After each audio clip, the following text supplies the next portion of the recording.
When this boy, Dane, chose an object, he unintentionally caused all the items to resonate together, startling everyone present.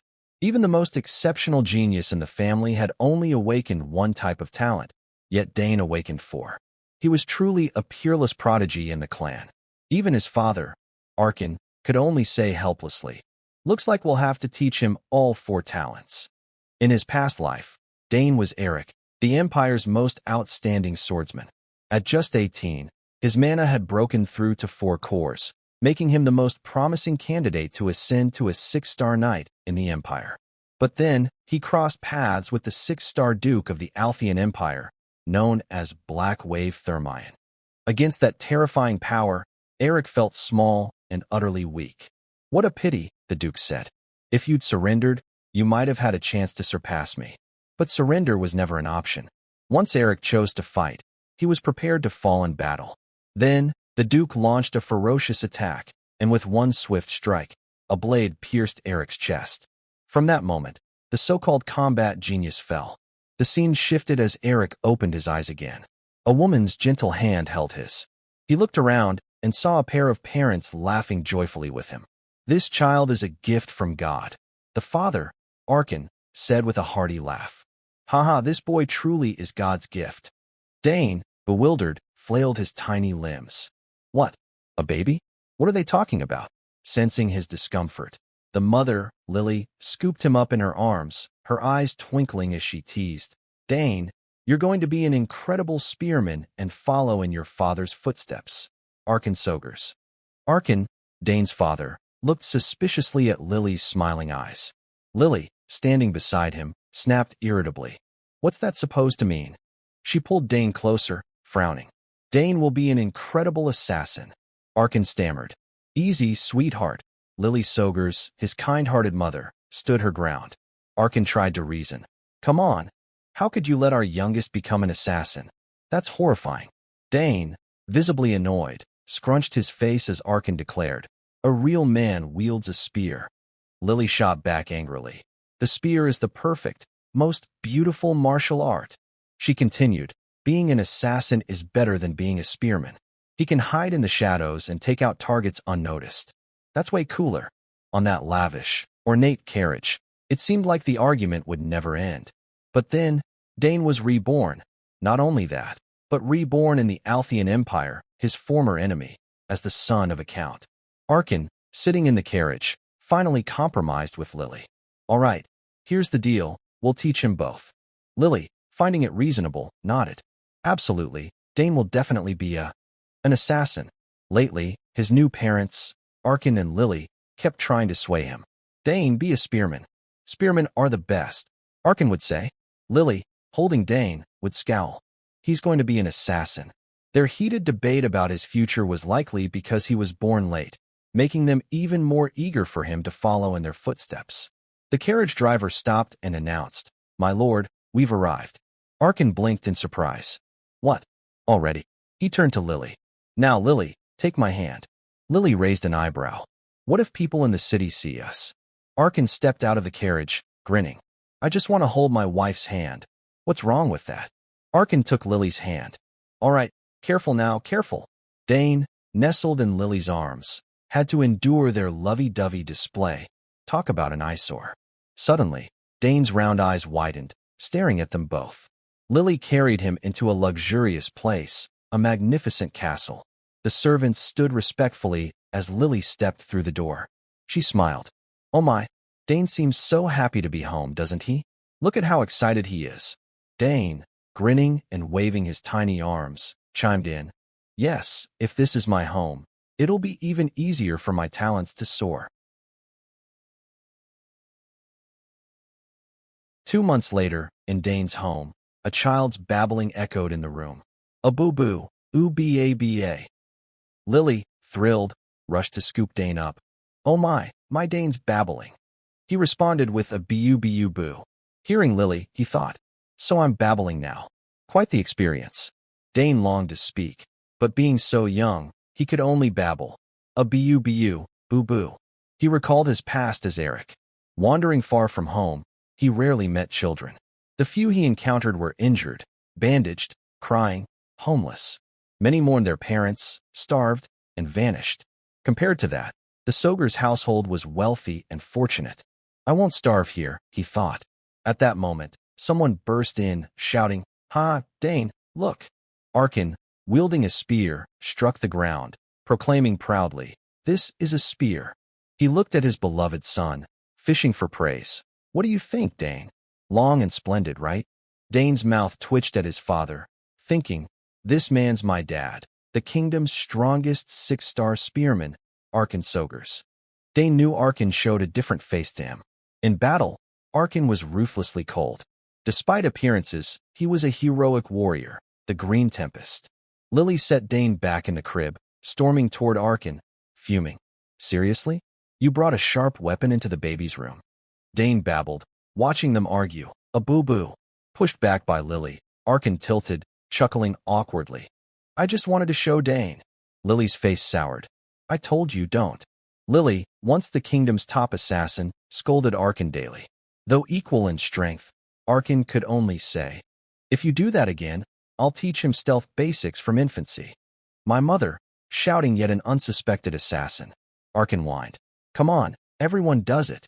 Famous mage families place spell books by their newborns." Lily snapped. "Compare a spear to a staff?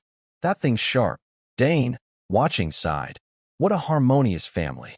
Their intense focus on my future stemmed from my two older sisters choosing paths unrelated to assassination or spearmanship." The scene shifted to another castle. Arabella and Claire stood by the crib, watching Dane flail. Arabella said, "Look, Dane, if you do this, your cheeks puff up." Dane babbled, "A bu, a bu." Arabella couldn't resist his cuteness, so adorable. She was Arabella Sogers. Dane's cheeks were pinched red. "Ow, my cheeks," he groaned inwardly. About Arabella. Gifted in magic, she pursued wizardry young. At 12, a third-rank mage, a genius, as the highest rank is 5. She poked Dane's cheek again. "Dane, want to learn magic with me? Studying alone's boring." Dane winced. "Stop poking." Claire spoke. "Summoning's great too."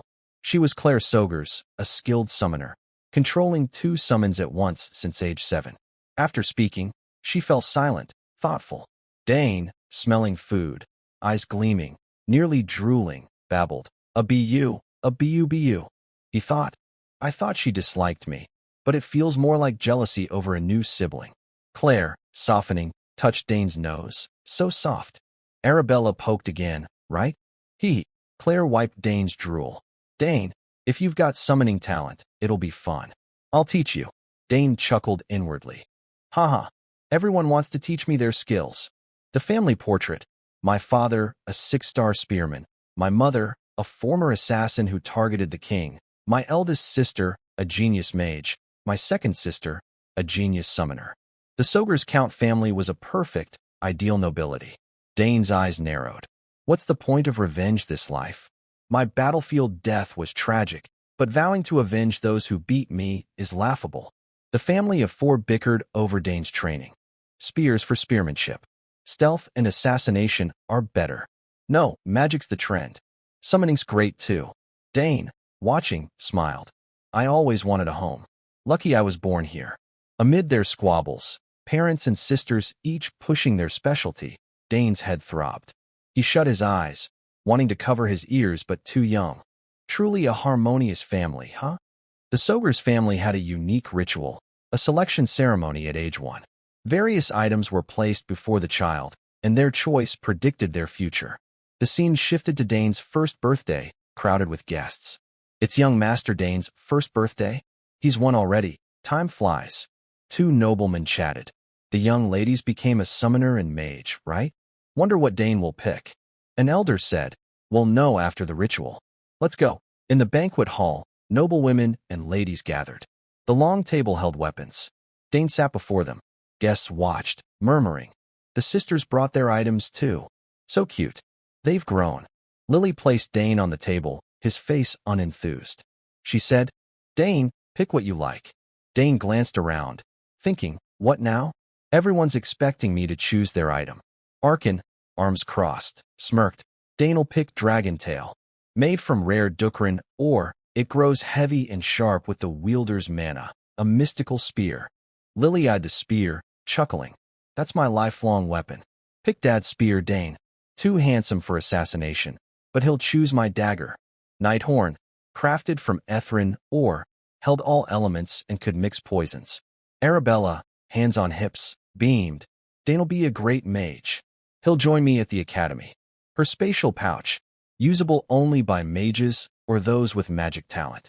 Claire, anxious, hope Dane picks my pouch. If he learns summoning, I'll take him dragon riding. Her summoning seal, used by summoners to call creatures based on their talent. Claire thought, that's my dream, little brother. Dane eyed the treasures, sensing Lily's gaze and their thoughts, sweating. Oh no, why can I hear their thoughts? Closing his eyes, he sighed, facing the 4 family items, annoying but unavoidable. Helpless, he crawled forward. Which one? The crowd watched intently. Dane glanced down. Right, I'll pick based on their expressions. Guests buzzed. He's choosing. Arkin's eyes gleamed, hands clasped. Look. Go on, Dane, pick what you want. If possible, something long and sturdy. Lily shook her head. No, short and sharp's better. Arabella pointed. That pouch, I love it. Remember me showing you. Claire, softly. Dane, summon with me. Speechless at his family, Dane reached out. His eyes widened. A blinding light flashed. The 4 items glowed faintly gold. Shocked, Dane thought, what's this? Lily, worried, asked, what's happening?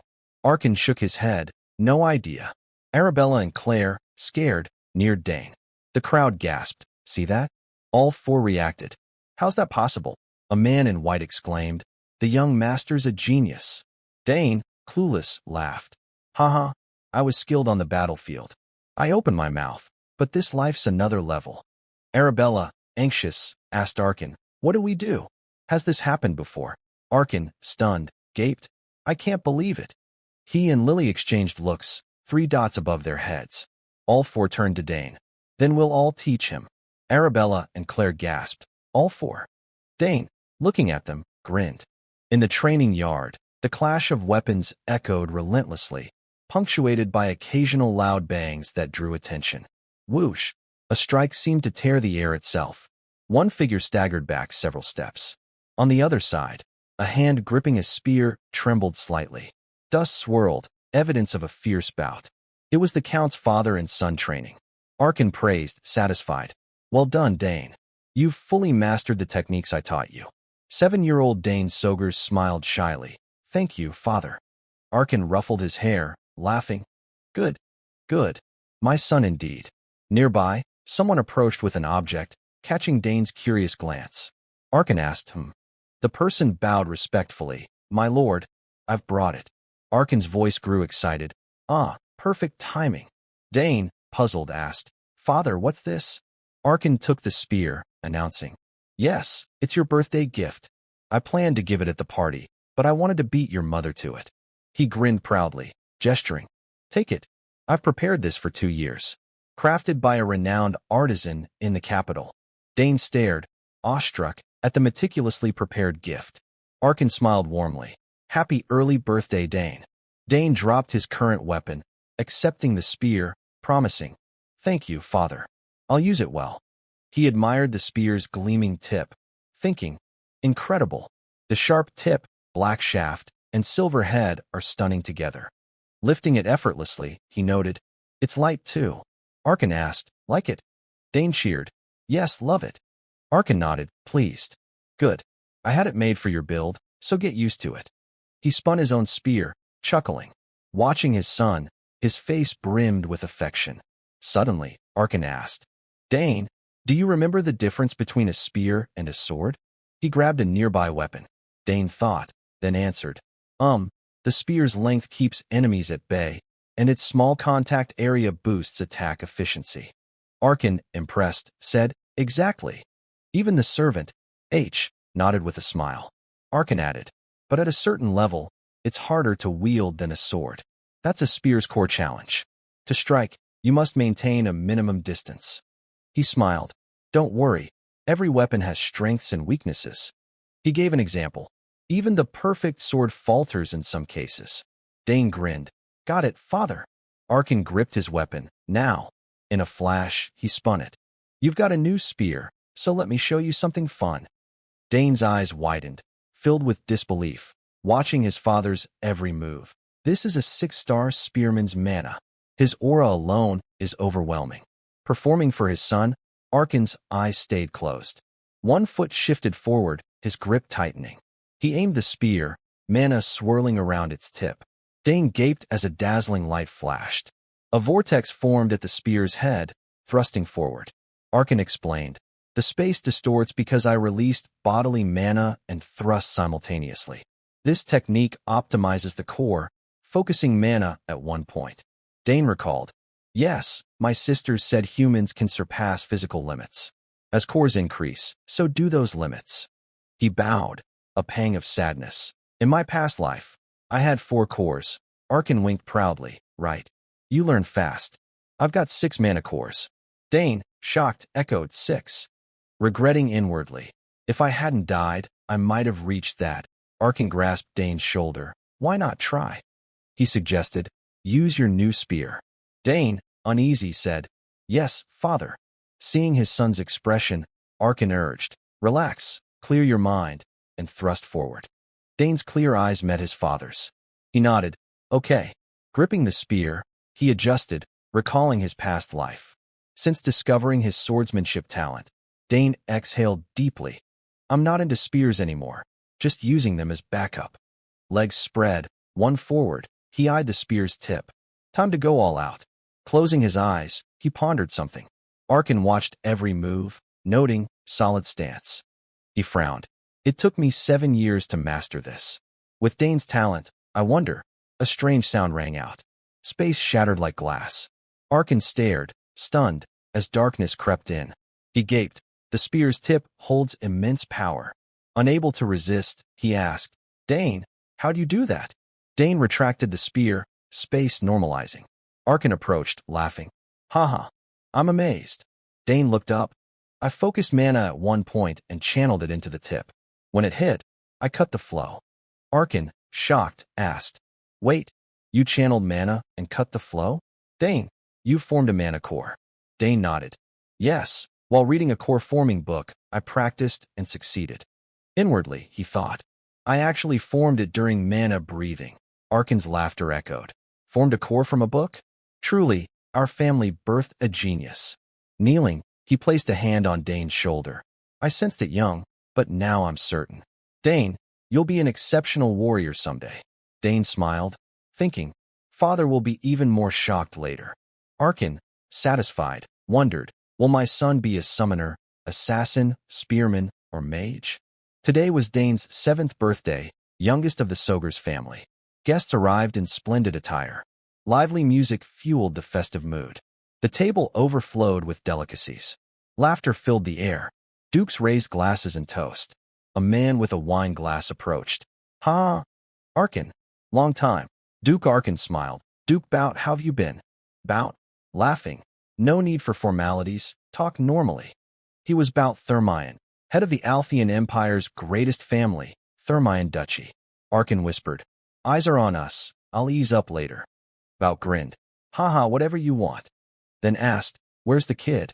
Arkin called, "Dane, come. Greet Duke Thermion." Hearing that name, Dane's memories of fighting Thermion in his past life flooded back.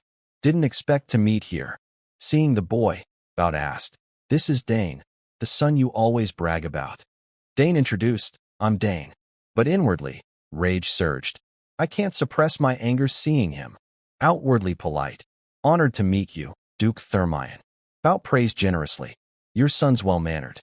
Seems he never gives you trouble." Bout asked, "He's learning spearmanship like you?" Arkin nodded, "Yes." Dane, surprised, thought, "Didn't know father praised me publicly." Arkin noticed Dane's odd expression, but couldn't pinpoint why. Suddenly, a red-haired girl approached, saying politely, "Greetings, Duke Sogurs." She was Layla Thermion, Bout's youngest daughter. She introduced, "I'm Layla Thermion, honored to meet you." In the banquet hall, a 3-tiered cake stood as melodic tunes filled the air. Guests danced, while pianists and violinists lost themselves in their music, everyone savoring the enchanting melodies. On one side, Arkin stood with a wine glass, chatting with Bout. "How's the Duchess lately?" Arkin asked. Bout sighed helplessly. I've tried everything, but no progress. Arkin's eyes showed empathy. You've worked hard. She'll get better, I'm sure. Bout, head lowered, smiled. If I suddenly vanish, please understand. I'll have teleported back to the capital. After a pause, Bout looked up, noticing Dane's absence. Where's Dane? Bout shared his intent. I really like that kid. He's sharp. I wanted to talk more. Arkin shook his head. Not sure. I don't see Layla either. Bout glanced out the window, spotting two small figures. Smiling, he said, looks like both kids got bored of the party. Layla smiled. I don't like tagging along with father everywhere, but I'm glad I came. Under the moonlight, she glanced at Dane. He looks even handsomer. Dane nodded. Good. Our domain's beautiful and peaceful. Layla frowned. When people visit daily. Her eyes dimmed. Seems so. Thermine's always busy. Nobles meet father constantly, sometimes even royals. Craving freedom, she said. I hate being confined by them. I have to greet them every time. I'd rather wear simple clothes and sword fight. Dane, hearing her love for swordplay, thought. Oh, she uses a sword. Noticing his silence, Layla asked, what about you? Dane thought, then replied, I like both. It's quieter here than the capital. He added, but I look forward to spear training daily. Layla's eyes widened. Spears. Remembering, she said, oh right. I forgot Count Sogers is the Green Tempest. Father said he's incredible. So you're aiming for the academy? Dane shook his head. No, I don't train for that. Puzzled, Layla asked, why? Isn't training for academy entry obvious? It's hard to get in. Dane, shyly scratching his head. Well, I train to do better if I get in. Layla stunned. What? But what if you make it? Dane said optimistically. I'll try again. He laughed. If I keep failing, that path's not for me. Layla, skeptical. I don't believe you. She asked. Aren't you afraid of disappointing your family? Dane shook his head. Not really. Layla's eyes sparkled with admiration. I'm jealous. My family sees failure as shameful. Forget I said that. Dane, sighing inwardly. I didn't know great houses worried about such things. He said, why think that? You seem skilled already. Layla perked up. Really? Can you check my swordplay? Caught off guard, Dane blinked. Your swordplay? Layla nodded eagerly. Yes. Dane agreed. Sure, but just a bit. Her eyes gleamed. Swords thrilled her. Great. Where's your training yard? Dane chuckled, leading her. Follow me. A short session's fine, right? They headed to the yard. Layla wielded her sword, slashing through the air, moving fluidly. Ha. Dane, watching, thought, impressive. Her offense and defense flow smoothly, with well-timed strikes. Rubbing his chin, but her rhythm falters after a while. Sweating, Layla asked, how was it? Dane gave a thumbs up. Amazing. Really eye-catching. Layla wide-eyed really. Seeing her expectant face, he hesitated. Should I tell her? Pointing, he said, yes, but from your third stance, you're half a step off. Layla, confused, huh? Recalling her moves, Dane analyzed. From what I saw, your stance shifts. That extra half step throws off later strikes. Layla froze, stunned. Feeling guilty, Dane thought. Was I too blunt? Sorry if I upset you. He said. It's been a while since I saw swordplay like th. Layla cut in. That's it. Gripping her sword, she adjusted her pace per Dane's advice. The missing piece. Mid-swing, she tripped, falling into Dane, hugging him. Laughing off the awkwardness, she thought. Thank you, Dane. Dane, uncomfortable. Hey, what are you? Layla, ignoring him, rubbed her cheek against his. You've got a sharp eye, spotting my long-time flaw. Thanks, I'll remember this. Dane pushed her away. You're suffocating me. Put the swords away. Layla, sheepish. Oops, sorry. She leaned close, smirking mischievously. Dane fixed his clothes, thinking, why'd she hug me like that?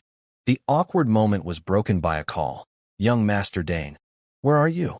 Lady Layla. Both heard it. Dane said, they're looking for us. He added, let's go back. Layla nodded. Yeah, 2 servants found them. There you are. Where'd you go? We've been searching. Dane was led back. That evening, Lily presented her gift. Happy 7th birthday, Dane. Congrats on your first manicure. Dane, delighted, took it. Thank you, parents. Opening the box, he gasped. A golden lion-shaped pin. The crest pin was like those his sisters flaunted. Lily smiled. Keep it safe, Dane. She explained. This pin proves your honor and status. Guests chimed in. Happy birthday. Congrats, young Master Dane. You're truly a Sogers, destined to be as great as the Count. Dane glanced at his smiling parents, thinking, first time I've been so celebrated. Suddenly, the room shook like an earthquake. Guests screamed, What's that? Damn, an intruder. Items crashed, shattering. Dane, worried, turned, Father. Arkin calmed him. Stay calm, no need to panic. Looking at the ceiling, he muttered, It's starting again. Thought we'd have peace today. Lily, gently stroking Dane's head, asked, Guess who, Dane? Dane, confused, thought, No way. A surge of power emanated from the mansion's ceiling. Magical light flared, filling the room. Guests looked up, terrified. What's that? A figure descended from the ceiling, Arabella. She landed gracefully, asking, What time is it? Spreading her arms. Big sis, I'm not late, right? Nobles calmed. It's Lady Arabella. Arabella approached Dane amid murmurs. She used instant teleportation. You need rank 5 for small portals. Our Lady's a genius. Dane, exasperated, thought, still as loud and flashy as ever. Suddenly, all eyes turned to the window. A monster in the sky.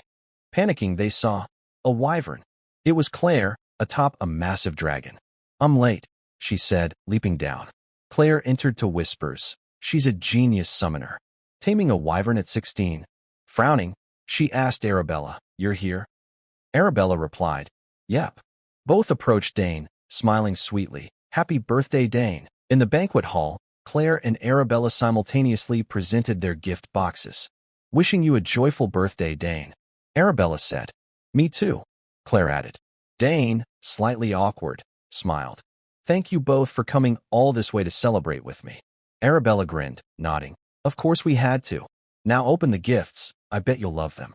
Arkin, seeing both sisters prepare gifts for Dane, feigned tears. You two only sent me a letter for my birthday, but you got gifts for your little brother? Lily, beside him, stifled a laugh. Dane opened Arabella's gift. Sis, isn't this a spatial pouch? Arabella nodded eagerly, explaining, Exactly. I designed it myself. It's infused with high-level spatial magic, crafted with my professor. Dane smiled sincerely. Thank you, sis. Inwardly, he thought, I know how hard it is to engrave spatial magic onto an item. Arabella held up the spatial ring, slipping it onto Dane's finger. Here, let me put it on. Dane mused. Even harder is crafting an artifact that can withstand such enchantments. As she fitted the ring, Arabella said, Heads up, I coded your DNA into it, so only you can use it. It's one of a kind. Seeing the ring's glowing blue gem and Dane's silence, Lily leaned down. Based on the faint mana waves, that's a top-grade magic stone. Arabella added, Channel a bit of mana into it, and it'll create a subspace. No more fumbling with bags. Dane, awestruck, something this valuable. Thank you so much. Only wealthy commanders or mages use these on battlefields. I never thought I'd own one. He channeled mana into the ring, making it glow. Arabella gasped. Oh, it'll adjust as you grow, so. The light persisted, startling Arkin. No way. Claire frowned, and the Bout family gaped. Arabella, stunned. You opened the subspace faster than I did. You're a true genius, Dane. She praised lavishly. You're incredible. Both of you might already have cores and mana rings. Claire handed her gift. Dane, open mine too. Dane took it. Thank you. Inside was a golden egg with red spots.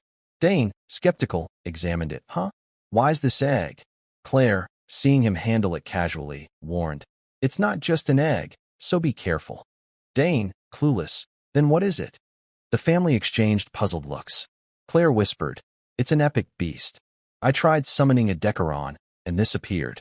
I don't know what'll hatch, but everyone knows its value. Dane, still doubtful, stared at the egg, thinking, Right? I've heard of epic beasts. Unlike summoned creatures, they're distinct entities.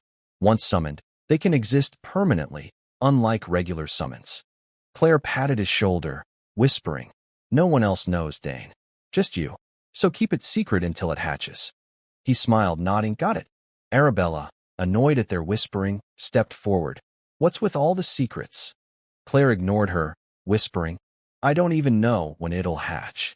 She continued, feed it manna daily, morning and evening, so it recognizes you as its master. Dane nodded firmly. I will. Lily leaned down, laughing. Look at these amazing gifts. Your sisters timed their return perfectly, Dane. He replied, Yes, mother, it's wonderful. Arkin, feeling ignored, cleared his throat. Ahem. All right, princesses. I'm thrilled you came despite saying you couldn't, but shouldn't you greet your parents? Arabella, startled, whined. Oh, father. How've you been? I got caught up with Dane's gift, sorry. The three laughed. It's fine. Arkin ruffled their hair. You both look healthy. Traveling so far for your brother. Rest well. They chimed. Yes, father. Layla, watching Dane's joy from afar, lowered her gaze, a hint of something in her eyes. Noticing her somber expression, Dane thought, Layla, is she leaving? Why does she look so lonely? The scene shifted to the courtyard. Bout, strolling, thought, she's even more impressive than I expected. Recalling Arabella's descent, as expected of the Academy's top mage, a rare talent. She'd pair well with my son, the Academy's best swordsman. He mused, if our houses unite, we'd form a force even the imperial family couldn't touch, protecting our kin from schemes. Sighing, I should bring up betrothing our eldest children today. A sound interrupted him. That noise, glancing at the training yard. Practicing so early? Who's that? Dane was there, twirling his spear with fluid motions, eyes gleaming. He stopped, spun, and struck the air with wind-shearing speed. His footwork shifted, kneeling, thrusting the spear to create afterimages. Bout, watching, was astonished. The Soger's youngest? Dane, unaware of Bout, continued, thinking, remarkable. His focus and movements aren't those of a 7-year-old. His strikes, even simple thrusts, are so refined that seasoned soldiers could learn from them. Dane paused, panting. Bout marveled. Unbelievable. As Dane resumed, I heard rumors of his prodigious talents at one. Thought they were exaggerated, but they're true. Dane's footwork flowed. Huh, Bout noticed. Wait, his stance and steps resemble a swordsman's. Has he learned swordplay so young? Sensing someone, Dane stopped, shouldering his spear. Spinning, he said. I don't know who you are, but you'd fetch a better price out here than skulking. Bout caught thought. Damn, spotted. Seeing Bout emerge, Dane recognized him. Bout reflected. More importantly, those movements are familiar. I've seen them somewhere. He spoke. Sorry, Dane. I didn't mean to spy. Dane ran over. It's you, Duke Bout. Bout, eyeing Dane's sharp gaze, thought. Those eyes aren't ordinary. Dane greeted. Greetings, Dane Sogers, youngest of the Sogers, to Duke Bout Thermion. Bout spoke apologetically. I was so caught up watching the Sogers recruits' morning drills that I forgot about you. Forgive me. Dane nodded casually. I forgive you, sir. Expecting a different response, Bout was taken aback, thinking, ho ho, this kid's got guts. His gaze shifted to Dane's steady hand gripping the spear and his small, upright frame.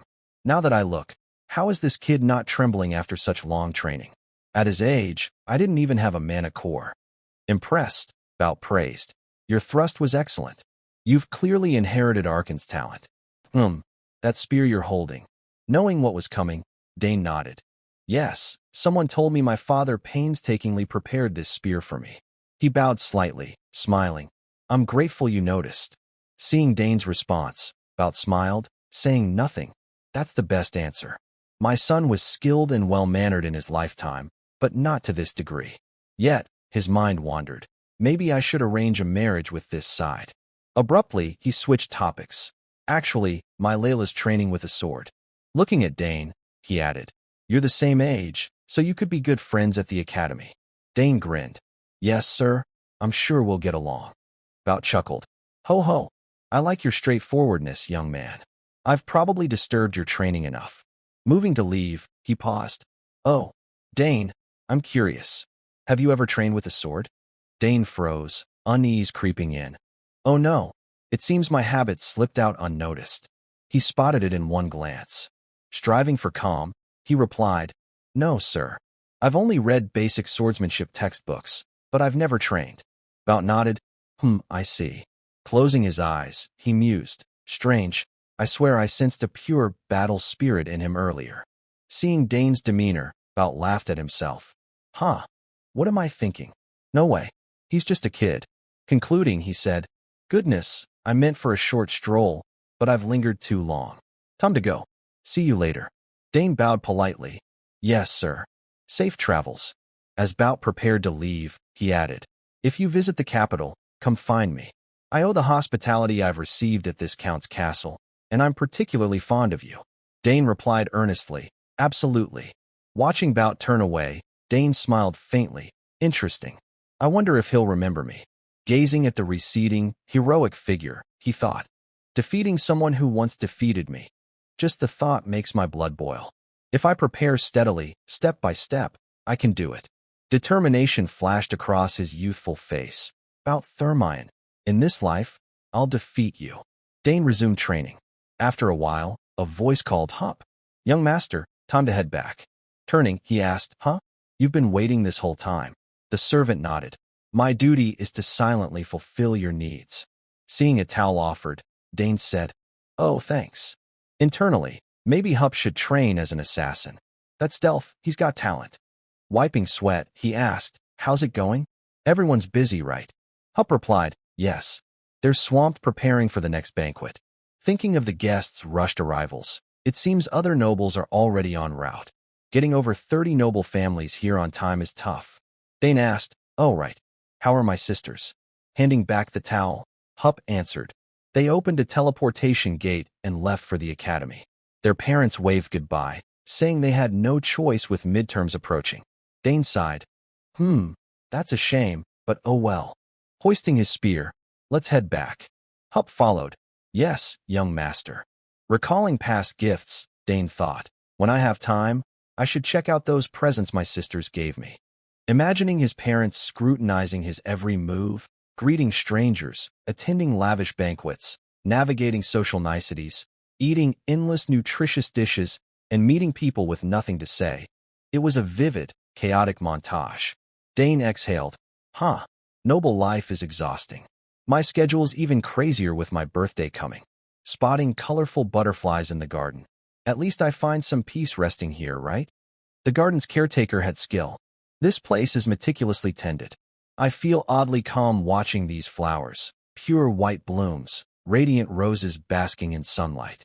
His eldest sister said flowers held the most mana in nature. Approaching the roses, since I have time, maybe I'll analyze their mana. Dane leaned in, closing his eyes. Petals drifted. Despite intense training, his magic and summoning skills hadn't progressed much. I still don't know what to focus on. Opening his eyes, worry crossed his face. Too many talents can be a hassle. Suddenly, he exclaimed, Flower mana. A small bloom held a vast, fierce mana flow. A bold idea struck. If someone can sense natural mana and convert it to their own, it'll settle in their body, forming a magical layer. Reaching down, mana streamed into his hands. This body's mana absorption is insane.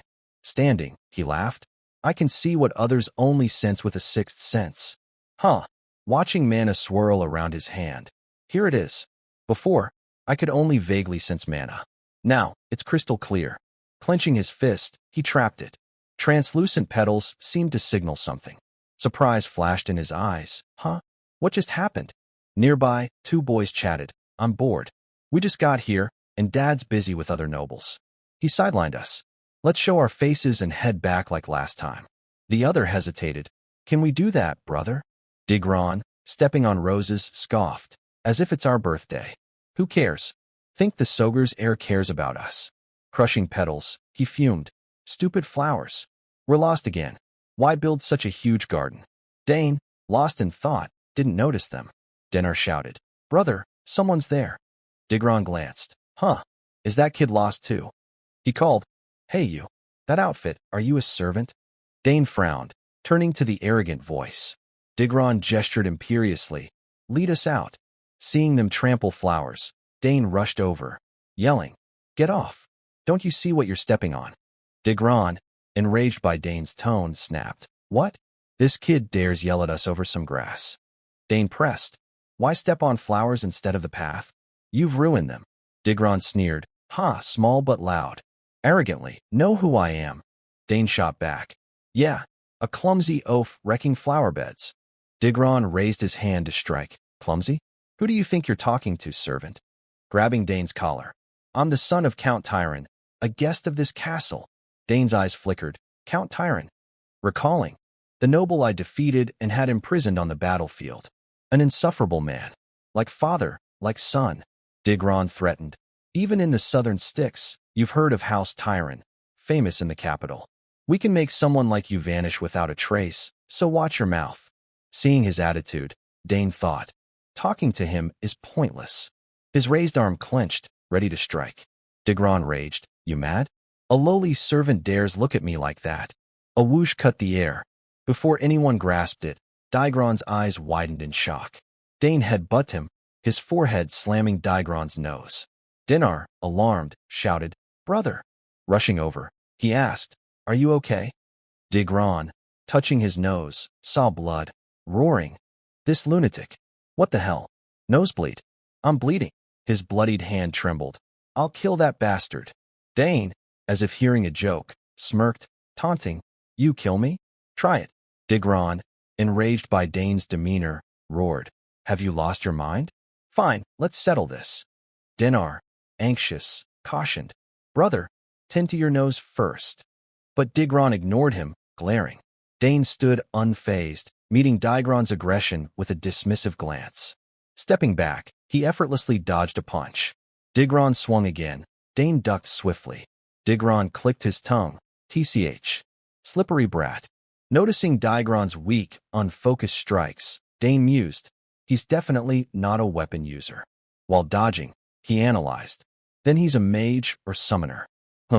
Seeing his brother flail without landing a hit, Dinar called, Brother. Digron, sweating, panted. This kid's too fast. I can't catch him. Dane stepped back again, a fist grazing past. The mana flow he'd sensed earlier sparked a thought. If I can control that mana with willpower, couldn't I turn it physical? Should I try? Suddenly, a boom erupted, a blinding flash. Dinar gaped, seeing Dane with his hand raised, light radiating from him. Digron was flung back, skidding across the ground. Clutching his face, he wailed, My nosebleed won't stop. Mana swirled around Dane. He frowned at the scattered rose petals. Oh no, the garden's ruined. Digron, struggling up, shouted, Damn it. You can use magic? Who are you? Dinar pleaded. Brother, stop. This'll end badly. Digron shoved him aside. Stay out. I'll kill that bastard. Raising his voice, Hear my call. The air darkened around him. Dane, startled, realized he's a summoner. A red vortex formed, and from it emerged a snarling wolf, claws bared, ferocious. Digron laughed smugly. Haha, behold, this is Rinpu, my summon. I'll show you the price of crossing Digron Tyron. Jinyu, tear him apart. Dane, stroking his chin, assessed. A common wolf can't compare to Sister Claire's dragon summons. The wolf bared sharp fangs. Digron commanded, Yes. Rip that dog's throat out. Dane squinted, unafraid. Jinyu's pupils contracted, then it bolted, not at Dane, but to his side, tail wagging, glaring at the brothers. It lowered its head, submissive.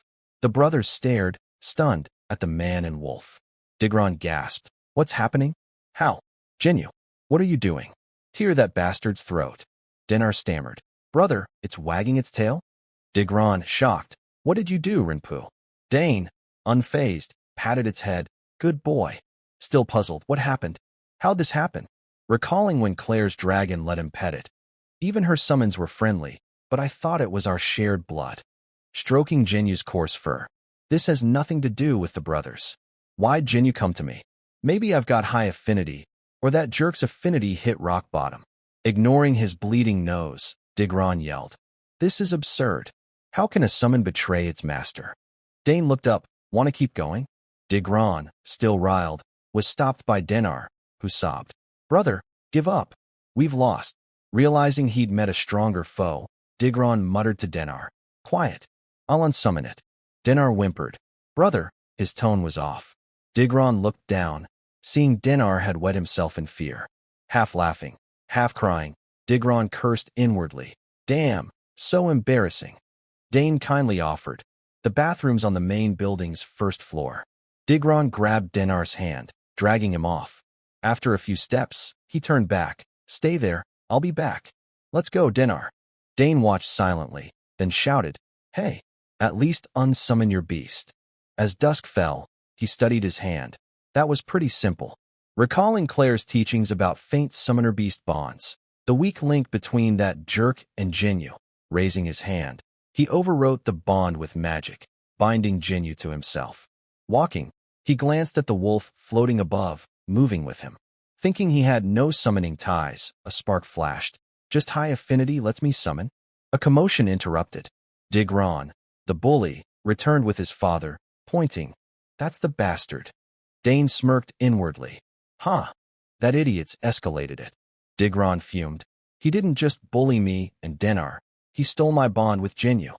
A portly man approached, introducing himself.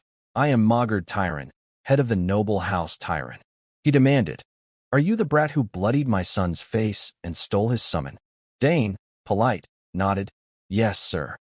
Recalling Mogard's disheveled state in his past life. He's fatter than when I captured him. Peace suits him. Mogard pointed. As a guest, I'd let it slide, but this can't be ignored. Frowning. Why are you alone here? State your identity. Knowing he couldn't hide, Dane sighed, then declared, Dane, youngest son of Arkan, Southern Lord, and heir of House Sogers. Digron and Mogard gasped in unison. What? Staring at Dane, they couldn't believe it. This kid is Dane? The two sides locked eyes. Mogard thought, the youngest of House Sogers? This changes things. His mind schemed. He was captured by that man and gained nothing in battle. I'll turn this around, make the Count take responsibility, and use it to demand mining rights. Those nobles who scorn me will kneel. Clearing his throat, he asked, You're the birthday boy? Dane nodded. Yes. Mogard, irked by his calm demeanor, gritted his teeth. Arrogant brat. I didn't come to this backwater south just to celebrate your birthday. Gesturing to Digron, Mogard demanded, So, what'll you do about this? Feigning righteousness. You injured my son, a guest you invited. You stole his summon. That's a crime. Dane's face darkened, listening to Mogard's tirade. Exactly. Today's your downfall. I'll speak to Count Sogers and demand accountability. Let's go. Glancing at the falling petals and trampled roses, Dane spoke slowly. I understand. But first, I demand an apology. Mogard scoffed. What? An apology? Ridiculous. Digron chimed in. That bastard.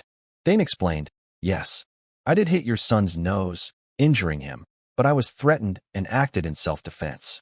I didn't steal the summon. Jinyu chose to follow me. Digron insisted. What? Jinyu would never do that. Father, he's lying. Mogard stroked his chin. Hold on. I heard the second daughter's a summoning prodigy. Right. I get it. She must have taught him how to sever bonds. Smugly believing he'd cracked it. Even if you're telling the truth, losing a summon is tragic. But you demand an apology? Dane affirmed. Yes. Digron shouted. Who does this kid think he is? Dane frowned. So arrogant, interrupting adults. Mogard, frustrated, thought, dealing with this kid is a headache. Calmer. Fine, I won't scold you. Let's see what Count Sogers says. Dane met his gaze, sensing Mogard's eagerness. Noise drew attention. Arkan and Bout approached. Dane's father spoke. Looking for me? Dane called. Father. Digron sweated, terrified. Mogard stammered. Count Sogers, seeing Bout, he panicked inwardly. Trouble. Even Duke Thermion's here. I can't go head on. Digron explained. My brother and I got lost in the garden, so I asked your son for directions. Dane glanced at his blatant lie, then at his attentive father. That's father. He knew Arkan cherished family, but wasn't biased. Pointing to his nose, Digron lied. He suddenly hit me, and he mocked me with weird tricks. I summoned my beast to scare him, and he stole it. He attacked me too. Dane bowed his head, dismayed. He lies so shamelessly. I'm almost excited for his future. Mogard spoke. Count Sogers, I seek justice for my son. I meant to warn the boy, but stealing a summon is wrong. I can't overlook it. Arkan, composed, we can't judge one side's story. Reasonably, I'll hear Dane's account, assess everything, and decide, right? For transparency, Arkan gestured to Bout. If you doubt my judgment, I suggest Duke Thermine offer his view. Bout nodded. If needed, I'll do it. Mogard, speechless, cursed inwardly. Damn. Thermine's involvement complicates things. This feels bad. Arkin called. Dane, explain. Dane pursed his lips, thinking. Just recount what happened. Pointing to footprints and scattered roses, though slightly different from reality. Some of Tyron's son's claims are true. Raising his voice. However, he trampled our carefully tended rose garden. Adding, he grabbed my collar first, fearing his actions exposed. Digron, sweating, stammered. Since when? Mogard opened his mouth, but said nothing. Arkin urged, go on, Dane. Dane frowned. Also, I heard clearly. When he summoned Jinyu, he ordered it to kill me. About thought. What 7-year-old speaks like that? Dane asserted. I never stole his summon. Mogard shouted. Nonsense. Skeptical. How could a non-summoner claim a summon? He must have used some secret skill. Dane countered. No. I have an innate bond with summons. One unhappy with its master will choose someone like me. Mogard sneered. Hilarious. Arkin asked seriously. Is that possible? Dane nodded. Yes. Mogard laughed. Haha. He doesn't expect us to believe that, right? Two completely different stories. Bout interjected. We should test it with the summon. The tyrants paled. The dukes interfering. Arkin, hand on Dane's shoulder. Can you prove it? Dane nodded. Yes, father. Digron glanced at Mogard, who eyed him back. Digron, lips tight, sweated profusely. What do I do? I can't summon Jinyu. Mogard pressed. Digron, what's wrong? Summon it. Hesitant. Father, admitting, I can't. Mogard snapped. Why can't you summon what you call daily? Dane smirked. I severed the bond. Of course he can't. He spoke. Father, I'll summon it. I'll need his sigil. Digron shocked. What? My sigil? Impossible. You want my sigil? Nonsense. Another summoner's unique sigil is useless. Arkin cut in. Per your words, even with your sigil, it won't work. So what's the harm in trying? Won't it prove you right? Digron, head bowed, cursed silently. Damn. He's right. I can't argue. Mogard, nervous but hopeful. Show them your sigil, Digron. Tears welled. But father, Mogard, silent, then roared. Now. Digron's sigil was handed to Dane. Holding it, Dane knew a summoner's unique sigil was unusable by others. But Jinyu, once Digron's, was now bound to him through his mana. The sigil was just a tool. Dane closed his eyes. Mana swirled around him. Jinyu appeared, nuzzling his hand. It licked his cheek, fawning. Arkin and Bout gaped. Digron cried, Father, how's my Jinyu? Mogard, incredulous. Impossible. Bout marveled. Incredible. You said he never studied summoning. Arkin replied, Yes. I'm unsure how this happened. Dane, patting Jinyu. Sorry for summoning you for this, and thanks for coming. Mogard realized things had spiraled. Damn. This is a disaster. Arkin asked, What now? We've confirmed the summon. To Mogard, do you concede? Seems Dane was truthful. Mogard muttered. Looks like we misunderstood the summon theft. Forcing a smile. My son didn't mean to kill Dane, right, Digron? Dane's blue eyes narrowed as Digron said. Yes, I just wanted to scare him. I never meant to kill him. Mogard nudged him. See?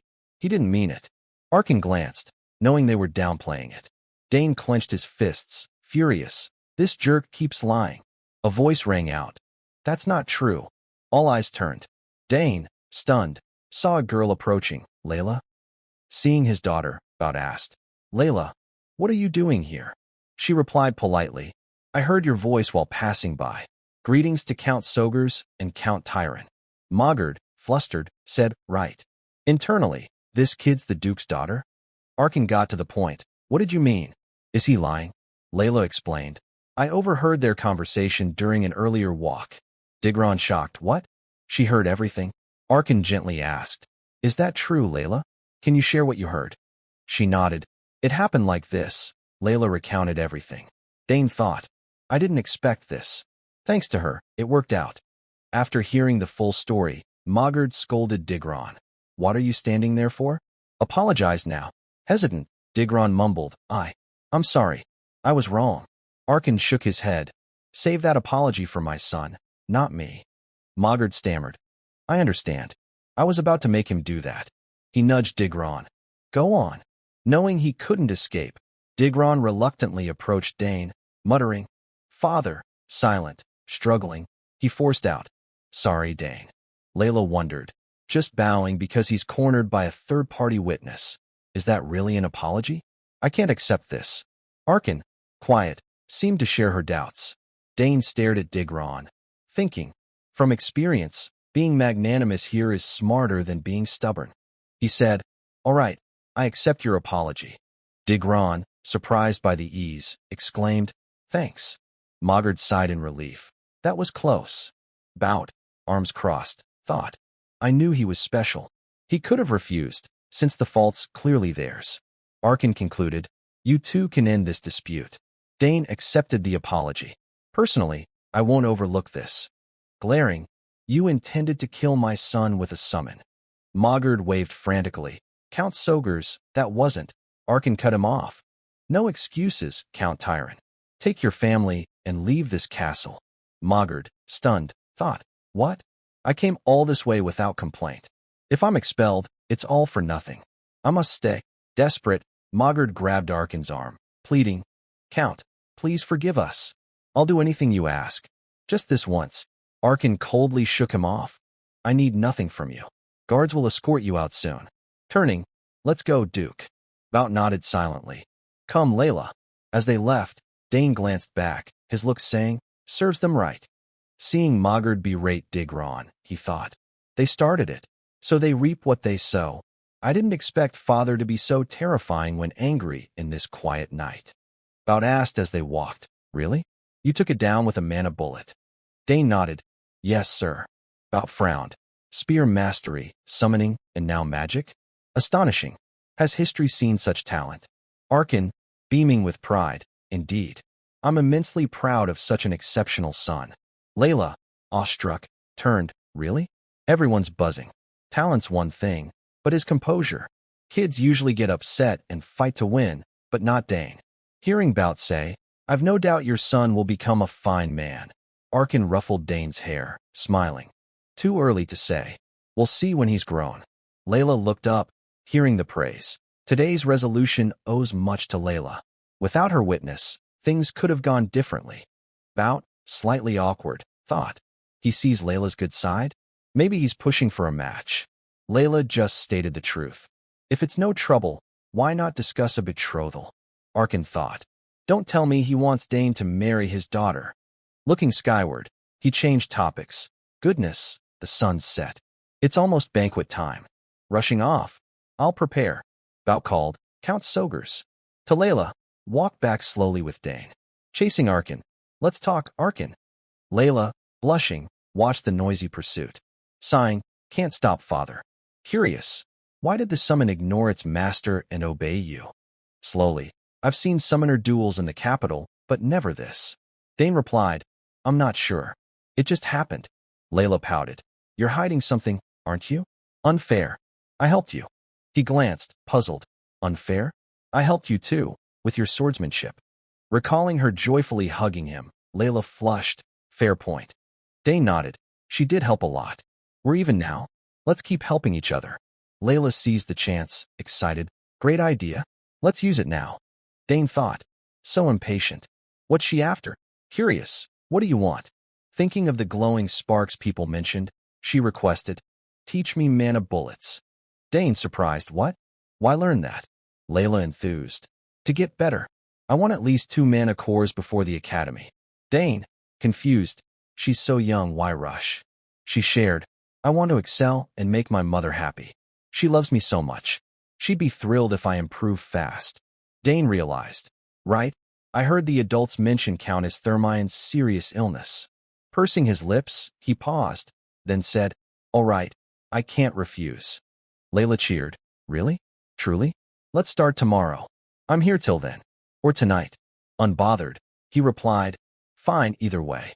Mana bullets aren't hard once you grasp magic flow." Her eyes sparkled, voice brimming with joy. "I'm so excited. Your turn. What's your request?" Dane frowned, thinking carefully. In the dark, his voice faded. "What I want." Scene shifts to the banquet hall. Guests enjoyed the feast. Someone whispered mysteriously, "I heard Count Tyron was expelled from the castle." Another, curious. What did he do? Clinking glasses. His eldest son caused trouble. The know-it-all added, yes. He provoked young Master Dane and got schooled. TSK, coming here and causing a scene. So shameful. The voice continued. Also, heard the rumor? Young Master Dane's an exceptional summoner. Gasps. Oh, will House Sogers become a famed summoner clan? Not just that. He wields magic too. Someone marveled. Goodness, really? A finely dressed man spoke. So you're young Master Dane, the one in the rumors? I'm Baron Open. Know anything about the Eastern Open territory? Dane bowed. A little, sir. I hear it's renowned for grilled salmon and sapphires. Open, pleased, laughed. Haha, sharp lad. Indeed, Open's salmon and sapphires are unmatched on the continent. Nudging his daughter. I heard you're talented in many fields. Seems true. Almost forgot to introduce my girl. Sylvia, say hello. A small foot in blue doll shoes stepped forward. Dane, startled. What? So sudden. A green-haired girl in matching attire introduced herself. Hello. I'm Sylvia. Nice to meet you. Dane. Awkward. Hi, I'm Dane. Sylvia leaned closer, whispering conspiratorially. You're the future heir of House Sogers, right? Hesitant. What? That. I don't know. Sylvia grabbed his hands. Don't play dumb. I heard you're gifted in many areas. Please look out for me. We might become family someday. Speechless but polite, Dane replied. Sure, I'll look out for you. Inwardly sighing. Why are kids today so forward? Seeing the two holding hands, Layla's eyes widened. Dane, you're here? Dane, puzzled, said, Layla, and Sylvia. Sylvia frowned. Surprised, Lady Layla? They let go. Layla, stern, asked, who's she? Dane fumbled. She's Sylvia. Sylvia introduced herself again. Greetings, my lady. I'm Sylvia Open, eldest daughter of Baron Open. Layla raised an eyebrow. Oh, is that so? Nice to meet you. Noticing their forced smiles and tense atmosphere, Dane winced. Ugh, that familiar hostility. Reminds me of Arabella and Claire. He concluded, girls are terrifying. Layla grabbed Dane's hand. Sorry, I need Dane for a bit. Glaring. We had plans, right, Dane? Caught off guard but catching on, he said, oh, right. Sorry, Sylvia, let's talk later. Sylvia forced a smile. Yeah, too bad. They hurried off. Layla fumed. Humph.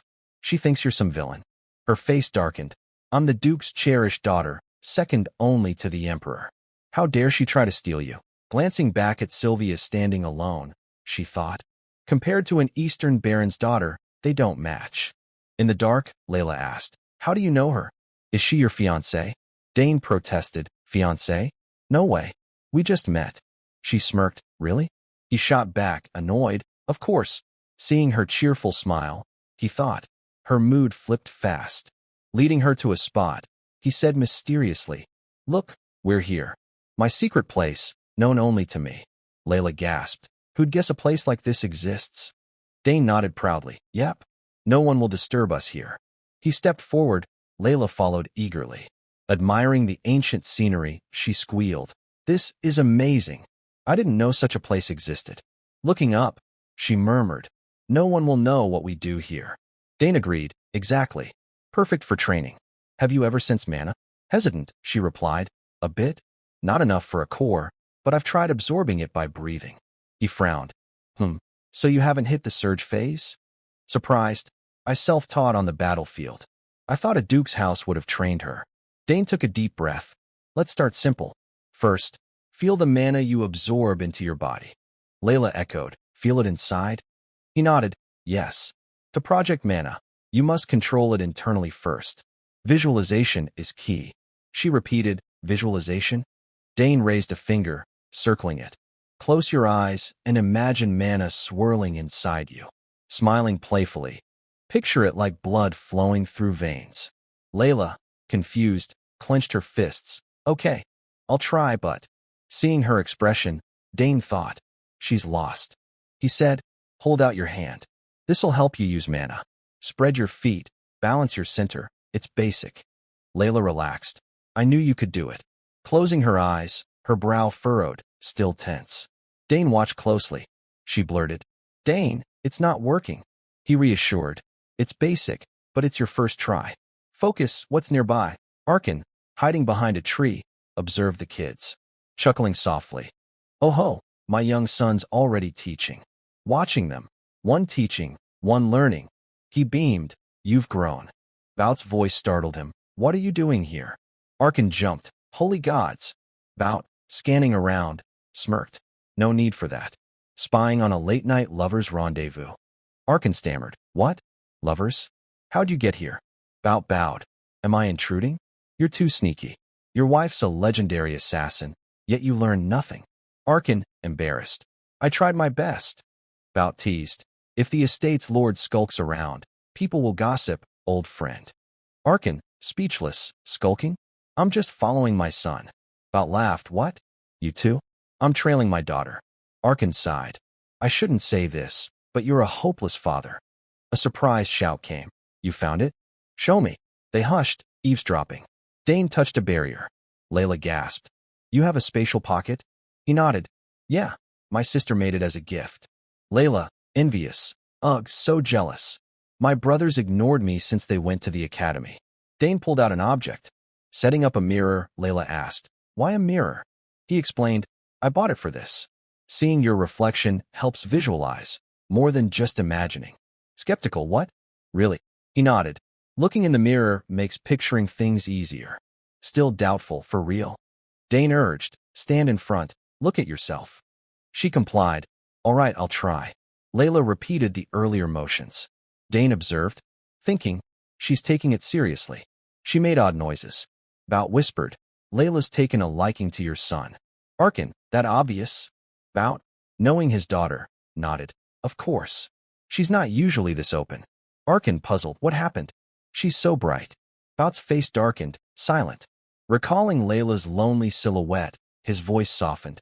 It's just her facade. I'm not sure inside. After her brothers left for the academy, her mother's been bedridden, unable to be with her. Layla stays by her side, making it hard to open up. Arkin, confused. You understand her so well. Why act cold to your own daughter? Bao lowered his head. Don't you see? Eyes closing. I have my reasons. Watching Layla's joy, his voice sank. I doted on my sons, and they grew spoiled. Arkin, seeing her bright smile, dismissed. Don't lump Layla in with them. She'd be hurt. Looking at Dane, he realized. No wonder she asked him for help. Bao pointed. You're as nagging as ever. Arkin, flustered. What? When? Bao switched topics. Will you send your son to the capital? If so, could he stay at the ducal estate? Arkin, silent, weighed it carefully. Layla shouted. I did it. I did it. I succeeded, right? Dane nodded. Yeah, great job. Arkin, no rigid father, said. I'll let Dane decide, like Arabella and Claire. But if he wants the capital, I'll follow your suggestion. Bao nodded. It'd be great if you visited. Arkin, losing composure. What? You want to bicker all day? Bao smirked. You've gotten sharper. Nearby squirrels scurried, startled. Lily stood close, arms crossed, silent. Where'd those two go? Acting so shameful. Glancing afar, she sighed. Seeing Dane dodge Layla's lunge, she thought. Love for children has a strange pull on them. I'll pretend I saw nothing. Layla earnestly told Dane. Thanks, Dane. You're a genius. People call me one. But compared to you, I'm not that great. He quickly encouraged. This is just the start. You'll get stronger. Glancing around, Dane noted. Those two slipped away quietly. Layla asked curiously, Are you going to the academy too? She added, It's where all the Empire's geniuses gather. Dane hesitated. Not sure. Do I need to? I can train on my own to grow stronger. Layla stomped, scolding, Idiot. School's not just about studying. It's for building noble connections. She urged, You need to go to form bonds early. Dane chuckled inwardly. For a 7-year-old, she knows how the world works. Softly, he said, I get it, but I'm not keen on the academy yet.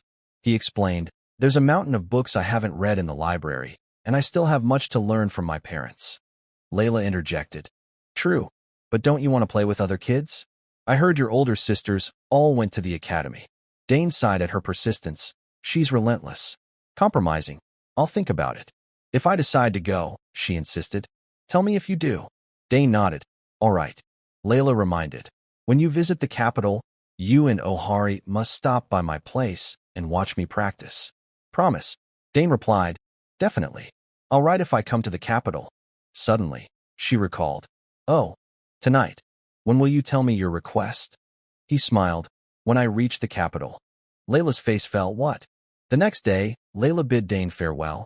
We're off. He stood with his parents, waving. Clutching a stone, Dane puzzled, staring at it, then asked Bout, What's this? Bout answered, Your birthday gift. Hope you like it. Dane examined it. Looks expensive. Bout explained, The Thermion symbol is vengeance, the sword, and the smith. Our history began with our ancestor, a blacksmith. He continued, Thanks to him, our family owns the empires, no, the continent's finest forge. Thermion weapons have led the empire, all crafted at that forge. Dane smiled. Yeah, I know. He recalled his past life. Every ore, weapon, and mystical artifact on the continent was forged there. Bout suggested, Show that symbol at the forge, and they'll craft a weapon to your liking. It marks honor and skill. Arkin gasped. Heavens, that's a treasure even royals covet. Bout, silent, patted Dane's head. Grow well and support your father. Dane replied, Thank you for the gift, Duke. After farewells, Layla waved goodbye. Lily knelt, asking, Sad to part with her? Dane nodded glumly. Yes, very. She's my first friend. Lily comforted. You'll see her in the capital. Teasing. Get handsomer and shock her. Internally, Dane wished, I can't stay here forever. I'll see you in the capital, Layla. Stay healthy. The carriage rolled away. Bout, pensive, thought, strange. Closing his eyes, he recalled, Every time I see Dane, I think of that boy. In his mind, a heroic, tragic warrior appeared. Argurk, a third-rank warrior at a young age. Bout mused, if he'd lived, he'd be a sixth-rank imperial knight. As the carriage moved, Bout gazed skyward. Dane, I want to see you grow soon.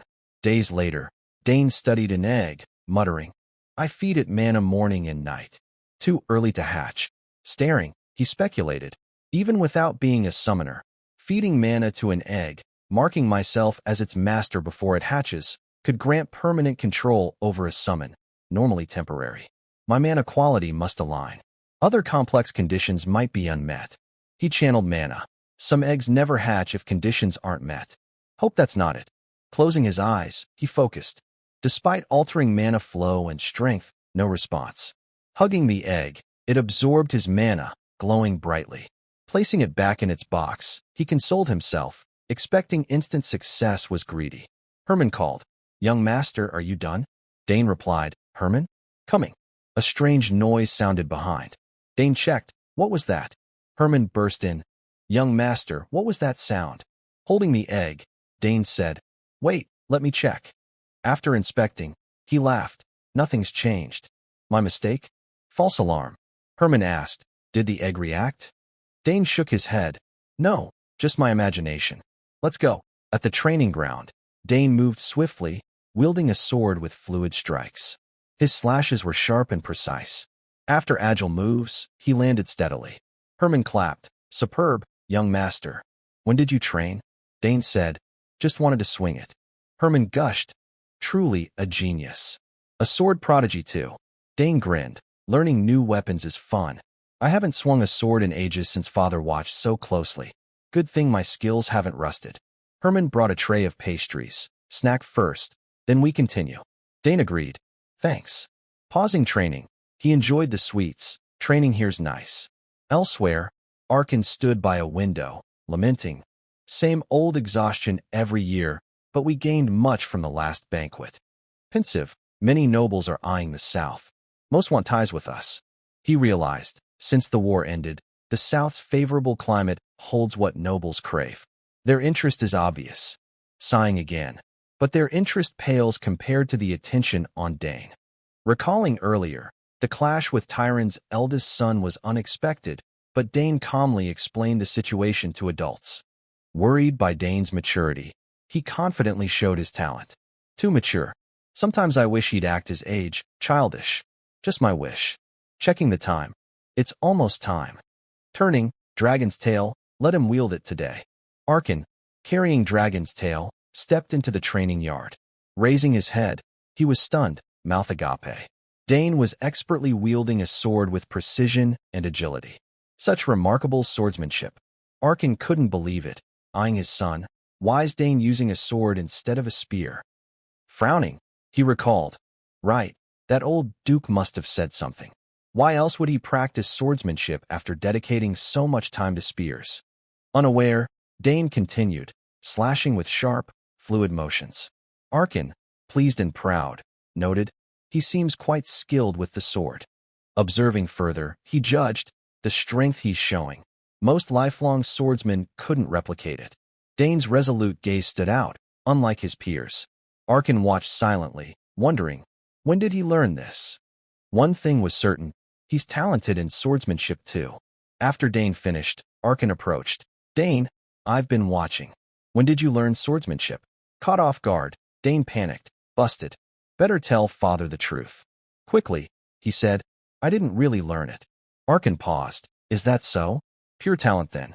Skeptical, he listed spearmanship, magic, assassination, summoning, now swordsmanship. Frankly, if it were anyone else, I'd never believe a kid could excel in all these fields. He asked, are you curious about this world? Dane, confused, huh? You mean? Arkin clarified. Yes, the world beyond these walls. His voice softened. This territory's too small for your talent. Staying here would hold you back. Dane, silent, lowered his head sadly, realizing he couldn't stay forever. But Arkin smiled warmly. Good. We'll prepare you to face the world. Shocked, Dane exclaimed, really? Arkin nodded, of course. Though reluctant, I must honor my son's wishes. Planting Dragon's tail in the ground. Today, I brought something special. Dane, spotting it, gasped. This is, Arkin repeated, recognize it? The dragon's tail that reacted to you on your first birthday. Dane recalled. Right, I remember. It responded to me. Arkin offered. Here, hold it. Dane took Dragon's tail, and it reacted intensely, startling him. Marveling, amazing. So much power. Arkin, thrilled. It's reacting even stronger than when you were a baby. Proudly watching Dane. No one can say it's because of me now. I'll make his spearmanship shine brightest on this continent. Patting Dane's shoulder. I'll ensure you master this spear before you go. Prepare. Dane agreed. Yes, father. Arkin added. Before that day, grow strong to wield it proudly. Dane vowed. Absolutely. Instead of the dragon's tail, I'll honor your teachings with pride. Arkin laughed. As expected of my son. He asked, shall we start? Dane replied, yes. After training, Dane collapsed on his bed, muttering, the outside world, reflecting. I've always been curious. He recalled his past life, lost in battlefield chaos. Smoke, death, he remembered vividly. In that life, war was all he knew. Cleaning camps, maintaining weapons, eating bland food, then marching to battle. The brutal past offered two escapes, war's end or death. Dane thought sadly, those were the only ways. I couldn't imagine life beyond. But as Dane, things differed. He wondered, how will my talents be used? How will the world receive me? What can I do? Rallying. But I can go anywhere, do anything.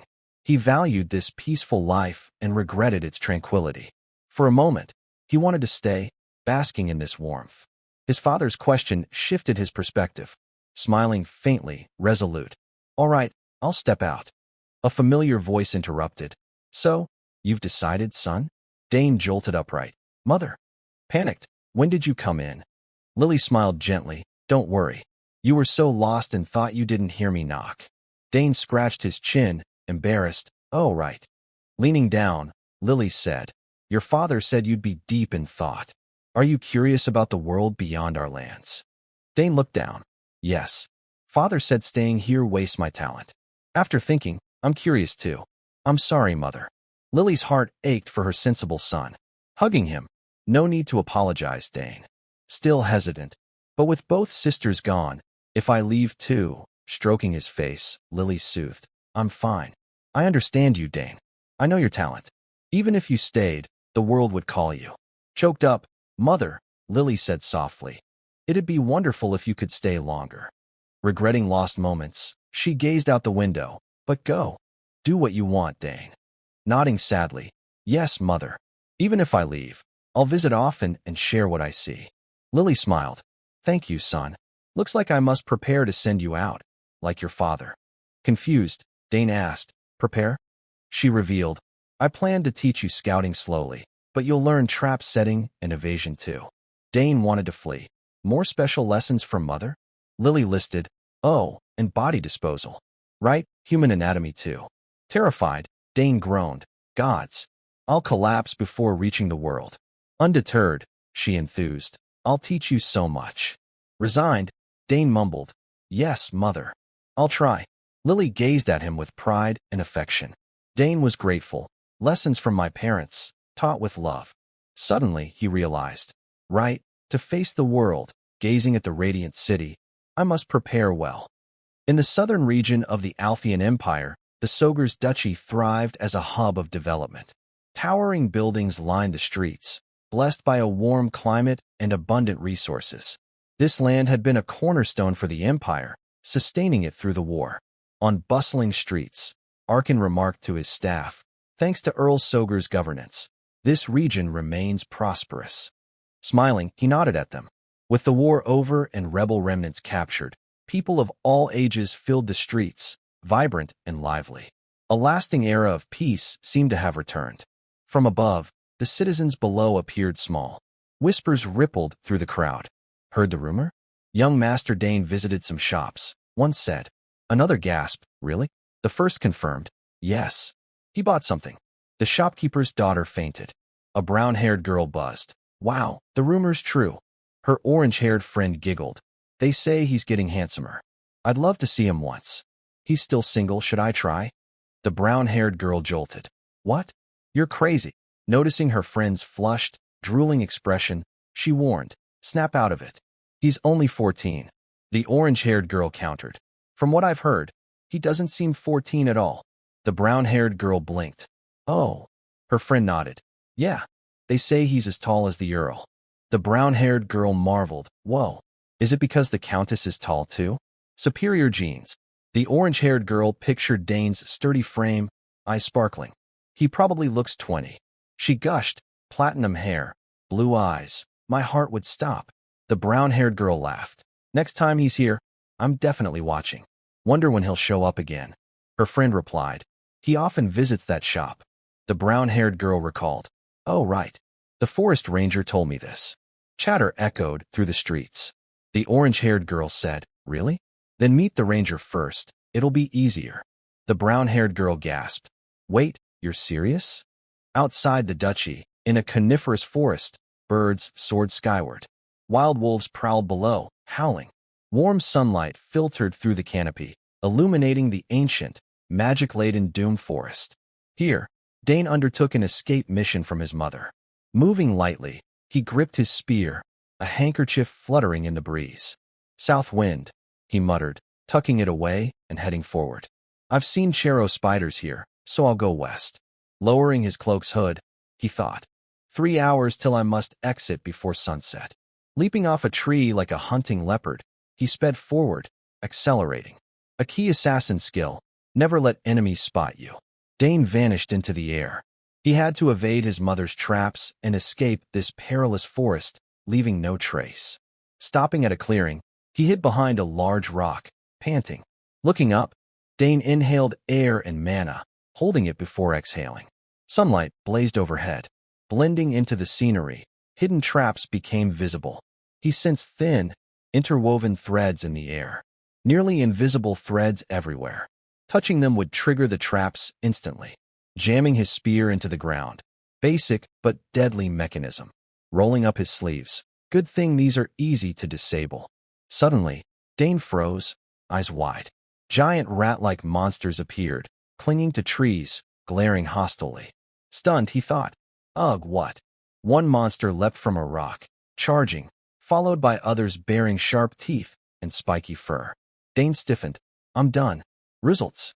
Here, as the terrifyingly fast results closed in, he decided, "Gotta deal with them quick." Reaching for his spear, he paused. Wait, touching a trap now would be worse. The results squealed, eyes blood red, jaws wide. No choice.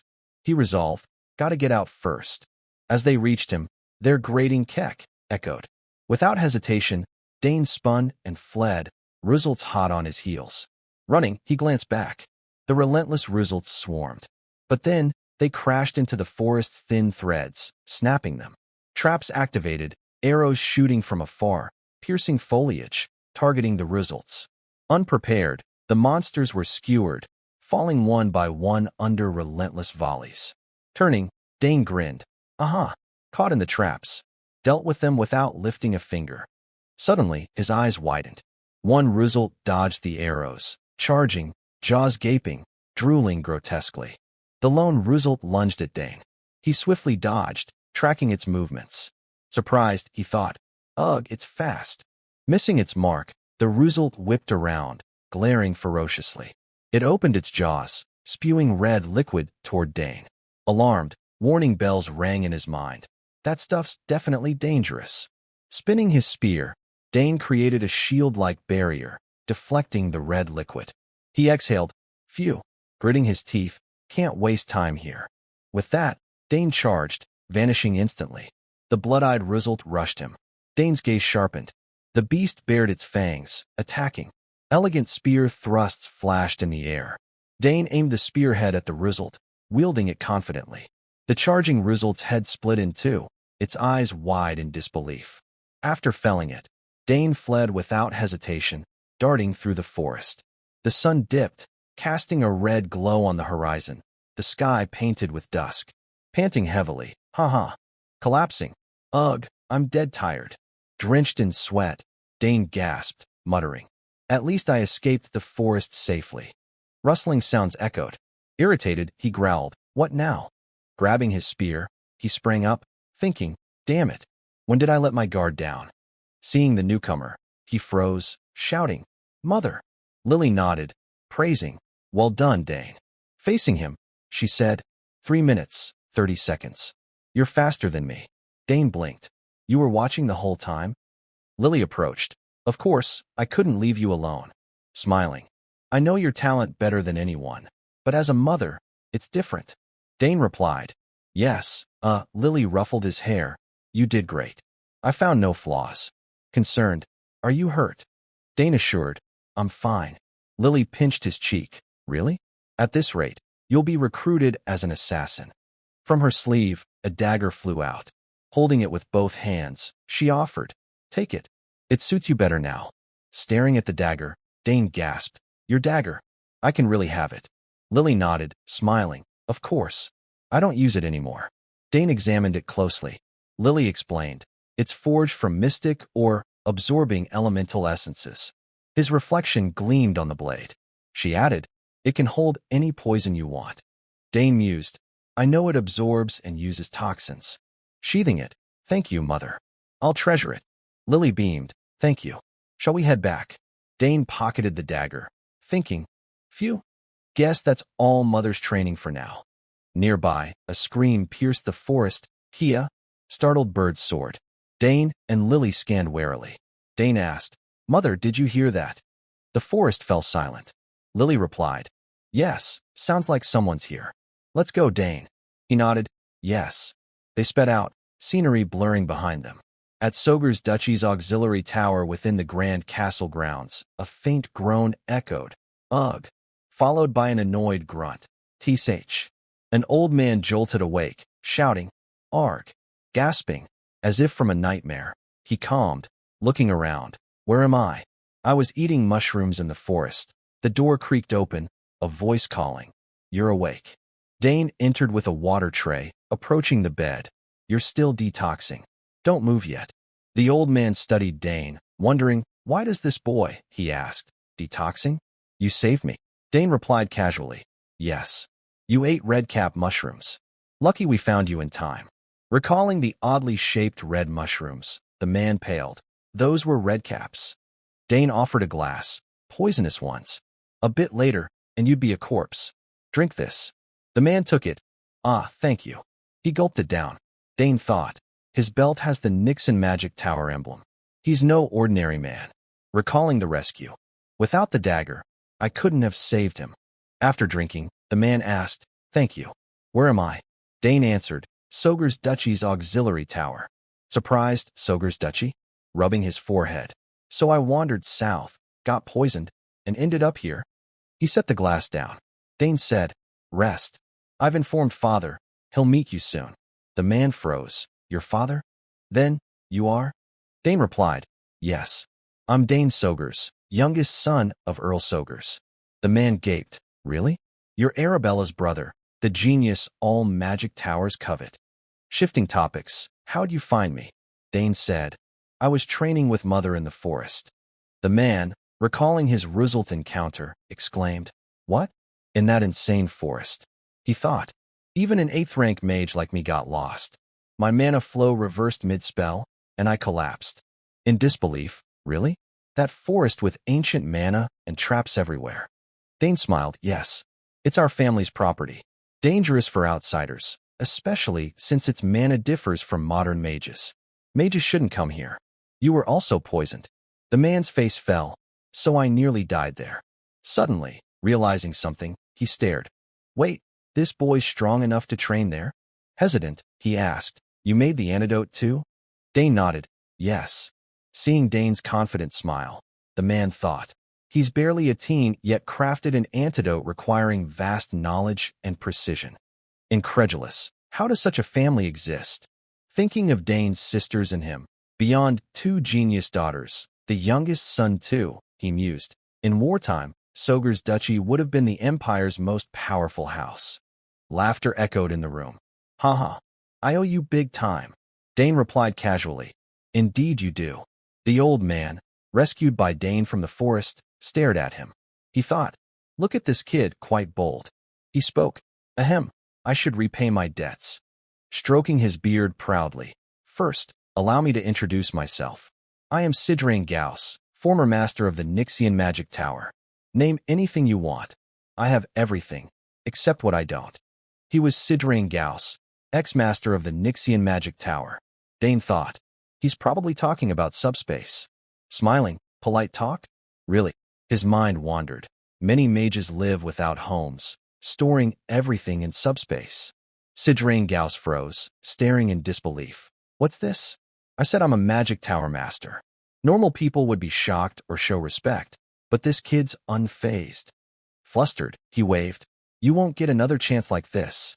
No need to be modest. Just tell me what you want." Dane lowered his eyes, seemingly deep in thought. Sidrain Gauss beamed, pleased. Dane said, "I'll take time to think about what I want, then let you know." This response made Sidrain Gauss grind his teeth, fuming. "Ignoring me completely? What kind of kid is this?" Dane steadied the tray, turning. "Rest well, then." He headed for the door. The door slammed shut behind him. Sidrain Gauss sat on the bed, groaning. Ugh. He felt like crows were circling his head. Rubbing his head, he chuckled. "He's the first to treat me like this." Looking out the window. "I planned to stay a day or two and leave, but not anymore." Dane exited with the tray. Alone, Sidrain Gauss muttered, "I'll stick around to investigate this intriguing fellow." In the Sogers mansion, Herman exclaimed, "Master of a magic tower? He must be a magical genius." Dane replied, "Definitely. From what I've heard, he's an 8th rank mage." Herman marveled, "Whoa, 8th rank, higher than Lady Arabella." Wiping sweat, Dane said, "Well, yeah, that's true." Herman, thinking of Sidrain Gauss, said, "You mean a powerful figure owes you, young master. Magic towers function like independent nations on this continent." Glancing at his sword, Dane replied, "Who'd imagine he's such a big shot?" Herman wondered, but why was a magic tower master wandering in the forest? Practicing sword swings, Dane answered, "It's no ordinary forest. Mages see it as a forbidden zone. They call it the Doom Forest." Herman gasped, "If it's the Doom Forest, even mages face challenges. He's lucky you saved him, young master." Staring at his reflection in the blade, Dane fell into thought. Turning to Herman, "Herman, get me a new sword. These are too light and short." Herman flinched. "Oh, those are war-damaged swords the Earl brought back. No wonder." Pausing, he added, "I'll prepare a long sword for tomorrow's training." Dane swung again. "Thanks. I'll finish today with this." Dane's lips twitched, as if to speak. Recalling his talk with Bout, he thought, "Right, I have that. The seal Duke Thermion gave me." Smiling, 7 years since that day. Clouds drifted overhead. "If I visit the capital, I'll definitely see him." Arkin waited at the training ground. Seeing Dane, he said, "Dane, you've trained hard today." Dane replied, "Yes, father. I thought you had business outside." "Back early." Arkin grinned. "Things wrapped up faster than expected, and I had a reason to hurry home." Dane understood. "Is it because of the magic tower master?" Thinking of Arabella, Arkin said, "Partly. Who knows? He might help Arabella. Maybe a good mentor for her." Dane worried. "I'm not sure he can handle her temper. She punched an annoying senior." Arkin patted Dane's shoulder. "You saved another life." "Great job, Dane." Dane replied humbly, "I just did what I had to." Arkin beamed. "Not everyone could." Dane smiled at Arkin's praise. "What you did was remarkable." As they approached, two maids opened the door. Dane asked, "My sisters couldn't come this time either, father?" Walking together, Arkin replied, "Seeing my daughters is tough. Arabella just finished a long semester and is choosing a magic tower. Claire was asked to assist a professor at a meeting." Dane chuckled. "Both are impressive. My sisters really are." Arkin glanced up. "But I have high hopes for you too." Laughing, "Thinking of how you surprised Bout makes me chuckle." Mentioning Bout, Dane recalled the Duke's swordsmanship. Smiling, "Duke Bout Thermion. I'd love to spar with him again someday." Looking through a window, "How's Layla doing?" Her last letter was a year ago. Picturing her smiling face. "I'll find out when I reach the capital." Days later, Sidrain Gauss' agitated voice echoed in the mansion. "What? I'm not fully recovered. I'm going crazy stuck in this room." A Soger's servant, hands on hips, sternly warned, "Ahem, don't wander far. And no magic for now." Sidrain Gauss gasped, "What? No magic?" The servant confirmed, "Yes. Your mana flow isn't pure yet, and we haven't neutralized all the poison. You'll need to wait." Sidrain Gauss sighed, "Guess I have to. It's been a while since I couldn't use magic." A change of pace. Grumbling, he stood, "But I can't stay here longer. Let's go outside." The servant sighed, "You don't even know your way around." Ignoring her, Sidrain Gauss slammed the door and left. The servant fretted, "If he causes trouble, I'll be the one punished, right?" Outside, maids gossiped. Mages are split. Geniuses on the left, lunatics on the right. An orange-haired maid said, "Listen, he's paced the first floor dozens of times. Now he's been staring at flowers in the back garden for hours." A chestnut-haired maid puzzled, "But isn't he supposed to be the strongest mage?" The orange-haired maid retorted, "So what? He's definitely crazy." The maids whispered, "Lady Arabella needs a normal life, but..." Meanwhile, in a blooming garden nearby, butterflies danced with flowers. Sidrain Gauss crouched, admiring them, muttering, "Who created this garden?" Plucking a flower, "I didn't expect these to hold such extraordinary magic." Someone approached. "I checked on you, but didn't find you. So you're here." Sidrain Gauss turned, seeing Dane, and laughed. "Haha. Thought I ran off, huh?" Standing, he adjusted his clothes. "They say I must stay until I'm fully recovered." Dane nodded, smiling. "Yes, that's what I hope too."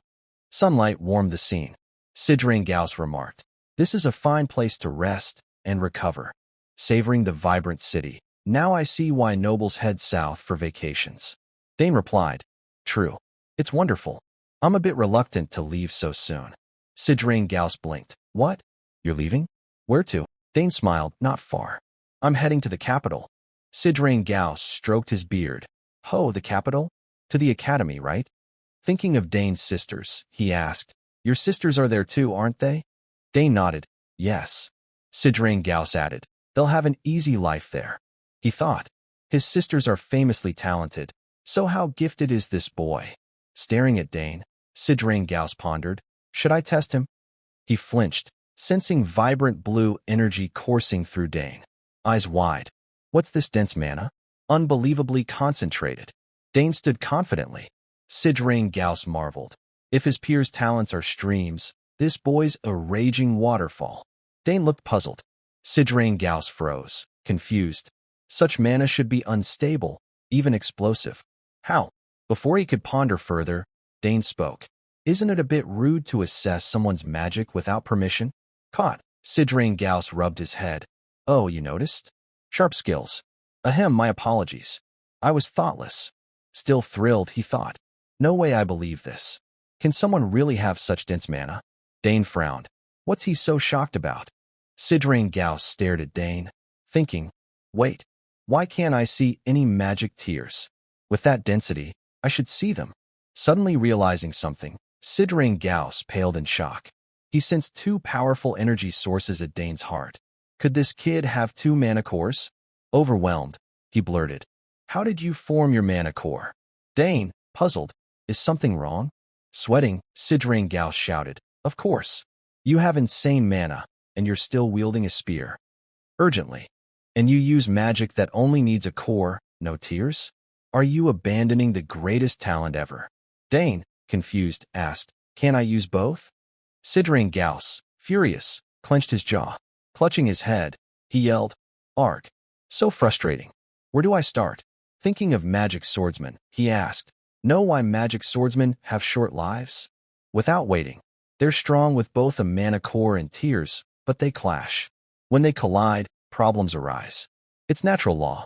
Mana compressed in the core flows to the tears, which can't handle the impact and explode. Dane paused. "I've researched a lot, but is this really impossible?"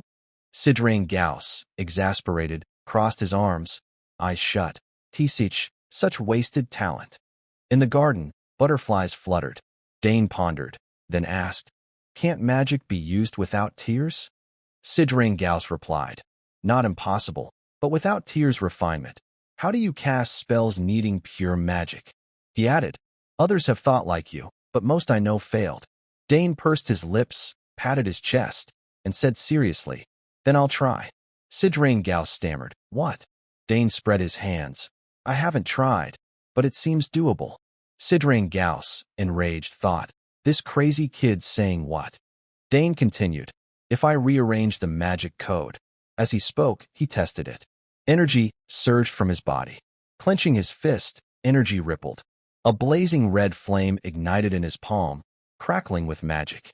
Through the flame, Sidrang Gauss saw Dane smirk. Dane said, "Oh, it worked. Just a basic first-tier spell, though." Sidrang Gauss paled, shouting, "What? How?" Thinking, "No tears, yet he used magic?" Seeing Dane's confidence, he stuttered, "Unbelievable. You should only cast raw magic through tier refinement." Yet, Dane waved, forming a magical cage with hollow pentagons, seeing his mansion through it. He said, "My sister Arabella says I have a high magic affinity. Maybe that's why." Sidrang Gauss, eyeing the cage, exclaimed, "Ha! Even so," he froze, paling, thinking, "Is this what people mean by inimitable talent? Innate genius?" Dane adjusted the cage with mana, surprised. "It really works. I can use magic without tears. Now I get it." Sidrang Gauss trembled, leaning on his knees. Innate mana affinity.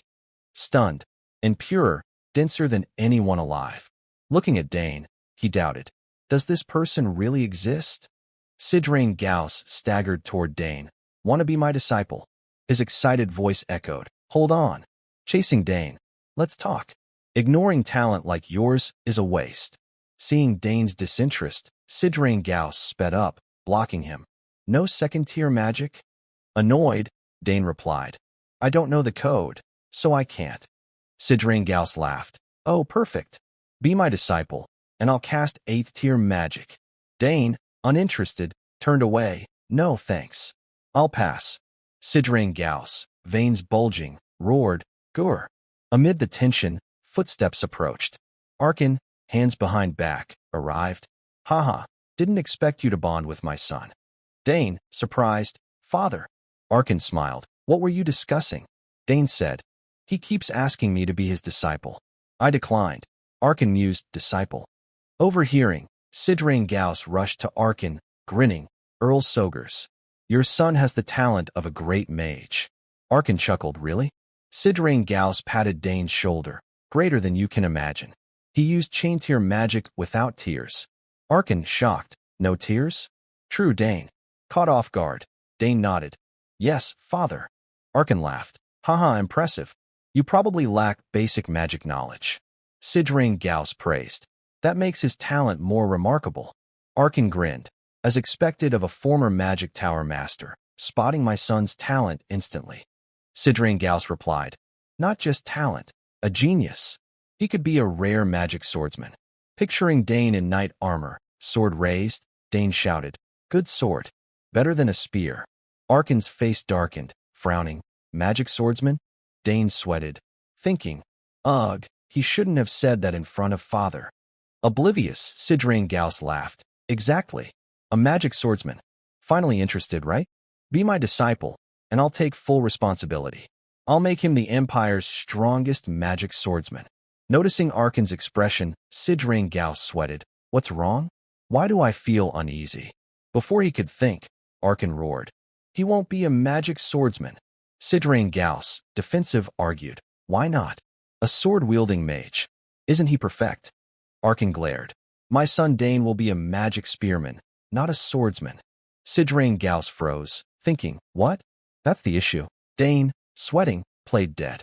Arkin, veins bulging, glared darkly at Sidrain Gauss. Sidrain Gauss thought, haha, why's everyone in this family like this? Sunlight warmed the auxiliary tower. For a mage, being a disciple was significant. Reading, Dane thought, staring at a book. Mages nurture successors through inheritance, a tradition from ancient times, even now with modern magic education. Closing it. Right? A tower master seeks not just a disciple, but a successor. Recalling Sidrain Gauss pestering him. An 8th-rank archmage buzzing around me means my talent is incredible. Adjusting his clothes. After all that praise, I feel something stirring inside. Eyes widening. Oh, I know. He recalled Arabella giving him a crystal orb, saying, pour magic into it when you want to see me. Dane opened the door, grabbed the orb, and muttered happily. All right, let's ask Arabella. Elsewhere, Dane's voice called, Sis. In a library, Arabella heard, Sister Arabella, it's me, Dane. She froze, looking up. Her pen paused. Beaming, she replied, Dane, my little brother. In the library, Arabella's astonished voice rang out. What, Dane? You cast a first-tier spell. Shocked, you don't even have a magic circle. Dane replied, True, but I did it anyway. Arabella gasped. I knew you were a genius, but this is unreal. Dane explained, magic circles only purify and cycle mana. Maybe my mana's already pure enough. Leaving the library, Arabella said, That makes sense. Thinking of a glowing blue gem. Oh, I have a way to test this. Dane, I'll send a magic stone to your room's teleporter. Just pour some mana into it. Dane agreed. Got it. Sitting before the crystal orb, he thought happily. Big sis is so good to me. Mana's always fascinated me. The orb glowed. Advice from a 6th-rank mage is invaluable. Arabella interrupted. By the way, if you can cast spells, she warned, you'll draw a lot of attention at the academy. Dane froze, anxious. I don't want that. Now in a quiet spot, Arabella laughed. It's unavoidable. Talent attracts eyes. Tell me if anyone bullies you at school. I'll deal with anyone who messes with my little brother. Dane recalled. Oh, I almost forgot. I heard you broke the nose of that guy hitting on you. Duke Dell's second son, right? Thinking of that jerk, Arabella gritted her teeth. Don't mention that creep. Passers-by glanced at her outburst. Embarrassed, she fell silent until they left. Then, by the way, even without a magic circle, could your mana get purer over time? Dane replied honestly, I don't know. Arabella said, I'll look into it later. A female student rushed up, shouting, Senior Arabella, the professor's looking for you. Reluctantly, Arabella bid farewell. Ugh, Dane, I gotta go. I'll call you back. Dane replied, See you later, sis. Arabella promised, I'll send the magic stone soon. The orb returned to its soft cushion. Dane thought, I'm stepping into a new world. Grinning, I never expected my mana to be this pure. Muttering, do I have a dragon's heart or something? At the auxiliary tower, Sidrain Gauss groaned. Ugh, I'm done for. Cross-legged, hand on the chair, he thought. I probed him with mana, making things worse. I planned to leave early, but I can't. Gritting his teeth, until he accepts my offer. Recalling his enthusiastic pitch. Oh, perfect. Be my disciple, and I'll teach you 8th-tier magic. Yet Dane refused. No, I don't need it. Sidrain Gauss fretted. How do I convince him? Considering his assets, should I offer magic artifacts? Or my lifetime's knowledge? He sighed. No, that's too much. If he still refuses, I'll lose everything. A knock came, with Dane's voice. You in there? It's Dane Sogers. Sidrain Gauss perked up. Is he accepting my offer? He called, "Come in." The door opened. Dane approached. "Good, you're here. I need to talk." Curious, Sidrain Gauss asked. What's up?" Seeing Dane smile, he thought, "Wait, is he?" Standing, rubbing his head. "Haha, I knew it. You want to be the disciple of an 8th-rank genius mage like me." Dane denied. "Nope." 2 teacups were poured. Disappointed, Sidrain Gauss asked, "Then why are you here? Didn't you say you're not into magic?" Sitting across, Dane smiled. "I never said I wasn't into magic." Sidrain Gauss puzzled. "Then why not be my disciple? Got a master already?" Dane replied, "No, I don't." Sidrain Gauss fumed. "Is this kid toying with me?" Grinding his teeth. "So why are you here?" Dane, serious, thought, "I don't know how to progress to 2nd tier. Learning from Big Sis is tough, since she's far." Recalling saving Sidrain Gauss, "He owes me his life. Learning from him is best." Dane declared, "I don't want to be just a regular mage." Sidrain Gauss, confused, "What? A spear mage then?" Dane shook his head. "No, I'll be a mage, spearman, assassin, summoner." Sidrain Gauss, exasperated, smacked his head. "What? That's a real class." Dane sipped tea, smiling. "Oh, and swordsman too." Sidrain Gauss scoffed. "Ridiculous." Dane drank calmly. Frustrated, Sidrain Gauss asked, "You're still refusing me, knowing this is your only shot?" Dane nodded. "Yup." Sidrain Gauss pondered. "Damn, he's stubborn." Eyes widening. "Oh, this might work." Slamming the table, he stood. "Want a recommendation letter?" Dane, mid-sip, paused. "Recommendation letter?" Sidrain Gauss grinned. "Heard you're heading to the academy, right? My letter will get you straight in." Dane set his cup down, silent. "That's tempting." He agreed. "All right." Sidrain Gauss, thrilled, "Great. Let's discuss details." Dane countered. "Can I set conditions?" Sidrain Gauss, gleeful, thought, "He's hooked. I'll seize this and trap him." Laughing, "Of course." "Name them." Dane asked. "Can you teach me how 2nd-tier magic works?" Sidrain Gauss agreed instantly. "Absolutely. I know every spell in the world." Dane pressed. "Really? I'm counting on you." Sidrain Gauss, surprised by the ease. "Haha, no problem." Looking at Dane, he thought, "He's young. A letter or 2nd-tier magic is nothing to me." Eagerly, "Shall we start? My condition's not great, but it's fine." Dane nodded. "Let's do it." Standing, Sidrain Gauss gloated. "He's in my net." Dane added casually, "Oh, I'll consider this repayment for saving you in the forest." Sidrain Gauss froze. "What?" Dane smiled. "You said it yourself. You owe me your life, so I can ask for anything. I've stated my request." Sidrain Gauss, furious, clenched his fists. "What about being my disciple?" Dane shook his head. "No way." Sidrain Gauss, crestfallen. "Huh? I got played. Stunned. Tricked by a 14-year-old?" Pointing, he shouted, "Hold on. You asked for 2 things. I only owe you 1 favor." Dane remained calm. I don't think so." Sidrain Gauss, confused. "What?" Dane explained. "First, I saved you from the forest and used Lily's dagger to detox you. Second, I purged the poison from your body. Casually. I also carried you back, but I won't count that." Sidrain Gauss, teary, wailed. "Why's this kid so cunning? Ugh, my back aches." At the training ground, they faced each other. Sidrain Gauss, arms crossed, looked up, thinking, no big deal. Smiling, he schemed. If I keep persuading him, he might change his mind. It'd be a waste to let a born genius slip. Resolved, he turned away. Condensing a mana core before a magic circle is trivial. What matters is you cast spells without one. The 2nd-tier magic methods I'll explain are complex. Turning, he glanced at Dane. "Many give up here. Warning, listen closely." Dane smiled, nodding, "Sure." Sidrain Gauss thought, "Look at those eager eyes." Clearing his throat.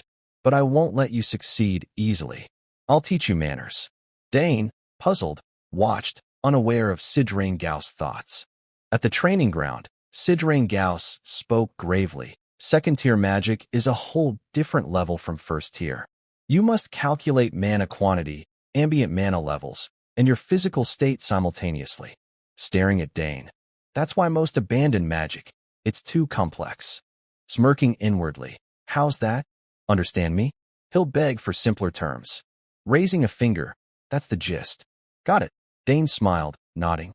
Yes, I understand. He explained, from my perspective, magic requires learning a lot. Not just its mechanics, but things I don't yet know.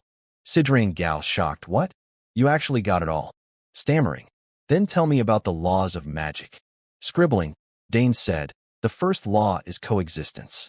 Picturing a vibrant world, mana can coexist with the physical world and other mana sources.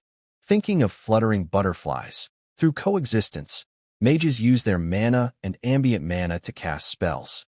He continued, the second law is conservation. Sidrain Gauss froze, stunned. Unbelievable. He grasps magic's essence. Dane elaborated. If mana gathers enough material elements, conservation allows casting spells with various elemental attributes. Sidrain Gauss, sweating, thought. He's adding his own insights. Reassessing Dane. Most find this dull, but not him. How does such a person exist? Brushing it off. Each tier exponentially increases complexity. Instead of explaining, I'll demonstrate. Spreading his arms, mana swirled around Sidrain Gauss. A magic spear shield formed before him. He explained, this is a first-tier spell, cast using simple laws.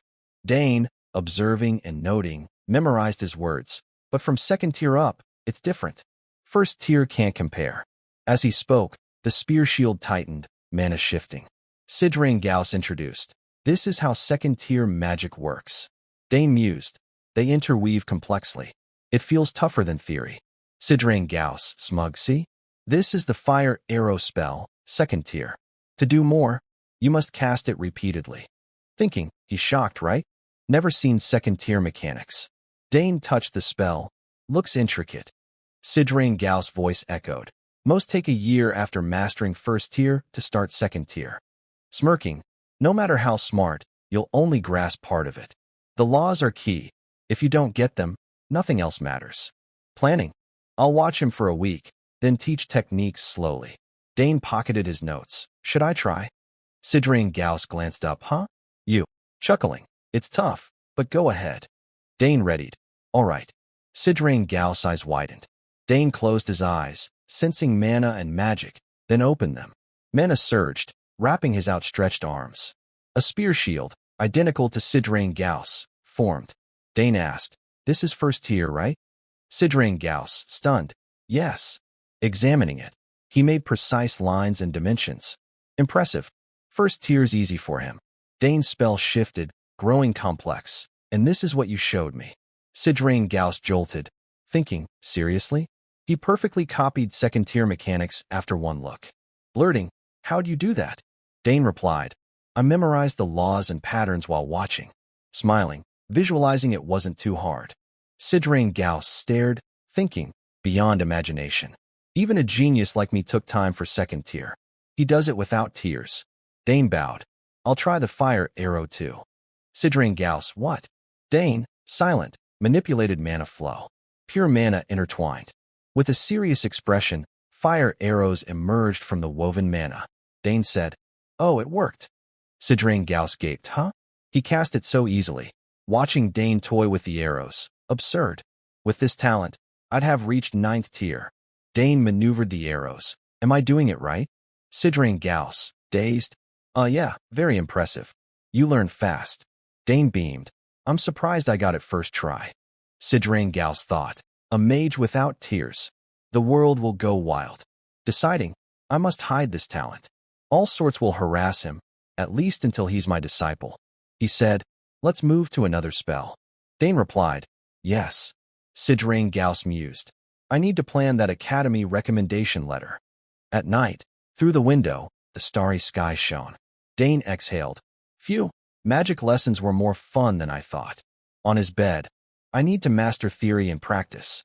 Since I can use magic, recalling his past life, sword bloodied on a mountain, I had to abandon magic, never knowing when I'd die. I fought everyone. Studying magic was a luxury. To survive, I swung my sword. Unread tomes haunted him, as magic required theory over practice at times. It makes me excited for this life. He recalled Arabella's tutoring and past theories, plus my pure mana and innate talent. Thrilled about casting second tier that afternoon, I can excel with simple guidance. His first magic attempts. Thinking of Sidrain Gauss, taught by a former magic tower master. Excited, what magic tomorrow? 2 weeks later, at the auxiliary tower, Arkan exclaimed, "What? You want to make a magic potion?" Facing Arkan, Sidrain Gauss replied, "Yes. Lacking materials, I'll need to leave the domain." Arkan pondered, a potion already? Sidrain Gauss said, "Don't worry about the boy. He's learned 4th tier mechanics." Arkan, shocked, "Doesn't each tier take a month? Potion info isn't easy to get." Suspicious, "Where'd you learn that?" Besides Sidrain Gauss, Dane grinned, "From magic books in the library. They fascinated me." Sidrain Gauss patted Dane, laughing, "Truly a genius. I never thought you'd be curious about potions. Most find them dull." Rubbing his head, "Even picking materials excites you." "Guaranteed," Arkan mused. Finally, he nodded, "Fine. It'll be valuable experience. Since you're going out, check the domain too." Dane beamed, "Yes, father." In the bustling Soger's duchy, where towering buildings stood close together, the streets hummed with activity. Citizens spotting Dane on horseback turned to look. "It's young Master Dane. Take some new snacks with you." His silver hair fluttered beautifully today. Dane smiled, greeting them. "Everyone doing well? I'll grab snacks later." Sidrain Gauss glanced at him, thinking, "Earl Sogers doesn't seem bad. Well, given how he's treated me, that tracks." A fruit stall lined the roadside. Sidrain Gauss remarked, "The South has great food, pleasant weather, and friendly people." Scanning the enthusiastic locals, a rare sight in the capital. Dane grinned, "Yes, it's warm here." Sidrain Gauss changed topics. "How long till we reach the magic shop?" Dane leaned forward, smiling. "Not sure. Never been there." Sidrain Gauss blinked. "Huh." Dane turned to Herman riding behind. "Herman, guide us from here." Herman smiled. "Yes, young master." The trio galloped swiftly. Herman led, calling, "This way, not far now." Dane replied, "Good." At the magic shop, gasps echoed. "Wow, is that really young Master Dane?" A woman's gentle voice added, "His silver hair and emerald eyes are as stunning as rumored."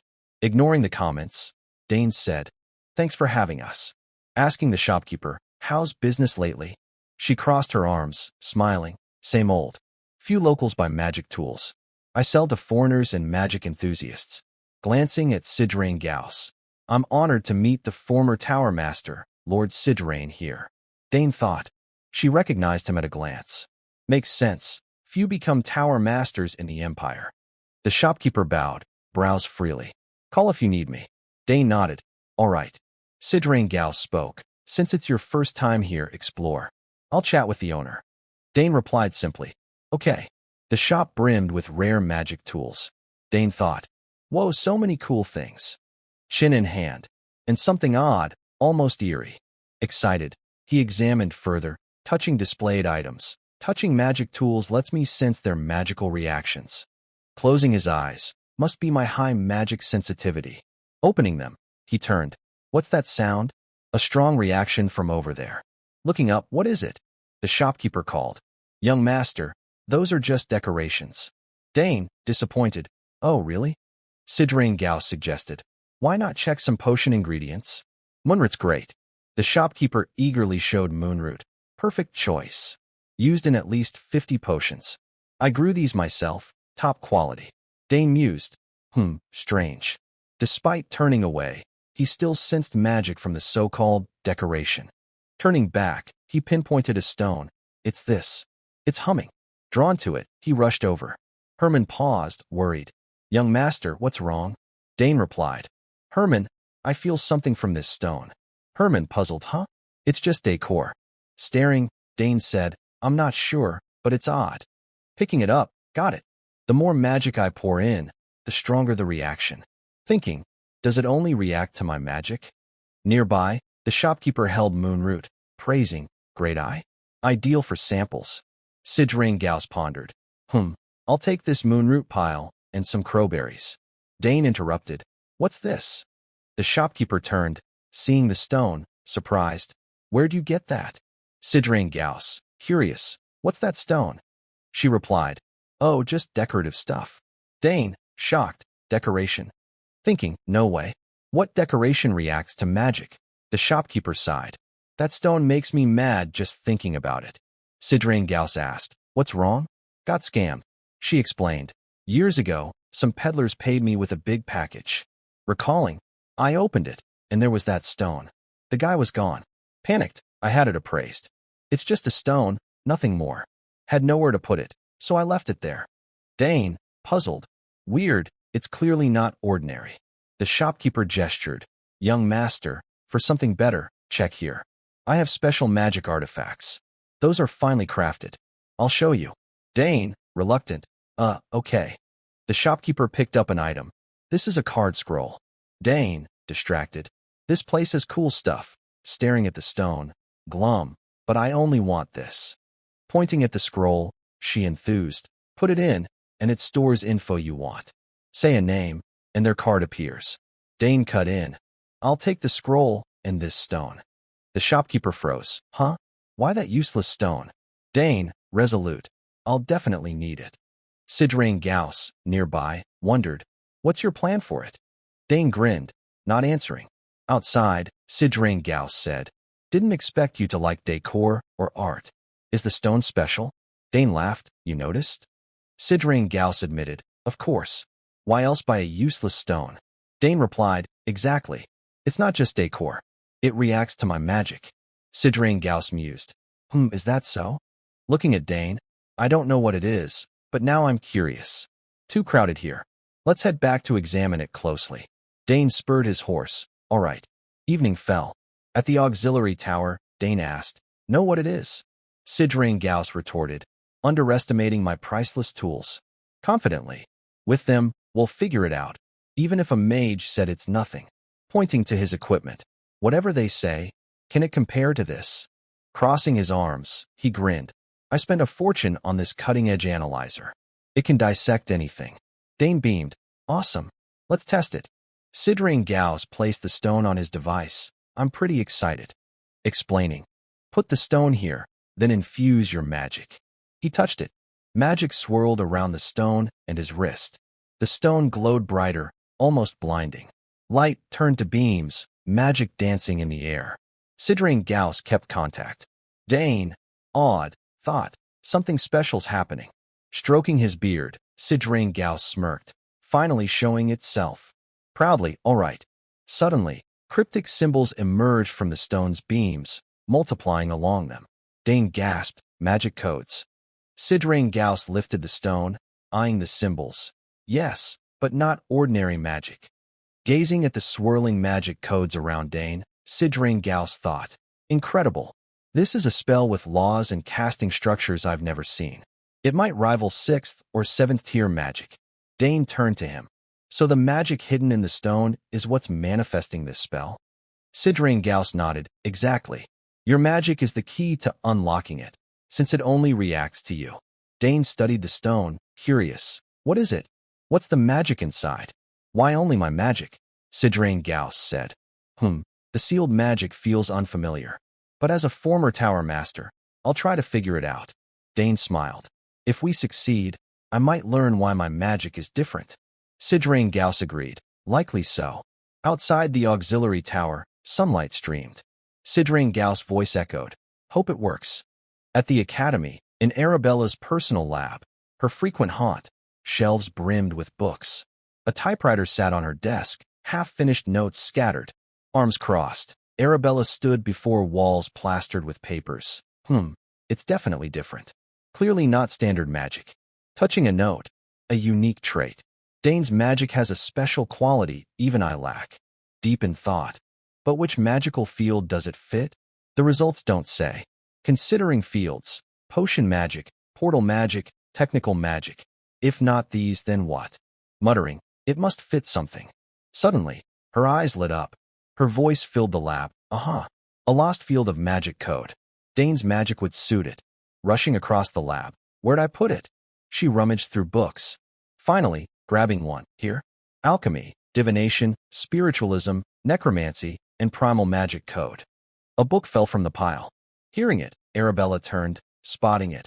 Oh, this is, picking it up, ancient magic text. Holding it. Thinking back, there was an ancient magic kingdom. Plus, spells inherited from Akina. Musing, since it's 2,000-year-old magic, no one knows how to use it. Arabella chuckled. Haha, what am I saying? The great magic vanished 2,000 years ago. Dane's magic can't match it. Glancing at the books. Whatever. Nothing to lose. Softly, let's try. She spread her arms, serious, casting a spell. Mana poured into the typewriter. Closing her eyes, it clacked. Surprised, she opened them, seeing text appear, murmuring, something's showing up. Pulling the paper, curious. What is it? Alchemy, divination, or reading? Hope it's not necromancy. Her eyes widened, shocked. No way. Her voice boomed. What the hell? Meanwhile, with Dane and Sidrain Gauss, blue magical light lingered. They stared at the stone on the analyzer. It cracked into pieces. Sidrain Gauss cheered. The seal's broken. Dane, unsure something inside. Sidrain Gauss replied, Yes, I'll get it. He reached into the cracked stone, pulling out a bracelet. Dane eyed it. A silver bracelet? Sidrain Gauss, puzzled. Looks like a cheap market trinket. I expected something special, but it's empty. Holding it out. Since it reacts to your magic, try wearing it. Dane caught off guard. Oh, okay. Taking it. He slipped it on, watching for changes. Instantly, it glowed blue. Sidrain Gauss exclaimed, See, it's reacting. Dane stared. I see strange symbols. Sidrain Gauss, excited. What? Let me see. Dane asked. Know what they are? Leaning in, Sidrain Gauss gasped. This is thrilled. Yes. Nervously. Ancient script no one can read. Dane, curious. The ancient script you mean? Sidrain Gauss explained. Symbols used by the ancient Akina magic kingdom. Dane's eyes sparkled, recalling Arabella's childhood tales of Akina's thriving era, where even trinkets were magical. She said it ended one day, leaving only ruins. Thinking, all that remains are relics, stories, and this magic code. Sidrain Gauss sat on the bed. Haha, I knew your magic was special, but tied to the ancient kingdom. Dane added, That's probably why I moved so easily in the forest. Sidrain Gauss raised an eyebrow. Seems so. That forest's magic stems from Akina.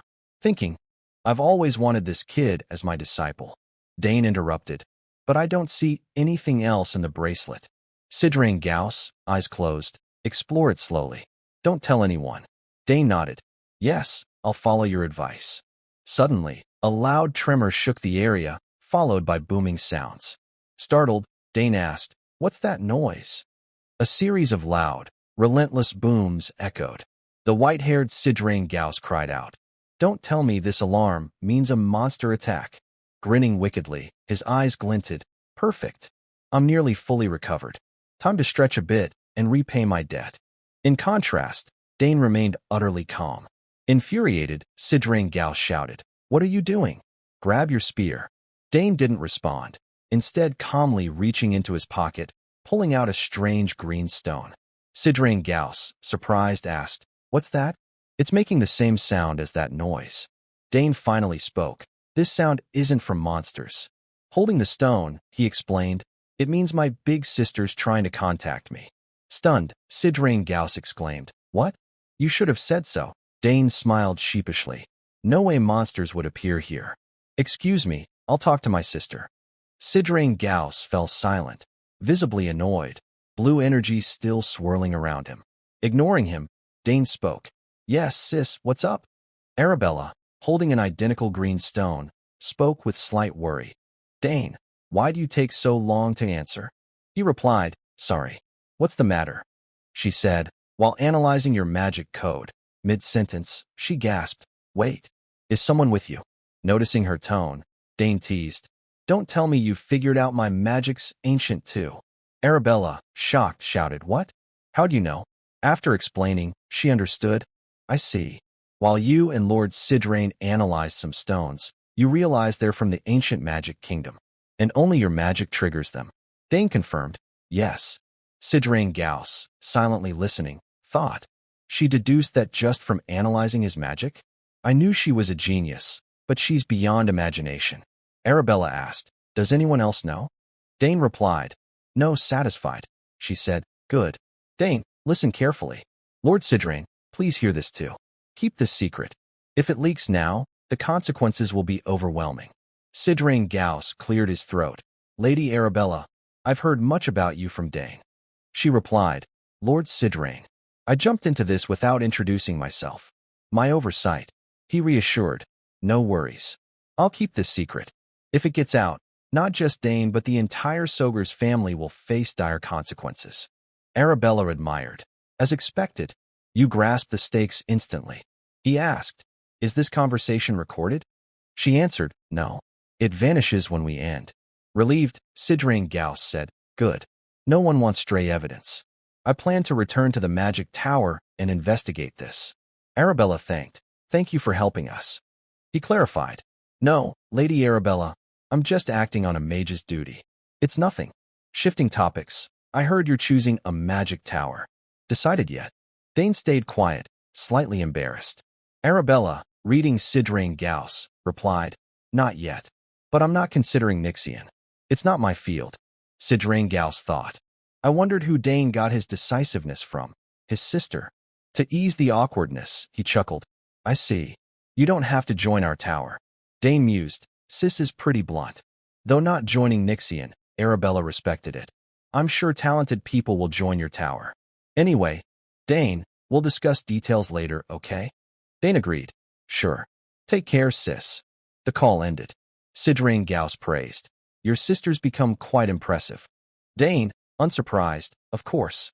She made this too. Says these compact crystal orbs are trendy among young mages. Sidrain Gauss nodded. Indeed, impressive. But I don't need one. At 8th rank, I don't care for communication. For important matters, people can meet me directly, right? Dane replied, I see. Thinking, sounds like he has no friends. In Dane's home, Arkan's voice rang. Great magic? That worries me. Dane smiled. Don't worry, father. Arkan stood, hands behind back. If anyone targets Dane, they'll pay. Lily, his mother, added, sounds good. I'll silence anyone after my son my way.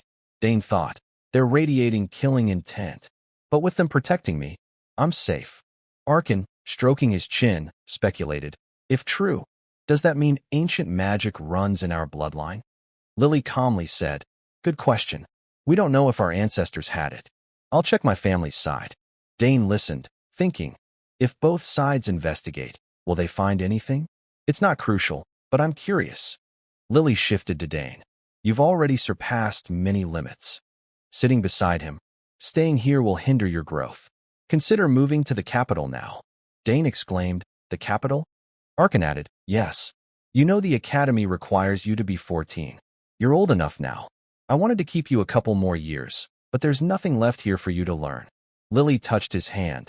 Dane, if you choose this, you can leave whenever you're ready. Dane thought. I didn't expect them to think like that. Arkan, hands on hips, beamed. Dane, you'll do great. Go unleash your talent. Dane replied calmly. I understand, father, mother. I've decided. I'll prepare for the academy. Arkan, pleased. Good choice. Dane, equally thrilled. Great. Time to level up. With Sidrain Gauss, the mage remarked, bit sudden, huh? Your choice. Dane nodded. Yes. Sooner than expected. Like Arkan, Sidrain Gauss approved. Good call. Staying here would limit your talent. Such a waste.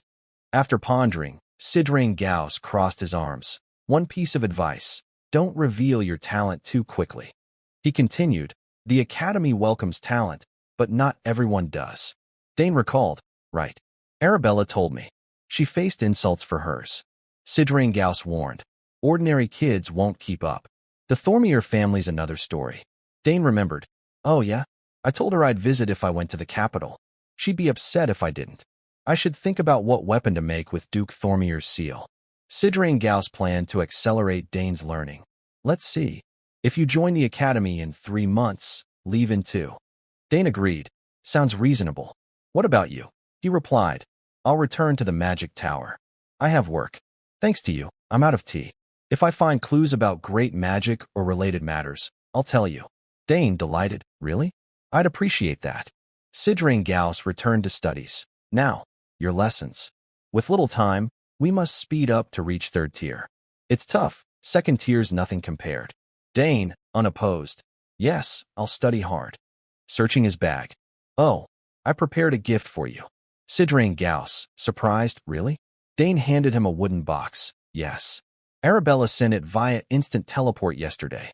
He added, it's brand new. Sidrain Gauss asked, what is it? Dane explained, a new compact crystal orb, not yet on the market. Arabella invented it. She adores me, so when I asked, she gave me one. Sidrain Gauss admired it, small and beautiful. I don't need it, but I'll kindly accept your gift. Dane added, please use it to contact me. Seemingly distracted, Sidrain Gauss studied it. Oh, I can encode my code here. Dane thought. Says he doesn't need it, but he's excited. Dane showed him how to use it. Yes, do it here. Sidrain Gauss, thrilled, so simple. Seeing his enthusiasm, Dane worried. Hope he doesn't call me too often. Alone in his room, Dane pondered the academy.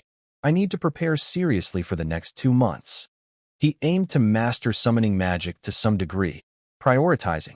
I'll target the summoning class, earn a summoning seal, and join the aptitude exam. With Arabella as a professor's assistant, I'll see her often. Lost in thought, he remembered. My egg.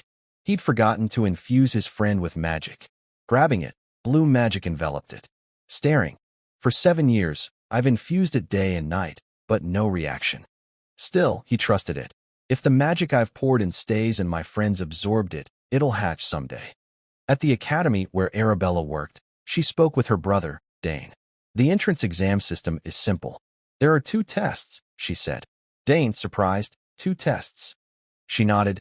Yes, a general exam and a specialized one. Dane asked, got it. Can you explain more? Arabella said. The general exam is a preliminary to sort candidates.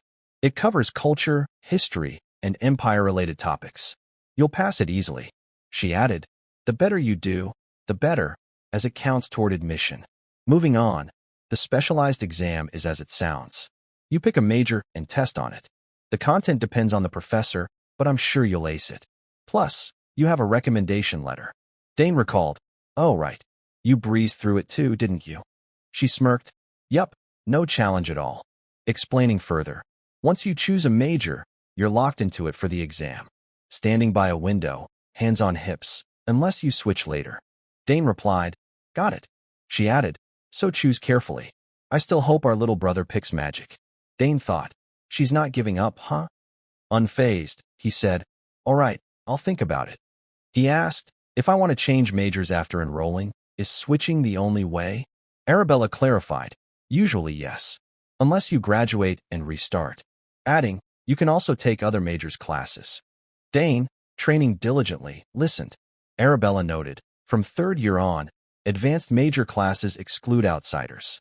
Pausing his training, Dane considered her words, so I'll need to pick one major to focus on. Suddenly, Arabella exclaimed, oh right, there's a program called the Elective Major for Talents Like You. Dane stopped, intrigued. Really? Sounds cool. At the campus courtyard, walking, she said. But unless you're aiming to fail, no one applies. Dane puzzled why. She replied, because no one's ever passed it. Unfazed, he said, I see. Her tone grew worried. Don't tell me you're thinking of trying it. He quickly denied. No way. Sis, Lord Sidrain's here. I'll call back. The call ended. Arabella rubbed her head. Am I pushing him too hard? No, but magics. A distant voice called. Senior Arabella, the professor's looking for you. Snapping out. Oh, okay, I'm coming. Sidrain Gauss handed Dane a letter. Here, the recommendation I promised. Dane beamed. You really wrote it? Stroking his silver beard, Sidrain Gauss boasted. Not just formalities. I put real effort into it. I've written a few, but this is my most heartfelt. Consider it an honor. Dane stared at it. Thank you. I won't let you down. Sidrain Gauss tilted his chin, feigning annoyance. If only you'd agreed to be my disciple. But even then, I doubt you'd call me master obediently. Dane froze, thinking, how'd he know? Sidrain Gauss asked, ready for the trip? Dane replied, yes. I don't have much to bring. The academy dorms are well equipped anyway. He nodded. True, but some hog the facilities. You're not one to lose to them, right? Dane imagined.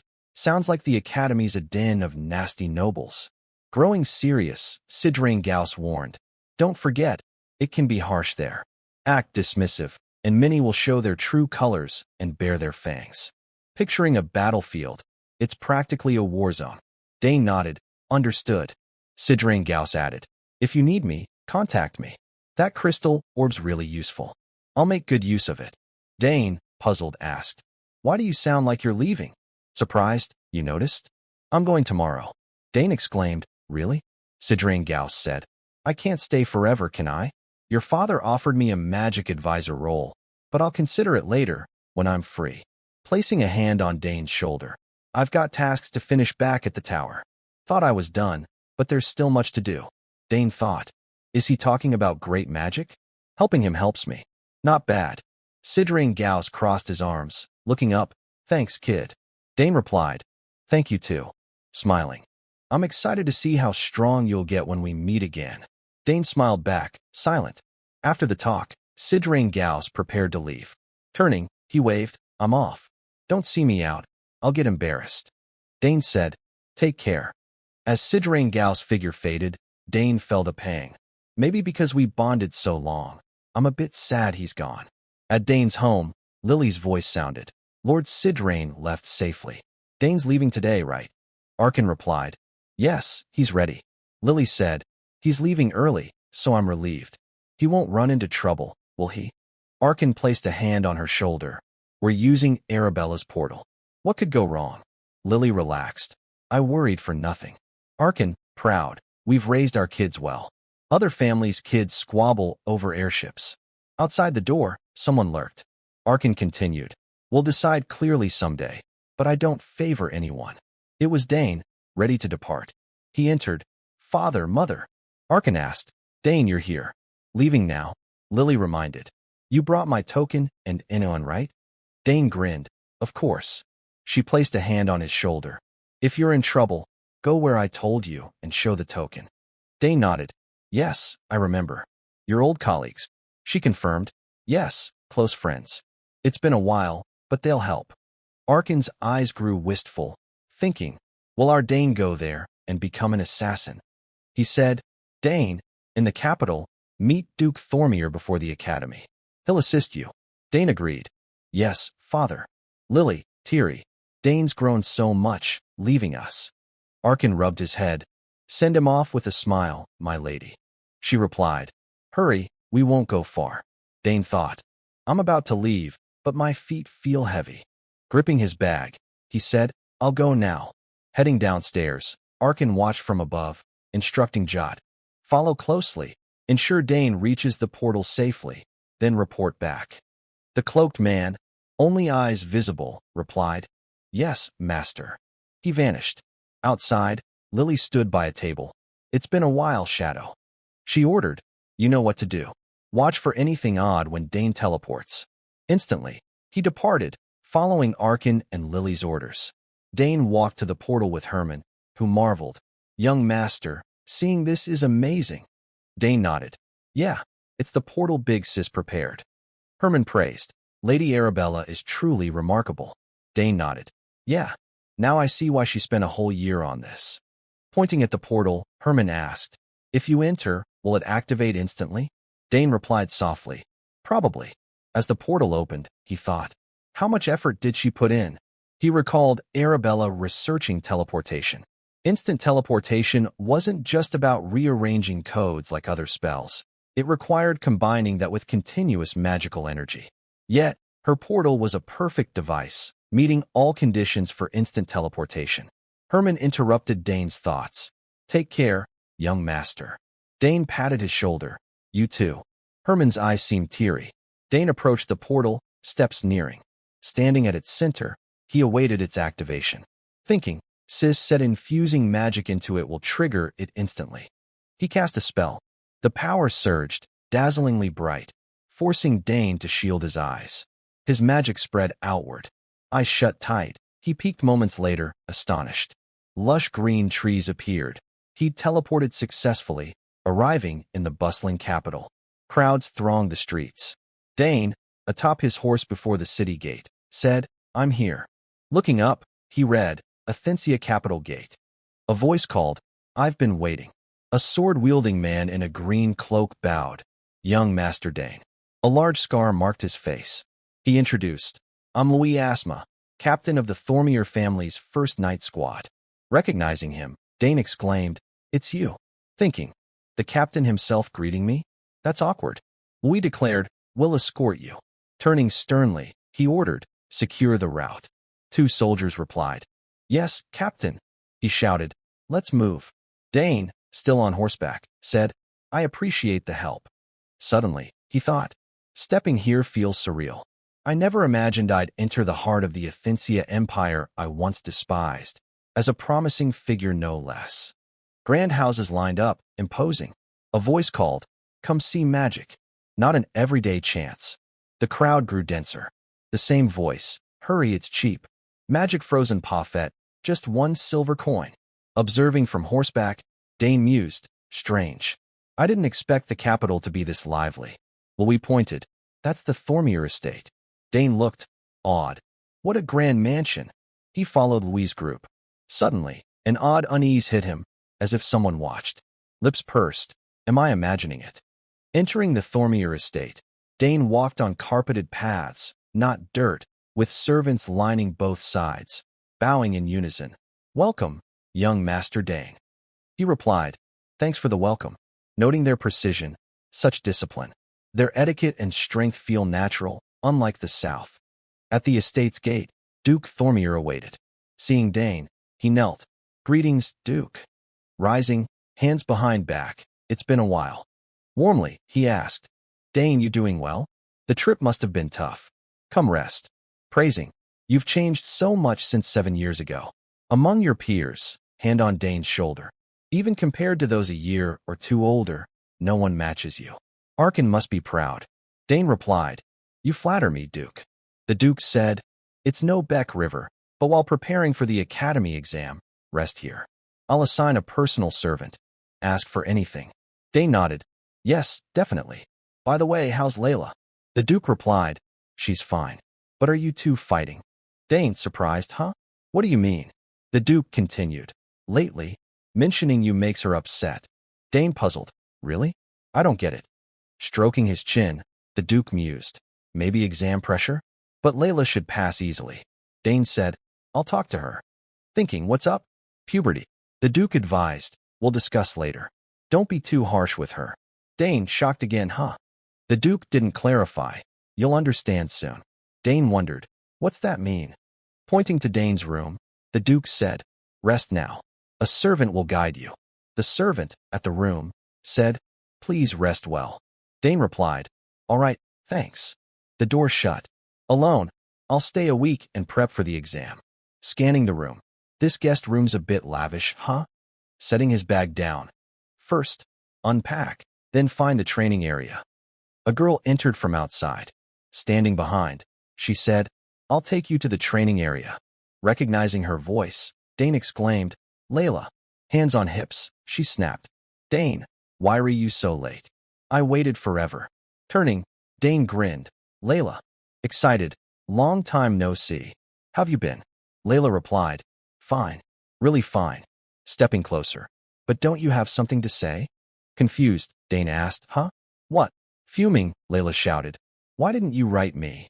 Clueless, Dane blinked, "Letters?" Dane stammered, "I meant to reply but forgot." "Sorry," Layla shouted, "Sorry's enough?" He explained, "I came here in person, didn't I? Preparing to leave for the capital left me drained. Forgive me this once." Layla tilted her chin, unconvinced.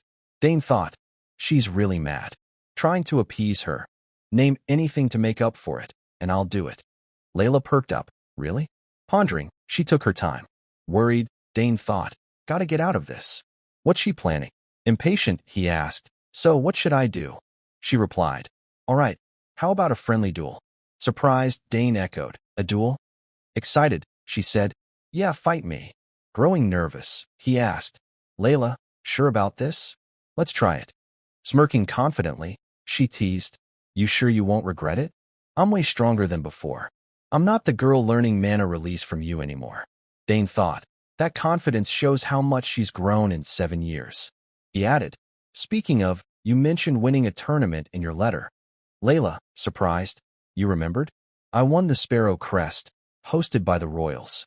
Dane exclaimed, "Right, that's it. The tournament for teens under 15 across the empire, right? Layla confirmed. Yup, a high-standard competition. If you'd come, we'd have faced off in the finals. Such a shame. Dane grinned. That regret can be settled now. Layla, who'd proposed the duel, now worried. You sure? You've got the entrance exam. What if you get hurt? Dane thought. Who should be worried? Not wanting to upset her, he said, I'll be fine. Layla, reassured, didn't object. Good. It's late today. Tomorrow, first thing, we duel. The next morning, Dane's voice rang. Training weapons. They stood in the training yard. Layla asked, still using blunted weapons? He replied, no, but it's a friendly match. Training weapons are fine. Adding, even the best warriors can't handle every situation. What if we get injured? Layla quickly said, don't worry, Hela, the Empire's best healer, works for my family. Dane pressed, what if Hela can't fix it? Layla, stumped, faltered. Seeing this, Dane said, to wield edged weapons, you need that mindset. Annoyed, Layla snapped, it's just a duel. Why so serious? Sighing at his insistence, she relented, fine, training weapons it is. Ordering a servant, bring me training weapons. The servant obeyed. Yes, milady. Watching her, Dane thought, she's become the proud girl rumors spoke of. Recalling gossip, they say she'll soon match her brothers, active knights. Maybe Duke Thormir's raised the first female heir. Musing, back then, teaching her mana release was a big motivator. Childhood memories with Layla surfaced, her adorable younger self. Layla, too, recalled Dane's words. Thanks to you, I learned mana control faster than my peers. Now, I have 2 mana cores. Staring at him, I've waited for this day.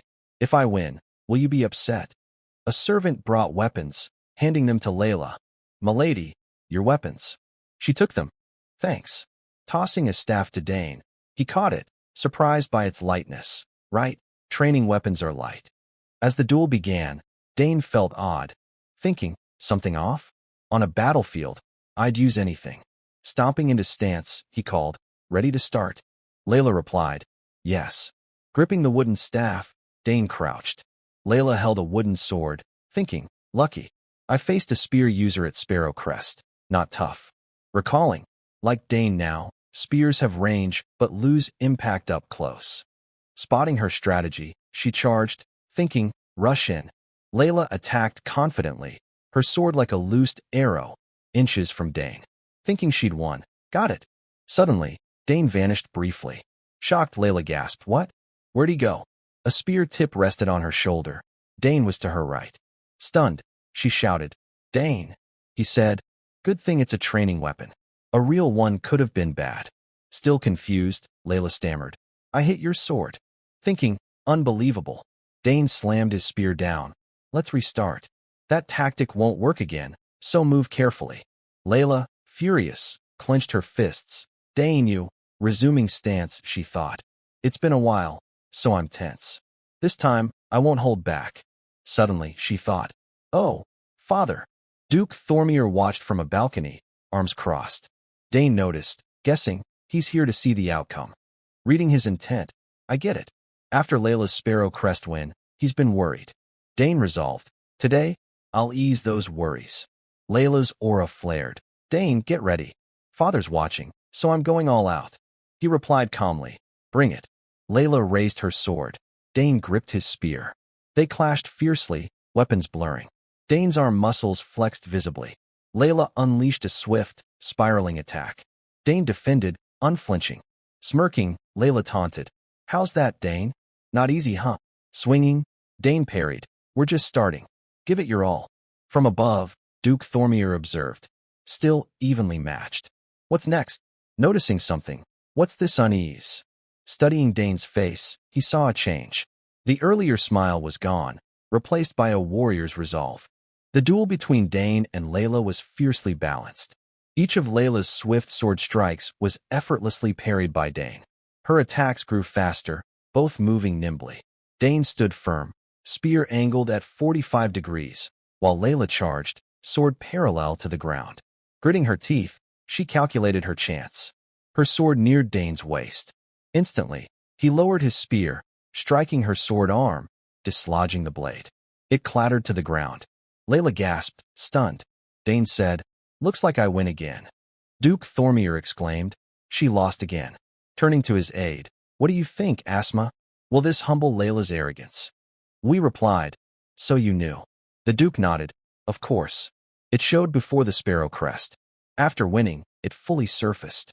Below, Layla fought Dane intensely, visibly rattled. The Duke watched closely. "I plan to talk to her, but self-realization is better." We agreed, a wise choice. The Duke asked Louis, "How many mana cores do you think the boy has? Look at Dane's precise dodges." Louis pondered, "At least 3. The Duke disagreed. "I think 2, maybe 3. Louis, puzzled, rubbed his chin. "Why?" The Duke said, "Observe."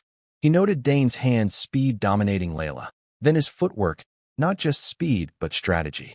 Its tactical movement. Layla, shocked. "You blocked everything?" Dane twirled his spear. "Your movements, bluntly. I can mostly predict them." Layla wondered, "Is he a diligent swordsman?" The Duke mused, "Maybe. Likely no real combat experience." Hands behind back. To Louis, "I can't believe my eyes." His gaze grew stern, recalling 7 years ago when Layla matured most. She'd greeted, "Hello, Earl Sogers," before Arkin and Dane. The Duke thought, after the southern inspection, meeting Dane changed her. Maybe now too. Louis nodded. "It's fascinating. Milady won Sparrow Crest, but can't use her full strength. Earl Sogers trained him differently." The Duke countered, "You misunderstand Arkin." Explaining, "He's strict but not harsh like me." Dane didn't need harsh training. Louis, confused, "What do you mean?" The Duke replied, "Overwhelming talent." Pausing, "Ordinary people dare not surpass." Watching Dane, the Duke marveled, "Dane's a genius." He speculated, he likely skipped Sparrow Crest out of disinterest. Louis listened, understanding, "Is that so?" But he thought, no way he wasn't interested in Sparrow Crest, the dream of every imperial youth. The Duke added, "No one his age can rival him." The duel dragged on. Layla collapsed, exhausted, hands on the ground, dazed. The Duke hoped, "Layla, realize your flaws here. Drop that arrogance, focus on swordsmanship, and you'll surpass your brothers." His high expectations for her were clear. Sweating profusely, Layla thought, as expected of Dane, "I can't beat him. He's a talent, but the gap is huge." Dane shouldered his spear. "You're tired. Let's stop." Silent briefly, Layla laid down her sword. "Fine.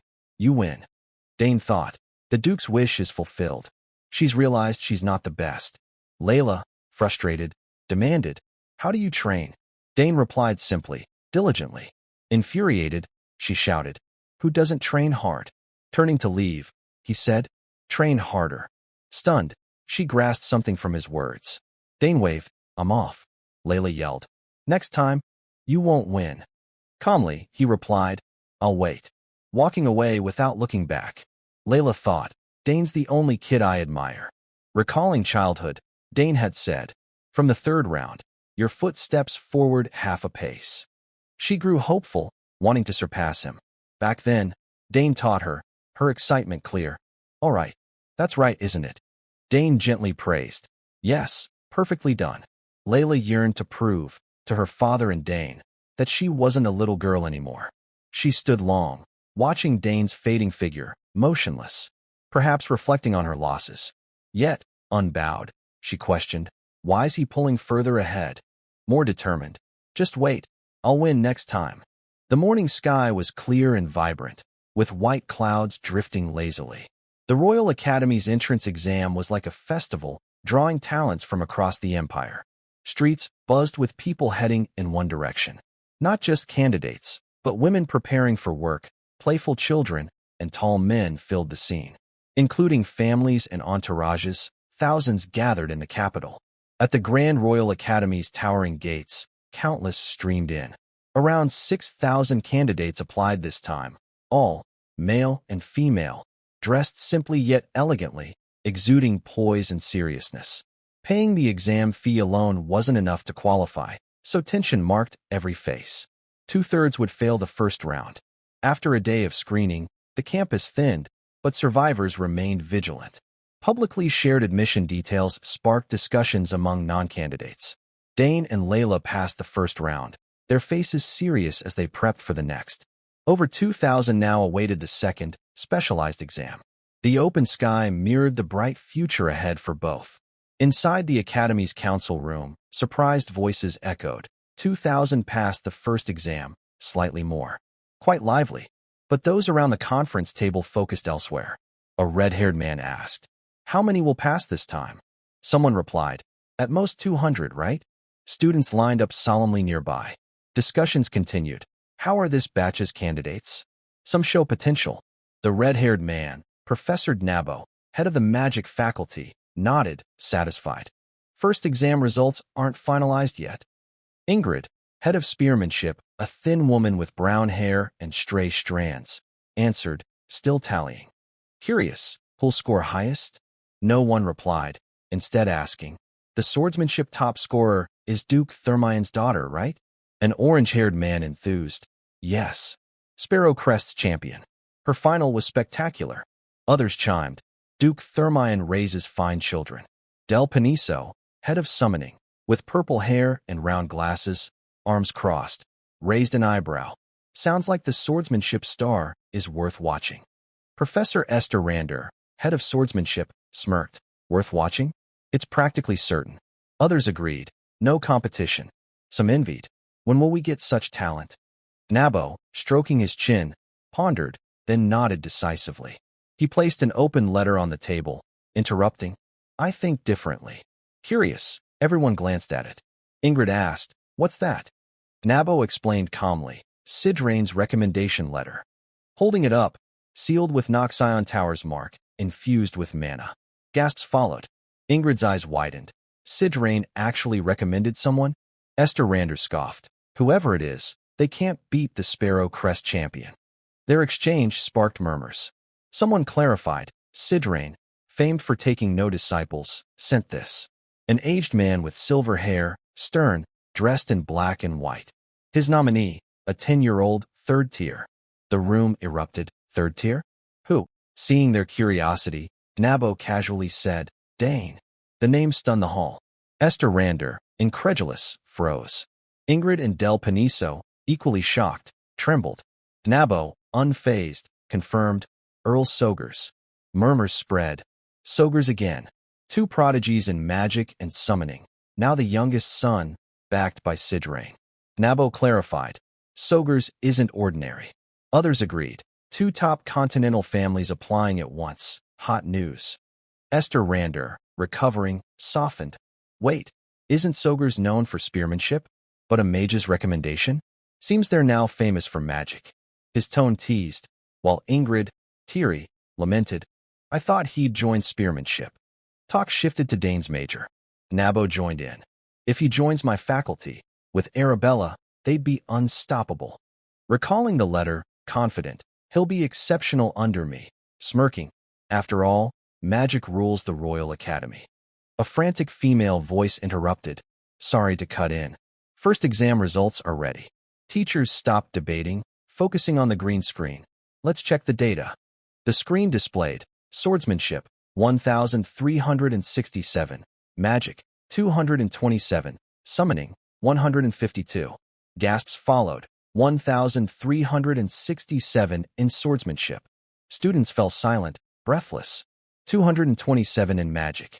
The gap between faculties stunned. Swordsmanship dominates. Amid student chatter, Esther Rander, scanning names, grinned triumphantly. As expected, her name's at the top. But Nabo, browsing magic's list, frowned. Dane's name isn't here. Disbelieving, he scrolled repeatedly, exclaiming, Dane. He's missing. Others questioned, really? What about Sidrain's letter? Ingrid checked, not in mine either. Fearing they'd lost a gem, they asked the messenger, any candidates unlisted? The girl at the door froze, nervous. After checking, one candidate applied for the free major. Nabo and Del Paniso were floored. Ingrid and Esther Rander stared, gasping. Did we miss here? Confirming, free major? Silence blanketed the room. Everyone exchanged shocked looks, leaving the messenger thinking something was wrong. Stammering, of 6,000 candidates, Dane scored highest in the first exam. Her anxious words shocked Esther Rander. What? His reaction silenced others until the bombshell sank in. Chaos erupted. Dane's first. While the council room descended into pandemonium, Dane was carefree outside. Watching faint sunlight tint the scenery red, he mused. A month here already. Time flies. Fighting Layla feels like yesterday. The first exam's done, awaiting results. Recalling the tense first round, luckily, it wasn't hard. Lost in thought, a sweet voice called. Dane, got your results? What rank? Looking up, he saw a pink-haired girl rushing over. Dane glanced down. His wrist's digital watch showed the academy results. First place. Grinning, he raised his hand. I'm first. Layla fumed. Of course it's you. Seething, she growled. I missed first. Her amber eyes blazed. How do you study? Recalling stacks of books, Dane smirked. Mostly my sister's questions. Layla retorted. I studied those too, but they're tough, especially military studies. Dane stayed silent, thinking, I had an edge from learning it in my past life. As a soldier, his resolute gaze shone through war's smoke. While he reflected, Layla ranted, what does a 14-year-old know about tactics, strategy, or military management? Dane countered, I found it easiest. Isn't it fun? Shocked, her jaw dropped. What? Are you human? Not just military studies. Art, music, even Greenwich Empire history. Seeing her dramatics, Dane grinned smugly. That's my specialty. Thinking, I gained so much unconsciously on the battlefield. Layla switched topics. Where's your second exam? Dane pondered. 3 places, I think. Stunned, she stammered. T3? You really applied for the free major?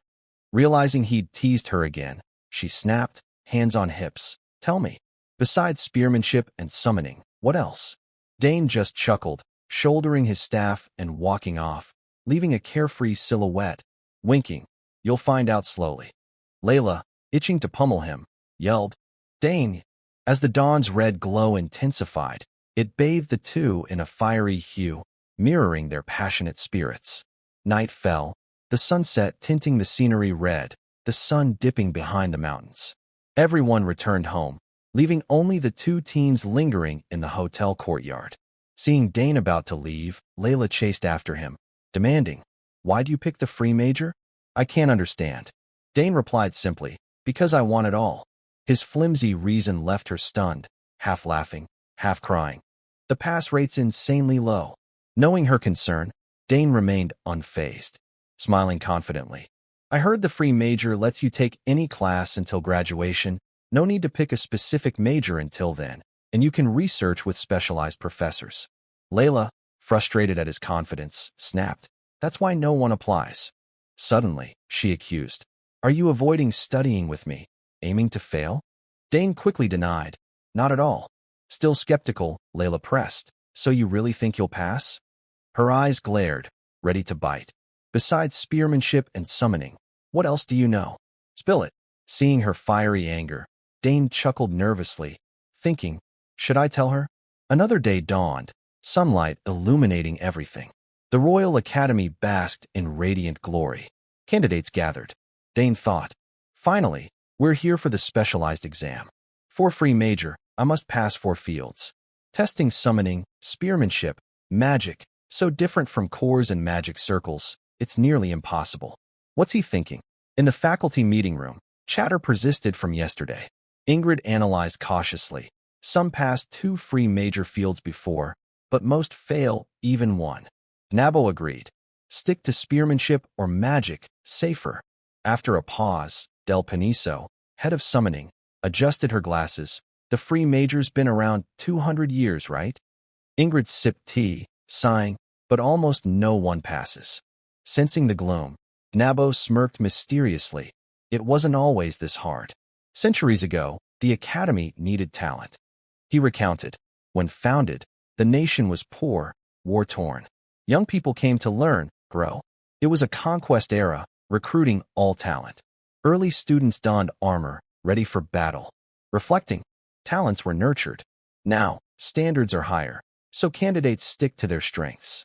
Ingrid frowned, setting her cup down. Why keep it? A major no one applies for, no one passes.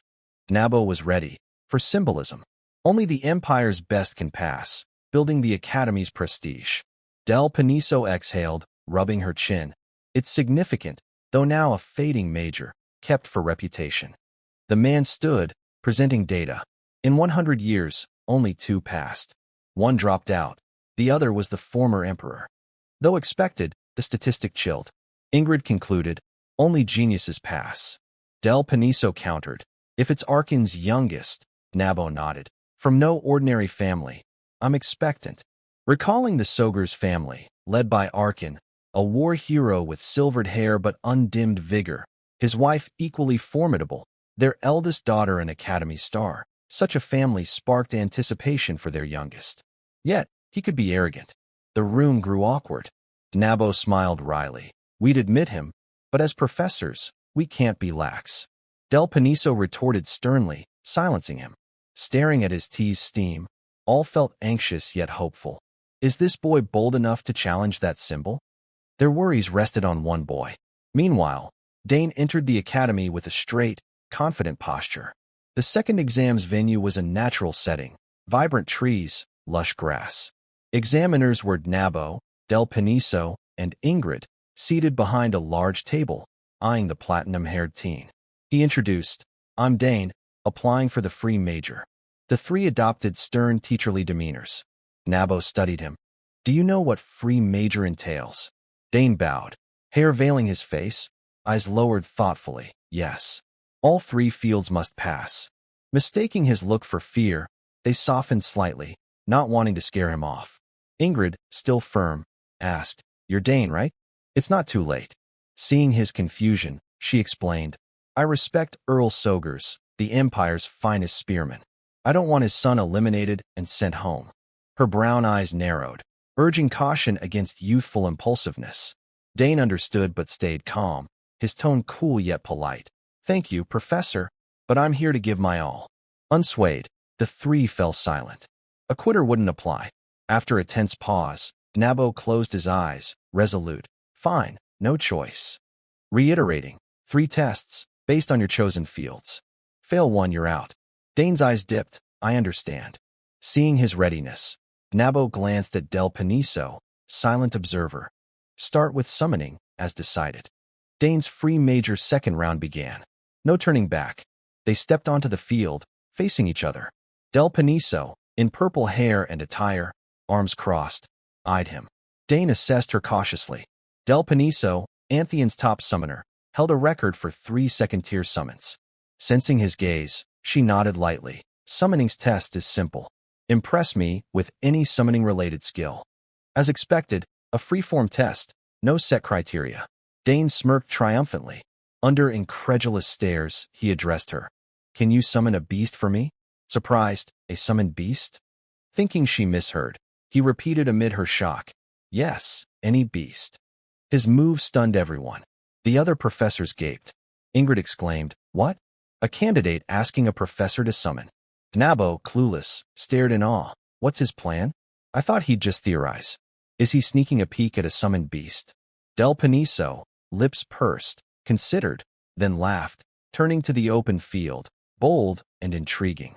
Appreciating the rare, huh? Under watchful eyes. Open your eyes wide.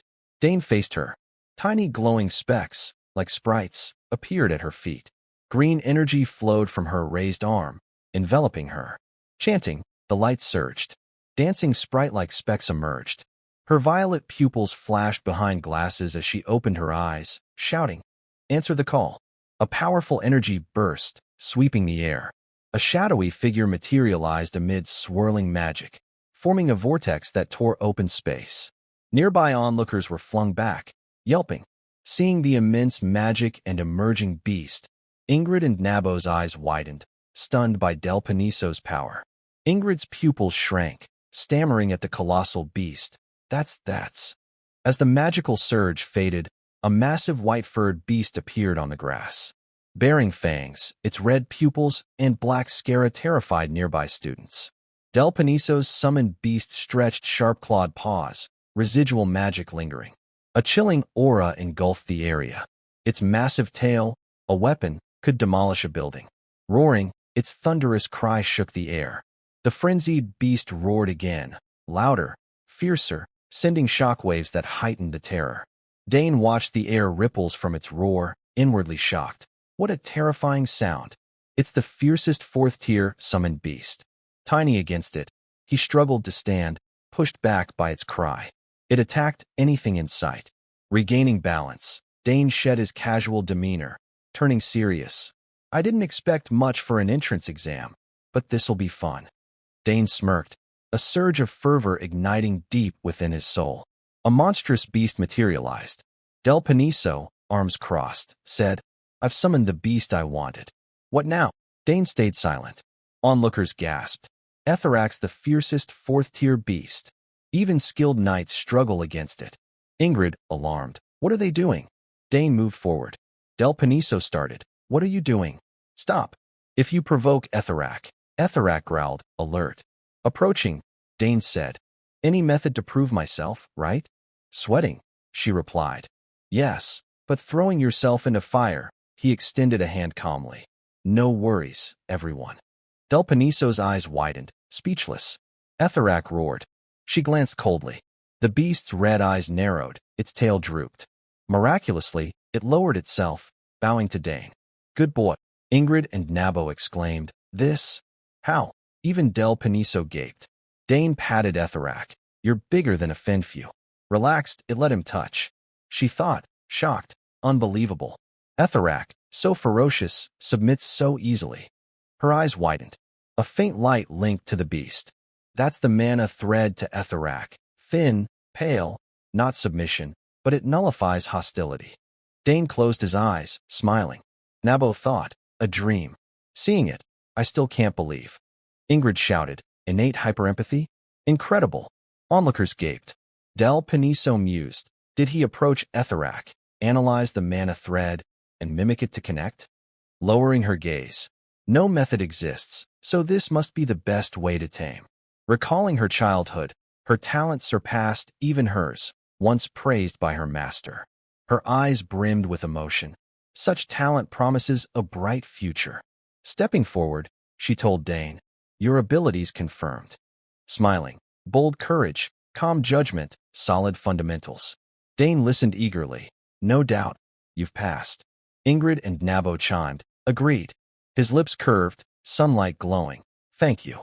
Night fell. A voice rang. Done in 30 minutes?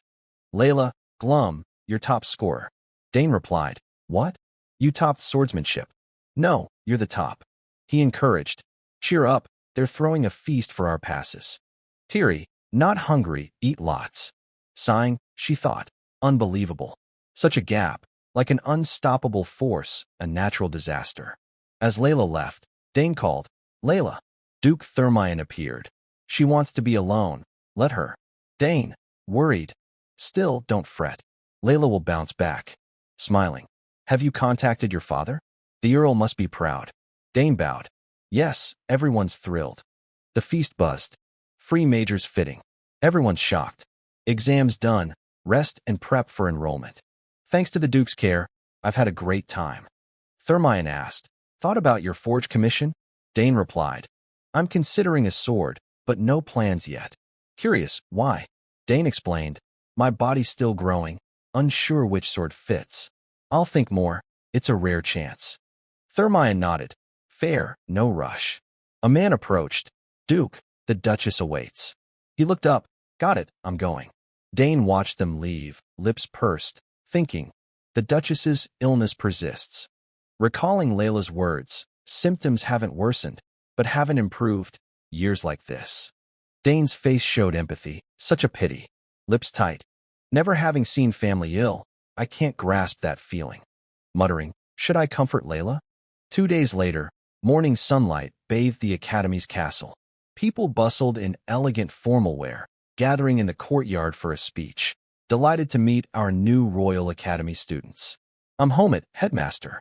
Seeing you, who've overcome fierce competition, I believe the Empire's future is bright. All listened silently, elite talents smiling at the encouragement. He continued, this year, we have exceptional talents, including a free major passer. Only 2 in 100 years, approved by the heads of spearmanship, magic, and summoning. Murmurs erupted. Free major? Unbelievable. Who's that talented? Homit lowered his eyes, announcing. Representing the freshman, top scorer Dane, step forward. Dane's expression showed no surprise. The voice boomed. Dane, step forward. The crowd buzzed, surprised. That kid passed free major. What blessings does the Sogers family have? Dane kept a cool, silent demeanor. Up high, whispers spread. See Dane there? So majestic. I see him clearly. Top scorer. Bout Thermion praised Arkin Sogers. You've raised him well, Arkin. Arkin scratched his head humbly. Nothing compared to you. Bout Thermion sighed, eyes closed. Raising 2 sons brought no joy. I envy your daughter's easy enrollment, but my boys? The eldest is on assignment. The youngest ran off. Patting Arkin's shoulder. You have 2 daughters, lucky. I'm jealous. Arkin, flustered, don't you have Layla? Bout fell silent, gazing at Layla below. If only my wife knew. Faculty before the headmaster asked Dane. Close to summoned beasts since childhood? Dane replied, yes, Professor. Del Paniso noted, indeed, innate harmony. Sweating, she thought, a monster. This unassuming boy outdoes most summoners. Nabo mused. Professor, with Dane's harmony, could he summon beasts from beyond the horizon? A realm of unique creatures, disconnected for over a century. She replied, let's see. Those beasts choose their summoners. The crowd dispersed. Homewood approached. You're the rumored Dane? Handing him a certificate. May your talent shine here. Dane smiled. I'll remember, headmaster. Still gathered, the courtyard hushed. Holding the certificate, Dane thought, finally at the academy. It took time, but I won't waste this new life. His eyes sparkled with joy. Sunlight blazed. This is just the start. In the academy's opulent main hall, a man announced, that concludes the introduction. Take a break until the next part. Eat, rest well. Murmurs arose. A familiar voice warned. Listen, Dane, many will target you now. It was Layla. Good or bad intentions, be cautious. Think hard before agreeing to anything. Dane nodded. Got it. Chatter grew louder. Don't refuse, join us. Club activities are the academy's pride. Dane declined. Sorry, I'm not interested. Club recruiters swarmed. Haha, nabbed a newbie. Grab that redhead. Our talent. Layla groaned. Ugh, seniors recruiting during break. Dane mused. My eldest sister mentioned fun clubs. They're crazy for me. Find the Sogers' top scorer. We must recruit him. Layla panicked, seeing eyes on Dane. They're targeting you. What now? Before Dane could reply, Layla grabbed his hand, dragging him away. Where to? Just get out of here. Muscular men shouted. Dane, join Body Beauty Club. Forge a perfect physique. A blonde guy rushed up. Hey, rookie. How's our map exploration research club? Join now for new maps. A girl chimed. Our astrology research club gathers top talent. They fled the mob. That's about Thermion's daughter beside him. Don't let her slip. Layla yelled. I'm not joining. No way. Like prey, they ran. Dane thought. I'm used to enemy pursuits, but this is new. Top scorer life's exhausting. A tall figure with long hair passed. Quintus Redfield. Students whispered. Right. They say after retiring as a royal knight, he became a professor. Amazing. Quintus overheard, but stayed silent. A headache loomed. He walked amid gossip, a free major student enrolled after decades. His role was cushy, occasional papers, modest results. That easy life's over. Students chattered. He's prepping lessons. I'd be annoyed. Quintus ignored them, lips pursed. Freshman orientation's done. Sighing inwardly. This is nonsense. Why a passer now? Spotting Dane by chance, head bowed in thought, he called, You're Dane, right? Dane glanced over, bowing. Hello, Professor. Pleased to meet you. All right, come in. They entered a room. Quintus, free major head, mused. I fought hard for this post to rest, not teach. Medals adorned a glass case. I'm done mentoring knights. Finally, Quintus asked, Why free major? Dane replied, To do everything. I want to. No plans to switch to a specialized major? Dane was honest. No, I don't want to miss this chance. Quintus pursed his lips. Then I must guide him. No other way. Spotting a sword. Wait, he didn't test swordsmanship. Lacks confidence, huh? Seizing the chance. Hey, know anything about swordsmanship? Dane, puzzled. Swordsmanship? No offense, but, as your free major professor, I should know your level. Dane sensed the intent, thinking, why suddenly swordsmanship? Feels unwelcoming. He clarified, "It's not that I'm uninterested." Kintas pounced, "Great. Shall I test you?" Dane nodded, "Sure." Kintas gloated inwardly. "Perfect. He's trapped. Allowed to my training ground. His plan clear. I can fail students. Claim poor swordsmanship, and he's gone." In the armory, Kintas gestured broadly. "Plenty of swords here. Pick one." Dane stayed calm, nodding, "Yes, Professor." He felt uneasy at the chaotic sight. Swords strewn about, training ground littered with debris. Why is it like this? The neglect, despite no free major students, seemed excessive. Perplexed by the array of swords, which suits me? Lacking criteria for a good sword, he stepped forward, grabbing one. Kintas assumed he'd dual wield. "This'll do," Dane confidently affirmed. "Yes, this is enough." Kintas's conditions sounded simple, though his skill was formidable. Land one hit with that sword, and you pass. Setting a self-imposed limit to show fairness. "It's easy. I'll move only 2 steps." Dane's crystal blue eyes gleamed, ready. "Understood." Kintas anticipated his performance. "All right, let's start." Yet, he doubted Dane's calm acceptance. So confident? Dane's radiant smile prompted, "Is there another reason?" Dane charged, sword in hand, not just swift, but resolute. Kintas, startled, noted the blade mere inches away. Dodging, he pondered Dane's skill. So fast? This got him into free major? With one sword, Dane unleashed a flurry of shadow sword strikes, each powerful and precise. Kintas, narrowly evading a slash, marveled. "What's this?" Unable to delay, he raised his sword, keeping his 2-step promise as Dane pressed forward. How's he calm with a blade grazing him? Phew. A second later, and it'd be trouble. Unorthodox swordplay, some sword-savvy fool. Dane halted just short of injury. A mere test, yet their intensity kicked up dust. Dane's heavy breaths signaled full effort. Kintas, fatigued, analyzed. He fights like a battlefield swordsman, not noble or knightly. Standing firm, Kintas watched Dane's relentless, warrior-like strikes. Blocking without countering, Kintas noted Dane's chaotic yet effective multi-angle attacks. A near miss left him reeling. His style splits him in two, each strike fearsome. Dane's rapid position shift stunned. Unbelievable. A 6th tier like me needs this focus? Expertly dodging, Kintas questioned, fighting a 14-year-old. Each move shocked Kintas. He doesn't even need a master blade. Shifting minimally, he dodged. Dane lowered his stance, 1 foot back, poised to lunge. Kintas's face twitched, his expression unnatural, reminiscent of a past battlefield. A blonde warrior, Kintas, pre-professor, amid arrows in the ground, witnessed a lone figure crush an army. Astonishing, Dreen has such warriors. Using experience, Kintas suspected Dane hid his identity, lacking knightly insignia.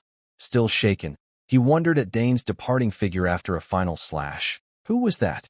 Back in the present, their duel raged on, swords aimed at each other. Unexpectedly, Dane's blade pointed at Kintas's heart. Distracted, wide-eyed drift off. A victor's smile bloomed on Dane. Already skilled, he relished competition. Sheathing his sword, he asked softly, "Professor Kintas, have I met the requirement?" Silence fell. Kintas gritted his teeth, eyes closed, speechless at losing to a child. Lowering his sword, he gripped the hilt to stifle anger, admitting, "You've passed." Dane panted, while Kintas, unruffled, thought, "Without my handicap, it'd be tough. Royal Knight prowess isn't enough." Dane's free major choice had revealed his ability. Kintas reflected, "This kid's a genius, uniquely so. Even with my handicap, he matched a 6th tier." The duel clarified forgotten truths. Now I see why he skipped the swordsmanship test. In the arena, Kintas marveled. With this skill, why not swordsmanship? Dane's reason was simple. My family would be sad. Kintas, floored, what?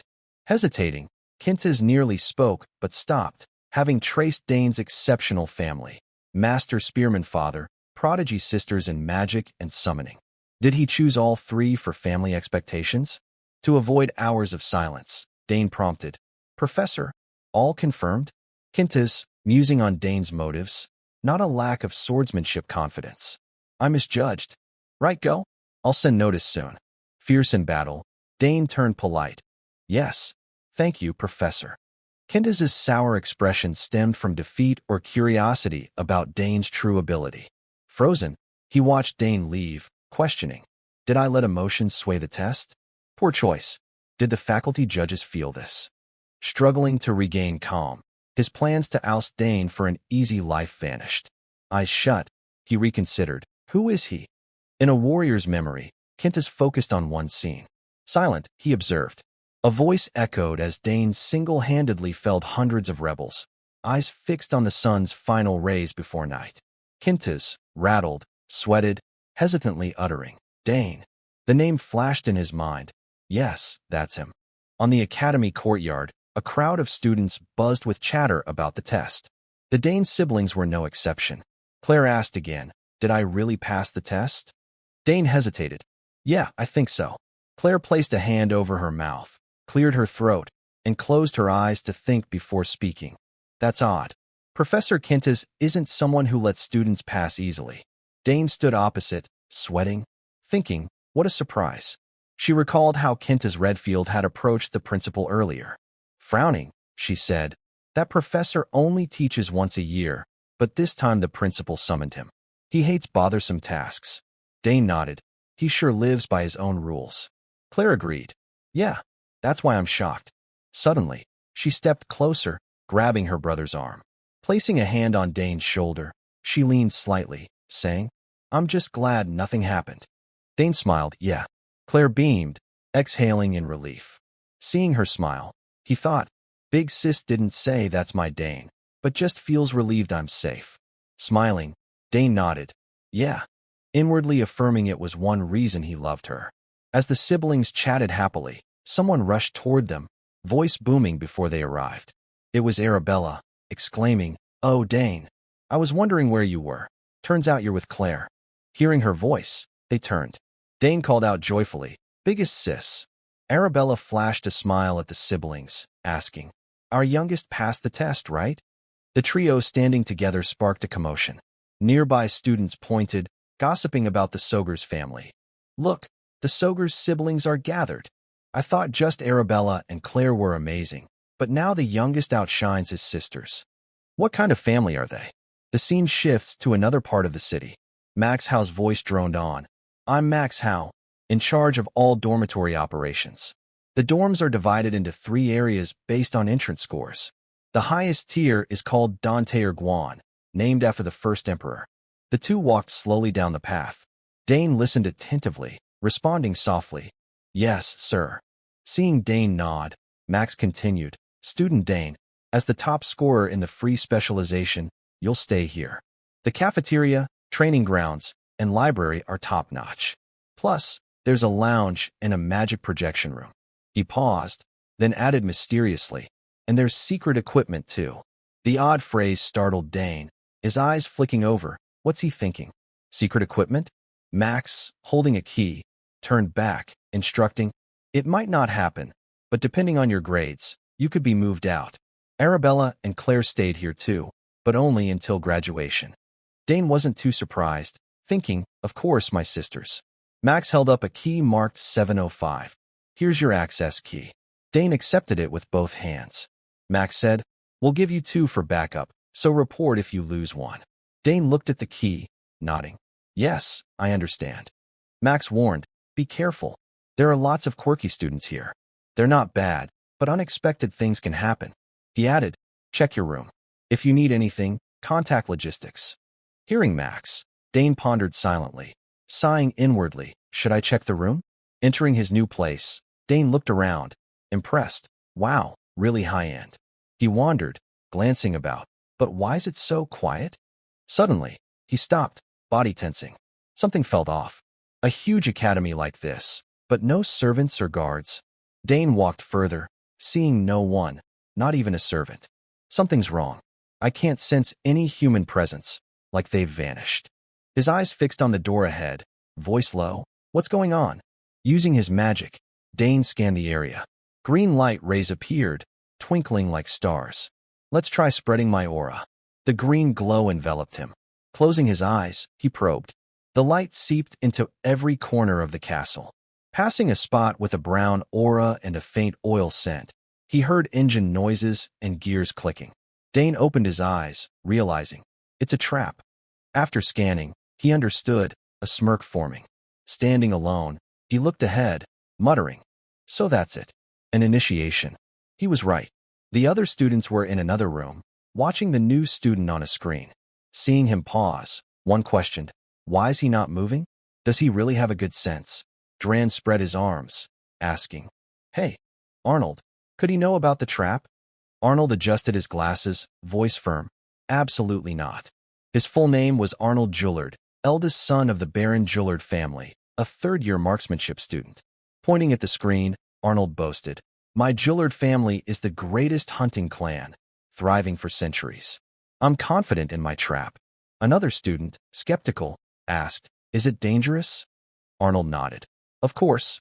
I removed anything that could harm him. It's just to make him a laughingstock." He grinned triumphantly. "Wait and see. He'll probably faint from fear.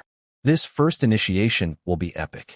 Looking at the screen, he added, "When that kid gets here, he'll be a mess." Another hesitated.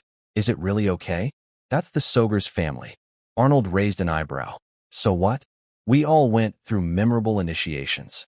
Just then, a blonde girl's voice chimed behind Arnold. "But he's the top scorer in free specialization.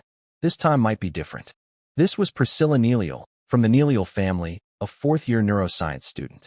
She said, "His eldest and second sisters are geniuses. If he passed free specialization, he's an even greater genius." Hearing her, Arnold's eyes widened, mouth agape, turning, "What? You mean he won't fall for my trap?" A brown-haired student interjected, "Not that, but you don't seem confident."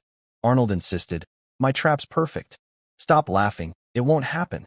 He adjusted his glasses, thinking darkly, no way he'd spot my trap. I used stealth magic and oil to mask the engine noise. Suddenly, Dane moved, shocking the room. Everyone watched, shouting, "He's moving again? Look, move aside." Dane walked, looking up, smiling.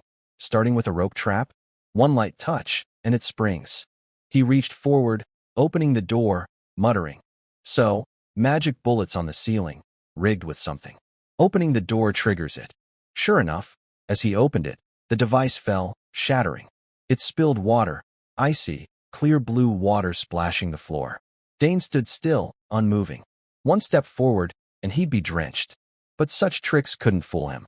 He glanced at the pooling water, clicking his tongue inwardly. Less water than I expected.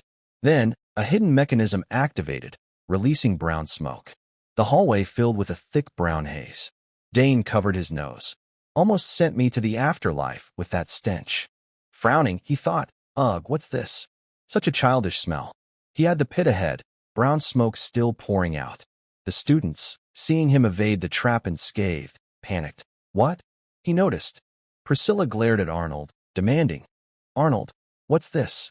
You said it was undetectable." A red-haired student wondered, how'd it go wrong so fast? Arnold defended himself. "Just a coincidence. A fluke." Priscilla, fuming at his excuses, snapped, "Coincidence." Arnold nodded frantically. "Yeah, I went easy at the start, so he spotted it." Still believing his next plan would work, he deflected, "Just wait. He'll fall for it." The red-haired student, watching the screen, agreed. "Yeah, probably a glitch." Dran said, "Let's trust Arnold." Priscilla eyed Arnold, exasperated, sighing. He panicked, thinking, "Ugh, why do I feel so uneasy?" Meanwhile, Dane left the chaos behind, moving forward. He sighed. "The second trap's clumsy too. Should I just wreck it?"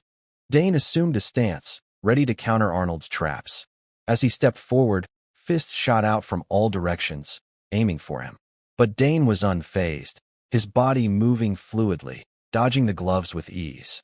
Next, he kicked off the wall, using the momentum to leap forward. Feathers suddenly rained down. As Dane landed, wooden spikes shot from the ceiling, aiming to cage him. With agile reflexes, he slipped through and evaded them. The onlookers marveled, as expected of the Sogers family. I heard his sisters had memorable initiations too. Arnold, watching the screen, saw Dane dodge effortlessly and gaped. My traps, my traps." Behind him, Priscilla was equally stunned. Arnold paced, hands on hips. "It's like he's predicting everything." Dran sighed. Arnold hid them so simply? Damn it. Arnold gritted his teeth, sweat pouring, fists clenched, refusing to believe. It's too early to give up. He can't dodge the final trap. Priscilla, silent until now, asked, "What's the final trap?" Arnold smirked, chuckling. Haha, you'll see. On Dane's side, a red dragon with wings stood before him, roaring. Beside it was a goat with long horns. Dane eyed the beast suspiciously. Summoned creatures this time? The dragon roared, as if confirming. Facing the creatures, Dane nodded approvingly.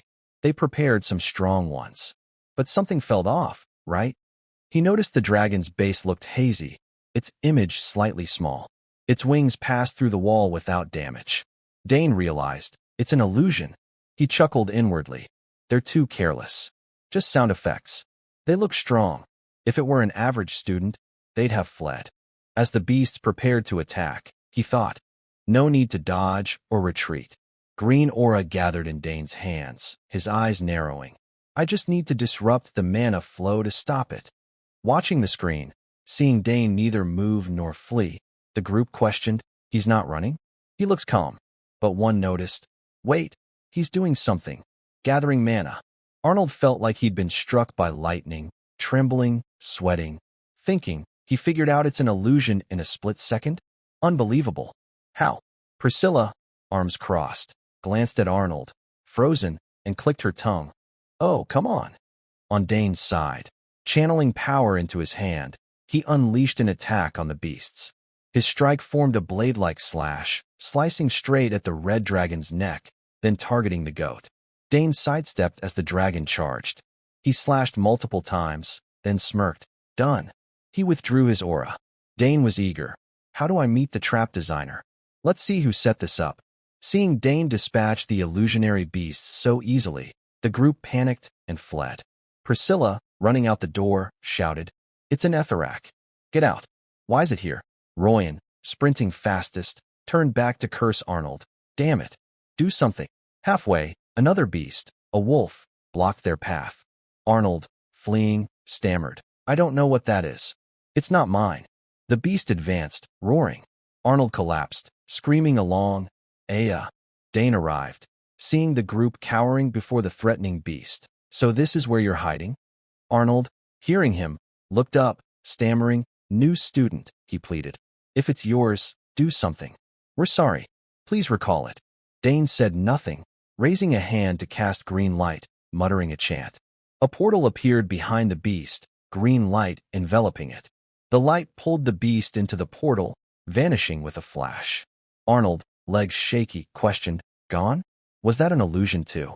Droyan, regaining composure, approached Dane, scoffing. The initiation's ruined. He extended a hand. Hey, new student. I'm Droyan Ballantyne, third-year alchemy student, sole direct heir of Marquis Ballantyne. Thumbs up, he grinned. Nice build, pretty handsome.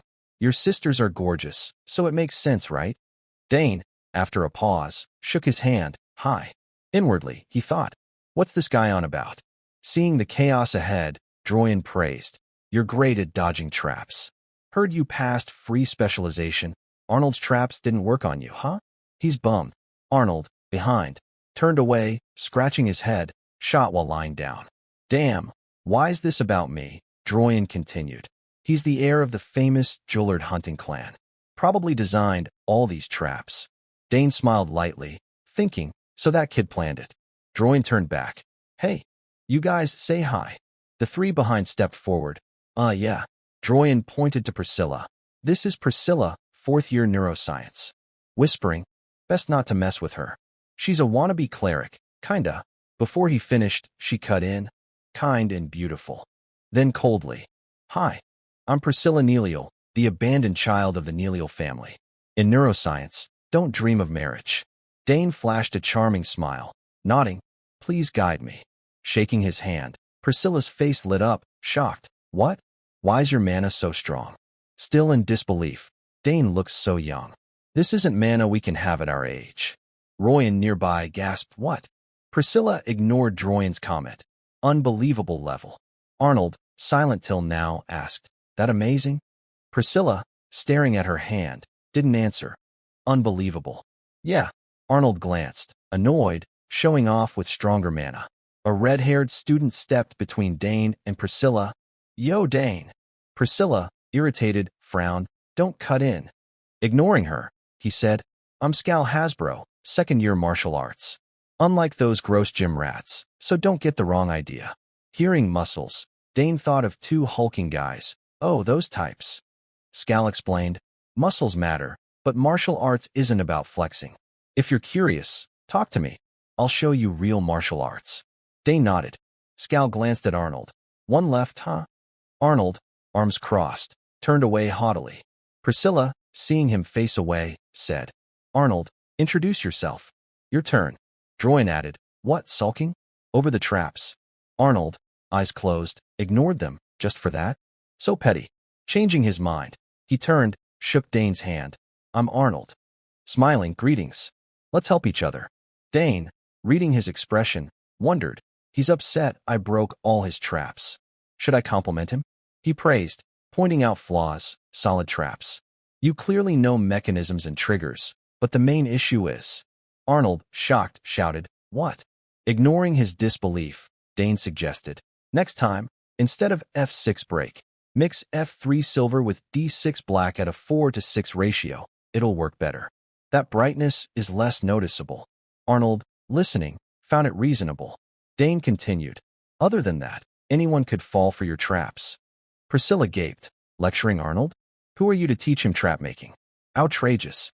Someone interrupted. That's enough intros, Dane. I'll show you your room. With that, the group headed down the hall. Walking, Dane thought, interesting people. Not a bad mood. I've made good friends.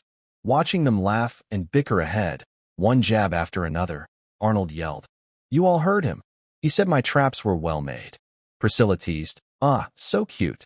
Arnold snapped. I'm not a kid, stop it. Dane smiled, amused. Things will get even more interesting. In front of the academy, Layla shouted, what? 6 specialized classes this semester. Dane, standing opposite, nodded. Just 3 specializations. Each requires 2 lectures. Plus, there are general education courses. Layla groaned. What now? No time to sleep. One hand on her hip, the other pointing at Dane, she said, you're adding general courses too? Can you handle it? You won't even have time to sleep. With a serious tone, she added, normally, first years only have 4 classes. Think about it. Can you skip the first one? Dane glanced at her, a slight smirk forming, and gave a reason. You think that's okay? That's why military studies got 2 extra general classes. Layla recalled a moment in the classroom, staring at her transcript in shock. Ugh, you're brutal. I'm terrified of military studies. In the first exam, my score tanked because of it. It's a tough subject. Back to the present. She stood with legs crossed, eyeing Dane. You sure look like a top student. See you later in the swordsmanship specialization class. I've got a general lecture now. Curious, Dane asked. What's the general lecture about? Seeing his interest, Layla winked, pulling out a thick book, Understanding Cosmetics and Skincare. Dane thought, typical girl stuff. He chuckled, haha, such a girl thing.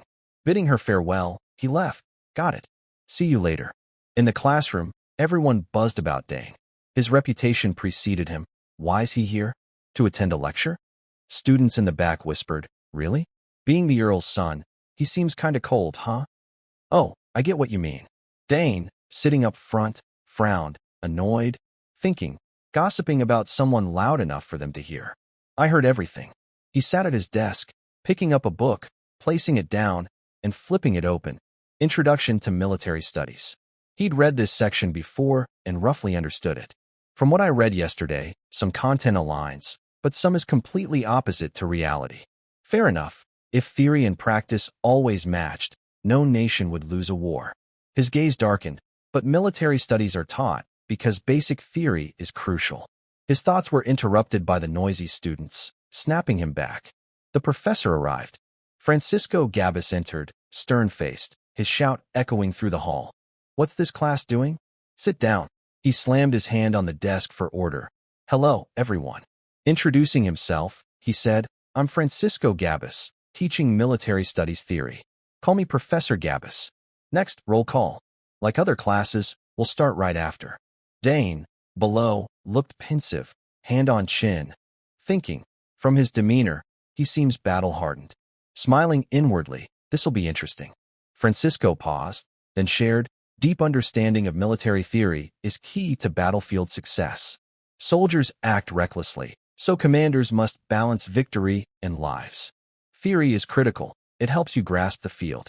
Recognizing real-world inconsistencies reveals the true value of military theory. He posed a question. I'm curious, how many talented students here will become elites? What's the most important thing in war? A hand shot up. Francisco glanced at it. Dane.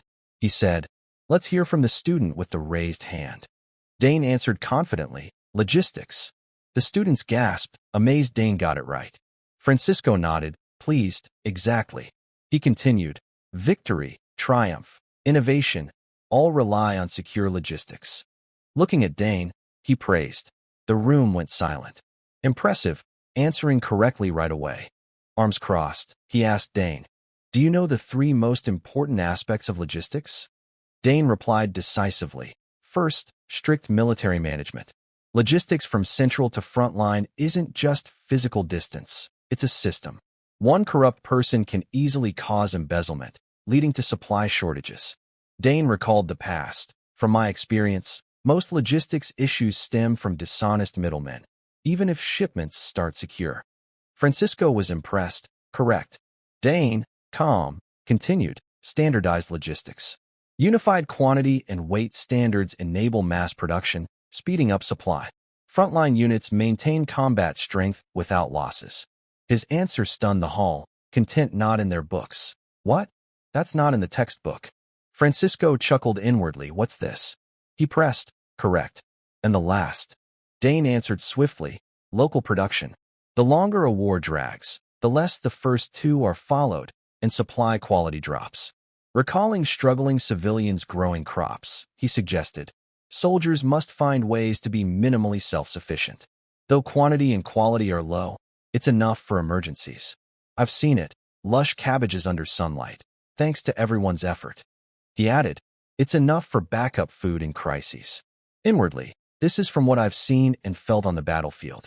As Dane spoke, the hall held its breath, no one daring to interrupt. Students gaped. His words are beyond our understanding. Too amazing. Francisco, thrilled by Dane's knowledge, said, excellent. A brilliant answer. What year are you? Dane replied, first year, sir. Shocked, Francisco exclaimed, what? A first year? Seeing Dane's confident stance, he thought, how does a freshman know this? Stepping forward, he said, strict military management, standardized logistics, and local self-sufficiency. Skeptical, Francisco asked, those are real-world experiences of soldiers and officers. Without battlefield experience, how do you know?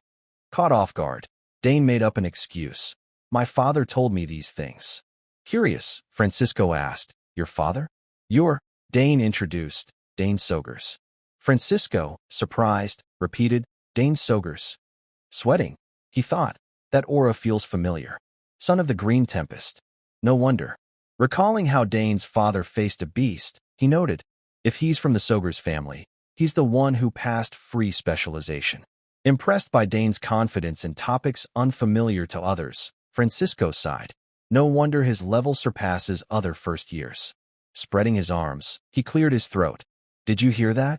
Mastering military theory, as Dane Sogers explained, means applying it to real situations, building on textbook knowledge. The students listened intently. Francisco added, that's the ultimate goal of military studies. Glancing at Dane, he thought, Dane Sogers. It's been a while since such an outstanding student appeared. Feeling Francisco's gaze, Dane met his eyes. Francisco looked away, continuing, all right, let's move on. During the break, students gathered in the academy's wide front courtyard. Dane, annoyed, muttered, almost got roped into the Grand Academy. He recalled Francisco stopping him after class, asking, want to dive deeper into military studies? Dane had been skeptical, calling me right after class, pushing a freshman toward the Grand Imperial Academy. Seems rushed. He remembered his sister's childhood advice. If anyone urges you to join the Grand Imperial Academy, refuse and leave immediately. Her words saved him. Pensive, he thought, but he won't give up easily. Recalling a map, Dane shook his head. Focus on my task now. Dane pulled a map from his bag, studying it. still not used to the Academy's map. It's too big. I'm not familiar with navigating it. His finger traced the map. Layla's meeting spot is the central fountain plaza. Noticing a spot, he said, "There it is." Looking up, he entered the Misty Garden. Cutting through the Misty Garden is fastest. In this garden, grand and majestic like a palace, the Misty Garden limited visibility even on cloudy days, as if shrouded in fog. Even slightly overcast weather restricted sight, enveloping everything in mist, making it easy for people to get lost and wander in circles. This vast garden, cloaked in fog, was avoided by most. Dane stood, observing his surroundings, watching birds soar and perch on branches, thinking, plus, there's that rumor about ghosts appearing at night. He smiled, assessing. But this place doesn't seem as bad as Big Sis said. Looking up at the sky, clear blue with warm sunlight, perfect weather, he noted, "No wonder I got here so fast." While walking, Dane reached a door and heard a desperate cry for help from within. "Help. Anyone there? Please help me." Puzzled, he turned. "Huh? Someone's here." Pinpointing the sound, coming from inside. He didn't hesitate, rushing forward like a gust of wind. He always remembered his mother's teaching. If someone's in danger, help them immediately. Dane preferred playing the righteous hero. Thinking, there's still time before the next class. I can get them out, he sped off. No figure was seen dashing by. Only the plea echoed. "Save me." Dane rescued the person from behind the door. Clutching a backpack, they thanked him profusely. "Thank you. I thought I'd be trapped forever." Dane asked with concern, "Are you okay? Any injuries?" The boy, holding a satchel and wearing large round glasses, grinned at Dane, shaking his head. "I'm a bit tired, but fine." "Oh, I'm Ernest Dillon, first-year exploration student." Dane, hands in pockets, raised an eyebrow. "Huh? An exploration student getting lost?" Ernest laughed awkwardly, brushing it off. I got too excited and wandered unconsciously." Dane thought, this guy's excuse is too far-fetched. "How excited do you have to be to get lost?" He asked. "If you're from the Dillon barony, that's the Western family, right? Crest with a ship and sailor." Impressed by Dane's knowledge, Ernest shared his family's pride. "Wow, you know that. What a family, right?" "Of course, it's the most famous for exploration. My family's been charting seas and distant lands for generations." Dane scanned him, noting his frail appearance, thinking, "But for you, that seems tough." Ernest scratched his head, smiling, set down his backpack, and stepped closer. "I'm surprised you know my family. What's your name?" Dane introduced. "I'm Dane Sogers." Ernest's eyes widened, mouth agape, shouting, "You're the freshman who passed free specialization after 50 years?" Scratching his head, Dane admitted, "Yeah, that's me." Seeing the real deal, Ernest adjusted his glasses, thrilled. "Oh man, so lucky. I've wanted to meet you even once." Dane, slightly embarrassed, chuckled. "Haha, that's a bit." Observing Ernest, he sighed inwardly.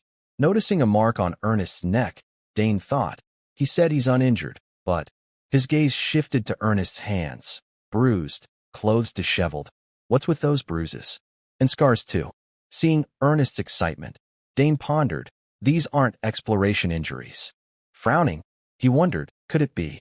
He cut to the chase. "Were you exploring this garden?" Ernest, not hiding it, nodded. "Yeah, exploration excites me. To me, it's not just this garden. Everything new I encounter is an adventure, not just this maze-like garden, but people and objects too." He showed off his exploration gear, binoculars, a compass, and various tools. Dane, skeptical, "All exploration equipment? That's a lot." Squatting on the ground, Ernest said, "My goal is to explore every corner of the academy."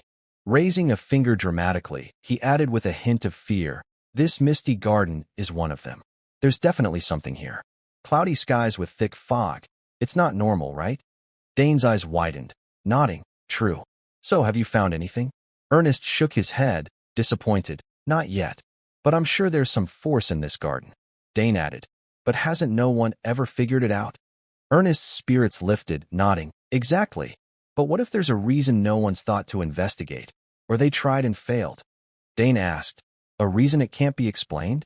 Ernest averted his eyes, resolute, brows furrowing. "Yeah, we can't know yet." He shared his hypothesis. What if it's a power from unidentified elements or objects, like ferocious beasts, relics of a lost ancient kingdom, or summoned creatures from beyond the horizon? Dane, intrigued, said, if it's ancient kingdom relics, that'd be interesting. Ernest, excited, agreed, right? I really want to uncover that secret. Remembering his class, Dane said, oh, right. I'm heading to a lecture.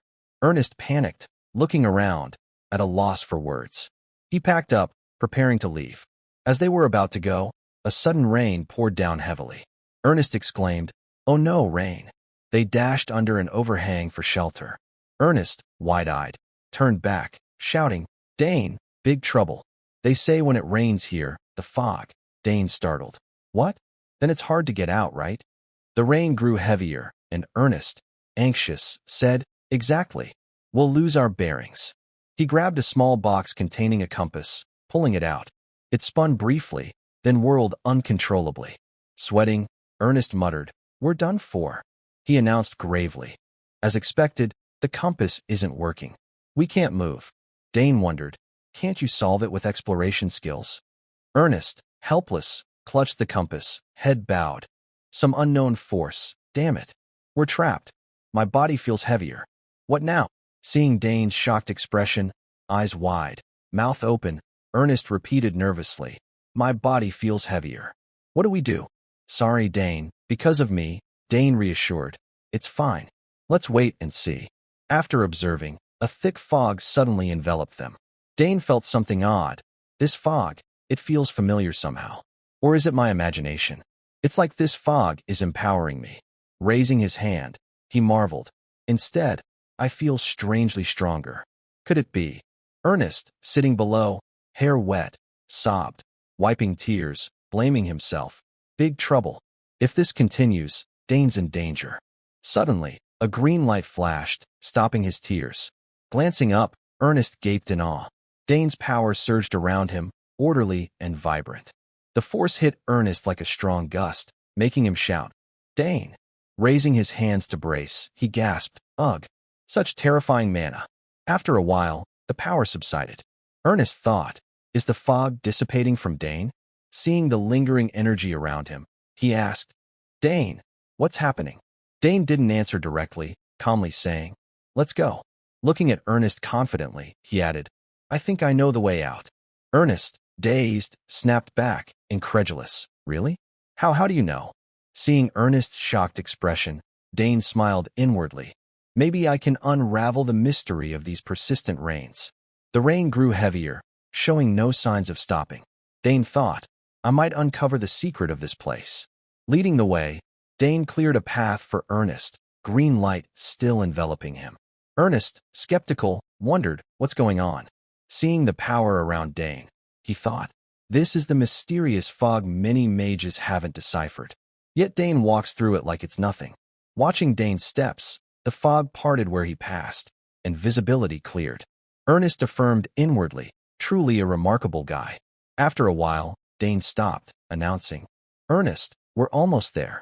Ernest, confused, stepped forward. Really? You found the way. But it wasn't the exit, to Ernest's shock. Instead, oh, this is the center of the Misty Garden. They stood before a lake, the heart of the Misty Garden. Ernest gazed at the fountain ahead, saying, this is the magical fountain at the center. Puzzled, Dane asked, what? Is it special? Ernest, with a mysterious air, replied, of course. Most students enter the Misty Garden for this. Surprised, he asked, wait, you don't know the legend about this place?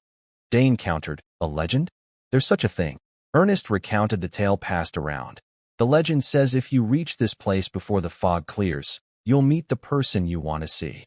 Dane thought, just a romantic made-up story. But he had a question. How does the fountain's magic still work? Getting here is already tough. How does it function? Ernest blinked. You're right. Dane closely observed the water cascading from the fountain. Noting its massive size, he speculated, if no one's constantly channeling magic into it, maybe there's a stronger power source, so it doesn't need recharging? Ernest muttered, a power source. If so, the garden itself might be a giant mechanism. Dane agreed. The garden's layout doesn't need to be this complex and maze-like. You might be onto something. Excited, Ernest cheered, right? If the garden's a massive system, this magical fountain could be an ancient relic. Dane recalled Ernest's earlier words, thinking, and the fog's tied to this too. Dane touched the flowing water. This feeling, definitely. Closing his eyes, he sensed something within him reacting, like meeting an old friend. As a thought struck, his body froze, eyes opening. Finally, an answer. This is ancient magic. His gaze caught strange symbols he hadn't noticed before, and he reached to touch them. Ernest, watching, exclaimed in shock, "Wait, that's secret script from the Great Abyss." Dane asked skeptically, "Secret script?" Ernest nodded firmly, "Yes." It wasn't clear, so I wasn't sure, but touching it confirms it. It's the language used in the lost ancient kingdom. Secret. Dane was impressed. "You know this too?" Ernest, sheepish, said, "Of course. I'm from a family of explorers. Studying ancient languages is crucial for adventurers." To prove it, he touched the secret symbols, muttering, "It's frustrating to reach ruins and not read what's written." He pulled a brown notebook from his chest pocket. "I'm not fluent in all languages, of course." Twirling a pen, he added playfully, "But I was taught this one as a kid." Smiling, he said, "Let me try decoding it." Dane chuckled at his enthusiasm. "Haha, your explorer instincts are kicking in." Ernest decoded, mumbling, "Let's see.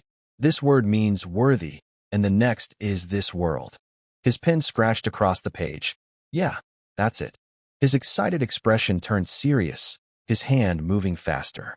He whispered, "So, combining them." Then, joyfully, he announced, "Dane, I've cracked it." Dane asked, "What does it say?" Ernest held up the notebook, crammed with notes, and read, "Those who are worthy will prove their strength." Dane, stunned, repeated, "Worthy prove." He thought, worthy means ancient magic? Somehow, the closer I get to the center, the more familiar it feels. Ernest grinned. "Pretty cool, huh? Worthy refers to ancient magic.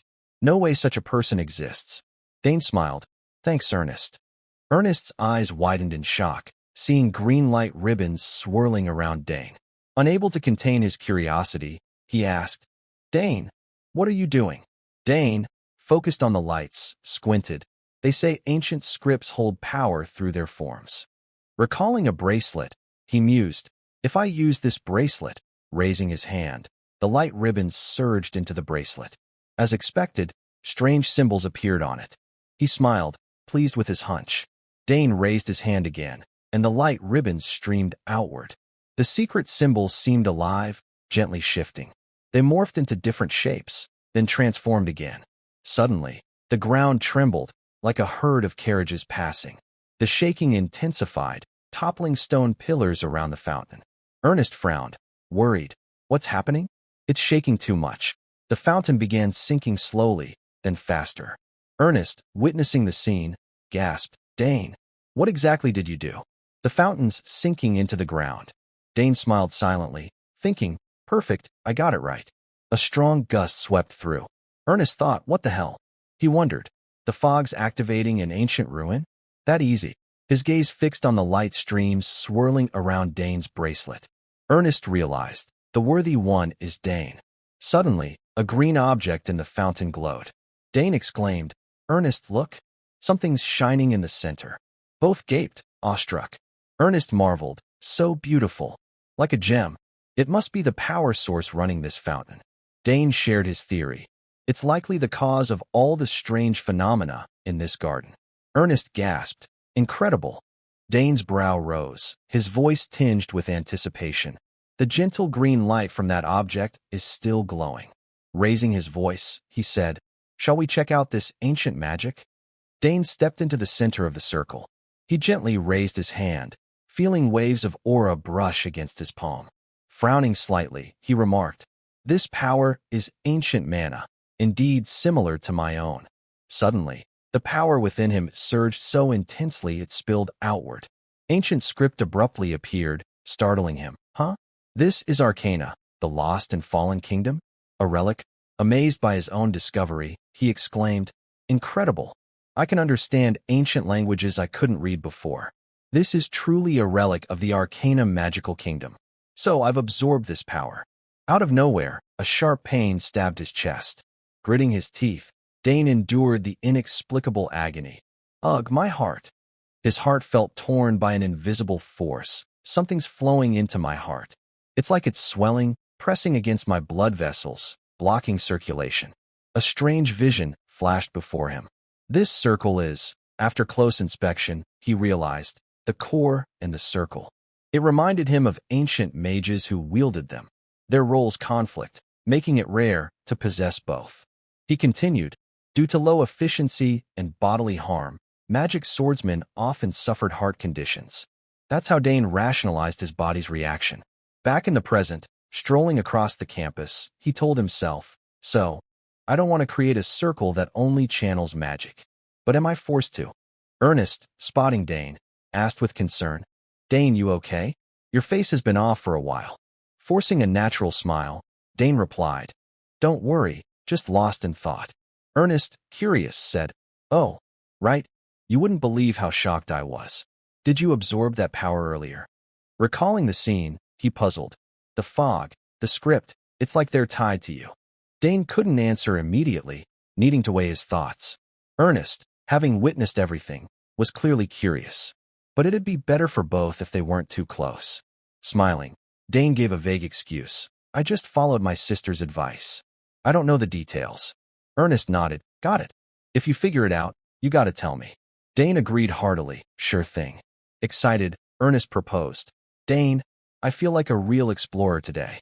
How about investigating the Academy's mysteries with me? Dane replied.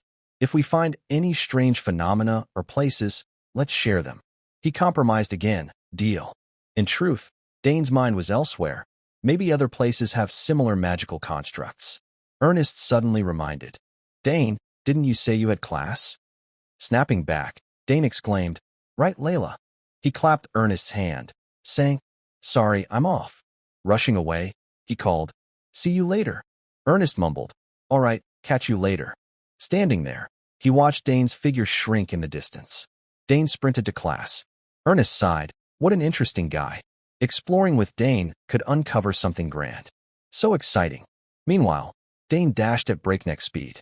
Running, he wondered, weird, why do I feel better moving? Noticing excess energy in the air, he thought, the circle and core coexist, but don't feel separate. Normally, the core's magic would be disrupted by the circle, making it highly inefficient. His steps grew nimbler, speed increasing. But now, no matter how much mana I generate, nothing feels off. Smirking, he realized, no, it's the opposite. Analyzing, he thought, the secret lies in the circle and core. It's like mana cycles through the circle, gathering in the core. Plus, the core's mana is purer than before. Channeling energy to his feet, Dane pressed on, chuckling. Amazing. Gotta contact Big Sis. Soon, he reached Hayongston District. Layla, excited, said, so this is the famous Hayongston District. Dane pointed. There, the entrance. Spotting it, his eyes widened. Layla quickly explained. That's the famous mana curtain. Curious, Dane asked. Mana curtain? Layla clarified. Created by Saul Hayongston, a legendary mage from the Academy. It opens once a year for talented new magic students. She added, passing through shows different colors based on mana quality and level. Dane nodded. I see. Layla continued. Originally, it detected dark mages infiltrating the Academy. She noted, after dark mages vanished, it was repurposed for this. Dane, still curious, asked, what colors for each level? Layla answered, if you lack talent, no color. Decent is yellow, fairly talented is green, overwhelming is red. Dane remarked, you've researched a lot, huh? Layla explained, I want to know everything about the Academy. She revealed, your sisters both got red. Layla stepped forward. Dane, I'll go first. Confidently, she entered the curtain. The space turned red. Thrilled, she cheered. Red. Dane praised. Awesome. She boasted. I'm at this level, obviously. Curious, Dane suggested. Let me try. Stepping into the curtain, he mused. Mine's probably red, right?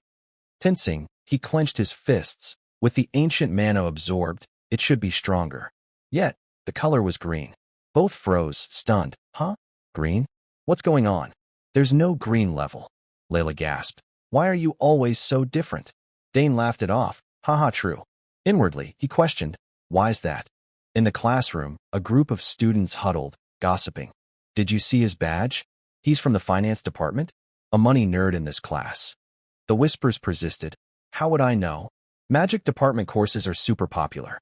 He's probably just here for the first session and then gone. The subject of their chatter slowly entered the room. A boy hurried over, asking, What's up? Titan asked Arthur. Why are you here? Arthur replied, Oh, I dropped by because I have something to do after class. Arthur Diamet, a fifth-year magic department representative, eagerly asked, But he's not here yet? The interdisciplinary student, Dane Sogers.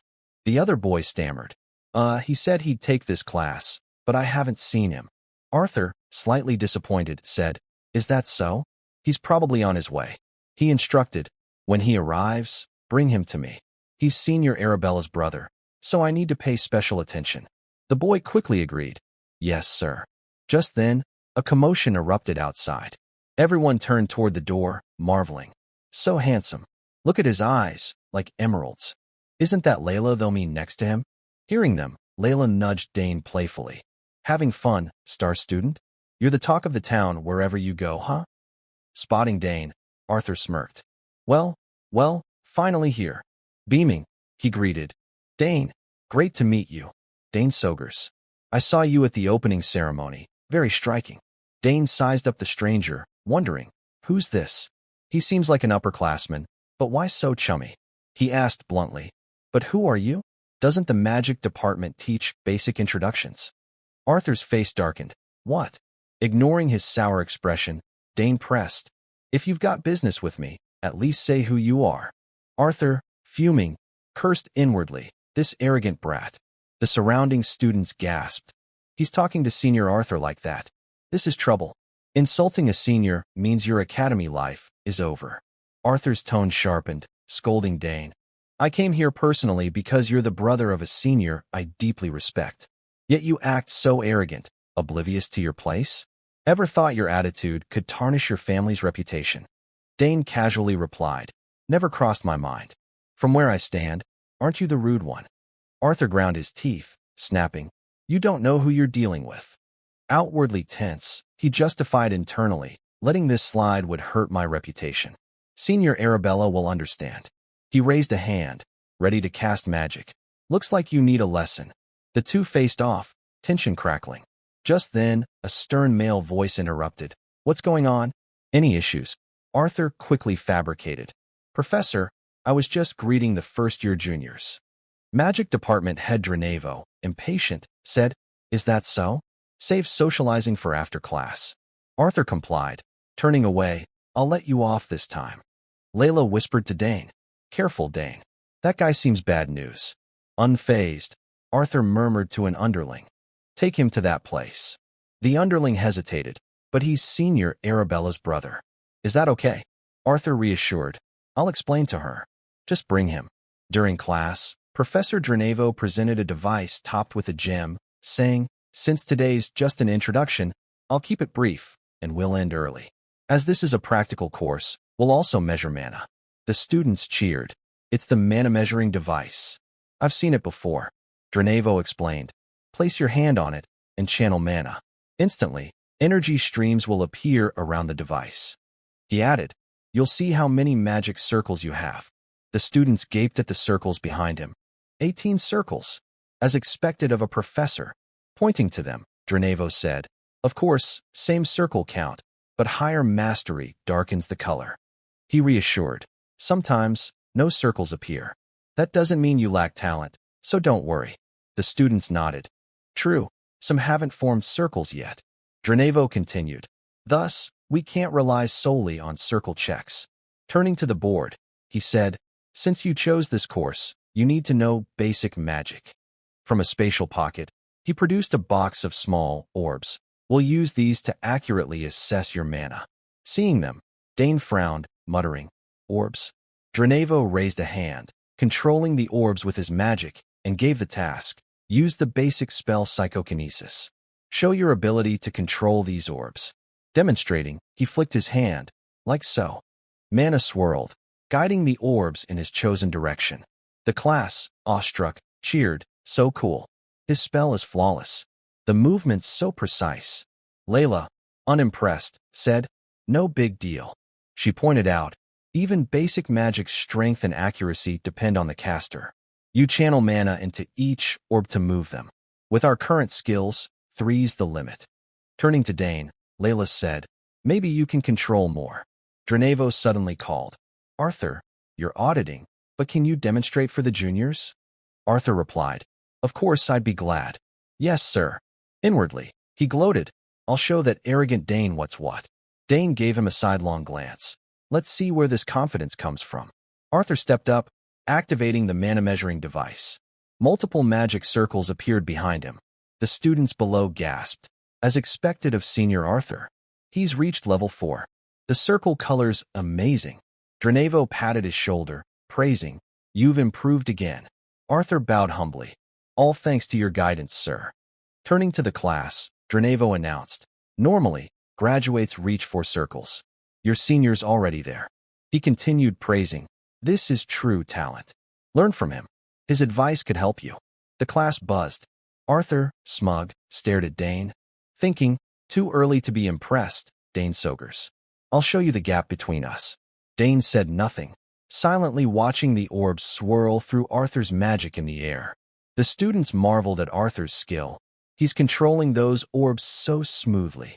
Seeing countless orbs floating, they asked, "No way. How many is that?" Arthur, sweating profusely, thought, "I've poured in all my power." Taunting Dane, he said, "How's that, kid?" "Great job. Let's give a round of applause."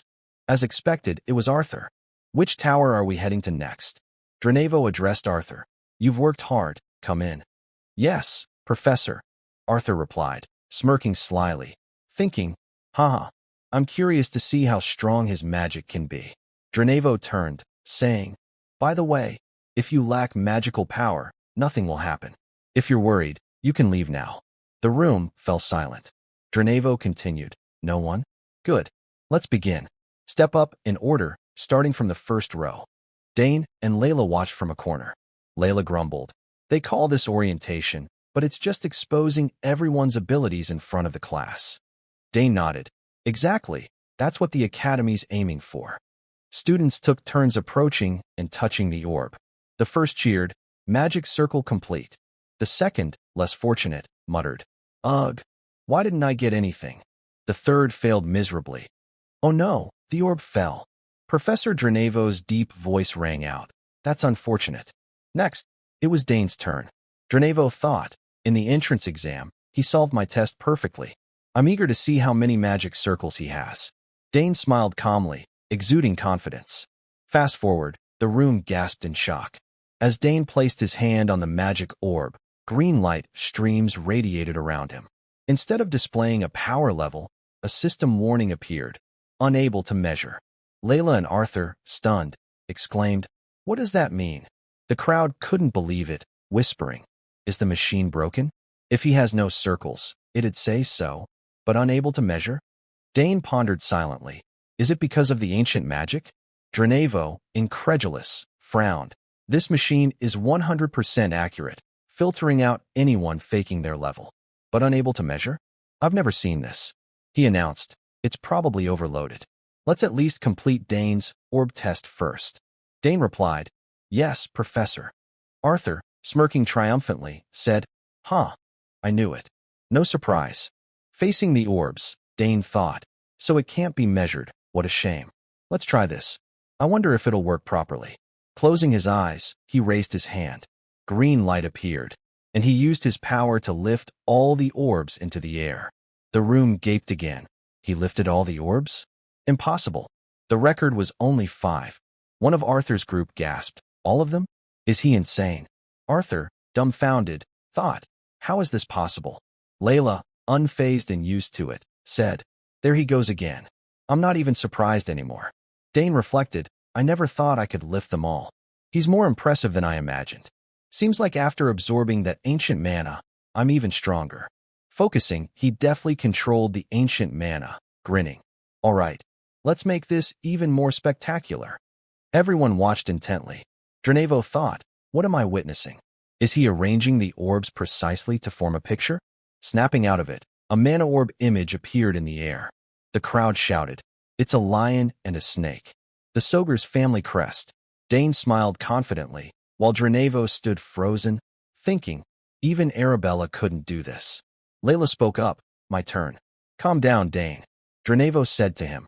"Truly well done, Dane Sogers. Even Siding, who never takes disciples, would be proud to call you his student." Dane bowed. "Thank you, Professor." One of Arthur's teammates exclaimed, "Wait, what? He's a disciple of the former Magic Tower Master? No wonder he's in advanced magic." Panicking, he turned to Arthur. "Arthur, what now? This guy's not normal. He might be stronger than you."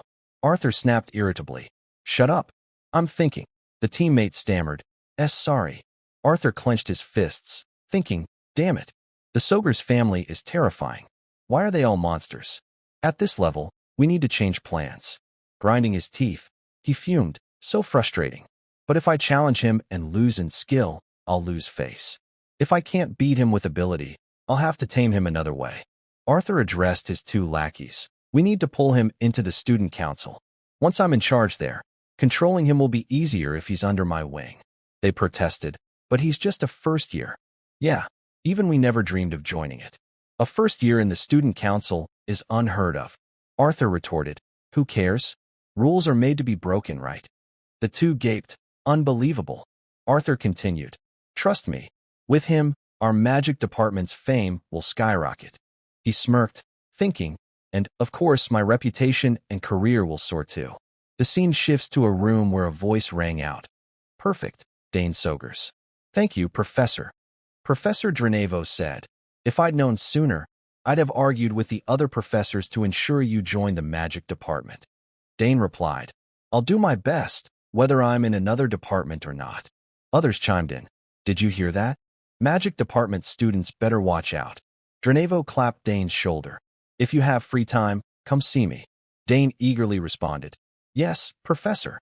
In the academy hall, Layla said, "How do you pull off such amazing stuff? Why do you keep doing the impossible?" Dane grinned smugly. "Honestly, I don't know," Layla snapped. "What? You think you're special or something?" He countered, "But you lifted 5 orbs too. Hearing that from you doesn't exactly thrill me." Flashback. Layla, no less impressive, used her power to lift 5 orbs, smirking triumphantly. Dane puzzled. Why does she sound mad at me? Arthur's group approached, saying, "Hey Dane, I've seen your skills." Arthur, overly friendly, added, "Last time, I was a bit out of line. Can we talk privately?" Dane mused, "He's completely changed his tune after seeing my skills?" Moments later, a voice said, "The Student Council." Yes, the Royal Academy's Student Council. A group of students stood in the courtyard. The council decided policies and managed the Academy's budget, famed for their prestige and unique privileges. The crowd buzzed. For example, the council can discipline students or approve department events. Arthur dangled enticing offers to persuade Dane. "Don't you see what you're missing? Joining the council is every student's dream. Spend some time here, and you'll realize how incredible this offer is. Come on, think it over. It's a rare opportunity." Dane glanced at Layla, who was clenching her teeth, her face scrunched like an angry cat. He thought, why is she so mad? Suddenly, Layla grabbed his arm, pulling him away. "Dane, if we're late, the tarts will be gone. Hurry," he exclaimed. "Oh, right. Almost forgot." Arthur panicked. "Hey, where are you going?" "We're talking." Dane smiled. "I've got more important business, so excuse me." He thought, "Thanks, Layla, perfect timing." Arthur called after, "I'm not giving up. I'll convince you, Dane." Layla, fuming, said, "What a pest. He's desperate to get you into the council. If you accept, it's a perfect stepping stone for him to make you his pawn."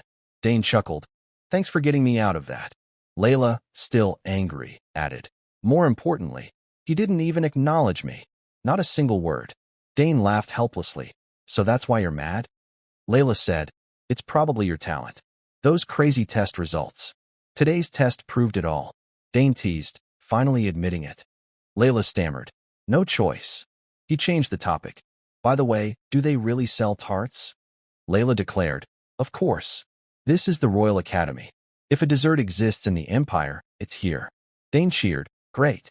Let's go." The scene shifts to Professor Dranevo and Arthur talking. Dranevo asked, Have you seen Dane? Arthur replied. Yes, he's incredible. Dranevo smiled, satisfied. Huh. He might even outshine Arabella. Arthur, skeptical, asked, is he really that elite? Dranevo stated, magic is a vague field, hard to pin down. But innate magical talent? That's not impossible to gauge. Arthur, incredulous, thought, my gosh, is he saying Dane's talent surpasses the senior I admire? Dranevo quickly added, about that, Arthur, turn a blind eye to Dane. Take good care of him so he joins the magic class. Arthur, unwilling, secretly clenched his leg, thinking, TCH, everyone's like this. They're all dazzled by his talent. He said, actually, I met him privately after class and offered him a council spot, but he refused. What? Dranevo, shocked, said, could he have heard something from Arabella? His talent is too great to lose. Both fell into thought. Arthur spoke. Well, Professor, about that recommendation letter. Dranevo smiled. Oh, that? Things aren't exactly smooth sailing. I see. Dranevo reassured. Don't rush. You've got 2 more years, right? Someone like you will surely get a magic tower recommendation before graduating. Arthur forced a smile, thinking, damn it. He said the same last year. Does he think I don't see his real intentions? Dranevo, no less cunning, thought, if I give up a magic tower slot now, it means losing a student to toy with. He mused, looking back, I heard you were the one who sabotaged 2 magic towers I liked. Huh? Arthur interrupted. All right, I'll convince Dane myself. Dranevo said, good, Arthur. I'm counting on you. Arthur, resentful, thought, damn, my future's in his hands. Like it or not, I have no choice but to obey, you old geezer. Back to Dane. He carried a bag over his shoulder, chatting with Layla. By the way, Layla, is the cafeteria always this crowded?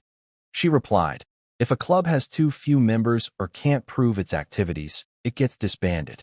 Dane, curious, said, this is my first time joining so many events. Layla glanced at him, nonchalant. We've already won tons of prizes anyway. The bag was stuffed with vouchers, 2 mana stones, 15 lunch discount coupons, 5 meal vouchers, and 8 convenience store discounts. Dane held up a scroll and a treasure map. Layla, excited, grabbed it. What's this? He answered. The senior hosting the event said it was bought at an Arkinder auction. Layla, eyes sparkling like a squirrel, exclaimed, Arkinder? This must be valuable. Dane, amused by her cute reaction, thought, yeah, Dad said so. Arkinder's auction house collects rare and beautiful items across the empire, appraised by the nation's top evaluators, ensuring only masterpieces are sold. Jewelry studded with dazzling, precious rubies. Layla, thrilled, said, look, it's pristine. An academy treasure map? I heard this academy has tons of secret and mysterious places. Dane grinned, clutching the map, thinking, Ernest will love seeing this. Dane arrived at the lecture hall. He finally found the right place amidst the sprawling campus. Here it is, the history lecture hall, he murmured softly. Nearby, lively chatter from classmates filled the air, students from various classes mingling. He felt a wave of relief, thinking, thanks to the butler's directions before I came, I'm much more at ease. Suddenly, Ernest approached from a distance, greeting, Hey Dane, we meet again. Surprised, Dane asked, Ernest, you're in this class too? Ernest grinned enthusiastically, thrilled to see him sooner than expected. All first years have to take this class. I wasn't sure if you'd show, so I kept looking around for you. Finally found you. How've you been? He asked while slinging an arm around Dane's shoulder. Dane replied quietly, not much has changed. It's a long story. I'll tell you later. Ernest didn't mind, responding briskly, cool. Running into an old friend always brings up tons to talk about. Dane started, oh, right, Ernest, there's something I want to tell you. But before he could continue, a group of strangers interrupted, blocking their path. They approached menacingly. Well, Ernest, is that you? Ernest froze, unable to speak. Though Dane didn't know the situation or who these people were, Ernest's expression told him trouble was brewing. The threat this group posed to Ernest was palpable. What's this? Ernest's face paled instantly, his body trembling. Why is he so panicked? The group's leader, Braun, sneered wickedly, taunting. Yo, Ernest, I'm thrilled to see you here. Been a while, huh? Ernest's fear was unmistakable, escalating with Braun's barbed words. Dane observed silently, holding back from acting impulsively without understanding the situation. While forming hypotheses based on what he saw, he looks like a soldier with PTSD. Ernest stammered, "Braun, hi." Braun feigned reproach, using it as a pretext to bully him. "You should have told me you got into the academy. I enrolled first, you know." Even Dane saw through the insincerity, wondering, are they friends? Doesn't look like it. More like a deep-seated psychological trauma, an ingrained habit. Ernest, cowed, bowed his head, apologizing despite doing nothing wrong. "Sorry, I didn't know." Emboldened, Braun grabbed his head, though to outsiders it might seem like friendly roughhousing. He mocked, "Little mouse, how do you even get in? I thought you flunked. Weren't you a total coward back then?" Dane quietly watched their actions and Ernest's feeble, negligible resistance. Acting like a lackey, Braun smiled amiably, ordering, "Oh, perfect timing. I'm too lazy to hit the cafeteria. Since you're here, go grab me a sandwich." Ernest, shocked, asked, "Huh? Right now?" Seeing Ernest's unchanged timidity, Braun pressed, "What? You don't want to?" His cronies, cut from the same cloth, glared at Ernest with condescending eyes. Rarely defiant, Ernest said honestly, I'm with a friend, so it's a bit awkward." Braun, stunned, hadn't expected this. This guy's got the guts to use personal excuses to dodge bullying. He noticed Dane, who'd been silently observing. Braun taunted, "Your friend's got friends too?" Shifting targets, Braun turned to provoke Dane, "You look tough." Dane remained silent, not uttering a word. Overstepping, Braun scoffed, "What department you in? Hanging with trash like Ernest. You're probably no good either." Dane smirked faintly, thinking, no idea what family he's from, but his posturing reminds me of those battlefield rats. Naturally, he didn't bother sparing Braun a glance, let alone waste breath on a spoiled brat who thought bullying made him hot stuff. Seeing Dane's silence, Braun jabbed, "What's with this loser? Cat got your tongue." Just then, a proctor spotted the group of burly guys surrounding smaller kids and shouted, "Hey, what are you doing? Class is starting. Move it." Caught by the proctor, Braun, like a mouse spotting a cat, scratched his head sheepishly. Yes, we're going." Before leaving, he warned, "Newbie, see you later. Got lots to talk about." His words terrified Ernest, who trembled uncontrollably, too scared to retort. The group sauntered off, laughing casually. Campus life just got more fun. Dane glanced at his friend. Ernest's hands shook from the scare, his body slumping weakly. Dane quickly steadied him, preventing a collapse, and asked worriedly, "Ernest, you okay?" Ernest, embarrassed, said, "I'm sorry. Because of me." Dane cut him off. "Who were those guys? You seem to know them." As the group faded into the distance, Ernest replied softly, "They're from a noble family back home. They bullied me constantly there. I knew they were here, but the academy's huge, with so many departments. I thought I'd avoid them. Sorry, I dragged you into this." He apologized again, assuming strangers would part unhappily over a small incident. Dane patted his shoulder, reassuring, "I'm fine. Let's get to class," bidding a temporary farewell to give Ernest time to calm down. But seeing Ernest's ashen face staring into the distance, even after the group was gone, showed how deep the bullying's impact was. Dane worried, "His face is so pale. How badly did they torment him?" Tactfully, he said, "Don't worry, I'll go with you." Ernest, alarmed, protested, "With me? No, I can go alone."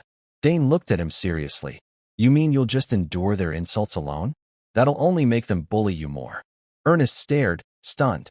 Still hesitant, he wavered, but Dane interrupted, arrogantly declaring, "You saw my strength before, right? What's there to worry about?"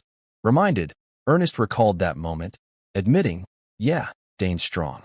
Speechless, he couldn't argue. Dane took charge. "All right, we're going together. Silence means consent." Ernest fumbled, wanting to protest but stopping short. Then Dane and Braun crossed paths again. Braun, with his usual fake friendliness, said, "Well, isn't this peaceful, Ernest?" Feeling nostalgic, Dane bluntly challenged, "Are you really his friend? Why drag him out here just to pick a fight?" Braun, coarse, snapped, likely annoyed since morning when Dane stayed silent and made Ernest refuse him for the first time. "And who the hell are you? Trailing behind? Annoying much? Want a dot?" Dane's face hardened. I'd ask you the same. Braun, provoked by Dane's arrogance, barked. What? This Dane kid thinks he's hot stuff just cause he got into the academy. Offering a warning as a courtesy, he said, You clueless punk. Ever heard of the Sogers family? I'm the heir to the greatest clan in the Western Empire. Got it. Dane, digging his ear to hear better, replied haughtily, Sogers? Never heard of it. Ernest gasped. Dane, that's outright provocation. Even a dimwit would feel insulted. Braun's cronies egged him on. What did that brat say? Braun, you letting that slide? Furious, Braun ordered. Guys, take him down. The group grinned wickedly. Rare chance to stretch our legs under this clear sky. Casually advancing to deal with Dane, they taunted Ernest. Pick friends who can actually help you. Guess we'll have to beat you twice as hard to make it stick. Ernest, trembling, pleaded, Stop. Let's run while we can. No matter how strong you are, they're too dangerous. Especially Braun. He's been called a swordsmanship genius since childhood. Hearing this, Dane grew more intrigued, chatting calmly as the enemy approached. A swordsmanship genius? Sounds interesting. Ernest, I'll leave one for you to take down. Ernest, shocked, exclaimed, Me? Dane encouraged. What? You gonna quiver for them forever? Ernest fell silent, unable to respond. Inwardly, he thought, Dane's unpredictable, then awkwardly looked away. At that moment, Braun charged. Ernest shouted, Dane. Braun sneered. Look at that confidence, swinging a fist with smug bravado. You're done. The punch landed squarely on Dane's handsome face, knocking it to one side. Ernest cried, Dane. Braun cackled maniacally, turning to flaunt his strength at Ernest. How's that, you dog? Awake yet? Grinning smugly at his handiwork, he threw another punch. We're not done with you. This time, it wasn't so easy. Dane blocked the fist effortlessly. His face remained cold, now sporting a bruise from the hit. Stunned, Braun blurted, You hit me first? Amid his confusion, Dane grinned chillingly, meaning everything that happens next is self-defense. Immediately, one of Braun's cronies, eyes glaring with malice, used the right-hand rule, unleashing a powerful punch toward Dane. Ernest's heart pounded, his worry choking him, but Dane merely tilted his body, dodging the punch effortlessly as if playing a game. His eyes sparkled with mischief, a confident smirk curling his lips. Before the thug could recover, Dane clenched his fist, muscles tensing, and landed a precise punch to the punk's ribs. A pained oof escaped the thug's mouth, his face contorting, eyes wide with shock. He staggered, legs trembling as if about to collapse, but clinging to his remaining pride, he gritted his teeth, trying to regain composure. Dane gave him no chance. With lightning speed, he delivered a fierce kick to the thug's knee. A dry crack echoed, and the punk crumpled to the ground, dust flying. Clutching his leg, he screamed in agony, face pale, eyes a mix of panic and resentment. The scene unfolded so swiftly, like a whirlwind, that the onlookers could only gape. Without pausing, Dane spun toward the next thug, his gaze sharp as a blade. He charged, unleashing a flurry of punches like a torrential downpour. An upward swing slammed into the purple-haired thug's chin, snapping his head back, teeth clacking loudly. His mind reeled, eyes blurring from pain. Seizing the moment, Dane drove his shoulder into the thug's chest, the force sending him stumbling back several steps, legs wobbling unsteadily. Not stopping, Dane waved his hand, a radiant green mana aura gathering around it, forming a shimmering circle. He took a deep breath, feeling the energy surge within, then unleashed a powerful mana blast at the remaining two. The light erupted, hurling them backward, tumbling across the ground in a cloud of dust. Braun's crew staggered, gasping, their eyes a mix of fear and fury. Dane followed with precise strikes, each blow like a hammer, toppling the group until they lay sprawled, groaning in pain. Braun stood frozen, witnessing the scene with wide eyes and gaping mouth, utterly stunned. His heart raced, an uneasy feeling creeping into his chest. Damn it, Dane frowned slightly, rubbing his chin, muttering, Was that stronger than I thought? The ancient magic core. He glanced at Ernest, who stood pale-faced, eyes wide with shock. Ernest stammered, voice trembling. What the hell just happened? Braun's side wasn't faring better. Seeing his lackeys down, his eyes darkened, brows furrowed, lips pressed into a thin line. Damn, what a bunch of idiots, he muttered, voice quivering with anger and humiliation. One of the cronies, struggling to rise, coughed, mouth full of dirt. Cough, cough. Braun, this guy's no joke. Braun's face reddened with rage. Shut up. Beaten this badly by a first year? You're that weak. Dane turned, eyes challenging, a mocking smirk on his lips. Still want to keep going? All talk, no substance. His taunt poured fuel on the fire. Braun's face twitching, eyes blazing. What did you say? The slick-haired thug beside him, sweating profusely, urged. Braun, don't. Stop, this guy's strong. Did you see how he shot those mana blasts? But the warning fell on deaf ears. Braun roared, shoving his ally aside, voice thick with fury. Coward. This pathetic in front of kids? Move, I'll handle this. With that, he raised his hand, a blue mana circle glowing coldly. It expanded rapidly, forming a mysterious black hole that captivated all eyes. Dane stood unfazed, his gaze steady, but Ernest was petrified, hands shaking, voice faltering. What? Don't tell me. From the void, Braun drew a gleaming steel sword, its sharp blade reflecting sunlight. He glared at Dane, a sinister grin spreading. No one's around in this remote place, so it's fine. You made a mistake. You forced me to draw my sword. In contrast to Ernest's panic, Dane merely tilted his head, eyeing the sword with interest. That sword looks decent. But Ernest, losing his cool, stammered. This is bad. Braun's drawn his sword. It's really bad. Dane glanced at Braun, frowning slightly, thinking, what a reckless guy. So you're ignoring Academy rules? Seeing them whispering, Braun turned, voice menacing. You know, when the sky's cloudy, fog rolls in. The kind so thick no one can find a missing person. The slick-haired thug, sweat beading on his forehead, worried. Braun, is this really okay? What if we get expelled? Braun snapped, shut it. Beat that idiot and his pal to a pulp, then come back. The thug nodded reluctantly. All right. With that, the two charged at Dane, eyes ferocious. Ernest, frantic, stammered. What do I do, Dane? If you fight Braun, then I. Before he finished, Dane cut in, voice calm but brimming with confidence. Don't worry, these guys are nothing. You can win. Ernest, stunned, eyes wide. Take on 4, really? Reflecting, he realized Dane was right. Dane continued. Exactly, you've explored a lot, so your lower body's strong. So land a solid hit. Ernest, still trembling, heart pounding, felt a spark of resolve ignite within. Braun's crew advanced, roaring, you're dead. Dane spun, darting in another direction, agile as a panther. Braun, furious, face flushed. Not letting me get close? So you've got combat experience, huh? Dane turned, smirking provocatively. Shut up and chase me. To Ernest, he clenched his fists, heart racing. He's right. He thought, we can't keep cowering. The slick-haired thug approached, sneering. What's with the clenched fists? Your eyes look fierce. Friends really matter, huh? He laughed, knuckles cracking.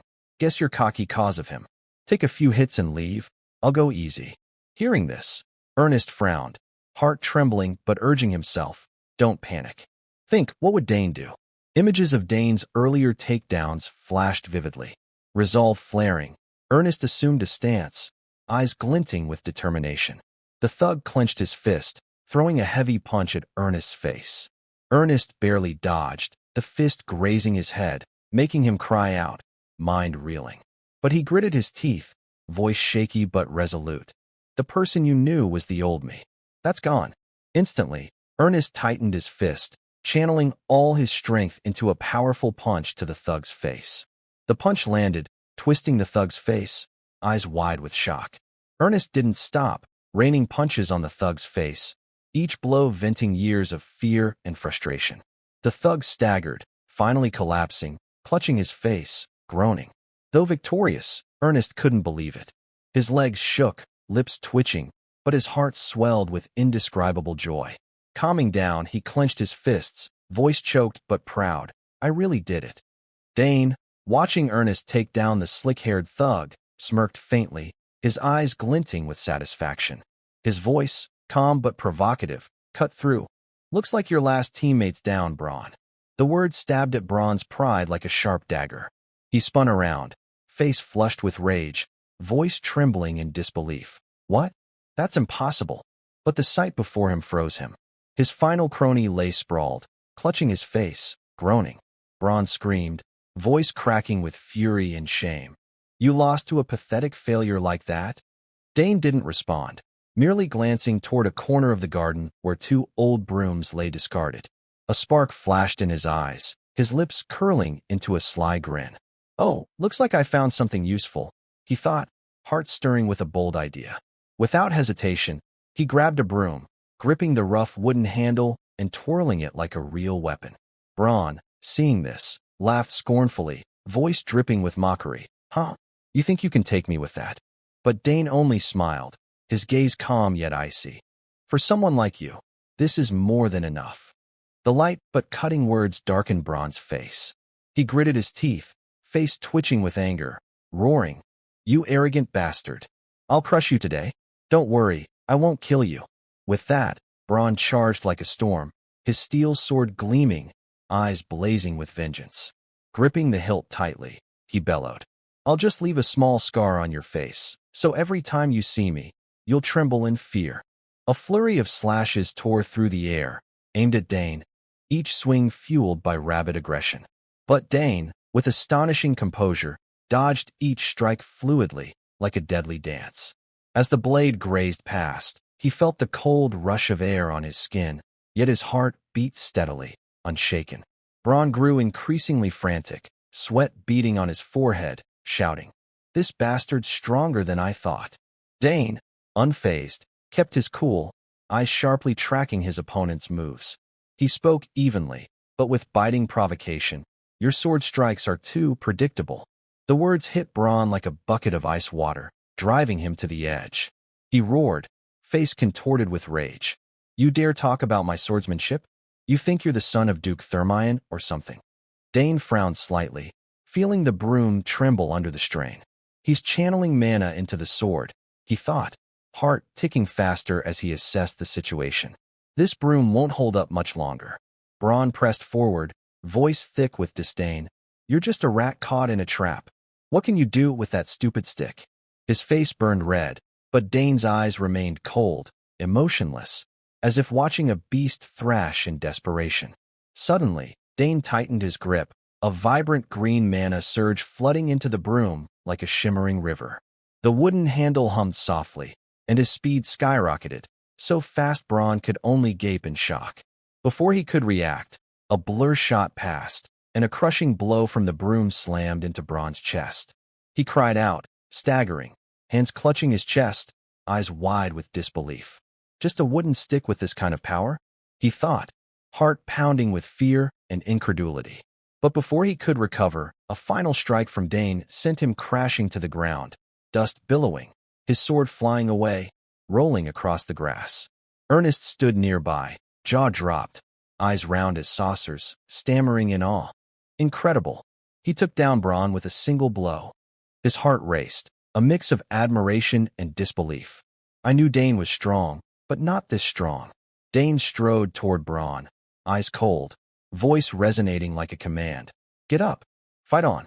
If you drew your sword, you should fight to the last moment. He paused, eyes briefly pensive. My father once said, if you draw a sword for a duel, it means you're ready to see it all end. Braun lay groaning, clutching his stomach, sweat and tears streaking his distorted face. A chaotic storm raged within. Damn it. This guy's on a whole different level. He screamed, voice breaking with panic. Who are you? Dane replied coldly, each word clear as if etched in the air. Dane Sogers, son of the Sogers earldom, and a first year in the Independent Studies Department. Braun's eyes widened, face paling like paper. What? The Sogers earldom? You're the one who entered Independent Studies after 50 years. The youngest genius heir. Dane shrugged, voice casual. Guess I introduced myself a bit late. Braun screamed inwardly, heart sinking in despair. Damn it. No wonder he's so confident. He muttered, voice trembling. Why someone like you hanging out with an idiot like Ernest? Dane stepped closer, eyes piercing. So what should I do? You drew your sword and lost. Should I take your life? Braun flinched, clutching his chest, retreating, sweat pouring. What are you talking about? Dane continued, voice mocking but icy. Well, by my judgment, this wasn't exactly a fair duel. But since you drew your sword, the words felt like a blade at Braun's throat, making him tremble, body shrinking back, eyes filled with terror. This bastard, he looks like he might actually kill me. Without hesitation, Braun dropped to his knees, bowing before Dane, voice quaking. I'm sorry. I'm so sorry. I really apologize. I never knew you were from the Sogers family. I'll never do anything stupid like this again. Before he could finish, Dane cut in, voice flat. You really don't get it, do you? Pointing at Ernest, his gaze stern. You're apologizing to the wrong person. The one who deserves it isn't me. It's Ernest. At that, Braun turned to Ernest, grabbing his hands, voice near begging. I'm sorry, Ernest. I'm truly sorry. I sincerely apologize for everything I've done to you. Please forgive me. Ernest stood frozen, eyes wide, heart pounding with shock.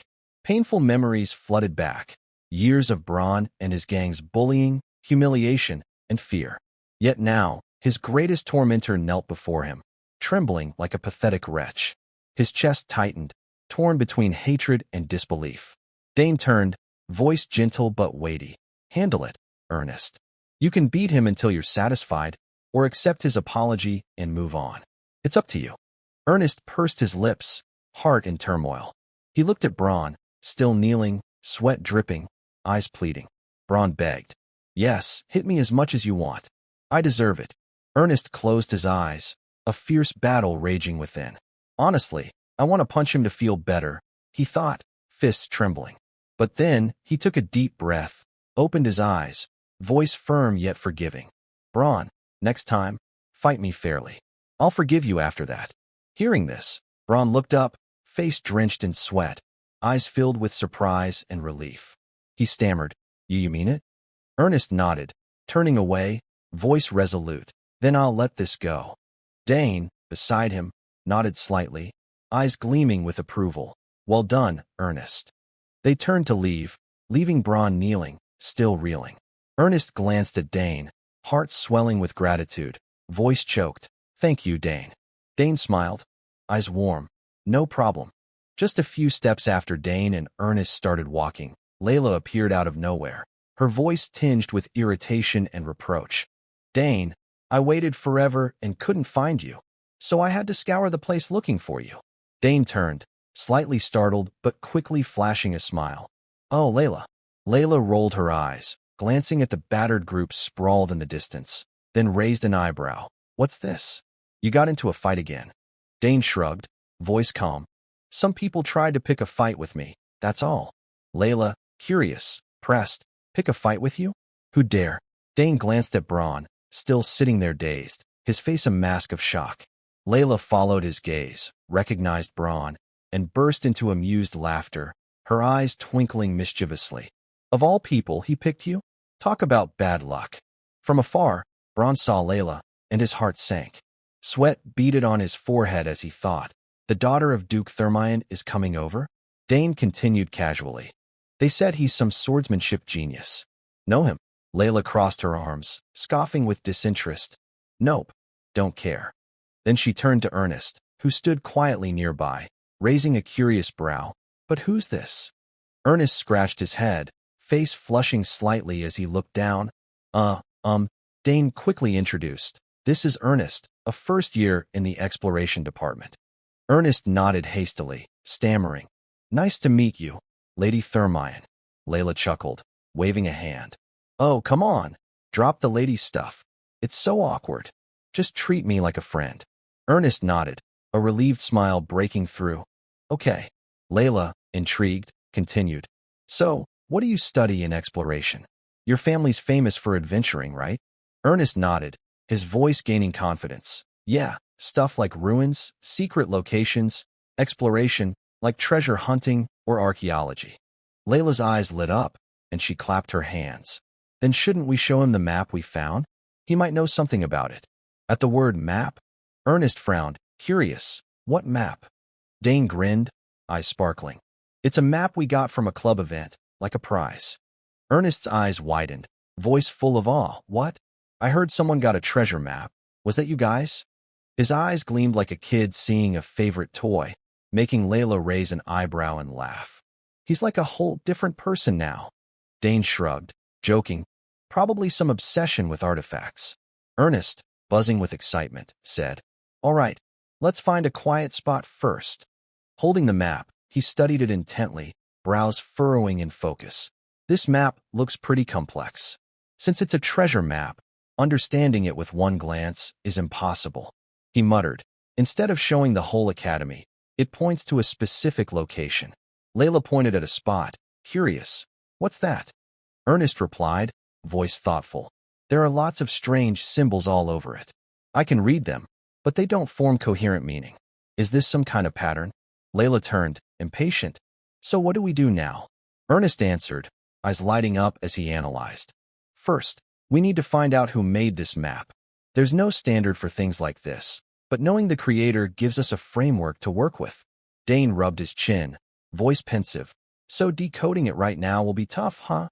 Ernest nodded. "But one thing's certain, the location is within the academy. However, this architectural style was only used when the academy was first built." Dane and Layla exclaimed in unison, eyes gleaming. "So it's somewhere nearby, right?" Ernest continued. "The issue is this style uses a very peculiar secret magic by Saul Hankston." Layla gasped. "Saul Hankston? The legendary mage who founded the academy." Dane added, voice contemplative. "So that magic can't be used anymore, right? I heard Saul Hankston had no disciples." Ernest's eyes widened, impressed. "You know a lot, Dane." Layla frowned, sighing. "I knew it'd be hard, but not this hard." Ernest went on. "The key is finding who made the map. That'll give us clues to decode it." Dane grinned, voice excited. "Once we crack it, it's just a matter of treasure hunting, right?" The prospect made Layla nod, eyes sparkling. "Sounds awesome. Before coming to the academy, I was always with family, so this is my first time doing something on my own." Ernest nodded eagerly. "I want to join you guys too." Dane smiled, thinking, these two are so enthusiastic. But it'll probably take a while, so let's take it slow. Ernest handed the map to Dane, surprising him. "Wouldn't it be better for you to keep it while decoding?" Ernest smiled confidently. "It's fine. I've memorized it." Dane and Layla gaped, exclaiming, "No way. Your memory's that good." Ernest scratched his head, explaining, "For some reason, I'm great at remembering maps and codes." Dane laughed. "That's a real talent." Layla teased. "Bet tests are a breeze for you." Dane took the map, nodding. "Got it. If you need help, just call us." Ernest's eyes shone. "Thanks. This is my first time hunting for something with people other than my dad, so I'm thrilled." Layla giggled. "Now let's eat. Celebrate the team's formation." Dane and Ernest nodded, chiming, "Sounds fun." The trio walked off, their lively chatter echoing across the courtyard. The scene shifts to evening at the dormitory, Dane's voice reflective. "So much happened today. I should take some time to organize my stuff." He began tidying the chaotic room, his gaze softening as he picked up the egg Claire had given him. "I should keep important family items somewhere visible like this," he murmured, but then frowned. "But where do I put this egg? They say living creatures shouldn't be in dark corners." Suddenly, the egg trembled unusually, emitting a faint glow. Dane jolted, heart racing. Why's it doing this now? He stared, voice trembling with excitement. "This hasn't happened in 7 years. Is it because I'm at the academy?" He shook his head, muttering. "No, the academy's mysterious, but the mana here isn't much different from my room." His eyes lit up. Could it be the ancient mana I absorbed in the garden? Dane set the egg on the table, voice brimming with determination. "Incredible." It activated instantly. "All right, let's pour all my energy into this. Today's the day it hatches."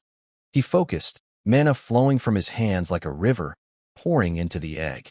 It shook violently, radiating a blinding light that lit up the room's corner. Dane laughed, heart soaring.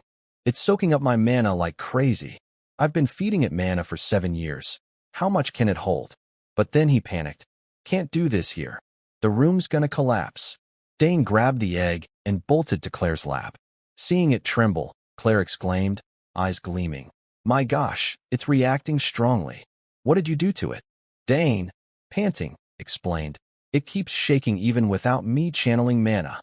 Claire studied the egg, then frowned. "Dane, isn't it time for dorm roll call?" Missing its trouble, the scene shifts to the dorm hallway, where three figures approached. The one in the middle spoke with authority. "I'm Albert, president of the dormitory council. Now, I'll begin the roll call." As the inspection team appeared, all dormitory students hurriedly lined up outside their rooms, the atmosphere growing tense. At the Royal Academy, roll call was a strictly enforced ritual with no leniency. In one corner, a blond guy whispered anxiously, "Why aren't Priscilla and Dane out yet? Don't they know it's roll call time?" He swallowed hard, thinking of the consequences: 1 demerit for tardiness, 2 for absence. 3 violations in a semester led to labor punishment, and missing more than 2 roll calls meant demotion from the dormitory. Another student replied hesitantly, "Yeah, I saw Dane cleaning his room earlier." Albert, president of the dormitory council, stood with a cold expression, his sharp gaze sweeping the crowd. "Everyone, stand still and no talking." He paused, voice stern. "Floor 9, Danter Hall, don't expect peace tonight." The blond guy frowned, muttering, "What's he mean by that?" But inwardly, he thought, "Why so serious today?" Albert pointed to a screen above, voice icy. "In the Manhwa surveillance footage, curiously, we have Priscilla, a dorm resident, leaving. We confirmed she left the dormitory grounds 5 minutes ago. Yet now, the system shows she's in her room." His words paled the students. Some thinking, "We're done for." Albert stopped at a room, pushed the door open, and scanned every corner as if piercing through them. He spoke low. "Normally, we don't check if they're in their rooms. But from now on, the rules will change." The students flinched, faces ashen, whispering inwardly, "Damn, a disciplinary storm's coming." After a round, Albert announced, "The rest are mostly fine, and the dorm's fairly clean. Priscilla gets 2 demerits for unexcused absence. Notify everyone." The assistant nodded. "Yes, understood." Albert continued, voice skeptical. "Lastly, Dane, the new student. Why isn't he here? Don't tell me he missed his first roll call." A student quickly replied, voice shaky, "No way. He's definitely in his room. I think Dane was busy organizing, so he didn't make it out." Albert smirked, calm. "We'll see soon enough." With that, he opened Dane's door and stepped in. Inside, Dane was tidying up, sweat beading on his forehead, belongings still scattered. Seeing Albert, Dane turned, scratching his head with a sheepish grin. "Oh, sorry, I got caught up cleaning and forgot about roll call." Albert nodded, voice softer. "Fair enough. It's your first day. Things like this happen." The scene shifts to Claire's lab, where she yelped, "That's the one Malawian Kwacha artifact illusion." Dane smiled, eyes gleaming with confidence. "Most people wouldn't notice. My image is projected from a relay linked to the imaging device." Claire frowned, voice full of awe. "As far as I know, that thing's incredibly hard to use. Remote control links can be unstable. One glitch and it's exposed." Dane reassured, voice steady.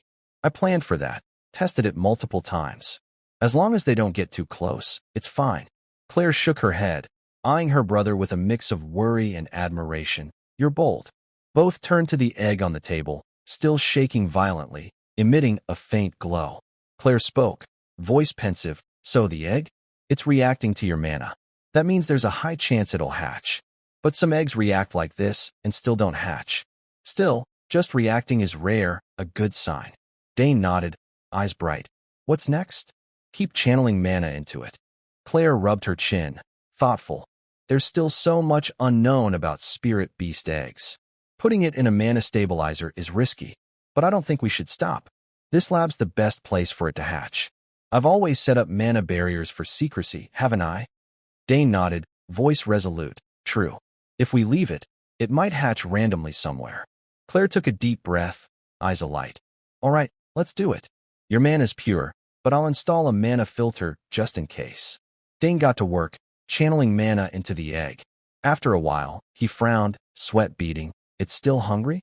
It's already sucked up tons of mana. What's in this egg?" Claire watched intently, thinking, spirit beasts.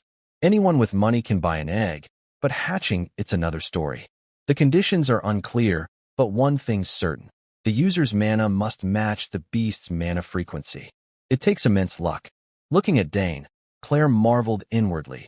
How gifted is this kid? I knew he was formidable, but seeing it firsthand leaves me speechless. Suddenly, the egg's surface cracked with a snap. Tiny fissures spread. Dane shouted, heart pounding. Did you see that? Claire stepped closer, voice trembling with excitement. It's about to hatch. Just a bit more. Dane gritted his teeth, pouring in more mana, eyes blazing. Let's see what you are. The cracks widened, and a blinding green light erupted, releasing a surge of pure energy so intense that Dane and Claire shielded their eyes. As the light faded, a tiny creature with delicate wings and shimmering golden horns appeared. The energy's force knocked Dane back, and he slumped to the floor, panting. Claire rushed over, worried. Dane, you okay? He grinned weakly, voice thrilled. I'm fine, just dizzy. More importantly, look. Something came out. Amid the misty haze, a small purple dragon with golden horns and round eyes sat on the table. It flapped its wings, circling the air, looking adorably charming. Claire gaped. Wait, is that a wyvern? The dragon chirped, hiss hiss, spitting tiny sparks, stunning Claire further. It can breathe fire too? She turned to Dane, urgent. Don't just stand there. Get close to it. Some spirit beasts bond with the first person they see. Dane, that's your spirit beast. Go now. Dane stepped forward, heart racing with excitement and nerves. Closer to the tiny dragon, he chuckled, eyes softening. Up close, you're pretty cute. The dragon tilted its head, its big round eyes curiously studying him. Dane smiled warmly, voice gentle. Hey, nice to meet you. He extended a hand, introducing himself. I'm Dane. Seeing the little dragon show no resistance, Claire cheered, her eyes sparkling with joy. Congrats, Dane. You've bonded with it. Dane nodded, a radiant smile spreading across his face. Yeah, this little gal's super cute. The dragon chirped a few melodic notes, then darted to Dane's hand, perching lightly like a small bird. Claire stepped closer, eyes wide with amazement. Are you serious? How'd you make it look so easy? Let me see. She studied the dragon intently but paused, brows furrowing. Wait, something's off. Dane's heart skipped a beat. Huh? What's that? Claire's eyes scanned the dragon on his hand, her voice lowering. It looks like something summoned from an outer realm. Dane's eyes widened, voice full of surprise. Are you serious? Claire nodded, her gaze stern. Yes. Only a select few summoners can do that. Even I've only summoned half a spirit. I never thought the youngest in our family would call something like this. It's massive, Dane. Dane stood stunned, eyes locked on the dragon. So this isn't a real summoned creature existing in this world? Claire explained, voice pensive. I know most summonable species, even in their juvenile stage. But I've never seen one with traits like this gal. The closest match would be a wyvern, but the details don't add up. Dane looked down at the dragon, smiling softly, eyes gentle. It doesn't seem that special, does it? So no one knows what it really is. Claire nodded. We'll have to research from now on. The problem is, there's no record of a summon like this. Dane frowned. A new entity? As they talked, the dragon yawned widely, its tiny wings flapping lightly, then spat a tiny flame as if protesting. Dane chuckled, thinking, how'd something like this come to me? Is it tied to ancient magic? Claire pointed to the scattered eggshell fragments on the floor, voice firm. Right. Keep those shells carefully. Some egg-borne species eat them for nutrients. Dane nodded. Got it. So what now? Claire rubbed her chin, voice serious. First, interact with it cautiously. Record everything. What she likes, dislikes, how long she sleeps, any odd behaviors, how she grows, stuff like that. Dane frowned, sighing. Sounds like a lot. He looked at the dragon, eyes gleaming with resolve, but definitely worth it. I don't know what she is, but I feel I have to protect her. Claire added. So you're keeping her with you? People will freak out seeing her. Why not leave her in the lab? Dane shook his head, voice firm. That'd work, but we can't hide her forever. If I get caught, I've got you guys. She'd feel trapped stuck here. Claire nodded, eyes brightening. Then use this chance to make your official mark. Dane blinked. Mark? You mean a summoner's mark? Claire smiled. Exactly. You're still new, but your talent's obvious. With this summon, it's your shot to shine. Dane rubbed his chin, voice excited. Sounds good. Let's get to it. Claire turned. You registered for the summoning class, right? Tomorrow's orientation is with Professor Tamarix Piano. Perfect. If you perform well, a special approval's coming your way. She placed a hand on his shoulder, eyes full of trust. It's usually tough to meet the requirements, but you're different. I know you'll nail it. Dane grinned, eyes sparkling. Special approval? Sounds intriguing. He thought, what should I name this gal? The scene shifts to the next day, where a blonde guy chatted with Dane. Where'd you go last night? You weren't in your room during roll call. Dane grinned sheepishly. Had some urgent business. The guy frowned. How'd you dodge roll call? Priscilla got caught instantly. Dane winked. There's always a way. The guy nodded, chuckling. The Sogers family's full of surprises. Dane, curious, asked, my sisters too? The guy nodded enthusiastically. Of course. Your sisters are legends in Danterre Hall. Ask any dorm student. You'll see the reaction. Dane thought, lips curling, praise or insult. The guy clapped his shoulder. Anyway, I'm the only one who knows you snuck out, so don't worry. Dane nodded. Thanks. The guy waved, turning to leave. Back in his room, Dane flopped onto the bed, exhaling. Phew, we're safe. What was Priscilla thinking, stepping out like that? The little dragon crawled out from his jacket, circling the air, wings flapping. Dane laughed. Someone's excited. It spat tiny flames, making Dane shake his head in awe. This creature's something else. The scene shifts to a secluded corner, where Dane stood before a hidden gate. He muttered, here it is, the gate Sis mentioned. The main entrance is sealed. This is the only way out. He touched the mana barrier, frowning. They've wrapped the dorm in defensive mana. How do I get through? He focused, sensing the mana flow. There's got to be a weak point. As Dane studied, the dragon flitted nearby, playfully spitting fire. Suddenly, a flame hit the mana barrier, making it ripple violently. Dane gaped. How'd you do that? Back in his room, Dane watched the dragon hovering above, thinking, was that a flame that temporarily disrupted mana? Wow, so cool. This gal's an amazing summon. The next day, Dane and Ernest strolled through the campus. Noticing Dane's unusually cheery mood, Ernest asked, happy? Seriously, who named it that? Dane laughed. I thought it was friendly, easy to call. Got a better idea? Ernest pondered, eyeing the dragon. Let's see. It's cute, but the name needs more weight. He mulled it over, but couldn't settle on one. Dane chuckled inwardly. No need to be so serious. Suddenly, Ernest stopped, exclaiming, how about Carnass? Dane turned, eyes lighting up. Ooh, sounds good. What's it mean? Ernest explained. Mystery fits, right? Dane nodded, pleased, looking at the dragon. From now on, your name's Carnass. Time swept by like a fleeting breeze, carrying a faint glow, transitioning to Bermuder's Hall, a magnificent structure named after the great scholar Bermuders, resonating with the mystical secrets of the summoning department. The students had quickly gathered, their eyes sparkling with excitement and nerves, the atmosphere buzzing like a magical forge. In a shadowed corner, Digron, who had clashed with Dane in a turbulent childhood memory, stood silently, his heart pounding like war drums. He recognized Dane instantly, his eyes flashing with shock and bitterness, as if an invisible dagger had pierced his chest. Dane Sogers, he hissed through clenched teeth, sweat beading on his forehead like morning dew. That bastard who stole my summoning contract. After that humiliating banquet, my family crumbled under public scorn. Now, we're barely clinging to our urban noble status, and fate mocks me by throwing him in my path here. His heart twisted, mind a tangled mess.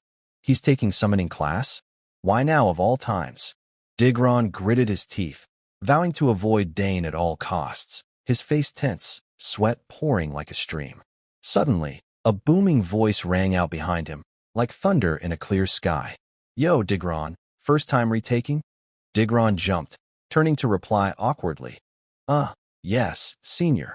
The burly guy, muscles rippling like a war god, clapped his shoulder, grinning as bright as the sun. Relax, no big deal. Everyone retakes once or twice. This is my second go at this course alone. The senior bragged, voice bold as a battlefield general. Think of it as an easy A, crushing the newbies like nothing. Digron nodded politely, forcing a smile to avoid offending the senior. Soon, Professor Tamaric Spiano entered, his elegant demeanor like a gentleman from ancient times, silencing the classroom's chatter as if by a spell of quietude. He stood at the podium, voice deep and resonant like roaring waves. This class begins with the basic theories of summoning. These are the lifeblood for anyone pursuing the path of a summoner. This theory will appear in the summoner certification exam, so study it thoroughly. His words sent ripples through the class like waves crashing on a shore. A student whispered, eyes wide as if witnessing magic. Gods, this professor's strict. They say the summoner exam is like plucking stars from the sky. Tamarick overheard, nodding slightly, his gaze sharp as an icy blade. Indeed, if you qualify, you can attempt the special admissions test. But fair warning, it's no walk in the park. A curious student shouted, voice trembling. Professor, what are the conditions for the special admissions test? Tamarick smiled, eyes glinting with delight, like a mage about to unveil a secret spell. I knew you'd ask. Look here. With a wave of his hand, a dazzling blue screen materialized mid-air, like a portal to another dimension. First, you must summon a rank 5 or higher beast using a sigil. Second, maintain the summon for over 30 minutes.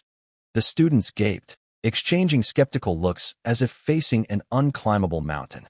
Rank 5? Even with a sigil, that's near impossible. A basic rank 7 beast is maddening enough, let alone 30 minutes. Tamarick didn't let them dwell, his voice firm as a hammer on an anvil. Finally, you must display a unique quality to pass the special admissions test. Even if you meet the first two, without that spark, you fail. To be special, you must leave an indelible mark.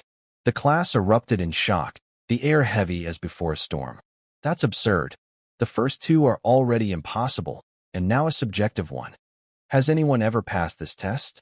Even Dane pursed his lips, eyes sharp as a blade, thinking, so, it's pass if the professor likes you, fail if he doesn't. Tamarick observed their reactions, unsurprised, as if accustomed to this scene across countless moons. He smirked, eyes gleaming with cunning. Now you see why it's called the special admissions test.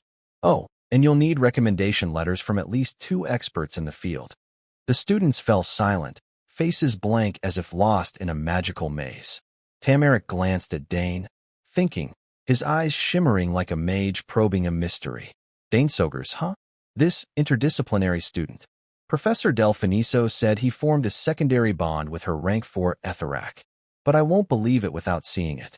Maybe she's favoring the Sogers earldom and made it up. I need to verify. He continued the lecture, voice provocative like a blazing fire. Your first goal is to pass the regular assessments, so try hard. If you've already summoned, it's easy. But for first years, it's tough. The students exchanged confused glances, none daring to speak.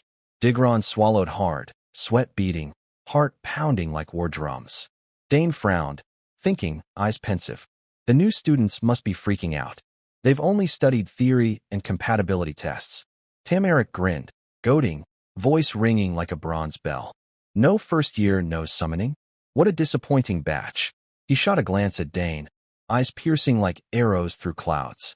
Dane felt a prickle on his scalp, heart racing, thinking he's targeting me, testing my abilities himself.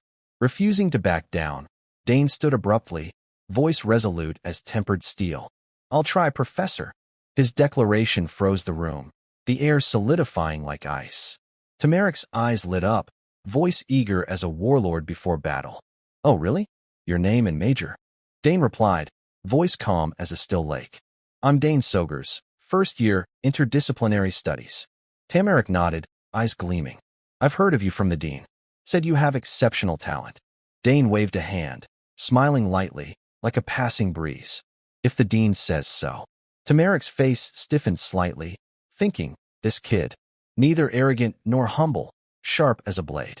He cut to the chase, voice sharp as a sword's edge. There's a lot of hype about you, but it sounds far-fetched. Can you prove it here? Dane nodded, eyes burning like an unquenchable flame. If you want, I can. But if I prove it, will you write a recommendation for the special admissions test? The lecture hall fell silent, the air heavy as lead. After a moment, Tamarick's jaw dropped, voice trembling with surprise. A recommendation for the special admissions test? Do you grasp what that means? Dane affirmed, voice steady as a rock. Yes, I must show exceptional talent right here.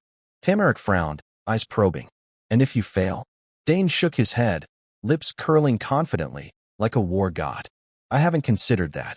A vein pulsed on Tamaric's forehead, but he restrained himself, thinking, so cocky.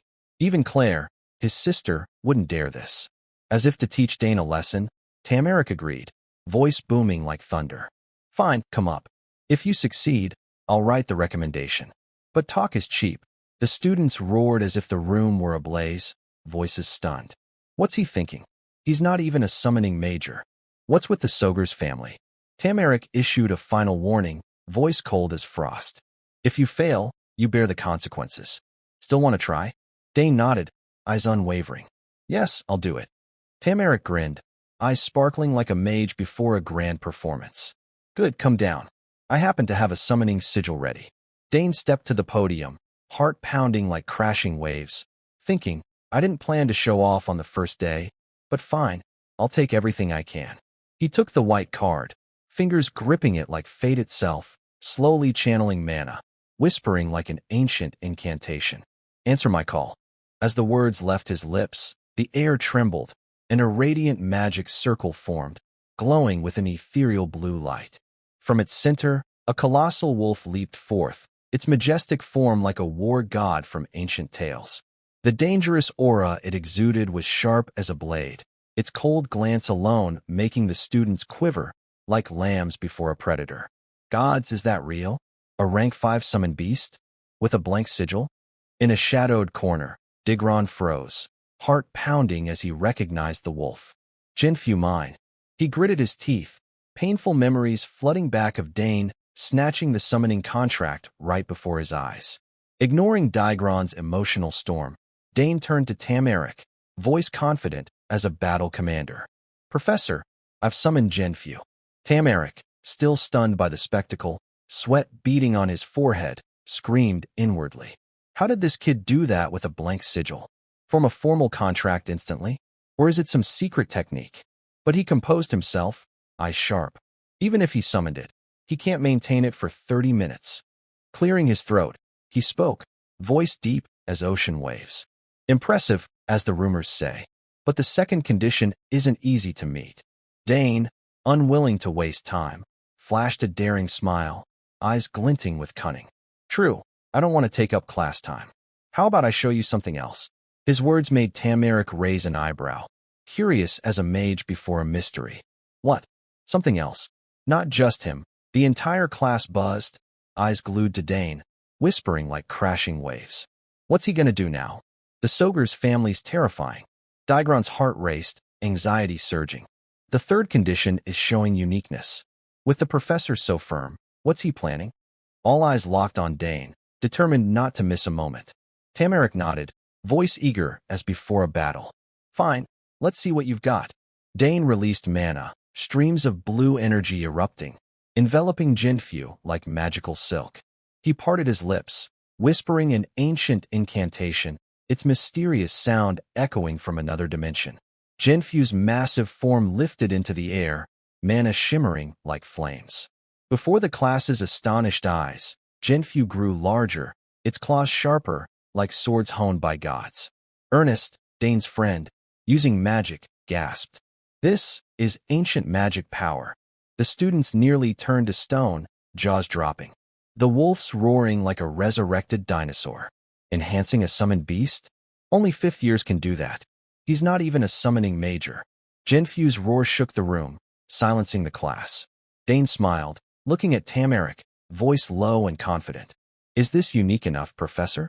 Tamaric stood frozen, eyes wide, unable to believe reality.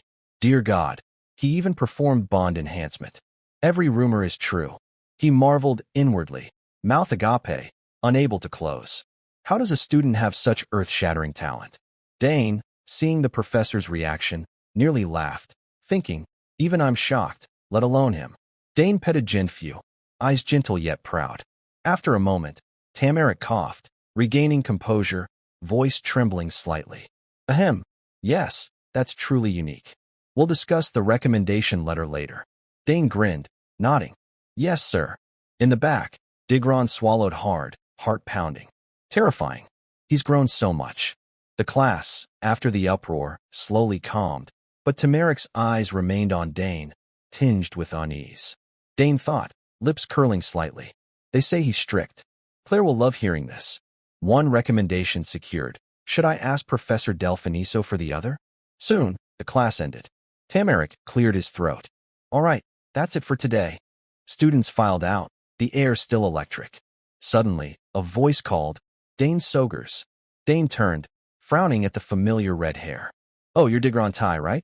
Genfu's former master. Digron, flustered, scratched his cheek. You remember me? Yeah, I'm retaking because I failed. Dane, curious, eyes probing. You're not here for revenge, are you? Why so friendly? Digron fumbled, voice sincere. Actually, I saw you earlier and planned to avoid you. But the past. I was wrong. I want to apologize for what happened. Please forgive me. He bowed deeply at a 90-degree angle, earnest as a repentant knight. Dane smiled lightly, nodding. That was years ago. Don't worry, I'm fine. Digron's eyes lit up, voice cheerful. Really? So I can keep studying here? I won't cause trouble. Dane frowned, thinking, he's scared I'll report him for expulsion? He clapped Digron's shoulder, reassuring. No, relax, it's all good. Digron beamed, voice excited. Thanks, Dane. If you need help, just say. Suddenly, Dane's jacket bulged, a round shape moving inside. Dane guessed instantly. Karnas is awake, probably hungry. He turned to Digron. Right, you're in summoning, yeah? I need to buy some supplies at the shop. Lead the way. Digron nodded eagerly. Sure. It's called Earth and Ben. I go there all the time. He rambled on. The shop's run by two former students, over 30 years old. They've got all kinds of supplies, and the latest trend is, Dane listened, thinking, eyes softening. He seems genuinely sorry. No need to stay hostile. Suddenly, Karnas poked her head out of his jacket, eyes sparkling with curiosity. Dane quickly cautioned, voice gentle. Easy, little gal. Immediately after, the two headed to the shop together. Soft golden sunlight filtered through the tree canopy, adding warmth to the afternoon air. On the way, Digro turned, eyes curious, and asked, What do you need? I can help you find it. Dane replied, Just tell me about summon creature diets, and I'll handle the rest. I only need food for it. Digro nodded, stroking his chin thoughtfully, eyes gleaming with confidence. Oh, that's my expertise. I've trained compatibility before, so this is a piece of cake. By the way, what kind of summon creature is it? Dane hesitated briefly, then answered, well, a wyvern. Inwardly, he thought, true, Karnas does look a bit like a wyvern. Their diets are probably similar, right? Hearing the answer, Digro shouted in excitement, voice brimming with enthusiasm. A wyvern? A rank 3 summon? That high? Seeing Digro's fervor, Dane quickly raised a hand, lowering his voice. Yeah, but it's still small, so keep it a secret, okay? Digro blinked, eyes wide. At that moment, Karnas, nestled in Dane's jacket, began squirming, letting out soft chirps.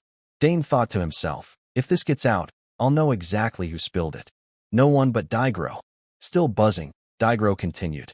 A baby wyvern, huh? Soft food's best then. Even as babies, wyverns eat a ton. They start on meat within a week. Dane nodded, quietly impressed. No wonder he's an expert. But how did this guy fail his course? At the shop, a lively atmosphere enveloped them. Shelves brimmed with magical items glowing with mystical light. Digro scanned the aisles, swiftly grabbing 2 small bags of food, turning to Dane with a smug grin. Here we go. This one's made from 17 ingredients. And this is a soft milk blend mix. Get both. Dane took them, smiling brightly, voice full of gratitude. Thanks a lot. You saved me. I wouldn't have known where to start. Seeing Dane's politeness, Digro frowned, nodding. That's all you need? Nothing else. Dane shook his head. This is enough for now. Digro eagerly suggested. Since we're here, look around. There's tons of useful stuff. Finding the idea reasonable, Dane nodded. All right, let's take another loop.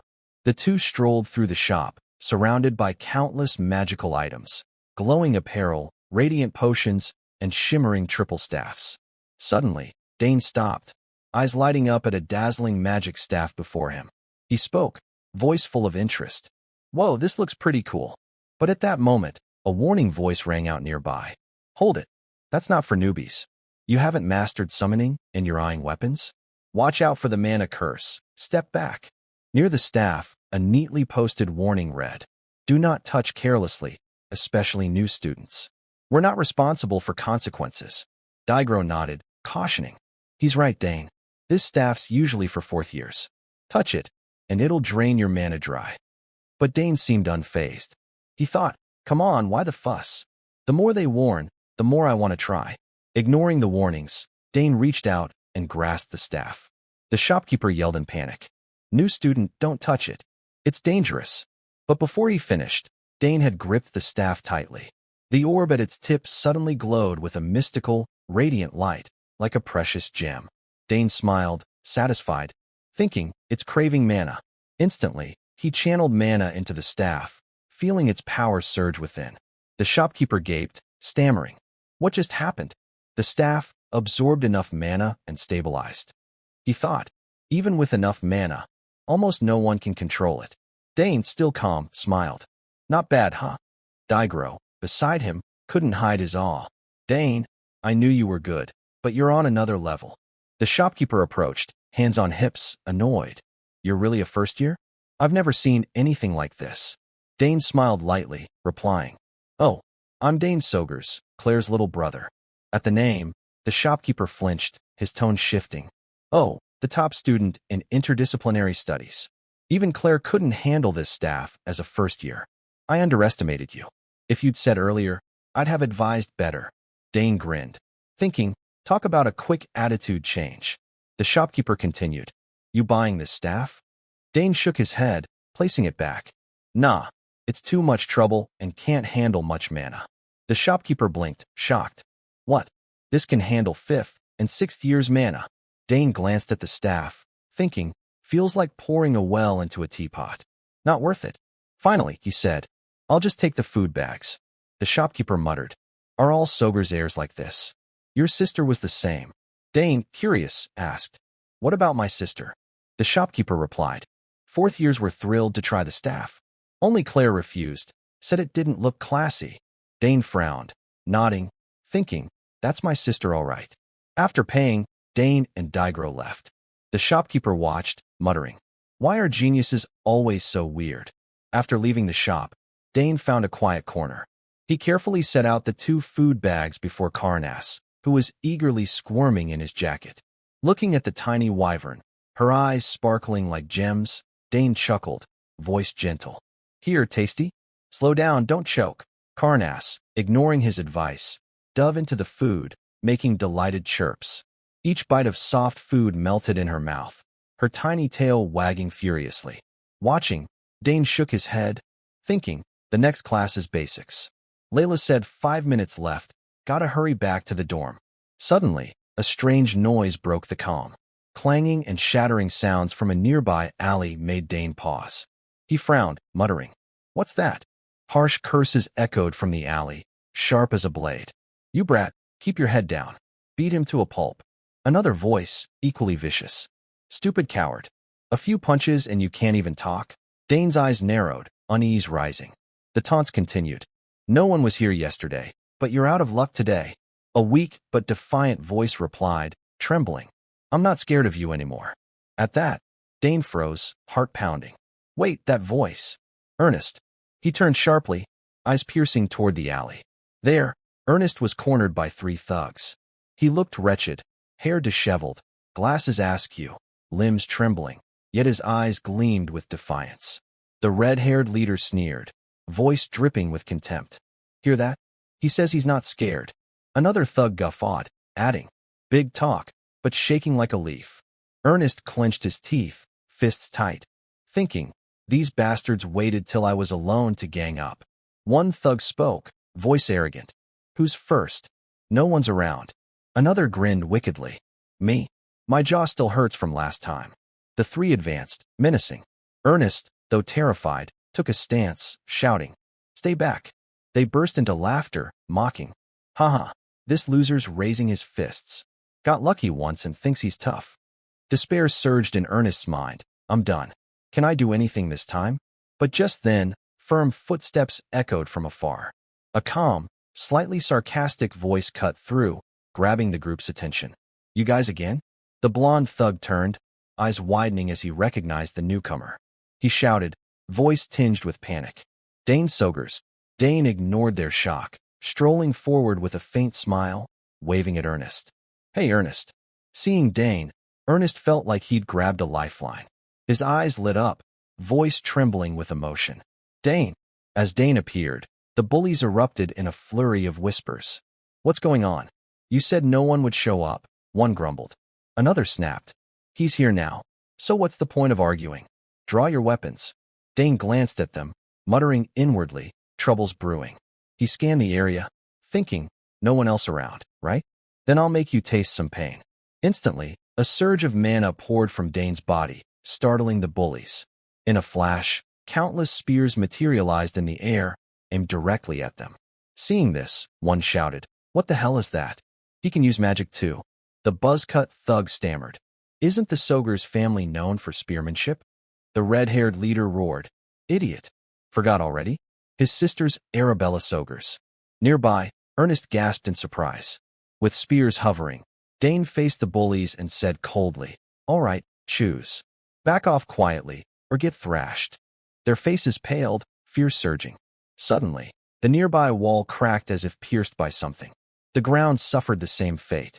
The bullies collapsed face down, wailing in agony. Ernest, still trembling, approached and said, Thanks, Dane. My hands and feet are still shaking. Dane smiled. As long as you're safe. He continued, Ernest, let's train together from now on.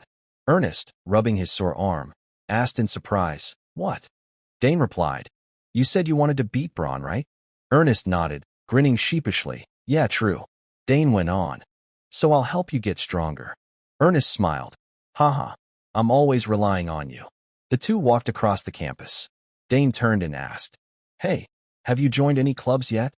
Ernest replied, Nope, I looked but couldn't find any exploration or archaeology clubs. Dane frowned. I thought there'd be one for sure. Ernest explained, There's a map research group in our year, but it's a mandatory course, not a club.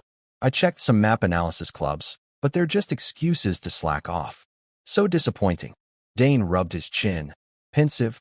Seems most people just want to coast. Ernest nodded in agreement. Then he asked, Why are you asking about clubs? Thinking of joining one. Dane replied, Everyone's so eager to recruit freshmen, it made me wonder if it's really that important. Ernest explained, They say you have to choose carefully. Once you join, you're stuck for 2 years. Dane chuckled, Stricter than I thought. Pick wrong, and you waste 2 years. The campus buzzed with club recruitment signs, from Dessert Connoisseurs Society to Book Discussion Club. Suddenly, Dane stopped, turned to Ernest, and said, How about we start our own club? Ernest blinked. What? What kind of club? Dane answered, One where we can do anything. Ernest, still confused, asked, Meaning what?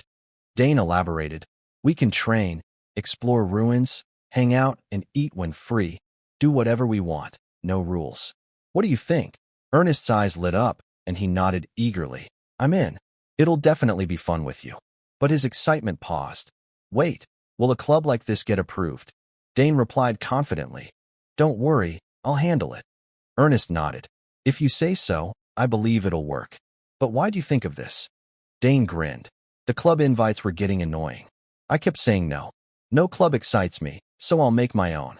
Ernest asked, If I join, can I learn spearmanship or swordsmanship? Dane smiled. Of course, guaranteed. You might even discover a hidden talent. Ernest beamed. Awesome. We'll learn tons from each other.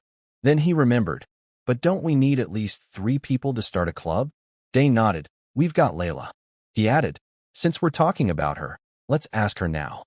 The scene shifts to the club registration office. The trio walked, chatting. Ernest spoke. We just submit this form here, right?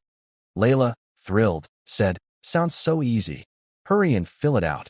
Dane glanced at her, thinking, so typical of Layla.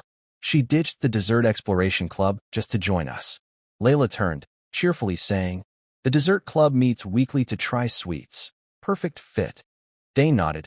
We can do that too if you want. I'm a fan of tarts. Ernest chimed in. We can do anything. Dane added, If you want to meet seniors, that's fine too. Just follow Ernest's lead. Layla grinned, satisfied. The 3 filled out the club form and brought it to a room for approval. Suddenly, Layla shouted, What? The rules changed. A blonde girl adjusted her glasses, explaining, Yeah, The academy now has over 3,000 clubs. Most are inactive, making management tough. Starting this year, new clubs need approval, not just registration. Dane's expression tightened. He asked, "What do we need for approval?" Layla sighed. "Talk about bad timing." The blonde continued. "You need a recommendation letter from a full professor. Want me to give you the form?" Dane nodded. "Hand me the form first." The trio left the room. Layla groaned. "First years like us getting a recommendation letter?" "Yeah, right." Ernest agreed. "Seriously. We haven't even met most professors." Layla added, "We can't just pick a random professor to sign." Dane smiled. "Actually, I have someone in mind." Layla and Ernest shouted in unison. "What? Who?" "We're just first years. They'll probably look down on us." Dane flashed a confident grin. "Just trust me." Ernest and Layla gaped, speechless. The scene shifts to the office of Professor Quintus from the Independent Studies class. Dane sat, presenting the club plan. Inwardly, he thought, "Damn, he said he'd hear me out, but why's this so hard?" Quintus spoke. "Why are you here?" Dane replied, "Professor, we want to start a club." Quintus, surprised, said, "Oh, sounds interesting. What kind?" Dane smiled. "A club for sword training, exploring the academy, and fun adventures. But now we need approval, and that requires a professor's recommendation letter." Quintus raised an eyebrow. "Recommendation letter?" Dane nodded. "Yes, we're looking for an amazing professor to ask." Quintus froze, thinking, "Looking for a professor? You came to me and still talk like that, you little punk? Think you'll find someone better than me?" As soon as the thought crossed his mind, Quintus broke into a grin and spoke. "Haha, isn't there a professor right here? Why look far and wide? I'll recommend you myself." Dane replied, "You're always so busy, Professor. I didn't want to trouble you." Before he could finish, Quintus cut in. "Busy or not, I can at least handle this. What do I need to do?" Dane smiled. "Really? Then please sign here." He quickly pulled the registration form from his jacket. Quintus cheerfully took the pen, signed the form, and said, "My only student wants to start a club?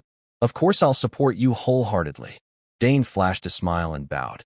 "Thank you so much, Professor." After wrapping up, he rejoined Ernest and Layla. Layla cheered, "Unbelievable. We got the recommendation letter that fast? Are you buddies with the professor?" Ernest chimed in. "We didn't even get a word in." Holding the letter, Dane grinned. "I pretended to ask about sword techniques, and luckily won his favor." Ernest nodded.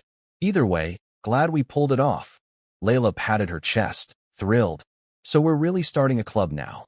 Dane nodded. "Just need to submit the form." Imagining the club coming to life, Ernest was ecstatic. "I'm so pumped. It's going to be awesome." Layla marveled. "I thought this would be tough, but Dane made it look like a breeze." Dane pulled out a blank sheet, saying, "Now we need a name for registration. Any ideas?" Naming turned into a saga. Ernest said, "The name should reflect our vibe." "This is serious." Layla nodded.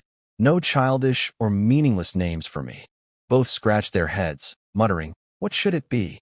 Watching them, Dane smiled, thinking, "They're really into this." Suddenly, he felt movement inside his jacket. Glancing down, he muttered, "Carnass, waking up now?" The little dragon wriggled, making Dane restless. He whispered, "Not now, Carnass." Ernest spoke. "Dane, got any name ideas?" Dane replied, "I'm fine with anything." Layla blinked. "What? You suggested this and have no ideas." She pointed at Dane's jacket. "Ugh, your jacket's got a lump." About to be exposed, Dane thought, "I haven't even introduced her." He stammered, Well, it's..." Ernest and Layla's eyes locked on him. Layla pressed, "What are you hiding?" Suddenly, a button on Dane's jacket popped, and a black blur shot out. It was Carnass, the mischievous dragon. Seeing the adorable dragon, Ernest and Layla's jaws dropped. Dane gave a sheepish grin, thinking, "Well, that's that." Layla pointed, scolding, "What's that? A summoned beast? Why'd it come out of your jacket? Don't tell me the egg from Claire's hatched." The dragon flitted to Dane's shoulder, letting out a cute growl. He nodded. "Yeah, she was born not long ago. Her name's Carnass." Ernest beamed. "Hey, Carnass, long time no see." Layla fumed. "Ernest, you knew about this too?" Dane quickly changed the subject. "Anyway, the club name's more important than Carnass. Let's think while heading to registration." At the registration office, the blonde girl held the form, frowning. magic exploration, summoning, spearmanship, and swordsmanship club? The trio gave awkward smiles at the painfully generic name. She asked, "You sure about this name?" Dane nodded. "Yes, please approve it." After approval, the three left the office. Layla turned, scolding. "Dane, never name anything again." Dane frowned. "It's not bad, is it?" Layla snapped. "No, it's awful." Ernest mediated. "Haha, don't worry. We can change it later." The scene shifts to Tamarik's office, summoning department professor. Someone entered, saying, "Hope I'm not interrupting?" Tamarik replied, "Haha, not at all, Dean." It was Del Paniso. She sat, asking lightly, "How's it going?" "Lots of talented students, but I worry the professors might be overwhelmed." She emphasized, "Especially, I hear there's one student who stands out." Tamarik stammered, Yes, indeed." He thought, class news spreads that fast? Del Paniso sipped tea, continuing, "I heard your class had something interesting." "I'm not meddling, just curious." Tamarik responded quickly, No issue at all. You're the dean. It's normal."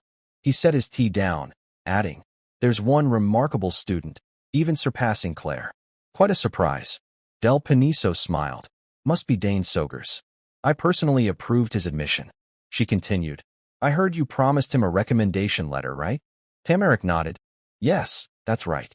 Del Paniso added, "Since the special admissions test needs 2 letters, I'm thinking of writing the other." Tamarik blinked. "You'll write it yourself?" She laughed. "He's clearly capable. How could I sit still?" Tamarik mused, thinking, what a sly fox. She's trying to claim everything. He clenched his fist, muttering, "Of course, she's always like this. I underestimated her." Del Paniso spoke. "Professor, something on your mind?" Tamarik jolted. "No, not at all." She looked him in the eye. "All right then. Oh, when you finish the letter, show me. We should be transparent about this." Tamarik frowned, nervous, naturally. Having achieved her goal, Del Paniso stood. "I'll take my leave." Watching her go, Tamarik gritted his teeth, pensive. His hand clenched until it trembled, muttering, "You think I'll sit back and let this go your way?" She's trying to pull Dane to her side. "But this time, I won't let that happen. I'll secure that genius before she does." The scene shifts to the campus. Dane walked, muttering, "Just the Empire Founding History class left today, right?" He sighed, "Still got time. Maybe grab a tart or something. That place Digron mentioned." Suddenly, someone approached, calling, "Dane Sogers." Dane turned, seeing an unfamiliar blonde girl. He asked, "Who are you?" She replied, "Hi. I'm a messenger from the academy. Professor Del Paniso, Dean of Summoning, summons you." Her smile made Dane wonder, muttering, "Not Professor Tamarik?" He asked, "Why does the dean want to see me?" The blonde replied, "She only mentioned the recommendation letter. You're to come immediately. Shall we go?" Dane nodded. "Oh, the recommendation letter." But inwardly, he muttered, "A sudden summons like this, something's off." The Imperial Academy, the cradle of the Empire's brightest talents, where the flame of academic passion burns eternally. Renowned for its cutthroat competition that exceeds all expectations, particularly the power struggles among professors. A department's influence determines its budget, equipment, and facilities. Here, the 3 largest departments, swordsmanship, magic, and summoning, consistently receive the highest funding. A professor's reputation and evaluation shift accordingly, directly impacting their core responsibilities. In the office of the summoning department's dean, Del Paniso gazed out the window, muttering, "We can't stay stuck in 3rd place forever. I can't keep losing to those guys." She mused, "If that boy joins our department, we could easily surpass magic. The issue is Professor Quintas from interdisciplinary studies. Still, his sister Claire is here, so he'd be hard-pressed to refuse. If I can spark his interest in summoning, the opportunity will come." Suddenly, a voice called from outside, "Professor, I've brought Dane." Del Paniso replied promptly, "Come in." She smiled, saying, "The academy must be bustling. Huh, Dane? With your abilities, I bet you're getting plenty of invitations." Dane responded modestly, "I still have much to learn, so I'm approaching everything as a first year." Del Paniso nodded, humble. A thirst for learning is a commendable trait. Any subject particularly catching your interest. Dane chuckled lightly. "Haha, I haven't settled on one yet. I want to excel in all of them." Del Paniso nodded approvingly, aiming to be well-rounded, true freshman spirit. Do you know why I called you here? Dane shook his head, feigning ignorance. She continued, I heard something extraordinary happened in Professor Tamarek's class. You summoned Jinfu and performed an enhanced bond. With skills like that, how could a dean like me sit still? She smiled. With your talent, you should take the special admissions test. Dane, grasping the reason, replied, Thank you for the high praise. Del Paniso went on. Professor Tamarek and I have agreed to write recommendation letters for you. It's my first time writing one for a non-summoning student, because your talent is rare. She frowned, getting to the point. Why not explore summoning further? Dane raised an eyebrow. Summoning? She nodded. Honestly, someone qualified for the special test doesn't need more lessons. But that's exactly why I want to teach you personally. Dane pondered, thinking, if the dean herself is making this offer, summoning must be short on talent. He replied, Thank you, but I've already started a club with some friends. Del Paniso blinked. What? You've already started one? With the new strict rules? Dane smiled. Yes, it wasn't easy. But thankfully, Professor Quintas wrote us a recommendation. At that, Del Paniso's eyes widened. She muttered, That annoying Quintas? He skips faculty meetings, always slacking, and he beat me to it. She clenched her fist, fuming. He's sabotaging my plan to guide him into my summoning club. Calming herself, she continued. Well, congrats on the club. Drop by my lab sometime. There's lots of interesting stuff. She thought, cast the bait for now. Then added, I have rare items, like unhatched spirit beast eggs. One's worth a castle. Dane flinched, hand reaching into his jacket, thinking, Oh no, I'm already raising one. He replied, Spirit beast eggs? I'll stop by to check them out. Del Paniso smiled. Don't worry about the recommendation letter. Tamarek and I will provide them. Any questions about the test, ask me anytime. Dane beamed. Thank you for your support. She picked up a cookie, saying, Have some dessert while we chat. The treats you brought look delicious. As she nibbled, she muttered, Tamarek's probably planning to move first. I need to write that letter fast and see the look on their faces when they read it. The next day, Claire met Dane, saying, Dane, Professor Del Paniso just contacted me. Dane blinked. With you? Claire nodded. Yeah. After sending the recommendation letter, the Summoning Guild reached out to her today. They're sending examiners to the academy immediately. Dane jolted. That fast? He muttered. Too fast. They're clearly trying to recruit me. Claire's eyes widened. Professor Del Paniso really likes you. What did you do to catch the attention of someone so strict? Dane grinned sheepishly. No clue. Maybe because I'm a top student. Claire continued. Either way, you're about to be called for the test. Back in my year, we had to summon 3 spirit beasts at once, maintain them, and perform an enhanced bond. Dane shouted, 3 at once? This is big. He muttered. Claire passed the special test at 16. Claire added, Yeah, but no one knows what this test will be. They don't announce it beforehand. With Del Paniso's letter, you're qualified. But there's internal politics in the guild. Dane frowned. Politics? Claire explained, You probably don't know. Del Paniso has rejected the guild's requests multiple times, so they don't like her. They won't let her gain an advantage easily. Dane mused. So the test might be harder because of that, right? Claire nodded. Possibly. But I'm not too worried about you. If you get hurt because of adult power games, I'd feel awful. Dane smiled. Don't worry, that won't happen. He thought, I'm not planning to fall into those traps.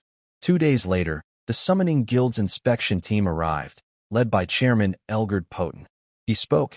It's been a while, Professor Del Paniso. She replied, Are you well, Chairman? Elgard nodded. Yes. How talented is this student you're recommending? Del Paniso said calmly. My apologies, Chairman, but his talent is too exceptional to ignore. Elgard continued. Then you should have taken the guild seat we offered. It'd make things simpler. Del Paniso gave a wry smile.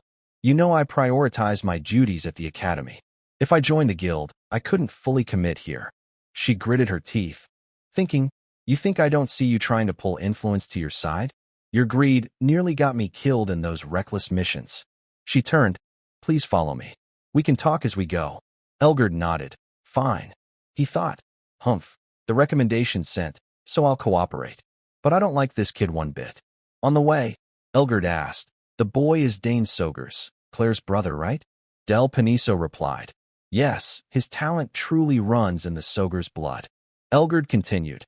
I heard he summoned a rank 5 Jinfu, performed an enhanced bond, and in the interdisciplinary test, managed multiple beast bonds simultaneously.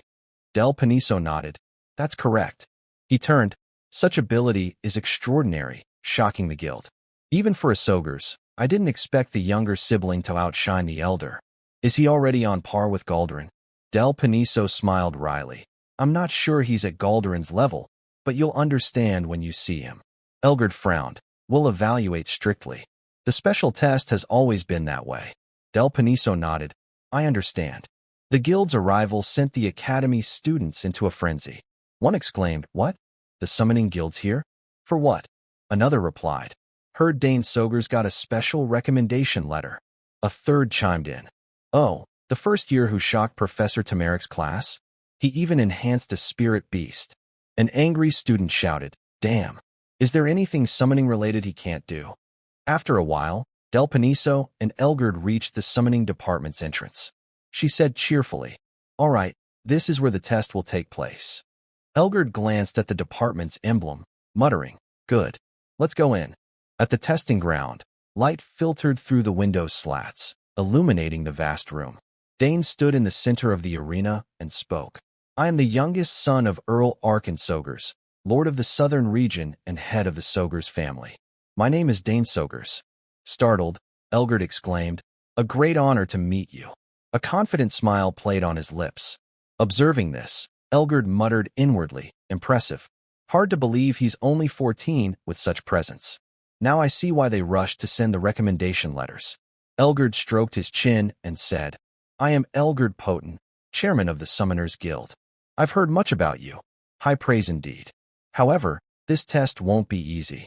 Unfazed, Dane replied promptly. Yes, I'm prepared. He thought. He's pretending to be friendly, but there's nothing pleasant about this. Elgard turned to his aides behind him, saying, No need for more talk. Let's begin. Prepare. The two aides responded in unison. Yes, sir.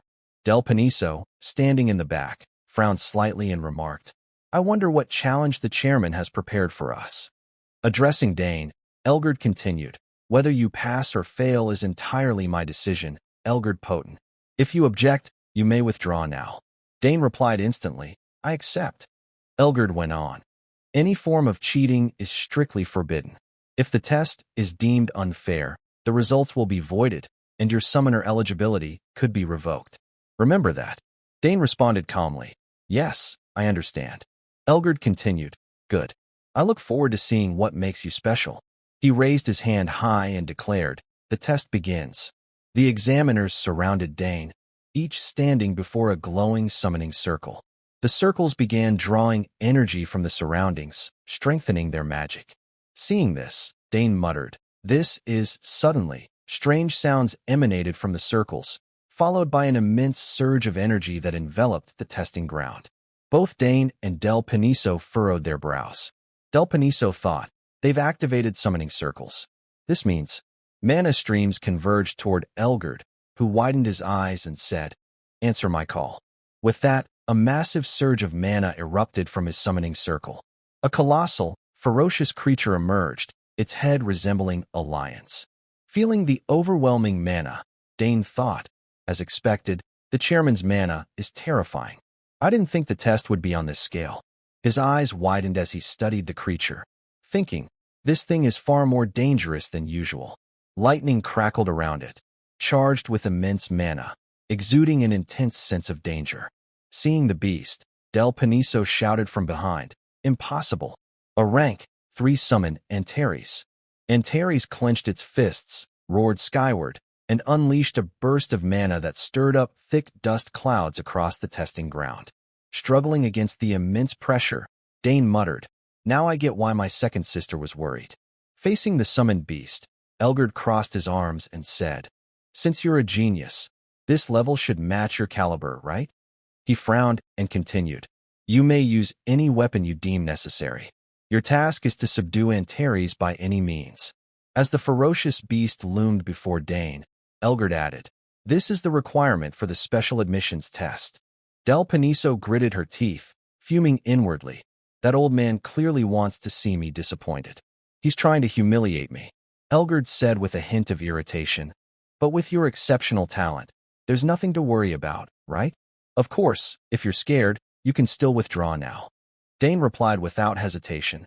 No, I'll take the test as planned. Elgard smirked slightly. Very good. I'll give you a moment to prepare. Dane reached into the subspace before him, searching for something, muttering, Good. I have the perfect thing for this. He pulled out an object and whispered, The spear Father gave me for my 7th birthday. Now's the time to use it. Facing the beast, Dane muttered, It's big, so it likely has many openings.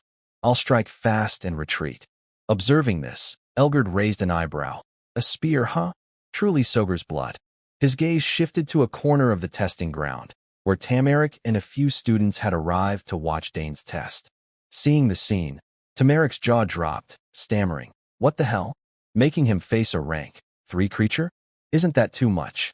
Hearing the familiar voice, Del Paniso glanced back and said, Looks like Professor Tamarick's here. He'll probably object to this. Unfazed, Elgard replied, No matter. He's ready. Let's start. His expression darkened as he raised a hand and commanded, Antares, eliminate the enemy before you. As the words left his mouth, Antares bared its teeth, growling with glowing red eyes. It surged forward with tremendous force toward Dane. Dane remained calm, waiting for the beast to close in, muttering, All right, come on. As it neared, the beast accelerated, lunging at Dane. With his masterful spearmanship, he parried its attacks. Swiftly, he darted behind the creature. No longer calm, Dane's expression turned serious, fully focused on the challenge. Dane's recent performance left Elgard wide-eyed with astonishment, his heart pounding as if it might leap out of his chest. Even Del Paniso, the teacher renowned for her composed demeanor, stared with eyes rounded in shock, her face betraying utter disbelief at what had just unfolded. Tamarick, standing nearby, gaped in awe, his eyes sparkling with a mix of astonishment and pride. The students accompanying him were in a similar state, their mouths shouting in unison with excitement. My God, what kind of move was that?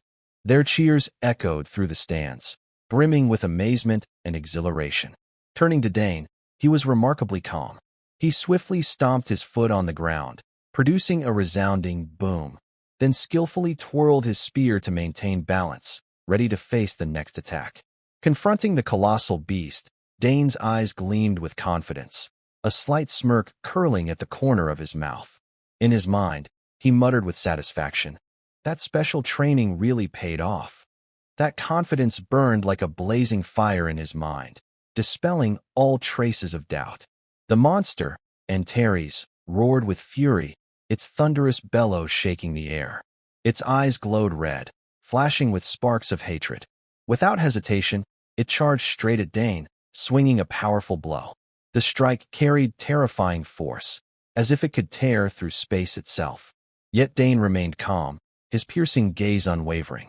Just as the attack was about to land, he gracefully sidestepped, dodging with ease. Antares' blow slammed into the ground, sending shards of rock flying and cracking the earth as if struck by an earthquake. The crowd in the stands held their breath, hearts racing at the sight.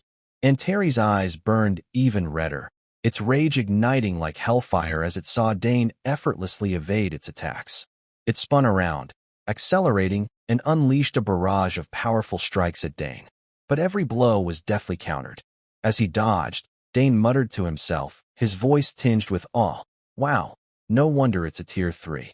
With that massive size and speed, it's truly impressive. His admiration, mixed with caution, sharpened his focus.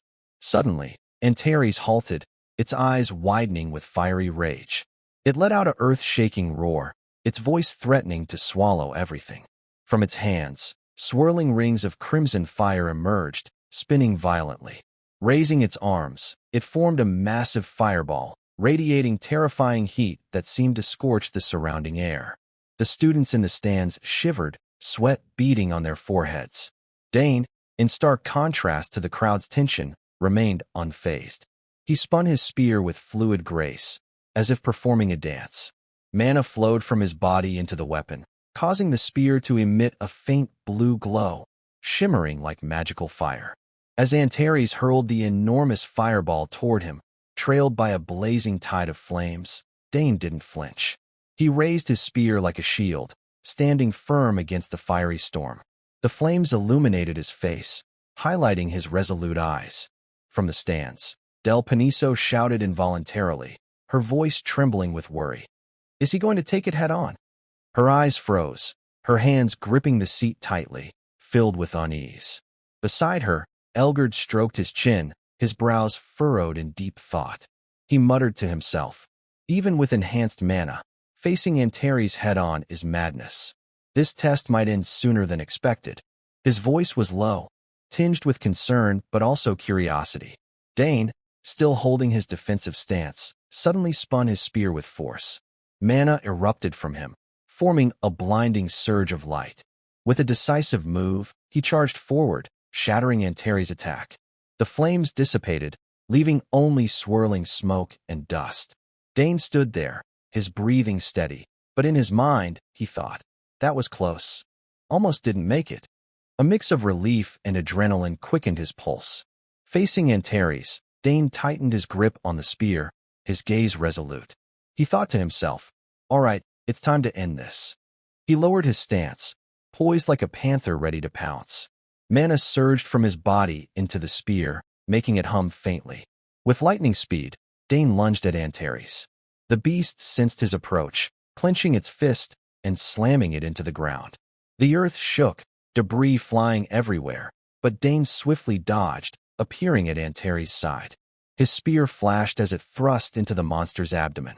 Dane's eyes turned icy, his mind recalling the mentor who had trained him. He thought, I'll use what he showed me. I'll channel mana into the spear's tip for an explosion, single-point burst. With that, he poured all his mana into the spear's tip and struck with force. The spear pierced Antares' abdomen, triggering a deafening explosion. The beast roared in agony, its cries echoing across the battlefield. But Dane didn't let up. He held the spear firmly, still embedded in Antares' abdomen. Mana gathered at the tip again, unleashing a second explosion that tore a massive chunk from the beast's body. Seeing his attack succeed, Dane allowed a faint smile, his heart swelling with confidence. He maintained the pressure, causing Antares to writhe in pain, its body trembling violently. In the stands, Tamaric was sweating profusely, his hands clenched, torn between worry and pride for his student's strength. Beside him, Elgard couldn't hide his astonishment, his eyes gleaming with admiration. The students shouted in unison, their voices brimming with excitement. Incredible! The beast's attack is nearly unstoppable. What kind of mana was that? Applause and cheers erupted, electrifying the atmosphere. But suddenly, at Antares' wound, swirling crimson mana surged, regenerating the damaged flesh. The beast threw back its head and roared, its furious cry shaking the heavens. Its eyes blazed blood-red. It slammed a fist into the ground, splitting the earth and sending up clouds of dust. Sensing danger, Dane leaped back, but his eyes widened as he shouted in panic, "My spear!" The weapon remained lodged in Antares' body, now trembling violently, as if signaling an impending catastrophe. Quintus rushed in from outside, sweat beading on his forehead, muttering curses under his breath. Damn it! I'm not late, am I? Why hold the exam in such a remote place? His heart pounded, a mix of anxiety and frustration. As he pushed open the door, the scene before him made Quintus freeze, his eyes widening in shock. He clenched his teeth, his gaze fixed on the radiant mana barrier before him. His voice trembled with disbelief. A barrier in the testing area. What did they summon? From within, Antares threw its head back and let out a ferocious roar, the sound tearing through the air. Its eyes blazed with fiery rage, red sparks piercing straight into Quintus' gaze. His face darkened, his heart racing from the shock. Clenching his fists, he shouted in fury. What? A Tier 3 Antares. A mix of terror and excitement sent a slight tremor through his body. In the arena, Antares had just knocked Dane's spear away, sending it skidding across the ground, leaving long scratches in its wake. The wound from the spear still oozed blood, not yet healed. The beast growled, its blood-red eyes glaring at Dane as if it wanted to devour him. Dane, standing opposite, muttered to himself, his voice tinged with admiration. It took a hit like that and didn't even flinch. Talk about tough. He nodded, a confident smirk curling his lips. In his mind, he thought, the spear won't do enough damage.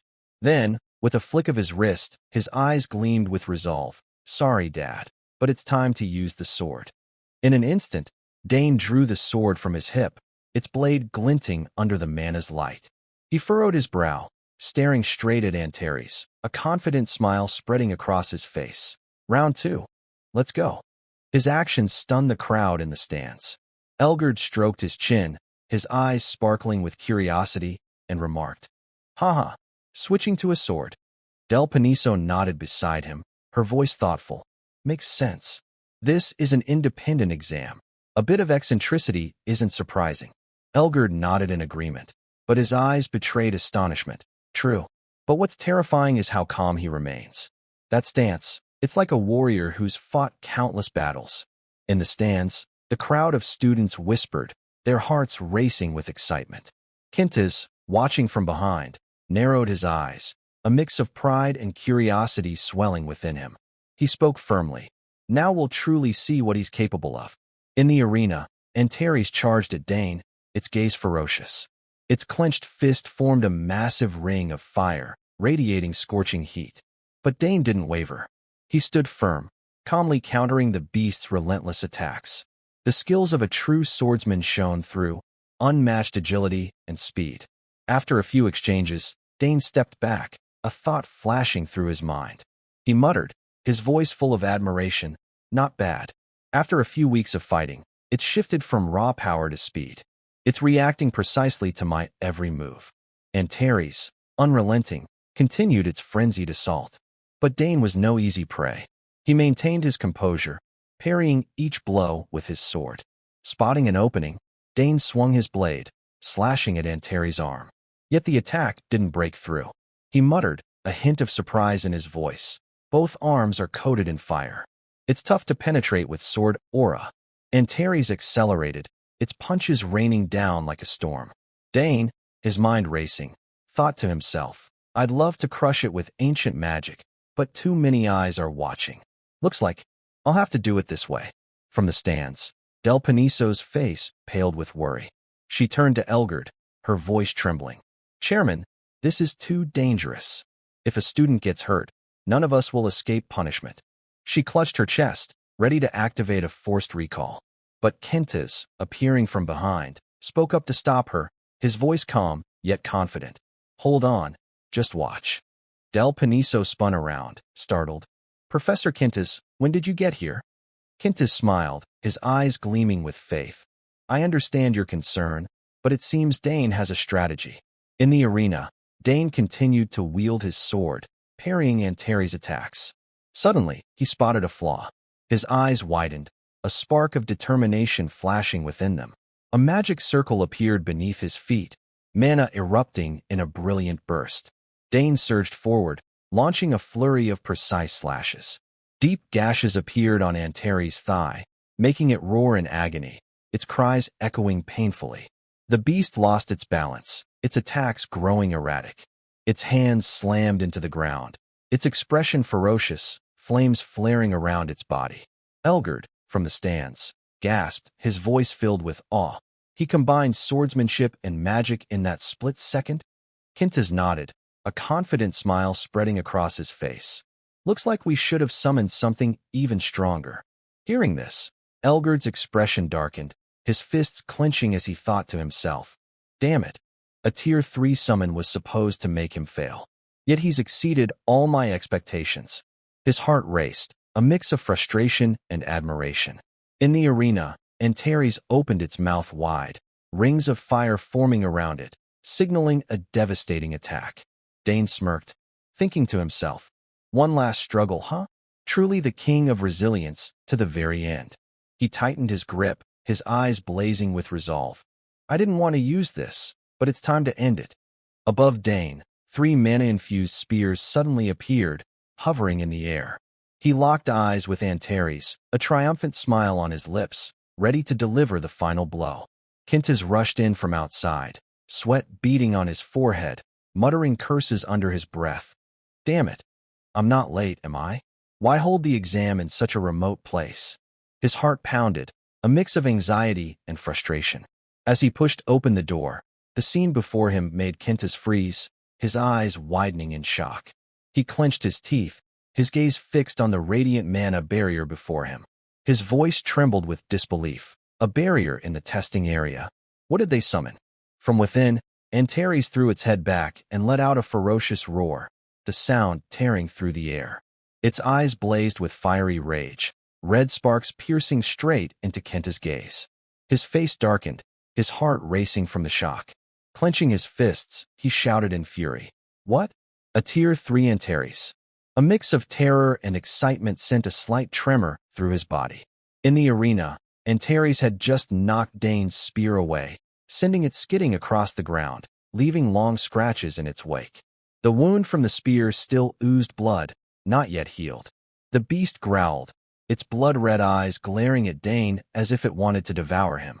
Dane, standing opposite, muttered to himself, his voice tinged with admiration. It took a hit like that and didn't even flinch. Talk about tough. He nodded, a confident smirk curling his lips. In his mind, he thought, the spear won't do enough damage. Then, with a flick of his wrist, his eyes gleamed with resolve. Sorry, Dad, but it's time to use the sword. In an instant, Dane drew the sword from his hip, its blade glinting under the mana's light. He furrowed his brow, staring straight at Antares, a confident smile spreading across his face. Round 2. Let's go. His actions stunned the crowd in the stands. Elgard stroked his chin, his eyes sparkling with curiosity, and remarked, Haha, switching to a sword. Del Paniso nodded beside him, her voice thoughtful. Makes sense. This is an independent exam. A bit of eccentricity isn't surprising.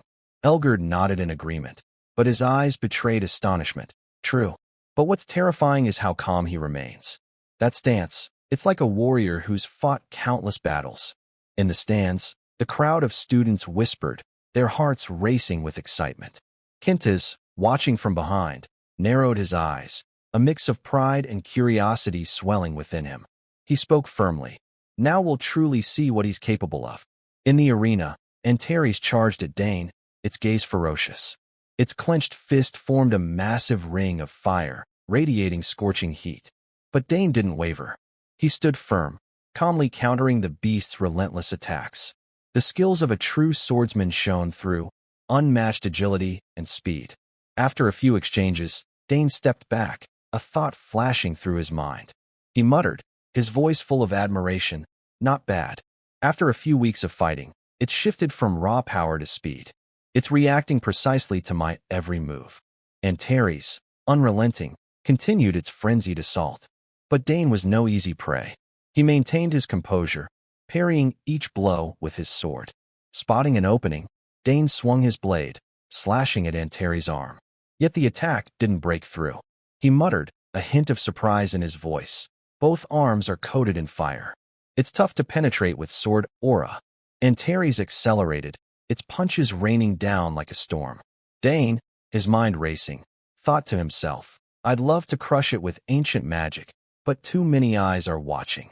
Looks like I'll have to do it this way. From the stands, Del Paniso's face paled with worry. She turned to Elgard, her voice trembling. Chairman, this is too dangerous. If a student gets hurt, none of us will escape punishment.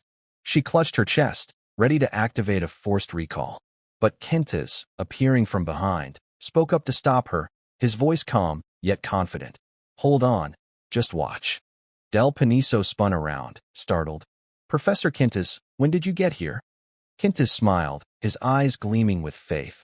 I understand your concern, but it seems Dane has a strategy. In the arena, Dane continued to wield his sword, parrying Antares' attacks. Suddenly, he spotted a flaw. His eyes widened, a spark of determination flashing within them. A magic circle appeared beneath his feet, mana erupting in a brilliant burst. Dane surged forward, launching a flurry of precise slashes. Deep gashes appeared on Antares' thigh, making it roar in agony, its cries echoing painfully. The beast lost its balance, its attacks growing erratic. Its hands slammed into the ground, its expression ferocious, flames flaring around its body. Elgard, from the stands, gasped, his voice filled with awe. He combined swordsmanship and magic in that split second. Kintas nodded, a confident smile spreading across his face. Looks like we should have summoned something even stronger. Hearing this, Elgard's expression darkened, his fists clenching as he thought to himself, damn it. A Tier 3 summon was supposed to make him fail. Yet he's exceeded all my expectations. His heart raced, a mix of frustration and admiration. In the arena, Antares opened its mouth wide, rings of fire forming around it, signaling a devastating attack. Dane smirked, thinking to himself, one last struggle, huh? Truly the king of resilience to the very end. He tightened his grip, his eyes blazing with resolve. I didn't want to use this, but it's time to end it. Above Dane, 3 mana-infused spears suddenly appeared, hovering in the air. He locked eyes with Antares, a triumphant smile on his lips, ready to deliver the final blow. In the arena, the atmosphere was suffocatingly tense, as if the entire world held its breath before the clash between the terrifying power of the Tier 3 Antares and Dane's explosive magic. Sensing the danger, Antares threw its head back and roared ferociously, the thunderous sound shaking the ground. It opened its mouth, unleashing a blazing column of fire that surged toward Dane, scorching everything in its path. But just as it prepared to strike, Dane's 3 mana-infused spears, shimmering with radiant energy, shot forward with terrifying speed. Antares froze, its eyes wide with shock, unable to dodge. The spear's energy erupted, creating a massive mana explosion that rocked the arena. The 3 spears pierced straight through Antares' body, leaving 3 gaping holes. The beast was flung backward like a broken kite, its pained screams echoing through the space. Dane stood in the center of the arena, his gaze icy, a satisfied smirk curling his lips. His heart beat steadily, but his chest swelled with the thrill of victory. He maintained an astonishing calm, like a seasoned warrior. In the stands, Del Paniso turned to Elgard, her face pale, her voice laced with worry. Chairman, this exam has gone too far. Kintas, standing behind, furrowed his brow, his tone firm yet challenging. Too far? What do you mean? Del Paniso, her eyes flashing with anger, explained, no matter how talented he is, making a first-year student subdue a Tier 3 summoned beast. Do you really think that's reasonable? Elgard, sensing the tension, gave a sheepish laugh, trying to defuse the situation. Haha, but the result turned out fine, didn't it? His words only fueled Del Paniso's outrage. She shouted, her voice brimming with indignation. Fine? Fine enough to be etched into the Empire's history. A first-year student using a spear, a sword, magic, and even a forced bond to subdue a Tier 3 summoned beast. This is utterly insane. The crowd in the stands fell silent, their hearts racing at her impassioned words. After the battle, Dane calmly stored his weapon in his subspace, his demeanor as composed as if he hadn't just faced a terrifying beast. Elgard and Kintas exchanged glances, their brows furrowed, their minds reeling with astonishment. They thought to themselves, that finishing blow was truly earth-shattering. Suddenly, Dane approached Antares, extending his hand to the crowd's disbelief. The stands erupted in murmurs. It was a reaction to his power. Dane had established a forced bond with Antares, neutralizing its hostility. In terms of strategy and outcome, it was a flawless conclusion. Del Paniso, still fuming, spoke up. If word of this gets out, people will say this was an unfair test designed to make him fail. Elgard, cornered, turned to explain. Professor Del Paniso, I put clear safety measures in place. But his response did little to calm her. She stood abruptly, her voice accusatory. And yet you sat there while Dane faced it head-on? Elgard stammered, grasping for an excuse. But before he could finish, Del Paniso glared, her tone resolute. As a professor, I can't turn a blind eye to this, Chairman. Elgard gritted his teeth, thinking to himself, his voice laced with frustration. Damn it, how did it come to this? The entire plan has gone down the drain. Kintas, standing behind, closed his eyes, lost in quiet reflection. He muttered, his voice full of admiration. I knew he was a genius, but this? From the start, Dane has been more like a seasoned knight than a first-year student. The gazes of Quintus and Del Paniso turned to Dane, gleaming with resolve. I have to take him as my apprentice. After the exam concluded, Elgard stepped forward, his voice resounding. The test is over. For Dane Sogers, who has passed this special exam, we officially bestow the title of Summoner along with this badge. May you continue to hone your talents as a Summoner of the Empire. Please accept it. Dane took the badge, bowing in gratitude, his eyes shining with pride. He gazed at the golden badge before him, engraved with strange runes, and muttered, a golden badge, only given to those who pass the special exam. That's pretty cool. Holding the badge, Dane paused for a moment, then raised it high, channeling a surge of mana into it. He murmured, answer the call. Instantly, mana poured from the badge, shooting into the sky and forming a massive magical circle. From within, a tidal wave of mana surged, and something shot out, leaving everyone stunned. Elgard's eyes widened as he shouted, what is that? In the arena, a creature with long ears and short legs appeared. It was a summoned beast, resembling a rabbit. Its information displayed. Altamar, Tier 4 Summoned Beast, Enhancement Type, capable of greatly boosting the summoner's physical abilities. Looking at the tiny rabbit, Dane grinned, his voice brimming with delight. Pretty impressive. And cute, too. He approached, speaking softly. Good to see you again, Altamar. The atmosphere froze, everyone standing in stunned silence at the unexpectedly adorable sight. Del Paniso turned to Quintus, who was equally dumbfounded, and thought to herself, everyone seems to be in shock. She glanced at Dane, her mind racing. With this many witnesses, the academy is going to be in an uproar. As predicted, the campus buzzed with chatter. One student shouted, is that the guy who passed the special exam? Another replied, voice full of awe, what kind of family is the Sogers clan? At this rate, he'll outshine even his sisters. At that moment, Dane, Ernest, and Layla were walking across the campus, countless eyes fixed on them. Ernest turned to Layla, his voice tinged with confusion. Layla, I can't wrap my head around this. Is this really possible? Layla crossed her arms, responding casually, her eyes gleaming with confidence. Don't try to understand it. Just accept it. You'll get used to it. He's from another world. Ernest changed the subject, his voice excited. Oh, right. I finished decoding the map. Layla's eyes lit up with joy. Really? You're amazing. Dane chimed in, his tone calm but expectant. Once it's fully decoded, let's hold the first meeting of the club. The group buzzed with excitement. Layla beamed. Awesome. I'm so bored already. Ernest clenched his fist, his voice cheerful. I'll try to decode it even faster. Dane, ever composed, smiled and thought to himself, I'm actually really curious about it. Then he turned to the group. Professor Quintus is calling me. I've got to go. See you guys later. After saying goodbye, he turned and walked off, exuding confidence. At the training room, Quintus was waiting. He looked at Dane, his voice deep and authoritative. Antares is a terrifying summoned beast. Once, a summoner from the Draenic Empire summoned 2 of them, and it was a nightmare. Just 2 took down 3 knights and dozens of soldiers. Dane's eyes widened, thinking to himself, I remember now. I heard Professor Quintus was in that battle. Quintus stepped closer, his gaze sharp, and yet you defeated that creature without a scratch. Dane scratched his head, sheepish. Just got lucky, sir. Quintus shook his head, his tone serious. Sometimes too much humility is a double-edged sword. In my opinion, switching to the sword was the right call. Dane blinked, thinking, he's no ordinary man. Quintus turned, walking slowly.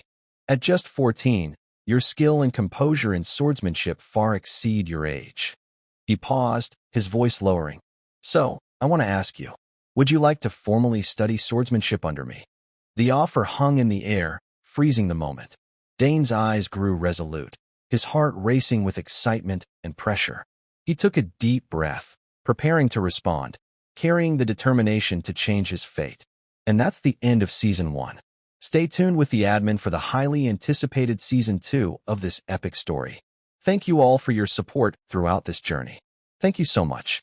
At this time, Dane was sitting in his room, writing a letter home to his family. In the letter he wrote, "Dear Father and Mother, I hope you are well. The hot summer is nearly here.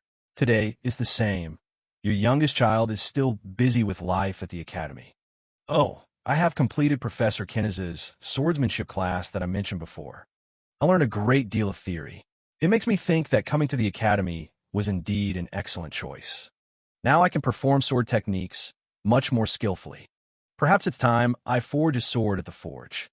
As he wrote this, he paused for a moment, then continued, Ernest finally deciphered that map, and even discovered that the designer was Saul Hangstun.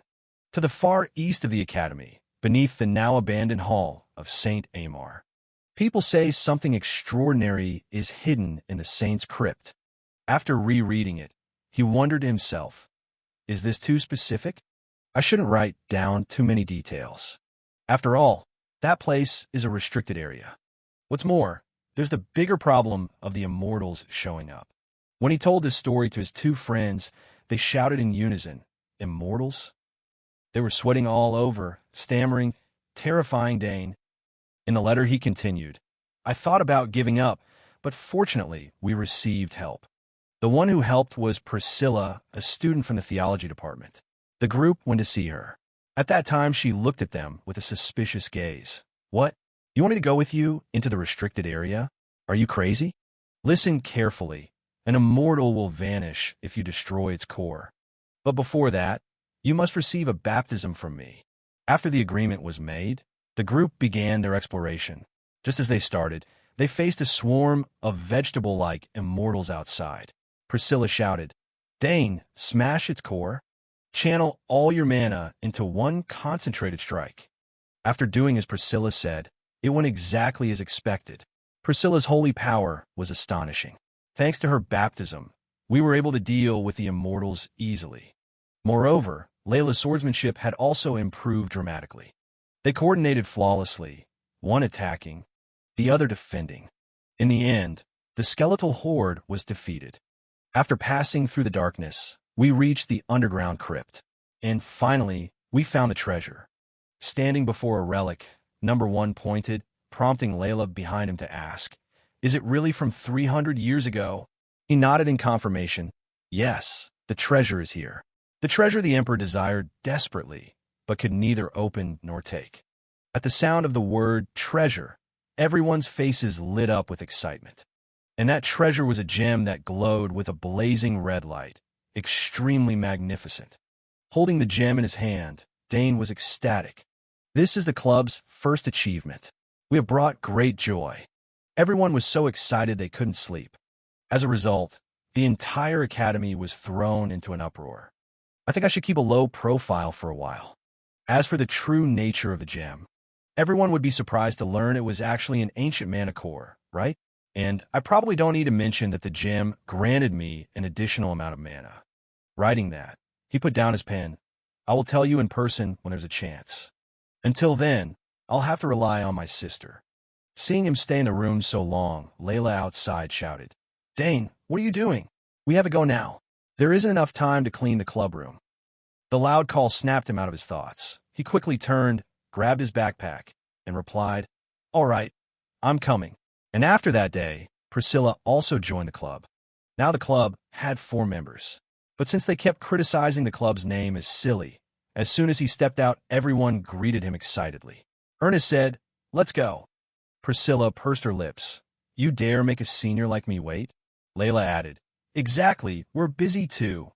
Feeling all the jabs directed at him, Dane smiled sheepishly and replied, Sorry, I had a bit to tidy up. Now hurry up." As they went, they divided the tasks. Dane said, "Today I'll take all the heavy work." Layla smiled and answered, "Of course, who else among us can handle the heavy stuff besides you?"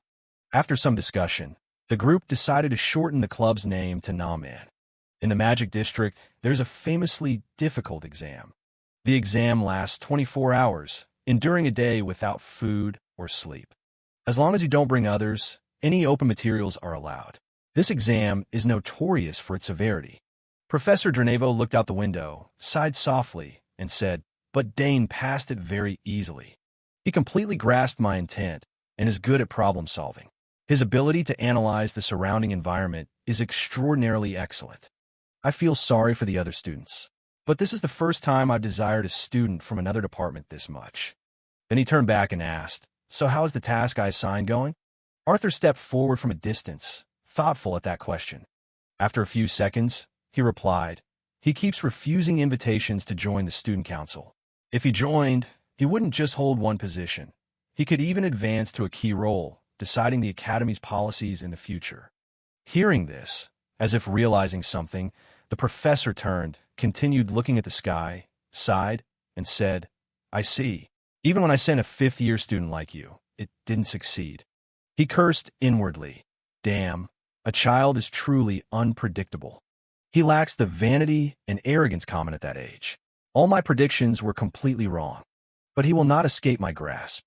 He smiled cunningly. I will certainly hold him tightly. Cut to Arabella's laboratory. At this time she asked, "Dane, is Arthur from the student council still pestering you?" He nodded in confirmation. "Yeah, it's a bit troublesome." She, angry, hands on her hips, said, "That professor hasn't changed at all. It was the same in my time."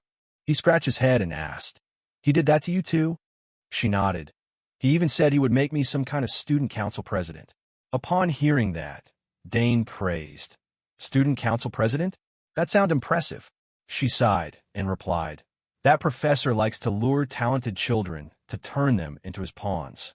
Those who are capable but of low birth, with unclear career paths, are easily trapped. That's why Arthur keeps trailing after Professor Dranevo." He quickly said, "Then your job is simply to refuse, right?" She nodded in agreement. "Of course, that professor is very dangerous.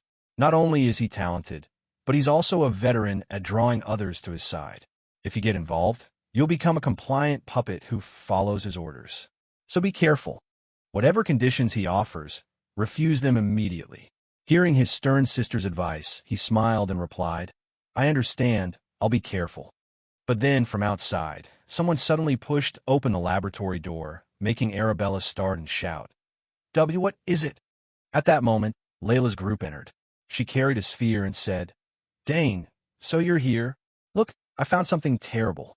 Ernest brought this back from the restricted area. Can you take a look and tell me what it is?" Looking at the sphere in her hands, Arabella shouted, "What? The restricted area? You actually went into the restricted area?" The three of them only forced a smile and said nothing. Faced with his friend's reckless action, Dane could only cover his face and inwardly lament, "I told you to keep quiet for a while. Suri, cease." Then he turned to Ernest and asked, "I'm sure the guards tightened security after visiting St. Amar's shrine." Ernest smiled and replied, "Don't worry, Dane. As an explorer, I have to overcome such challenges." Hearing that, he pouted, "Yes, that's your specialty. But isn't that too dangerous?" Feeling a bit embarrassed about his impulsive act, Ernest bowed his head and shyly said, "I understand your concern, but the explorer's blood in me boils. I can't sit still." Looking at his friend, Dane thought to himself, since visiting St. Amar's shrine, Ernest has become noticeably more proactive. That's understandable. Saul Hangstun, the only one said to have reached the 9th chain level after the fall of the Demon King's realm Arachna. A place created by such a genius would make any explorer's eyes shine. Turning back to the two girls, Layla stepped up to Arabella, holding out the sphere and saying, "Senior, please take a look at this." Looking at the two youngsters, Arabella sighed and replied, "You girls really only cause trouble." Seeing the girls' strange action, Dane turned and called, "Layla, what are you holding? Did you put something into the mana wave detector?" Ernest beside them spoke bashfully. "Well, here's what happened. Last night, I couldn't sleep, so I wandered into the restricted area. You know Saul Hangston's laboratory is in the restricted area, right? I kept hearing strange sounds coming from inside the building, like machinery running or something being constructed. It gave me goosebumps, and there were human voices mixed in too." Dane interrupted, "So what? Even in the restricted area, guards come and go. Hearing people isn't strange." Ernest scratched his head and denied it. "No, it wasn't just guards' voices, I'm certain of it. And the most suspicious thing is, the mana wave detector I had running as a backup detected mana. At this, Dane exclaimed in shock. What? Impossible. After Saul Hangston's death, all the items in his lab were moved to the memorial house. So nothing in the laboratory should be emitting mana waves. Ernest nodded in confirmation. Exactly, which means inside Saul Hangston's laboratory, there is certainly something we don't yet know about. Dane was still lost in his thoughts. Mana waves? After examining the sphere, Arabella said, Ernest, you guessed right. There really is something inside. This made Ernest startle, and he blurted, Really, Senior, Arabella? She nodded in confirmation. Yes, and it's not ordinary. Here, look at the data I analyzed. Looking at the analyses on the table, everyone was astonished. Dane casually picked up one of the analyses and examined it. Arabella continued. These oscillations are very similar to the samples I collected. Of course, not everything matches, so discard the ambiguous samples. After pondering for a moment, he turned and asked, So what's the conclusion? Arabella frowned slightly and replied, There is definitely something enormous inside that building. This made the three friends standing opposite exclaim in unison. What? Something enormous? Arabella confirmed. Yes, this type of oscillation usually comes from an object containing a tremendous amount of mana.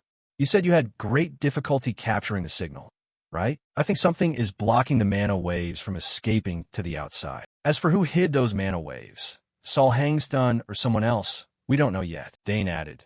The only thing certain is that whatever it is, it's valuable enough to hide its mana signal, Arabella confirmed. In short, that's the situation. And as far as I know, the guards hardly ever step into Saul Hangston's lab. Back then, I snuck into the restricted area when I was bored. This made Priscilla across from them ask, Really? Arabella just winked and smiled without answering. This even startled Dane beside her. He thought, Even my sister was like that? Indeed. I suppose no one can resist Saul Hangston's pull.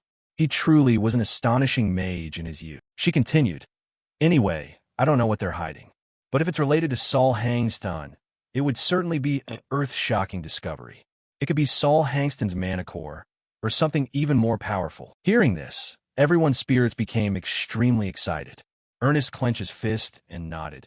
If that's true, it would be amazing. Then Layla beside him asked, But why would those things be in a lab that's supposed to be empty? Arabella replied, Ernest is remarkable. He found this entirely by instinct. Pleased by the praise, Ernest happily said, Thank you, Senior. You've helped me a lot. Then she asked, Kid, what do you plan to do with something like this?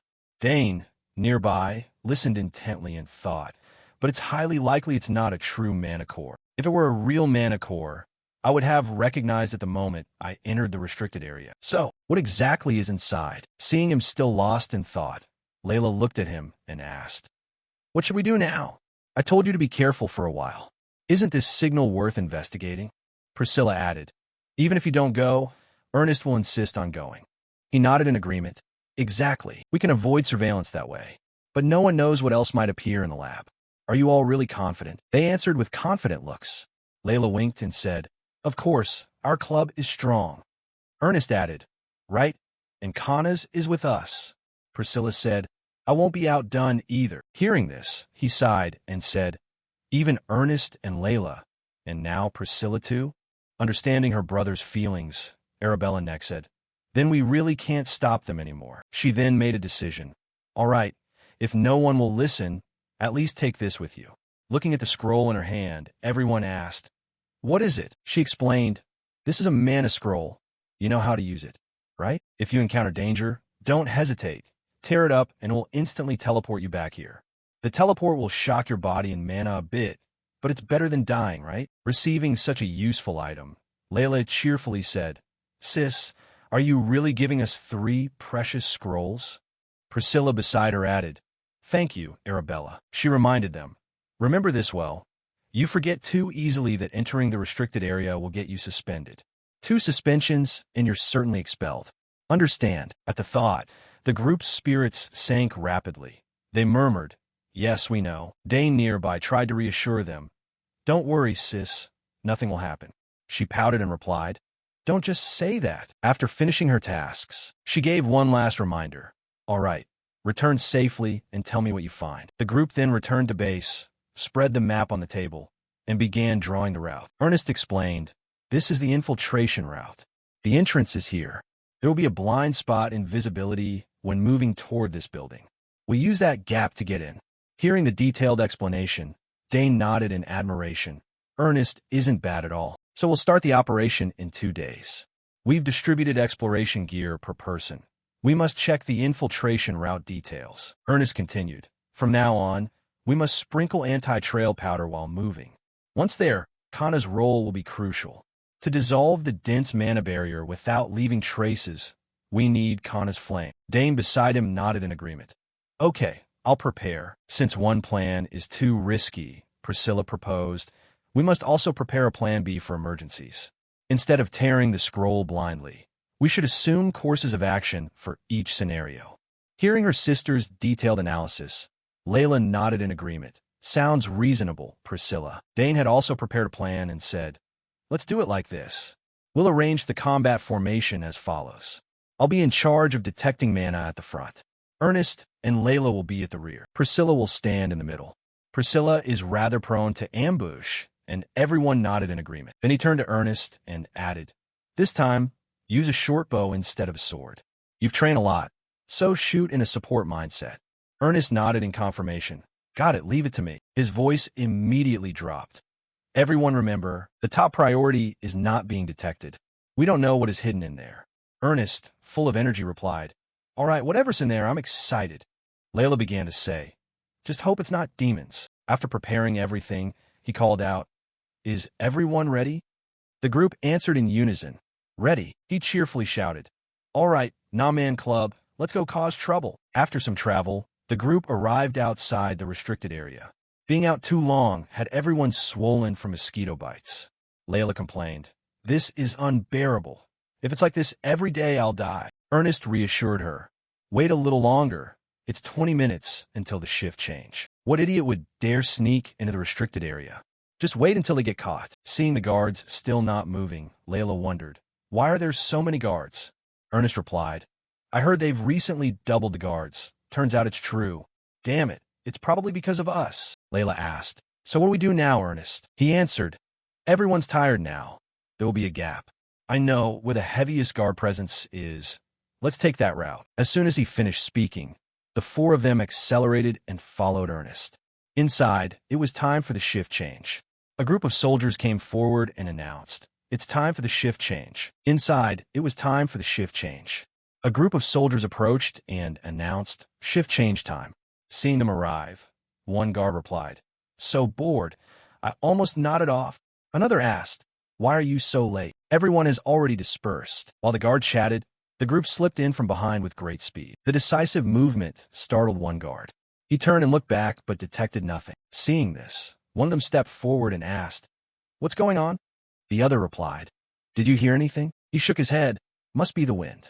After handing over the shift, they turned to leave, saying, all right, good job, everyone. Make sure not even a rat can get in. Not just one rat, for rather large rats had successfully infiltrated inside. They went to a chapel and then descended into the cellar below. Ernest warned, careful where you step. We'll soon see the door down to the basement. After moving for a while, they arrived before a large door. Dane asked, is it here? Priscilla added, thanks to Ernest, getting in was fairly easy. Letting him lead was a wise choice. He glanced upward and discovered a magical ward here. Ernest explained, the closer to the center, the stronger it is. Saul Hangston was thorough in defending against intrusions. But Dane disagreed. No, it's not like that. He stepped closer to the ward and analyzed. This barrier doesn't carry Saul Hangston's mana signature. It's completely different. This made Layla very curious. Really? How can you tell? He explained, Saul Hangston lived long ago. This ward looks very new. Ernest pondered, that means someone came here before us and set up a new ward to hide something inside. Dane nodded in confirmation.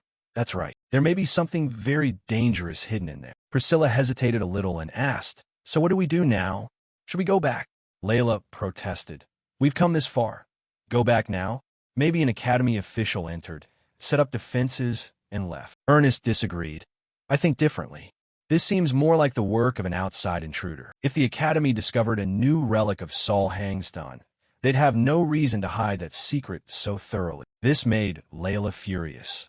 She punched her fist and exclaimed, so besides us, someone else is after this treasure? That treasure should be mine. Priscilla sighed. We came to explore, not to steal treasure. Dane nodded in agreement. That's right, they're different from us. They deliberately maintain the ward to hide something. Whatever it is, meeting them would mean big trouble. Layla sighed. If they have ill intent, we won't be able to stop them. Dane continued. That's true. This place may have become far more dangerous. But I believe in the strength of the Non-Man Club. We're strongest together, right? He thought to himself, sounds reasonable, but honestly I'm dying of curiosity. Bolstered by his encouragement, the group seemed reinvigorated. Ernest was moved and speechless. Layla puffed up proudly and said, well, if you can beat Dane, it's true. Seeing them brimming with spirit, Priscilla frowned slightly and replied, if I let you go, trouble will surely follow, so I'll come along. There's no other choice. With their sister's support, Layla's and Ernest's eyes shone like car headlights. After the group agreed, Dane said, anyone object? Good, then we'll see this through. Though a bit fearful and hesitant, they decided to continue forward. Kanas did very well breaking the mana ward. The ward couldn't withstand Kanas' flank. When they opened the door and stepped in, before them was a corridor full of traps that stretched endlessly. The group had to struggle to get through. After passing countless traps, they finally arrived. Looking at the great hall ahead, Layla asked, What is this place? I didn't expect such a huge room underground. Around the room were gear racks, barrels, and lots of provisions arranged in utter disorder. This made Ernest wonder. Look at all this food. Someone must be living here. Dane scanned the area and thought, strange, no signs of recent activity, as if they've been here a long time. Layla turned and said, could the Academy have come here to research? Priscilla immediately dismissed it. That's unlikely. Take a closer look. If the Academy had investigated, they would have supplied equipment. The items here are varied from many places and even include some illegal things. If it were the Academy, they wouldn't be this secretive. Dane nodded in agreement. Priscilla's right. Clearly this was done by others, not the Academy. Ernest was somewhat worried. Then he quickly decided, let's check around quickly. The owner might return at any time. The group split up, each person inspecting a different area of the empty room. Dane bent down and placed his hand on the floor, sensing something. What's this? Beneath this room, I can feel a massive flow of mana. But then Ernest shouted to get their attention. Dane, come look at this. He stood up and asked, what did you find? Layla replied, there's a staircase going down behind this wall. This was a priceless discovery at the moment. Now they could directly investigate the source of the mana they felt from above. The group descended together into the lower basement. At the far end of the cellar, a mystical light radiated. They entered and discovered a massive mana stone. Layla cried out, unbelievable! I've never seen a mana stone this huge. Was this hidden underground? Dane stepped forward to inspect, thinking, no doubt, this is the aura of Saul Hangstun. It's radiating overwhelming mana. There are also other magic formations carved around. What on earth are they doing with this? Who are they, and what is their purpose? While the group examined the mana stone, Ernest suddenly exclaimed, oh no, everyone, someone's coming this way. Our perimeter alarms are going off. These words unnerved the group. Even Dane, usually the steadiest, widened his eyes in shock. Above, a group of strangers had appeared and were approaching the church door. One of them shouted, hurry up. The three others answered in unison, yes, Captain. They entered extremely quickly. The captain warned, focus only on extracting the mana from Saul Hangston's essence inside. Glorious damnation belongs to us. The group replied in unison, yes. After moving for a while, the group had reached the final room in the basement. Looking at the glowing mana stone before them, the green-haired captain said, we've entered safely. Then he turned to his subordinates. Clear the room. If anything unusual happens, report it immediately. Hearing this, the two subordinates nodded and replied, yes. After that, the two immediately turned and headed back up. After a few steps, one sighed, finally we can rest a bit. The green-haired one asked, do we have to stay here for 2 months? The other replied, maybe even longer. At least the supplies are enough, so that's not an issue. After taking a few more steps, one of them knocked into a cord that Dane's group had set up earlier, causing countless iron spears to plunge down from the ceiling above. The two were utterly surprised. They couldn't react in time, and were knocked down by the spears, crying out in pain. Seeing this, the captain inside turned and shouted, what's going on? Those two, after tumbling down the stairs repeatedly, slammed into the door, making a loud noise. Then, from inside the cellar, a strange pinkish-purple mist suddenly began to spread around. Seeing that, the captain asked, "What kind of gas is that?" A subordinate replied, "Is it some kind of gas?" Then he turned and shouted, "Captain, this is—" The captain now realized something and waved his hand, shouting, "Fall back. This is a trap." The words were bold, but immediately after, all four were captured by Dane's group with great ease. Ernest searched their bodies and said, "There's more than I expected. A notebook, some coins, and all kinds of odds and ends. There's also something in the back pocket." Looking at the people before him, Dane thought to himself, "Who exactly are these guys? Clearly they're targeting Saul Hangston's Man of Stone. But could they be from the academy? Or are they?" Priscilla, noticing something, moved toward Dane and said, "Dane, look at this note. It has important, sensitive information." He took the notebook and began to examine it. It read, "During the essence extraction phase, always maintain 2 extractors. When progress reaches 60%, add another. If the formation fluctuates, stop immediately and reinforce. Check the attached formation diagram." Reading this, Dane asked, "Essence extraction?" Priscilla said, "Sounds dangerous." He nodded in agreement. "Extremely dangerous." Ernest, having found something else, added, "Not only that, they also have a map of the continent." Hearing this, Dane asked, "A map of the continent?" Layla continued, "That thing is strictly controlled by the Empire. It's absolutely forbidden to take it out." Ernest speculated, "Could they be some rebel group?" Faced with so many oddities, Dane was lost in thought. There were too many suspicious elements. Then, noticing something, his eyes widened as he looked toward the cap. Something luminous was appearing in the man's mouth, causing Dane to startle and step forward to pull it from the captain's mouth. Looking at the small pill in his hand, he muttered, "Just as I thought. This is a suicide poison. I remember learning about this from my mother. This is used by assassin guilds or secret organizations to silence members. To prevent secrets from leaking in emergencies, members are brainwashed to commit suicide and given poison. What kind of organization does something like this?" Priscilla continued studying the notebook. Then she discovered something and told everyone, "Look at this. There's a charter written here." This new information left the other 3 stunned. It read, "For a new world. Rule 1. Security must always come first, more important than life. Rule 2. We always act to change the world. Rule 3. Do not investigate the identities of other members. We are one, yet also individuals." Following there were countless other rules. Having read it, Priscilla raised an eyebrow and said, "This part is the most suspicious. There's a coordinate written here. I'm not sure of the exact location, but it's near the academy." Dane asked, "Where is 34.58? Staring at the number, Ernest stroked his chin, thought for a moment, and said, "Wait, if that's the location." He turned and asked, "You know that place?" Ernest nodded. "Yes, it's the supply transit route near the back gate."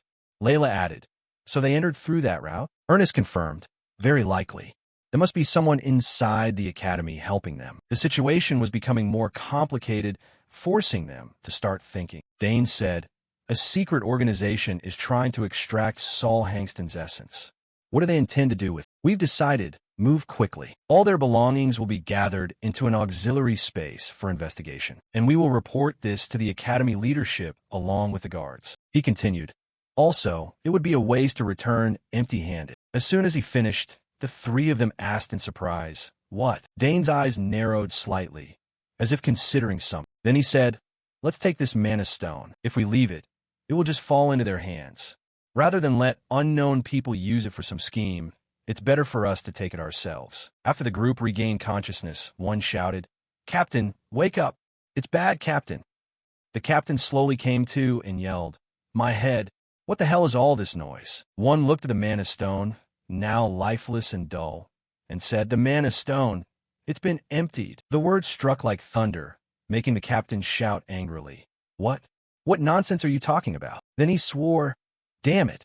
It must have been those traps." While they were still wondering who had caused this, the guards had arrived below and surrounded them. A guard shouted, "Everyone, stand where you are. Anyone who dares violate this sacred academy will not be allowed to leave." Startled by the sudden appearance of the guards, one exclaimed, "How did the guards get here?" A guard ordered, "Seize them. Don't let any escape." The captain ground his teeth, cursing inwardly. "Damn it, this is truly disastrous. Could the organization have abandoned us?" After escorting the intruders outside, The captain sighed and said, "This is insane. After decades of peace, is the restricted area causing trouble again?" Then he pointed at the intruders and asked, "Did any of them confess anything?" The shaved-head man stroked his chin and reported, "They didn't say a word. Maybe we need stronger measures." The three intruders now wore sullen expressions, not uttering a single word. The captain pointed and ordered, "Then beat them until they wake up. After the preliminary investigation, take them to the interrogation room." The shaved-head man nodded and replied clearly, "Yes, sir." The captain thought to himself, "This incident is serious. Even after doubling security, 5 intruders still got in here. There will surely be penalties, and I might even lose my position." Then, from outside, a soldier rushed in, shouting, "Captain, the investigative team from the Ministry of Magic has arrived." Hearing they'd come at this hour, the captain startled and yelled, "They're already here?" He wiped the sweat from his brow and cursed inwardly. "Damn it. I didn't expect that lazy old professor to come personally." After hearing the whole story, Dranevo summarized, "So you heard noises in this building, discovered the mana barrier was gone, and then found the intruders inside, correct?" The captain nodded in confirmation. "Yes, sir." Dranevo pondered for a moment, then said, "Strange. Saul Hangston's mana barrier isn't easy to destroy. If they were capable of that, why were they caught so easily?" The captain also couldn't make sense of it. He shook his head and said, "I can't understand it either. By the way, we found this among their belongings. Would you like to take a look?" Looking at the item in the captain's hand, Dranevo asked, "A book?" He took it and began to examine what was written inside the book. But then he found nothing, and stated, "It's sealed with magic. Only someone authorized can open it, but someone forced the seal." This made the captain very puzzled, and he said, "What? How is that possible?" Dranevo tucked the book into his robe and said, "I'll take it back for further investigation. There may be hidden spells on it." Hearing this, the captain gave a wry laugh and replied, "Ha, of course. I only skimmed it, but it seems they belong to some secret organization." At this, Dranevo narrowed his eyes slightly. "A secret organization?" The captain continued. "We also found a colossal mana stone inside the basement. It's taller than a grown man." This discovery made Dranevo very curious. A mana stone? But the basement was supposed to be empty? The captain explained, "We found it odd too. Why is there a gigantic mana stone in the restricted area?" After a moment of thought, Dranevo said, "Lead me there. I want to see it for myself." Scene shifts to the academy. On the courtyard, students are buzzing. "Have you heard? There's trouble in the restricted area again. The guards are running wild." Another added, "So many incidents these days. It feels really unsettling." Hearing these stories daily in the courtyard, Priscilla sighed helplessly. "Oh my. Since yesterday, that place has been in chaos because of the disturbance." He turned to her and said, "Priscilla, have you found anything?" She nodded and confirmed, "Yes. Word is the Ministry of Magic's team has begun investigating them. Professor Dranevo even came in person." Ernest added, "If Professor Dranevo himself came, this must be very serious." Layla said, "We've really caused a big mess." He asked, "This is already in the Daily Academy paper. Want to see?" Holding the paper, Ernest jumped and shouted, "What? That fast? Talk about walls having ears." The paper read, "Restricted area breached.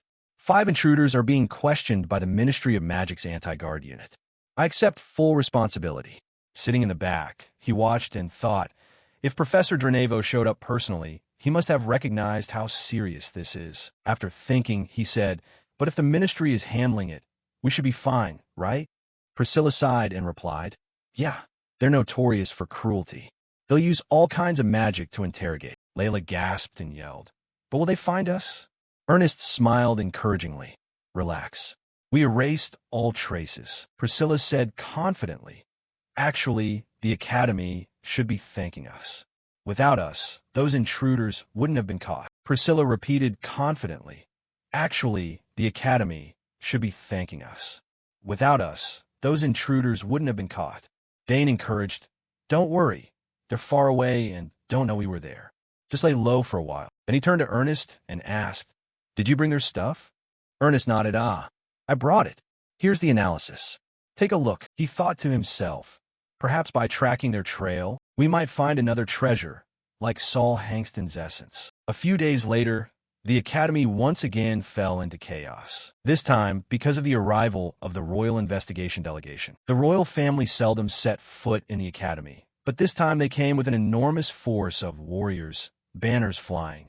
Unprecedented. The royal army advanced deep into the academy. Standing before the giant doors, the man murmured, "How strange." This man was Delphaeon, the fourth commander of the royal knights. He said, "The Church of Amar had intruders without a trace. Now strange people are found hiding in Saul Hangston's laboratory." Dranevo beside him continued, "This is really odd.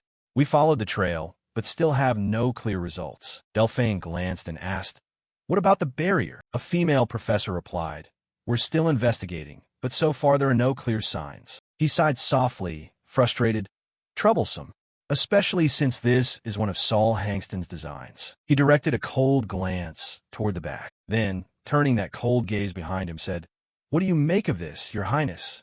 The red-haired youth was third Prince Edward Dantory. He put on a bewildered expression and stammered, I still don't understand any of this." Hearing that, the old man turned away and said, "I understand, Your Highness." On this side, Dranevo was startled, his eyes wide, cursing inwardly. Wait, the third prince came in person? Why would he come himself? Edward squeezed his eyes shut, deep in thought. Then he opened his eyes and looked toward the doors ahead. His eyes closed, thinking about something. Then he opened them, looked toward the doors ahead, and thought, could this be traces of a melted barrier? It's hard to tell, but the surface looks odd, as if it had dissolved and been pieced back together. Even so, this is truly impressive. Dranevo explained. Saul Hangston's barrier was made to last for centuries. Until now, no one has ever been able to break it. Delphaeon nodded in agreement. That's right. A perfect steel fortress never breached, and now it's been broken. From the back, Edward added, that means even the royal barrier can be infiltrated. As he said this, his eyes suddenly widened. A strange surge of energy appeared, enveloping his body, and causing sweat to pour down his face. He clenched his hands together tightly to keep calm. Seeing this, Delphaeon turned and asked, Your Highness, are you in pain? He rubbed one arm with the other and replied, I'm fine. It's just an ordinary ache. Delphaeon, worried, said, Please, if you feel any discomfort, tell us. We'll return immediately. The investigation is important, but your health is more important. He shook his head, refusing. No, I came here my own will. I will not give up. Don't worry, my hand is fine. Looking at them, Dranevo's gaze was full of thought. The prince and the commander of the knights both present? Perhaps this time we must be more cautious, Delphaeon advised. Perhaps you should step outside and rest for a bit. If it worsens, please inform us immediately. Edward nodded in affirmation. Yes, I will. Delphaeon stepped outside, thinking to himself, what a pitiable man, branded as the useless prince. Even his hand won't obey him. If only his highness had been born with a healthy body. Edward stood there brooding for a few minutes. Then he glanced down at his hand, cursing inwardly. Damn it, there's always something blocking me. He looked down at his hand, cursing inwardly. Damn it, there's always something in my way. But now is not the time to hesitate. I need more clues. I must find them myself. But they told me to stay here. But, sorry, Delphaeon. Over here, Delphaeon said. No traces afterward? You said around 5 a.m. Dranevo nodded in confirmation. Yes, before sunrise. It happened then. Delphaeon asked further. What about the mana detection? Dranevo humbly replied. We detected nothing, sir. Delphaeon's face darkened. He snapped angrily. Then spread the word everywhere. Then from outside, suddenly a soldier ran in, panting. Captain, bad news. His Highness has disappeared. Hearing this, Delphaeon sprang up shouting. What? Impossible. He was just here. The soldier explained. It happened while the guards were momentarily negligent. He angrily scolded. What a bunch of idiots. Amidst that he shouted loudly. Halt all other operations. Use the investigation team and immediately search for His Highness. The soldiers assembled at the command and shouted in unison. Delphaeon thought to himself. His body was already weak, and now this. Why? At that moment, Edward had already run straight into the forest beside the academy. Running, he thought, I must advance this investigation at all costs. So father will have to pay attention to me this time. Even if I'm not talented, I'll prove myself through effort. I can't remain the useless prince forever. In the Bonia forest, the three members of Dane's group were diligently training. He was focusing on practicing magic, while Ernest and Layla were training with weapons. Layla said, "Adjust, Ernest. That stance isn't stable. Try again." Ernest immediately changed his stance and asked, "How about this?" Layla nodded and smiled. "That's better." Watching the two of them train, he stood beside them smiling, thinking, he's starting to get used to training here. Layla has helped him a lot. Thanks to that, I can focus better on controlling my mana. After a few hand motions, he could now easily create numerous magic circles enveloping his body. Looking at his hands, he slightly smiled and said, "I've completed 2 mana rings now. I even succeeded in forming a 4-tier magical structure. An astonishing ancient spell indeed." But his eyes suddenly widened as he observed something. "The more I focus on the 4-tier spell, the clearer I see it. La mana moving within the human body is extraordinary. I wonder what I'll see next time." Then he casually formed a mana bomb that hovered in the air. It immediately rose and circled above the two friends' heads, prompting Ernest to ask in wonder, "Is it wind?" Layla looked at him and asked, "Dane, what spell is that?" He explained, "It's a wind bomb, a compressed air projectile." Witnessing the marvel, Ernest's eyes widened as he exclaimed, "Amazing. I've never seen a mana explosion that big." Layla added, "And it's a 4-tier spell.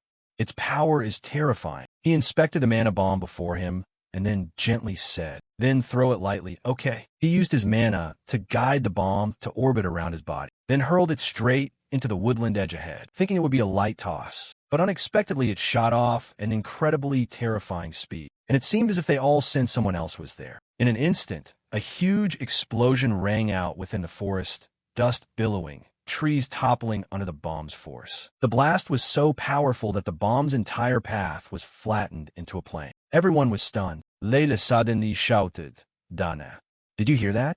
There's someone over there." He, sweating profusely with fear, replied, "Yes, I heard it clearly." He cursed inwardly. "Damn, I thought it was just us here." Then he proposed, "Let's go take a look." Chobie added, "Be careful. What if they're injured?" A few minutes earlier, Edward was searching for something in the forest. He had made a reconnaissance loop and said, "So the academy grounds actually have such a large forest. The students here must be happy studying and laughing with friends. I am truly envious. If I hadn't been born a prince, could I have come to the academy like them? Just thinking about it makes my heart race." He immediately pushed that thought away. No, daydreaming again. Focus on finding traces of the intruders. Then noises came from inside the forest that caught his attention.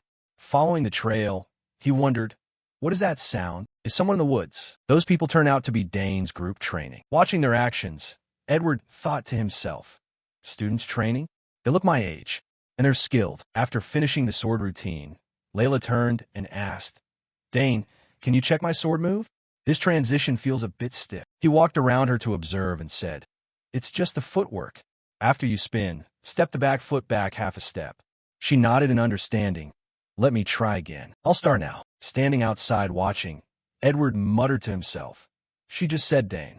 Wait, Dane Sobers?" The new student causing a stir across the academy is him. Dane Sobers is a name even the royal family knows.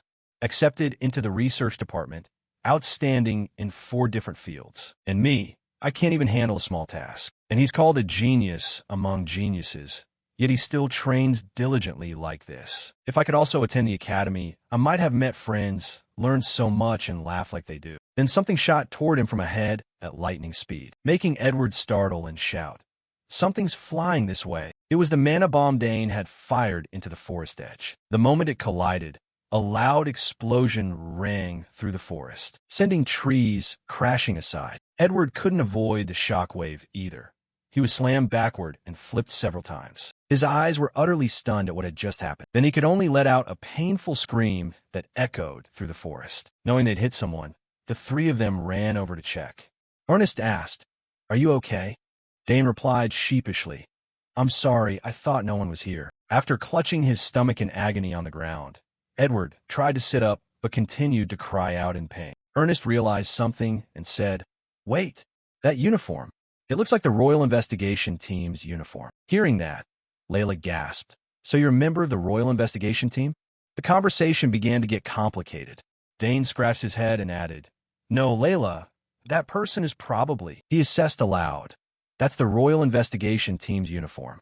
And that red hair, the symbol of the royal family." Ernest stammered, "Could it be?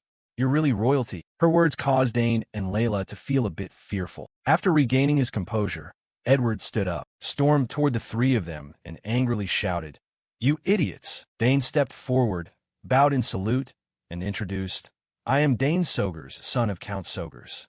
Greetings, Your Highness the Prince. I deeply apologize, Your Highness. I have committed a grave offense." Ernest also bowed and said, "I am Ernest Dillon, son of Baron Dillon, first year in the magic department." Layla introduced herself, Layla Thermion, eldest daughter of Count Thermion, first year in the swordsmanship department. "Please forgive our rudeness, Your Highness." Edward did not blame them. He smiled and said, "It's fine.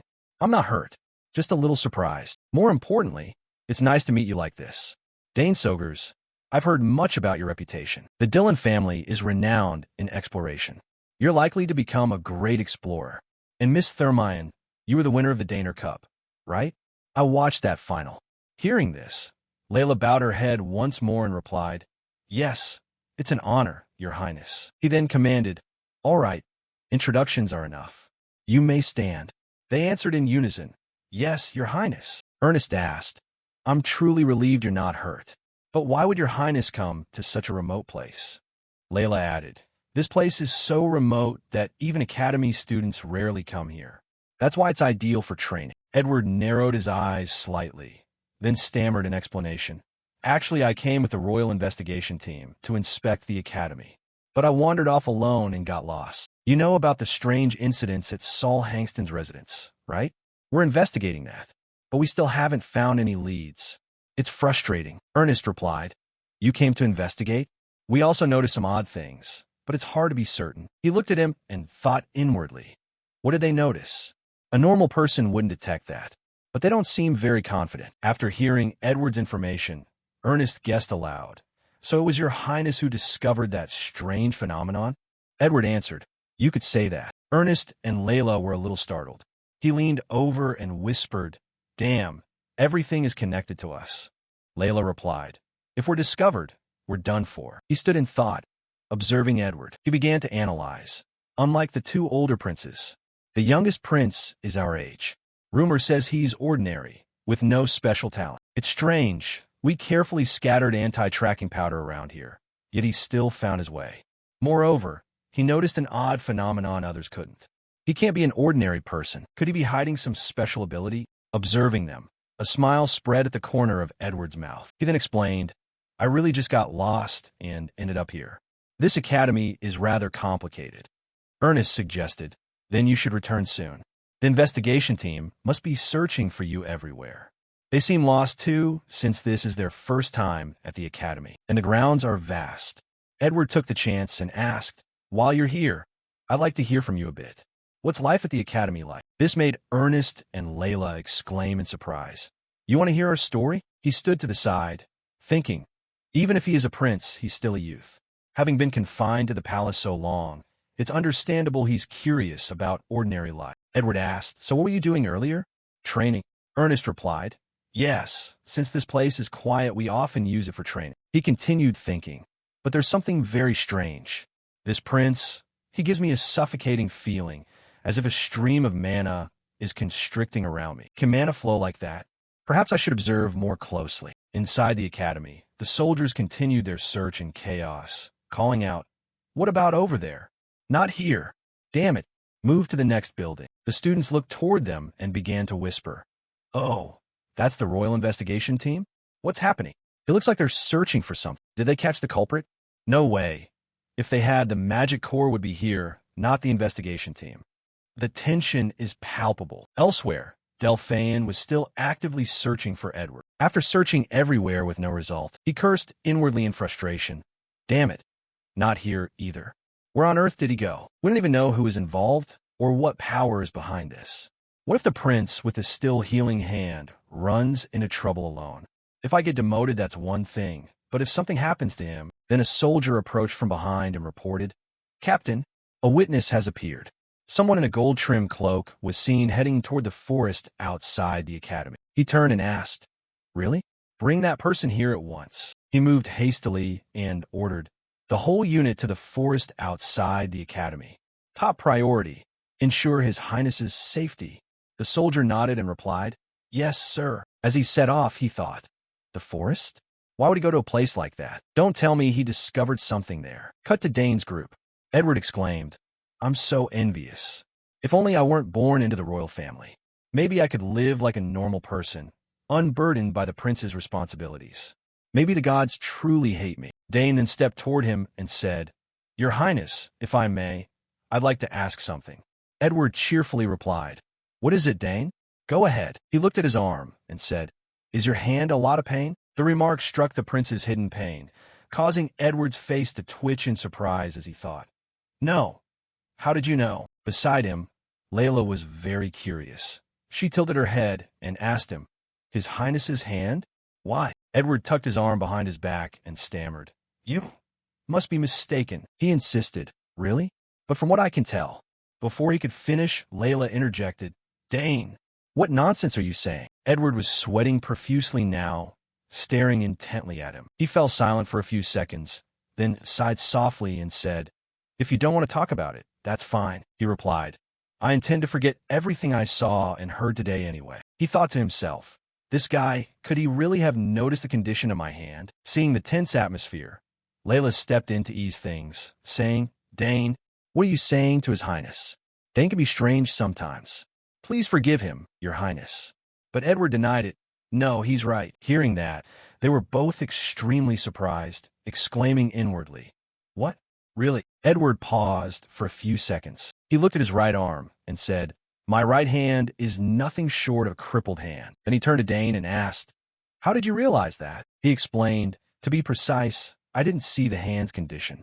I saw the mana flow toward your hand being obstructed." This made Edward startle and exclaim, "What? You can see mana flow with the naked eye?" He explained, "It's an ability I gained after a relic luckily fused with my body." He thought inwardly, "Actually, it's ancient mana, but I can't tell the truth." Edward exclaimed, "That's an incredible ability. So you can uncover the real cause." He shook his head and replied, "No, I can't see the underlying cause, but at least now I can tell why you feel pain. The mana flow should run down into the hand, but it's being blocked at the wrist and pushed back up. A hand that mana cannot reach. It's slowly dying." He stepped closer, his voice a bit more serious. "Your Highness, may I ask what happened?" This unexpected request startled Edward, who glanced down at his right arm. He pondered for a few seconds, then began to recount. "It started when I was about 1 year old. At birth, there was no problem. But at some point, it became like this. I could only hold eating utensils when I was 7, and I only managed to hold a pen and write after I was over 10. I couldn't learn swordsmanship or writing. Everything a prince should learn. Magic was even more impossible. All my efforts were in vain, and I've lived like that up until now. A shameful prince who dares not let others know." Hearing that, he thought to himself, so this problem has afflicted him since early childhood. No wonder he's less renowned than the other princes. Beside him, Ernest and Layla trembled with fear. She stammered, "But Your Highness, is it okay for us to hear that story?" Ernest added, "Are you telling such a big secret?" Edward smiled and replied, "It's fine. I think you'll keep it secret. Besides, I'm in a good mood today. No matter what the royal physicians and mages have done, they couldn't find the cause. But I finally discovered it." He then asked, "Do you trust me?" He smiled, "Of course. How could someone of the Sogur's clan lie to me? It would take a great deceiver to con a prince." This half-joking remark made the corner of Dane's mouth twitch as he thought, "What kind of joke is that?" Looking at his hand, Edward continued, "Many have seen it. The power is gradually leaving my hand. I know sooner or later this hand will be more than useless." Then he looked at him with determined eyes. "So can you heal me?" Surprised by this sudden request, Dane thought for a few seconds, and his two friends didn't dare utter a word. After a moment of thought, he bowed his head and replied, "Sorry, Your Highness. I'm not a physician." This answer left Edward slightly disappointed. He accepted it with a sigh. "Very well. This certainly won't be easy." He then offered, "But if Your Highness wishes, I can try." He said this with great confidence. This made Edward very pleased. He replied, "Really? Then do it now. If you heal my hand, I'll do anything for you." He asked again, "Really?" If that is your wish, I will try to change the mana flow. However, if I fail, you could die. His words left the prince frozen, stammering. What? He continued. If this attempt goes wrong and harms his highness, I will surely be executed for assassinating the royal family. But I have many years to live and many things I want to do. So if I succeed in healing your hand, how will you repay me? His confident assertion made Edward pause for a few seconds to think. His two friends couldn't believe what was unfolding before their eyes. Edward asked, "You want to make a pact with me now?" He nodded in confirmation. I don't accept vague risks. However, it's different if an attractive, substantial reward is offered. At this somewhat decisive proposal, Edward froze for a few seconds, then asked again, "A pact with me? You're the first to suggest that. You're very different from the others, Dane Sogers." He smiled and continued, "Very well. Dane Sogers, if you can heal my hand, I will grant any request you make." This made him extremely excited. "Really, Your Highness?" He nodded in confirmation. "Yes, my hand will soon lose its function. At worst, failure would only hasten that process a little." He stepped forward, placed a hand on his shoulder, and encouraged him. "Then give it a try. Even if you fail, at least I'll leave while declaring you innocent." This mild remark made the three Danes each feel a bit embarrassed. The prince grabbed Dane's shoulder. After pondering for a few seconds, he nodded in confirmation. "I'll try." Edward said cheerfully, "Good. Thank you." Seeing his excited expression, he thought to himself, "This could be the biggest event of my life. If it succeeds, it will be a tremendous victory. If it fails, it will be a disaster. So it must succeed at all costs." He began outlining a plan. "First, Your Highness, please sit and rest comfortably." He nodded and complied. He thought to himself, "I've trained in mana control since childhood, so I'm very confident. Moreover, I also have ancient mana within me." He stepped closer, took both of the boy's hands and held his right arm, and began to assess the situation. He spoke quietly. "Then I'll begin." As soon as he finished speaking, the stream of mana from his body began to flow into Edward's body. He slowly felt the flow within the boy's body. The moment the two mana streams collided, an explosion erupted violently from within. Elsewhere, the soldiers were still actively searching inside the forest. One asked, "How are things on your side?" The other replied, "There's a sheer cliff, and we can't proceed." Then a soldier ran over and reported, "Captain, there are many forks ahead." The force spread too thin, causing Delphine to narrow his eyes and curse inwardly. "Damn, I don't have enough troops to split up here." Then his gaze suddenly detected something deeper in the forest. Thinking to himself, "Impossible.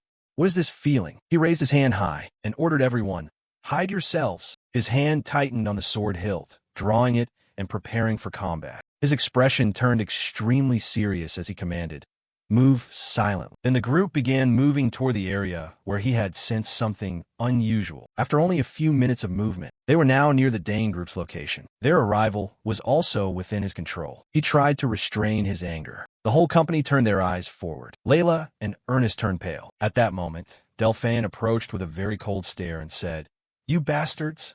How dare you do that to His Highness?" He lunged forward, shouting, "You scoundrels! What do you think you're doing?" Faced with his fierce attitude, the Danes became terrified. Startled, Layla exclaimed, "Knights are surrounding us." Dane was startled and cursed inwardly. "Damn, they're closing in.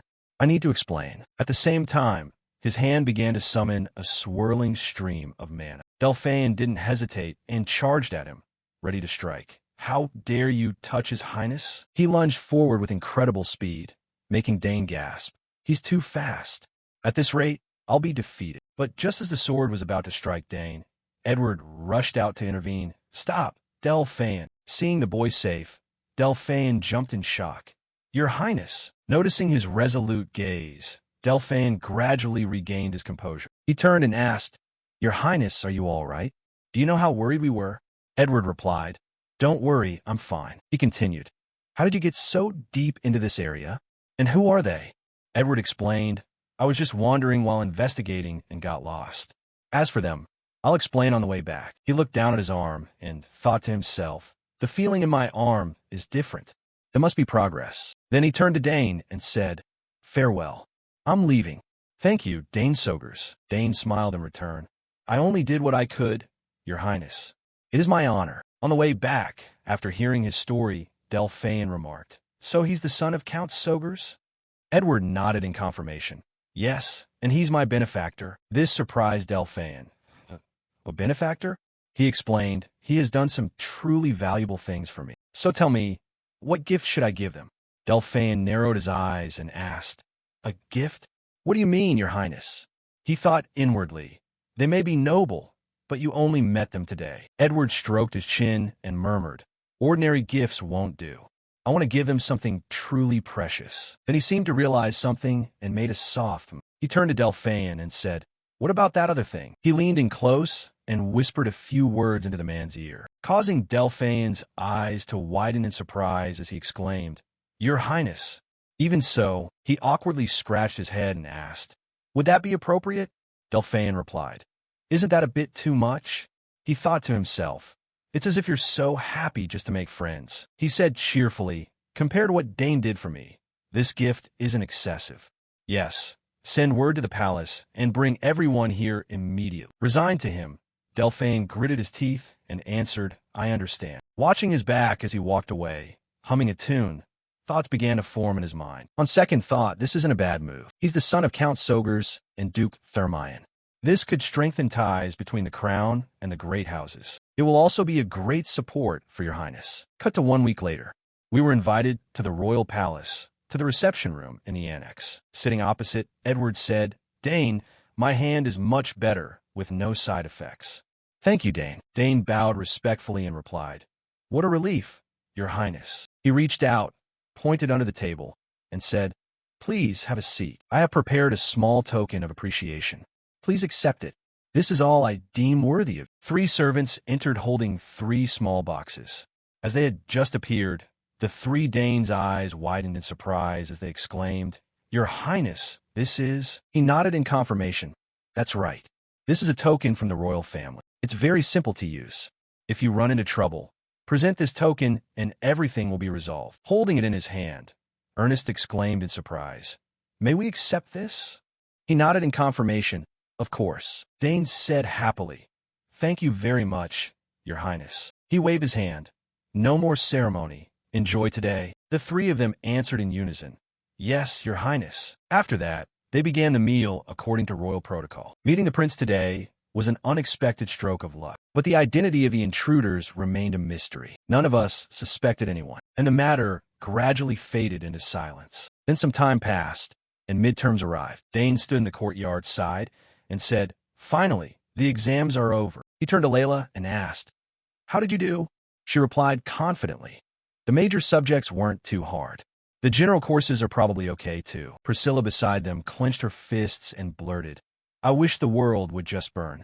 How could the exam be so hard when I've memorized the entire scripture? He could only smile wryly, thinking, Turns out the study of the sacred isn't easy. Ernest offered encouragement. At least it's over. He added, We're free now. Come on, everyone, we have a few days off.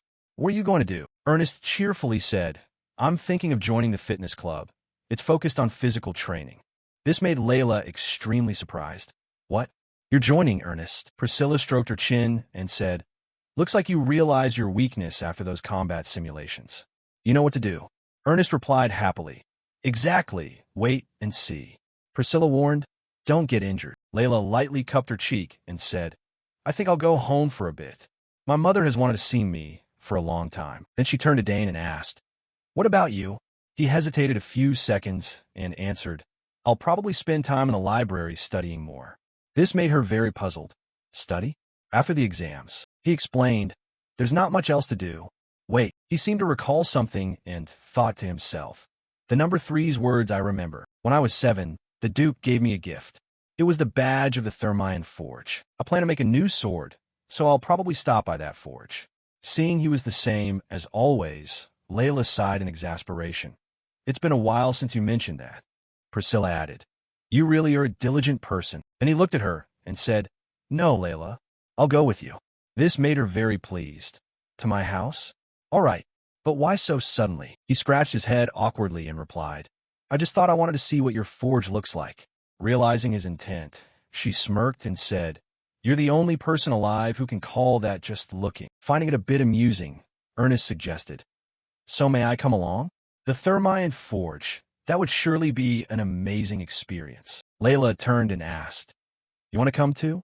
"Sure, the more the merrier." On the way, Ernest nervously said, "The Duke Thermion's family? I'm so excited." She warned, "Just don't touch anything, okay?"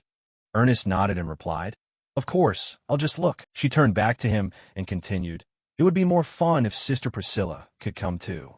But the top student of the sacred department doesn't get time off." He replied, "We can't help it. I heard she's been summoned to the temple." Ernest from behind asked curiously, "Layla, how long does it take to get to the Thermion domain from here?" She answered, "Only about an hour by carriage." He continued, "That close? I live all the way in the west. It takes nearly a month on horseback." She said, "Forgive me, you must have had a hard time enrolling." Then he looked at Dane and asked, "What about you, Dane?" He replied, "It only takes me 1 day to get here. My family has set up a teleportation gate." Layla was astonished and asked, "A teleportation gate? You actually used it to get here in 1 day?" He nodded in confirmation. "Haven't I told you?" She turned back, pouting, and said, "This is the first time I've heard of it." She stroked her chin thoughtfully. "No wonder. Your sisters probably use that gate too. They help you a lot with your studies at the academy. I'm truly envious." Then she sighed wearily. "Oh, I wonder how my brothers are doing these days." Looking at her, he thought to himself, "Come to think of it, she has never mentioned her siblings before." Looking at her, he thought to himself, "Come to think of it, she has never mentioned her siblings before." Hearing the question, she thought for a few seconds and then answered, "My eldest brother is really kind. Before he left for the East, he used to play with me. As for my second brother, he likes to tease me. Sometimes he really annoys me." Standing behind, listening to her story, Dane smiled slightly and thought, "It seems she's very loved by her brothers." Ernest stepped forward and asked curiously, "Does your second brother live in the manor too?" She waved her hand to deny it. "No. He's the overly free-spirited type. One day, he ran away from home, and no one knows where he is. He said he went out to train or something, but I don't really believe it." Dane from behind asked in surprise, "He ran away from home?" She nodded in confirmation. "Yes. Since becoming a knight, he's often lived away from home. I really don't understand why he does that." Ernest added, "So he's a young knight? Your family is full of extraordinary people." She scratched her head awkwardly and said, "Eldest is diligent. Second is unpredictable." He beside her thought inwardly, "Sibling disputes are common among nobles. But the Thermion family doesn't seem like a rigid household. Perhaps there's a deeper story behind it." As they saw the group from a distance, a man stepped forward. He bowed respectfully and said, "Milady, you're here." Seeing this man, she was briefly startled and exclaimed, "Lord Asmar." Asmar brought his hand to his chest and cheerfully said, "Long time no see. Are you well? I heard you were returning, so I came straight away." Guided by Asmar, after a short walk they arrived at the gates of Duke Thermion's manor. Seeing the youngsters, Bout cheerfully said, "Come in, everyone." As soon as she saw her father, Layla ran over and cried, "Father." Seeing the girl healthy, Bout teasingly said, "You're taller than when I last saw you. How's life at the academy?" She replied, "It's wonderful, father. I'm studying hard. When you see my report card, you'll be surprised." Bout smiled and said, "Ha. I'm looking forward to it." Bout then turned to Dane and said, "And who do we have here, ha?" Dane stepped forward, bowed, and said, "Your Grace, it's been a long time. I'm very pleased to see you." The Duke praised, "You look much sturdier than before." Ernest also stepped forward and introduced himself. "It's an honor to meet you, Your Grace. I am Ernest Dillon." He stroked his chin, thought for a few seconds, then replied, "So you're the friend Layla often mentioned in her letters. Our family also has a few artifacts that the Dillons discovered." He turned to his daughter and said, "Layla, your friend is quite remarkable." She beamed and held up 2 fingers. "Of course, he's my friend." Since everyone had been standing in the courtyard for too long, he suggested, "Don't stand outside any longer. Come inside. We've prepared a small reception to welcome you." Dane replied happily, "Really?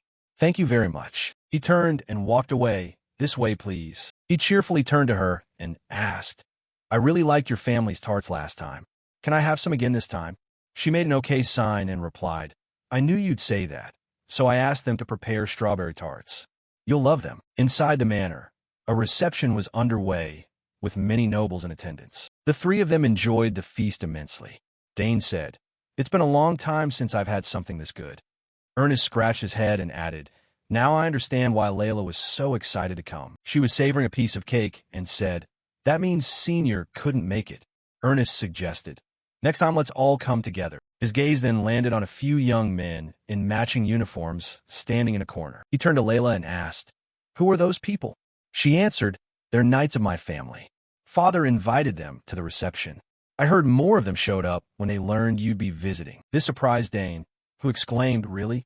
He thought to himself, "Why do I have such a bad feeling about this?" Then suddenly a group of 3 approached from afar. The red-haired one spoke, Qantas Jerweld. "Greetings, young Master Dane Sogers." He replied cheerfully, "A pleasure to meet you. Layla has spoken of you. You are knights of the Duke's house, aren't you?" Qantas smiled. "Yes, that's right. We've also heard a lot about you, young master. It's an honor to meet you in person. If you don't mind, we'd like to talk with you for a bit." He warmly accepted. "Ah, of course." Layla added, "I've heard the Thermite Knight squad is one of the strongest in the Empire, aside from the Royal Guard, of course. Now, countless Squire Knights compete to join them." Qantas showed interest and said, "I've also heard the Sogers Knight squad is quite famous."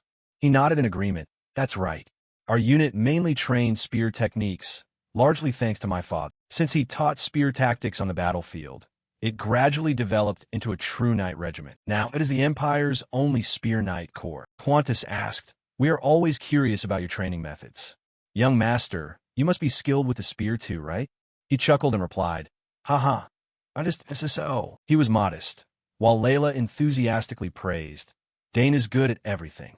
Even if all of you attacked at once, you wouldn't beat him." This left Qantas slightly stunned. "Really, milady?" They began to murmur among themselves. "What if we all attack together?" "That's impossible." Seeing this, he frowned slightly and thought, "Layla, don't say things like that." After their discussion, they lined up neatly, bowed deeply, and proposed, "Then, young Master Dane, we request a friendly match. Please show us and instruct us a little." This sudden request startled Dane, who thought to himself, "Wait, a match right here? Why is my bad feeling always right?" Layla turned to encourage him. "It's fine. It'll be okay.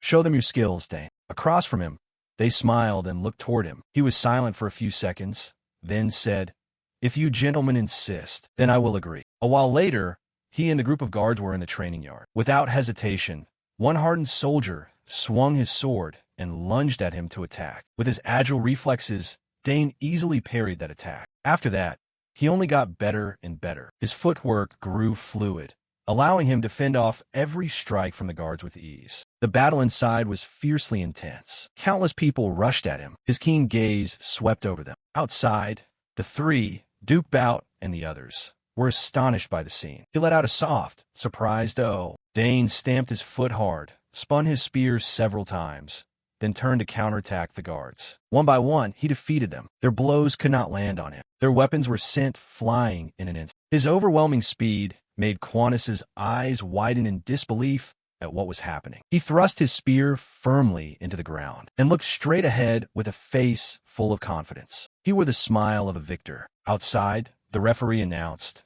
"Victory goes to young Master Dane Sogers."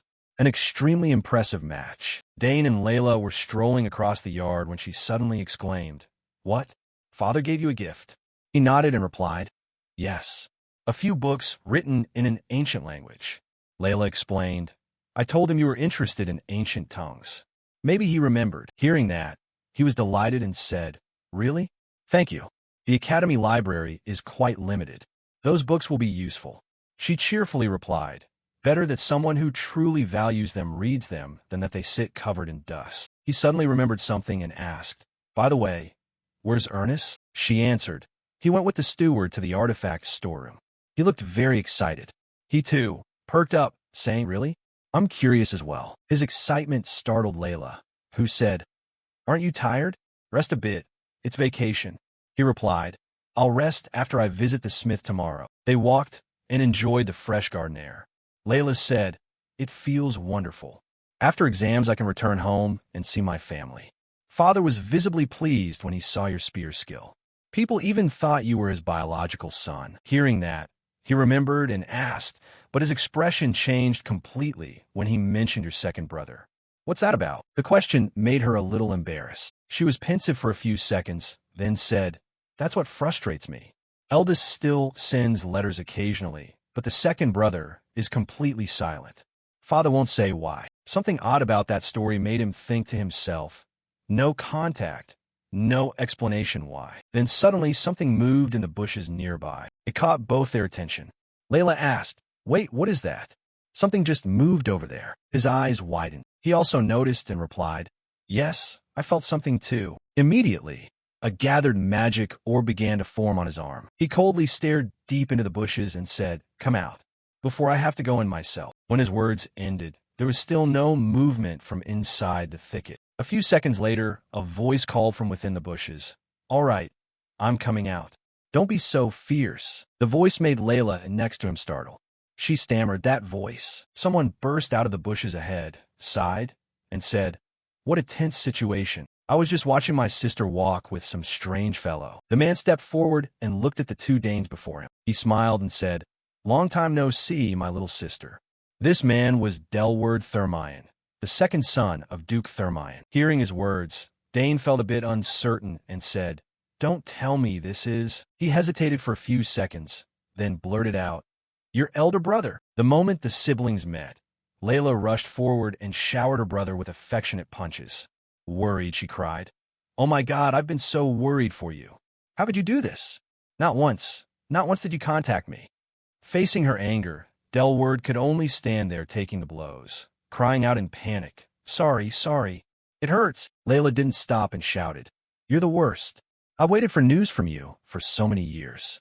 Even our second brother wrote, "So what about you?" Feeling the strength in his sister's blows, Delward cried out, "Ah, it hurts. You're strong. Looks like you've been training hard." His words only made Layla angrier. She continued raining punches. "Yes, I'm stronger now. Let's see if you can take it today." Seeing her lose her temper, Dane intervened. "That's enough, Layla." Just as her arm swung toward Delward again, he somehow dodged to the side and leapt forward to embrace her. He calmly said, "I'm sorry, Layla. I have never forgotten my family. I have my own reasons. Sorry for leaving you alone all this time. I will tell everything, so calm down." Feeling the warmth of her brother after so many years brought tears to Layla's eyes. She stammered, "Really? So it wasn't that you didn't want to see the family?" He replied, "Of course not. I haven't forgotten my family for even a second." His words caught Dane's attention. After they finished catching up, Layla composed herself and asked, "Then tell me, where have you been and what have you been doing all this time?" Delward folded his arms slightly, glanced at Dane, and said, "First, could you give us a bit of privacy?" As he turned to leave, Layla lunged forward and grabbed his arm, stopping him. "No, Dane will listen with me. He keeps secrets, so don't worry. Just tell us." This sudden action made Dane's eyes widen. He stammered, "Layla, it's fine." Delward glanced toward him and was pensive for a few seconds. Then he asked, "You're Dane Sobers, right? I've heard a lot about you. They say a standout pupil recently entered the academy. I noticed that striking silver hair, so you're my sister's friend. Our families are also quite close." "All right, I understand. You seem trustworthy." "Dane, this is a family matter, so please don't spread it around." Dane felt a bit embarrassed to be there listening to the story and replied, "Yes, I swear on my family's honor." Upon hearing his answer, Delward nodded. "Good. Then let's move somewhere else." They then moved to a quiet spot within the grounds. Delward sat down on a bench, exhaled, and began to explain, "Actually, during that time, I was in the Draenic Empire." Hearing that name, Dane was startled and asked, "The Draenic Empire?" Layla also exclaimed in surprise, "What? Why would you go to such a dangerous place?" He explained, "I went looking for a way to cure Mother. Mother has been bedridden for too long. Since I was young, I've searched everywhere for clues about that illness. And finally, those clues led me to the Draenic Empire." Seeing her brother go to such a dangerous place made Layla furious. She reproached, "Even so, you dared to enter enemy territory?" Dane agreed with her sentiment, thinking to himself, "That really is serious." Layla continued angrily, "You could have told everyone and searched together. Why did you have to go alone?" Delward had his own reasons. "At that time, I had no other choice. I had an opportunity to infiltrate the Empire, but I didn't want to put my family in danger. At least I returned safely. See, I'm Fina." That nonchalant tone only inflamed Layla's anger further. She wanted to lunge and strike him again. "What are you saying?" But Dane immediately read the situation and stepped in to stop her. "Layla, listen to him a little more. After a few seconds of thought and regaining her composure, Layla calmly asked, "All right. Then why have you only returned now?" Delward paused for a moment and then replied, "Actually, I found what was needed to cure her. But those ingredients aren't available in the Drainic Empire, so I came back here." Layla became even more curious. "If they're not there, they're they in the Altion Empire?" Delward nodded in confirmation. "Yes. For now, I only have a few leads like that, but I'll follow them step by step. I also discovered something in the Drainic Empire, that what Mother has isn't an illness, but a kind of curse." Hearing this made both Dane and Layla puzzled. They exclaimed, "A curse?" Delward explained, "Yes. It causes energy to drain away and the limbs to tremble. Dizziness and coughing up blood. Bruises appear on the back. All of these perfectly match the symptoms of curse." She gasped in astonishment. "My goodness." Layla thought for a few seconds, then said, "Could Mother's illness really be a curse?" Delward nodded. He explained, "At first I didn't believe it either. A curse can't appear by itself. It means someone deliberately cursed Mother." Layla asked again, "Who would do such a thing?" Delward answered, "I'm not sure who hates us. To be honest, our family has quite a few enemies." Then he stood up, walked over, placed a hand on Layla's shoulder, and said resolutely, "But Layla, we can find a mastermind later. What's important now is to lift the curse." Tears welled in her eyes as she said, "Is there a way?" Delward nodded and replied, "Yes. I found both the ingredients and the ritual to perform it. Most of the ingredients aren't too hard to find. They're just expensive but still obtainable. There's only one thing that's a problem: the tear of Roxina." The unfamiliar name made Layla curious. She asked, What is Roxina's tear?" Delward explained, "It's a legendary material said to be able to purify most curses that afflict a person. They say it's located in the Haverox Mountains between the two empires." The new location startled Dane and Layla, who exclaimed, "The Haverox Mountains?" Delward nodded and replied, "Yes. Rumor has it it's in ruins guarded by an ancient creature." At that moment, Dane realized something. He was about to speak, but suddenly stopped, thinking to himself, "Ancient ruins? This smells suspicious." Delward said confidently, "Layla, I'll go find it. I know it's dangerous, but there's no other way." Seeing her brother about to act alone again, she protested, "What? You're going alone? What about the Thermaean Knights?" He replied, "I'm now as strong as someone with 5 cores. Actually 4. More importantly, if the Knights march there, it could spark another war between the two empires. So it's safest if I go alone." Seeing he remained determined, she continued to object. "Even so, I can't let you go alone." Delward confidently explained, "I'm not rushing in recklessly. I'll prepare." Dane watched their conversation for a while before speaking. "If those are ancient ruins, there's one person who understands such things better than anyone." Delward asked curiously, "Who is that?" He smiled and explained, "Perhaps this time I'll need the help of our club." Then the three of them went to see Ernest. After hearing the story from Dane, Ernest let out a small "oh wow, an ancient entity and ruins too?" Dane added, "If we're lucky, this could be a major discovery." "You think so too, right?" Ernest was extremely excited. "Yes. I want to go get it right now." Seeing the two boys' nonchalance, Delward teased, "Haha, any fear in you two bosses?" Then he cautioned, "I know you're excited, but this is truly dangerous, not a joke." Hearing that, Dane retorted, "Isn't going alone to Haverox more dangerous? Sometimes you have to go together. You can't be solitary forever." Finding Dane's words reasonable, Layla chimed in, "Right? The Dillon family are all explorers. If you go alone and get lost, it'd be a disaster." Delward was silent for a few seconds, then stammered, "True, but..." Looking at his demeanor, Dane thought to himself, "He must be very troubled. I can't imagine how much he suffered, wandering extensively in enemy territory just to find a cure for Mother. Yet he gathered information and returned safely. He's certainly not an ordinary warrior." After thinking for a moment, Delward nodded and made a decision. "All right, we could go together, but we must keep absolute secrecy before we go, during the trip, and after we return." Reaching the agreement made the three of them very happy. They answered in unison, "Yes, of course." After finishing the arrangements, he produced a very elegant box and placed it on the table before them, making Layla extremely curious. She asked, "What's this?" He replied, "A gift. Open it." Surprised to receive a gift, Layla skeptically asked, "Trying to win me over with a present?" I won't forgive you that easily. Her stubborn attitude made Ernest raise an eyebrow and say, Layla is really angry. Huh? Seeing him about to add fuel to the fire, Dane intervened. Don't say anything.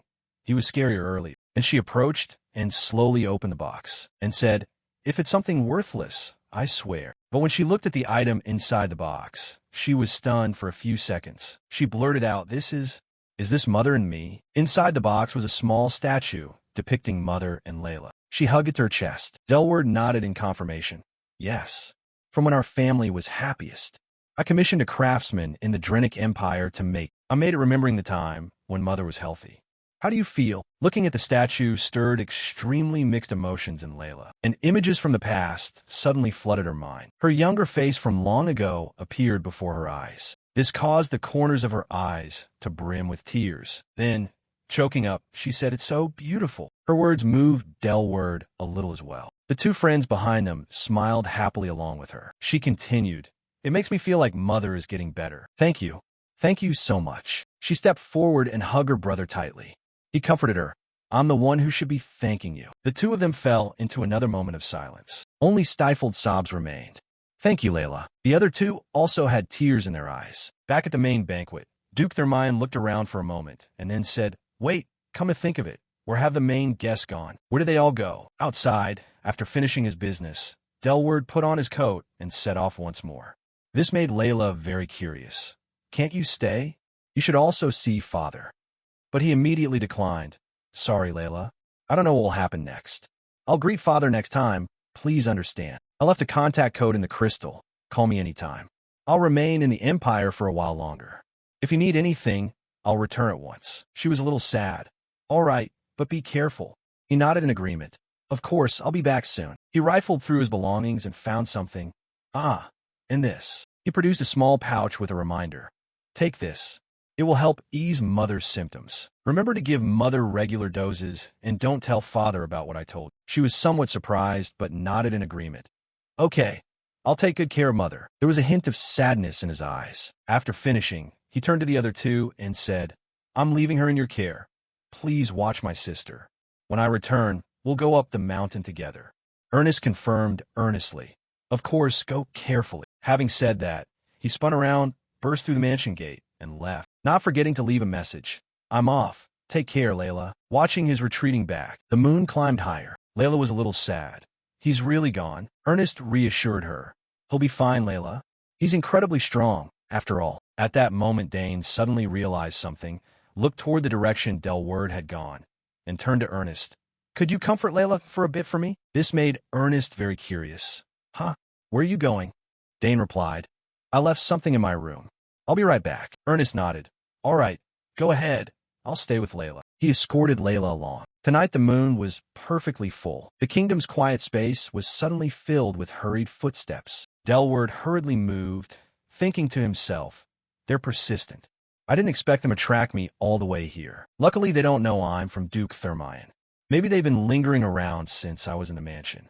I should slip out through the secret passage. Just before leaving the Dranic Empire, revealing that he was from the Alteon Empire would be a grave mistake. How much longer can I hold out? I must repay my debt to Mother at all costs. After moving for a while, his feet suddenly stopped as he looked ahead. This time was a dead end. He cursed under his breath. Damn it. Immediately after, countless silhouettes appeared from behind, staring straight at him. One of them called out, You've left too long a trail. They emerged, surrounding him from every side. He was trapped. He gritted his teeth and swore. Is this the end? At that moment, he realized fleeing was futile, so he dropped his bag, feeling defeated. He looked around and immediately saw at least 10 men poised to seize him. For what he observed, these were highly skilled assassins. Never a good sign. Delward was certainly no weakling, but even he knew he couldn't defeat all of them. If lucky, he might take down 2, but even then he would very likely fall too. He gritted his teeth in fury because, given the situation, he might not survive. Still, he did not back down from the fight. He drew his sword and silently apologized to his sister, for it seemed he might not be able to keep his promise to her. Seeing the Duke's son refuse to surrender, the assassin's leader ordered his men to kill him, and one by one, the hooded assassins charged at Delward with murderous intent. They attacked at lightning speed. When Delward saw all the assassins rush at him at once, fear gripped him. He was overwhelmed by their numbers. For a second, he looked like he wanted to run, but that thought was instantly erased as he steeled himself for the inevitable death struggle. He mustered all the courage he could, yet still felt regrets. Had he known it would come to this, he would have apologized to his father before leaving home. Now, with the assassins closing in, he feared he would die without ever reconciling with the old man. Just as the hooded killers were about to finish him, something astonishing happened. Suddenly, powerful mana bullets flew and knocked the swords from their hands. Seeing their weapons wrenched away by a mysterious force, the assassins began to panic. They called their leader, reporting they had been attacked with mana bullets. They couldn't believe their eyes and began to wonder who might be aiding the Duke's son. After all, the last time they checked, Delward had no allies and always traveled alone. So the assassins were truly baffled now because they couldn't imagine anyone in the world who could bypass their traps to get here. While they were racking their brains, trying to figure out what the hell was happening, the prodigy appeared right behind them like a ghost. At first he was utterly silent, then decided to announce his presence by taunting them as sloppy killers. Hearing that voice, the hooded men were stunned. They turned to see who it was, and that was the first time they met the one and only Dane Sogers. At that moment, they didn't know who he was, so they demanded he identify himself, putting on a tough front as if they could do anything to him.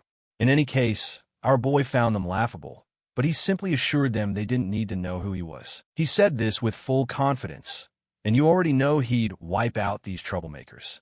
The scene cuts, and a moment later we see Dane squatting with the hooded assassins lying unconscious around him. Clearly, our boy had no difficulty defeating them, though Delward hadn't expected it. The Duke's rebellious son admitted he hadn't expected Dane to suddenly appear here, but our boy explained he had a bad feeling something was about to happen, so he followed Delward. Having dealt with the assassins, he thought they should quickly get rid of the bodies since rumors about this would be troublesome if they spread. Dane explained why he could arrive just in time, but Delward still couldn't grasp it all. He couldn't believe the prodigy beside him was only 14, nor how Dane could get so close when the assassins had laid so many traps around. At this point, Dane revealed a few more things to Delward. He explained that he had learned a great deal about assassins from his mother. After all, she was one of the finest assassins to come from their empire. She taught him things like disabling traps and infiltration, which is why he could approach the assassins so easily. Delward was quite stunned to hear this. He was silent for a second, and certainly felt this prodigy was more impressive than before.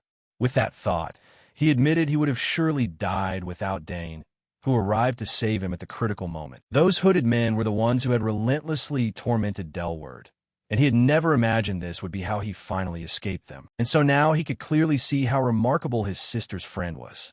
The Duke's son expressed his gratitude to our boy, but Dane simply brushed it off, assuring him it was nothing. Still, Delward went on about how Dane had just saved his life. These men had been tracking him from the border, and they were also the reason he couldn't stay longer with his family. The rebellious son still didn't know how they kept finding him. And while he continued complaining about all that, Dane quietly pieced things together. From his experience, in cases like this, there's often something hidden on the target's person. So, to confirm, he used his eyes to scan Delward's body. He scanned Layla's brother from head to toe for some kind of magical tracking device that would allow the assassins to constantly locate him. After a moment of searching, he finally found a mana ring hidden under Delward's right sole. At that point, he suggested he knew why the pursuers kept tailing him and then told him to check the sole of his shoe. As you can imagine, the man was stunned to hear this because he had no idea what Dane was talking about. In any case, he quickly grabbed his shoe to look, and the moment he saw the tracking device, his eyes widened in shock. That's when Dane told him that what was hidden under his shoe was a mana receiver. Delward continued to stare at the glowing blue ring for a few seconds, still unable to believe it was real. Dane could see the puzzled look on Delward's face, so he decided to clarify a bit. He explained that this mana receiver was something assassins used often. It's small so the target wouldn't notice, but its tracking power is extremely strong. Seeing that the assassins could follow him for so long, Dane guessed it had likely been attached to Delward before he crossed the border. It all made sense to the rebellious son, but he still couldn't understand how Dane had detected it so quickly. It had been on him for days, and he had never noticed. The prodigy didn't mind explaining further, But first he suggested they remove the mana receiver immediately. Delward agreed and quickly took off his shoe. While he was doing that, Dane assured him the assassins wouldn't be able to track him for a while, telling him he could finally relax. Of course, the rebellious son felt quite relieved to have finally shaken them off. Still, he knew he'd have to be much more careful from now on. Hearing this, our boy was slightly disappointed because he realized Delward still intended to continue the journey alone. Worried, he finally asked Delward why he was still going alone, knowing how dangerous it was. The question surprised him, so he paused his attempt to remove the tracker for a sec. He turned to Dane, who suggested it would be better if he visited his father before continuing the journey. He reminded Delward that he could easily tell his eldest brother everything that was happening and even ask the family for help. But the rebellious son didn't believe that. As far as Delward knew, his father, the Duke, probably thought he was pathetic. Clearly, the old man wanted him to become the head of the family, but he wandered off right after graduation, which deeply disappointed the Duke. And now Delward believed that the man would not even trust anything he said because he was so disappointed in him. As for his older brother, he was even less ambitious than him, which is why he was currently stuck in a remote eastern region, busy fighting monsters. So Delward didn't even think he could ask someone like that for help. With that in mind, Delward concluded that being alone was truly easier for him right now. He was determined to continue his mission alone, declaring he would gather all the ingredients to cure his mother and prove himself to his family. And so he bluntly told Dane that it wasn't the time to involve anyone else. Of course, our boy understood where Delward was coming from, and he certainly respected his decision to keep the plan to himself. Anyway, he finally removed the mana receiver from his shoe sole, and now that he had escaped the assassins, he thanked Dane once more. He admitted he owed the prodigy a great debt and vowed to repay it someday. Hearing this, Dane just smiled and accepted the offer, cheerfully declaring he wouldn't hesitate to ask for a favor in return. Dane then gave him his contact code, telling Delward to reach out if he needed any help. After all, he needed Delward to survive so he could repay the debt. The rebellious son agreed and took the card, thanking Dane again and promising to keep it safe. This was almost another farewell between the two of them. So, before leaving, he asked Dane to look after his little sister. Of course, our boy would do just that. So he reassured Delward that he had nothing to worry about. They exchanged one last smile before parting. And as Delward continued his solitary journey, our boy decided in his heart to keep today's events secret from Layla. If she heard about it, she'd surely insist on chasing after Delward. And the rebellious brother in the story knew that well. He clearly didn't want that, so he truly hoped Dane could keep the whole matter secret. After Delward set off, our boy thought it might be time for him to return. So he turned back to return to the Thermian Duke's manor. The very next day, at the manor, we found Layla's mother suddenly feeling much better than before. The girl went to check on her mother and was very relieved that the woman could even eat normally for the first time in a long while. Dane was also thrilled by the news and couldn't help but smile at how happy Layla was. As you can imagine, her father was also very pleased to receive the news. Meanwhile, she told the old man about her rebellious brother. The man pretended not to care much, but she could tell he was quite curious. Hearing this, Dane flinched and immediately showed his shock. Clearly, he hadn't expected Layla to tell her father about Delward's brief visit, so when he heard her mention it, he became rather anxious. He asked what exactly she had told the old man, and Layla assured him she only said a little. Apparently, she only told her father that Delward stopped by and left medicine. In her mind, it wasn't a big deal, and she didn't think Dane should keep worrying about it. Besides, she reminded the prodigy that they had something important to focus on today. At first, Dane didn't understand what she meant, so he showed his confusion. Instead of actually telling him, she simply suggested they set off, and that was when she revealed they were headed for the Thermian Forge. It's so massive it could be mistaken for a small town. Layla agreed with him on that point, admitting the forge was extremely large, to the extent that the area around it formed something like a small village. Despite the vast land, Layla revealed that only a few smiths actually crafted equipment there. In a place this large, you'd expect to see hundreds of smiths working day and night. But that's not the case. That's because the forge is run by a handful of master craftsmen. Therefore, security there is very strict, meaning no one can enter without presenting an authorization token at the gate. With that note, the guide finally led Dane to the main gate where he would be admitted to the forge. Our boy was surprised by the tight security and wondered whether she was allowed inside. Unfortunately, despite being a member of the Thermion family, she couldn't enter freely unless accompanying her father. Our boy also knew she wasn't carrying an authorization token, so when she said that, he immediately realized it meant he would have to enter the forge alone. This suddenly made him quite nervous because he had really hoped his favorite guide would be inside with him. Sadly, Layla couldn't go in, and she even admitted she'd never been inside the forge before, so there wouldn't be much difference if she accompanied him. Meanwhile, Ernest just stood by, talking about how jealous he was of Dane now. Even the Duke's daughter was a bit envious of the opportunity, especially since she knew Dane would surely craft a cool weapon with his own hands. Now she encouraged him to go in alone, and once our boy realized there was no other way, he decided to enter alone. However, he asked them to wait for him, stating he'd be very quick in the forge. The prodigious genius entered the famous Thermion forge. When the guards opened the gate for him, once inside he strode purposefully down the road, and anyone who saw him would likely think he knew exactly where he was going. The young hero looked around the forge and confirmed what he'd noticed from outside the walls. The scale of the place was truly enormous, and after satisfying his eyes with the various equipment hanging throughout the forge, he began to wonder what kind of weapon he might be able to obtain today. His purposeful steps suddenly halted when he sensed something strange. Dane stopped as soon as he heard a rumbling, as if the ground itself were shaking. The sound startled him for a moment, but just as he was about to panic, he looked up and saw a tall figure approaching him. At that moment, he realized the terrifying rumble was actually caused by the footsteps of this giant. The burly, hairy blacksmith stopped right in front of Dane, implying that he recognized him. He was holding a massive hammer, which made him all the more intimidating.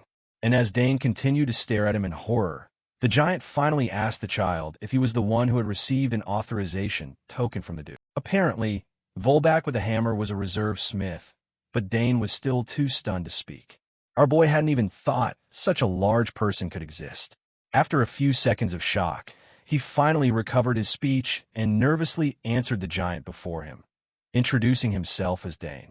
He admitted he had received an authorization token from the Thermion clan's head when he was little, and after revealing all that, he told the giant it was an honor to meet him. As you can imagine, Volbak was quite familiar with the prodigious genius.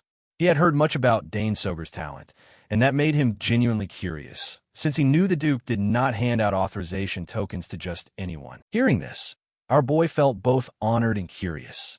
He was still quite uneasy around this giant, but he was brave enough to politely ask the man to look after him while in the forge. Besides being overwhelmed by Volbak's stature, Dane was also surprised by how casually the man spoke about the Duke. When the giant heard Dane's request for care, he decided to warn the child a bit first. He bluntly told Dane that his noble status meant nothing inside the forge. As far as Volbak was concerned in the Thermion forge, there were smiths and non-smiths.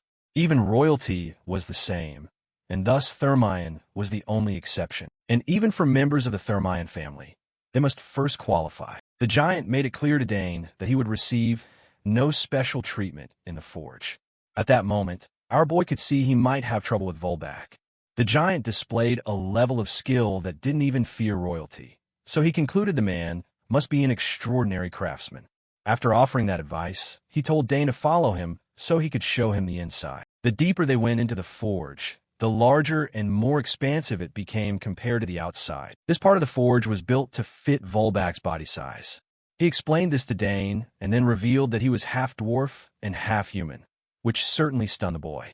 Apparently, the mix of the two races had given Volbak this huge physique, and so he felt Dane should simply regard it as a unique physique. With that in mind, he warned our boy not to say anything insulting about his appearance.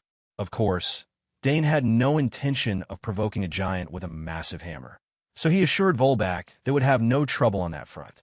Looking at the dwarf-human hybrid, our boy could tell the man had been through a lot. Anyway, now that they understood each other, Volbak asked Dane what he wanted, certain the boy had come for a purpose. At that point, our boy admitted he really hadn't decided on anything yet. However, what he was sure of was that it would be an important weapon for him, which is why he was so cautious. Volbak agreed, finding that quite sensible, but at the same time he felt the weapon Dane sought was fairly obvious. Dane was surprised to hear this, so he asked what the man thought he wanted, and that was when Volbak revealed he could smell metal. From the scent alone, he could tell how a weapon was forged and its shape. And clearly to him, our boy smelled of a fine spear and a fine dagger. Thus he was certain that what Dane wanted was not a spear or a dagger, since he already had those. Of course, our boy was astonished that someone could actually identify a weapon by scent alone. I mean, that skill was truly astonishing and accurate. Dane was genuinely impressed, so he praised Volbak for his ability. And in response, the giant blacksmith welcomed him into his personal workshop. He led the way, and Dane followed him to explore the enormous smithy where everything was oversized. Since our boy already had good spears and daggers, Volbak asked if he wanted to try making a sword instead. Hearing that only made our boy more curious, but he couldn't see any giant blades on the huge workbench because it was too high. But he also knew that Dane's father would probably go mad if he heard about it. Our boy agreed, but also pointed out that he was still growing, which made him feel it would be difficult to use any sword he made now when he got bigger. Our boy expressed concern, but Volbak the smith assured him it didn't matter, stating he could easily make another sword for our boy even after he grew up. After all, that's what a true craftsman does. Volbak did a good job persuading Dane to make a sword in the forge, and the young prodigy began to consider it more seriously. He knew swords were a common weapon, which was probably why he was reluctant to make one, but on the other hand, it was the weapon he had used in his previous life. And so Dane believed that if Volbak made the sword properly, he had a chance to become a great swordsman, like in his past life. The prospects were truly high, and there was nothing to lose. So he decided to make a sword with his free token at the Thermaean Forge. Of course, Volbak was delighted to hear this, and so he assured our boy that he had made a wise choice. But first, he had a few things to do. To begin, he would give our boy the chance to choose a material he liked, which made Dane quite anxious. His eyes widened as he began imagining which material would be best for his sword, and that was when Volbak asked him to follow. So our boy went deeper into the workshop by himself. They reached a specific section of the forge shortly after, and that was where Volbak showed Dane a shelf full of different materials. Gems of various colors were lined up on the cabinet for the boy to admire. He was stunned at the sight, so he asked Volbak if all these materials were actually used for equipment. In response, the dwarf-human hybrid told him that every mineral in the world was here. Hearing that made the prodigy extremely excited, so he asked if he could freely look around. Of course, that was the only way he could truly make the best choice. So Volbak allowed him to inspect the place. Dane dashed to the other side of the large shelf where more sparkling stones lay, and many caught his eye because they looked rare. However, a few in particular held his gaze. So when Volbak noticed him lingering there, he praised the child for having a very good eye. Dane was genuinely amazed by the glittering stones, and he seemed somewhat familiar with these special gems. Among these alluring stones were not only rare minerals, but many he had never even seen with his own eyes. At this point, our boy was quite torn because he found it hard to make a choice. So many looked attractive, making him ponder what he should do. Of the rare minerals he was observing, the large blue stone he was looking at now was called Terra Gang. It was light, durable, and could reflect impact force. Volbak summarized a bit about this mineral for him, hoping it would help him decide. The giant explained that Terra Gang was more suitable for armor than weapons, but ironically, there wasn't even enough of the mineral to make a full set of armor. Once that was finished, he pointed to another large red stone on the shelf to explain it. Just as Dane reached out to touch it, Volbak warned him not to touch it because it contained poison, and then identified the mineral as a Sendano. The giant smith stopped Dane and informed the child that he would need neutralizing gloves to handle that glittering red stone. He certainly didn't need anything that could actually poison him. A Sendano was too dangerous, so he concluded it couldn't be used. Just as that thought crossed his mind, his gaze suddenly shifted from the red or to another mineral in the room. It was a large black stone like glass, similar to the others, but this one was a bit odd, especially in how it sat alone on a pedestal. Dane was immediately captivated by the stone, so he rushed over to it. He asked Volbak what it was called. The smith suddenly wore a very stern expression, as if he disliked the turn of events. Despite that, he told Dane exactly what he was looking at, revealing that it was called Arcanum. Apparently, our boy was familiar with the name because he was almost shocked to hear it. It turned out the mysterious black material sitting alone was a mineral from the ancient magical kingdom, Arcana. He wasn't certain, but Volbak confirmed his guess, revealing that Arcana was a metal excavated from the ruins of an ancient royal castle. Very few ruins remained, and hardly anything of the old castle grounds.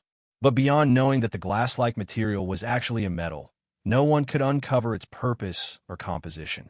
Of course, this made our boy quite curious. The smith explained that it was because the mineral could not be smelted or analyzed. With current technology, no one could melt or test that, so it was treated as a rare collectible. Dane was stunned for a few seconds, and then Volbak told him to look at something else, because Arcanum was essentially unusable. The giant continued his lecture. Our boy then asked about the material right beside it, and discovered it was called Artma, found only in the deep veins of the Havars Mountains. But our boy quickly became absent-minded, because the Arcanum kept calling to him. It was almost as if the Or were whispering, "Take me." And while he was still trying to process these thoughts, he suddenly noticed the Arcanum vibrating. Even Volbak saw it and realized the Or was reacting to Dane. He couldn't believe his eyes, and before he could do anything about it, a connection formed between our boy and the Arcanum Or. He stared in astonishment. A blinding beam of light suddenly appeared. His entire body was enveloped by a tremendous energy. He shouted anxiously, "Hey kid." Volbak was horrified to see a strange sphere of energy glowing right before him. He could clearly see a surge of power building within, yet he had no understanding of what in the world could cause such a phenomenon. In all his years at the Thermion Forge, he had never witnessed Arcanum or react like this. To him, this was certainly something extremely mysterious. He turned to look at the young prodigy standing beside him. At this moment, Dane, our boy, looked truly worried, no different from the giant smith. Dane didn't understand what was happening either, why the Or was reacting so strongly. He hadn't even touched it, just stood and watched. Yet this sight made him realize one thing. Arcanum Or could actually be forged. The conviction that this would be the perfect material for his sword grew even stronger. The giant admitted, he can definitely smell metal in a way he couldn't before. So he began to believe that forging the Or in this state might actually be possible. Although no one had ever used Arcanum or forged a sword from it until now, it suddenly became the wisest course of action. Volbak stared at Dane in puzzlement, wondering who this child really was. After witnessing the Arcanum's astonishing reaction, Volbak was immediately eager to forge it into a weapon. Without another second's hesitation, he grabbed the glowing stone from its pedestal. He hesitated a moment, then asked Dane, "Do you really want to make a sword?" The radiant smile on the boy's face answered everything. Volbak decided to get to work at once and promised he would personally forge the sword. Hearing that, Dane grew even more excited and told the hammer-wielding giant, "I'm counting on you." But reality was different. For some reason, that encounter became the first and the last time the Arcanum Or reacted so miraculously. Every subsequent forging attempt failed. No matter how many times they tried, the Arcanum would not melt. The whole process stalled in anxiety and frustration. Then suddenly, something else instantly melted the Or. It turned out that what finally helped them succeed was the flame spewed from Karnas' mouth. Shortly after, we see Dane back outside the forge. He had reunited with his friends, and the group was eager to hear what had happened inside. Layla began asking with curiosity, "So what did you ultimately decide after your experience inside?" Dane recounted the whole story about the Arcanum Or and how his wyvern-like pets saved the day. When Layla asked about the final outcome, he revealed, they sealed Karnas' flame inside a magical item.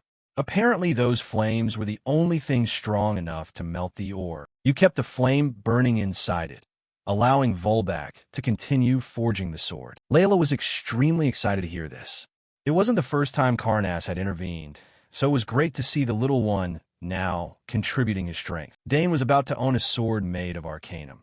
Surely it would be incredibly powerful and beautiful. However, he felt it was time to leave, as they needed to hurry back to the academy. The group agreed, but on one condition. Only after they have eaten lunch first. The group agreed, but on one condition. Only after they have eaten lunch first. A week later, back at the academy, we find Dane and his friends preparing to take part in a major event. A new tournament was about to begin, a competition reserved for the finest talents, even hosted by the royal family. The entire academy buzzed. First, students received notice of the selection for this year's Royal Academy Monster Suppression campaign. candidates from every department were encouraged to participate. The campaign would be led by the Royal Fourth Night Squad. The huge reward was one reason, but another drew excitement: the chance to perform before the royal family. After reading the announcement, Dane and his friends became anxious. They remarked that the competition was insane, largely because of the attractive prize. But Layla suddenly realized the Fourth Night Squad sounds familiar. It was the unit commanded by the personal guards of the third prince, the ones they had met in the forest. Priscilla immediately recalled Lord Delphaeon mentioning that squad. Layla confirmed it, and the group began to connect strange coincidences. Priscilla eagerly asked if the suppression site had been announced. Though nothing official had been released, she'd heard from a classmate in the Holy Department that the campaign would take place at ruins near the capital. Ernest's eyes lit up at the word ruins. He described an abandoned excavation site that had become a monster den, very likely the location in question. Priscilla sighed, revealing that the Holy Department would be automatically mobilized, so she was forced to go. She already looked exhausted despite not having left yet. Dane reassured her that they would need her to heal wounded fighters. Layla turned to Dane and asked, "Are you planning to join this monster suppression campaign?" Dane was silent for a moment, as if weighing his options. Then he answered, "Priscilla has to go no matter what. Ernest will probably sign up just to see the ruins. And Layla should join to gain real combat experience. Nothing is better for becoming stronger, so we should all go together." He confirmed that he would join as well. The group was excited because the whole club would be present. Ernest got overly enthusiastic, so Dane warned, "Don't be overconfident. We'll face real monsters, and a selection test won't be a walk in the park." Ernest nodded in understanding. Though weak in combat, his knowledge and skills related to ruins were among the best. Dane believed his friend would certainly have a chance. He suggested the group begin special training immediately to prepare for the test. Ernest enthusiastically agreed, proposing they meet after classes. Layla also looked forward to showing her skills, and they trained like that until the final day. A few days later, students who wanted to participate gathered in the hall to take part in the selection for the Monster Suppression Squad. This was a major event where only the finest talents would be chosen. Students lined up in long queues, ready to give their all to impress the Royal Knight Squad and the nobles. For the professors, it was an opportunity to see firsthand how much their students had matured. A man announced, "Your Highness, everything is ready." The prince pleased said, "Good, begin." A trumpet sounded, signaling that a contest was underway. "We will now begin the selection for the Monster Suppression Squad." The students screamed and cheered with excitement. In the trials, people displayed all kinds of talents, from swordsmanship, magic, swords clashing together, to summoning giant pets, exchanging heavy blows. Earth and stone shattered, dust flying everywhere. After the first round, the scoreboards were announced to determine who advanced. Shortly after, the professors were summoned to meet in the Imperial Annex conference room. They argued fiercely about which squad Dane should be assigned to: swordsmanship, magic, summoning, or even polearms, because he had carried a spear when he enrolled. Before the chaos could escalate, the third prince interrupted. He gently said that arguments like this rarely end well, and asked everyone to calm down. Everyone fell silent for a moment. The cadets also bowed their heads in anxious silence. With a worried smile, he admitted, "Dane must be an exceptionally outstanding student to make you all argue so vehemently." He asked Sir Onet for his opinion. The towering knight confirmed that all praise about the prodigy was true. In particular, Dane had taken tests in all 4 departments and achieved the highest scores in history, something unprecedented. He squeezed his eyes shut. The prince stood up. He declared that the dispute would not end no matter which squad he chose for Dane. Therefore, he had devised a fair solution for everyone. The professors anxiously asked what it was. The prince smiled and replied, "There's only one way to properly utilize his extraordinary ability. Let him join a special agent unit directly under my command." A few days later, on the very day the suppression team departed, we caught up with our boy to see what final decision had been made. By then, the formation for the suppression campaign had been fully assembled. All participants gathered outside, ready to depart. The schedule was simple. They would stay at the ruins for 2 days to hunt monsters, securing the area while testing the students' combat abilities. The professors hoped no one would die this time. In reality, events like this carried a high risk of fatalities, to the point that some families had forbidden their children from participating. No matter how great the talent, It's meaningless if one dies at the hands of monsters. The atmosphere was tense. Understandably so, since this was real combat. Priscilla shouted from the rear, so everyone could hear her advice. She urged caution and to avoid injury, because the healing squad couldn't be everywhere at once. Her words were both counsel and a warning. She couldn't heal everyone simultaneously. Not only Priscilla was worried. Dane was also uneasy thinking about what lay ahead. Since everyone moved separately by squad, he knew he couldn't protect all his friends, meaning each person had to be extremely careful during the campaign. At that moment, Priscilla spoke up to reassure them. You don't need to be overly afraid. After all, I'm confident the Night Squad will adequately protect the Academy students during the campaign. That's the usual procedure, so I don't want you to be too terrified, although there may be casualties at times. She was trying to raise morale, but also wanted everyone to understand the mission's seriousness. Upon hearing about casualties, Ernest and Layla began to break into a sweat.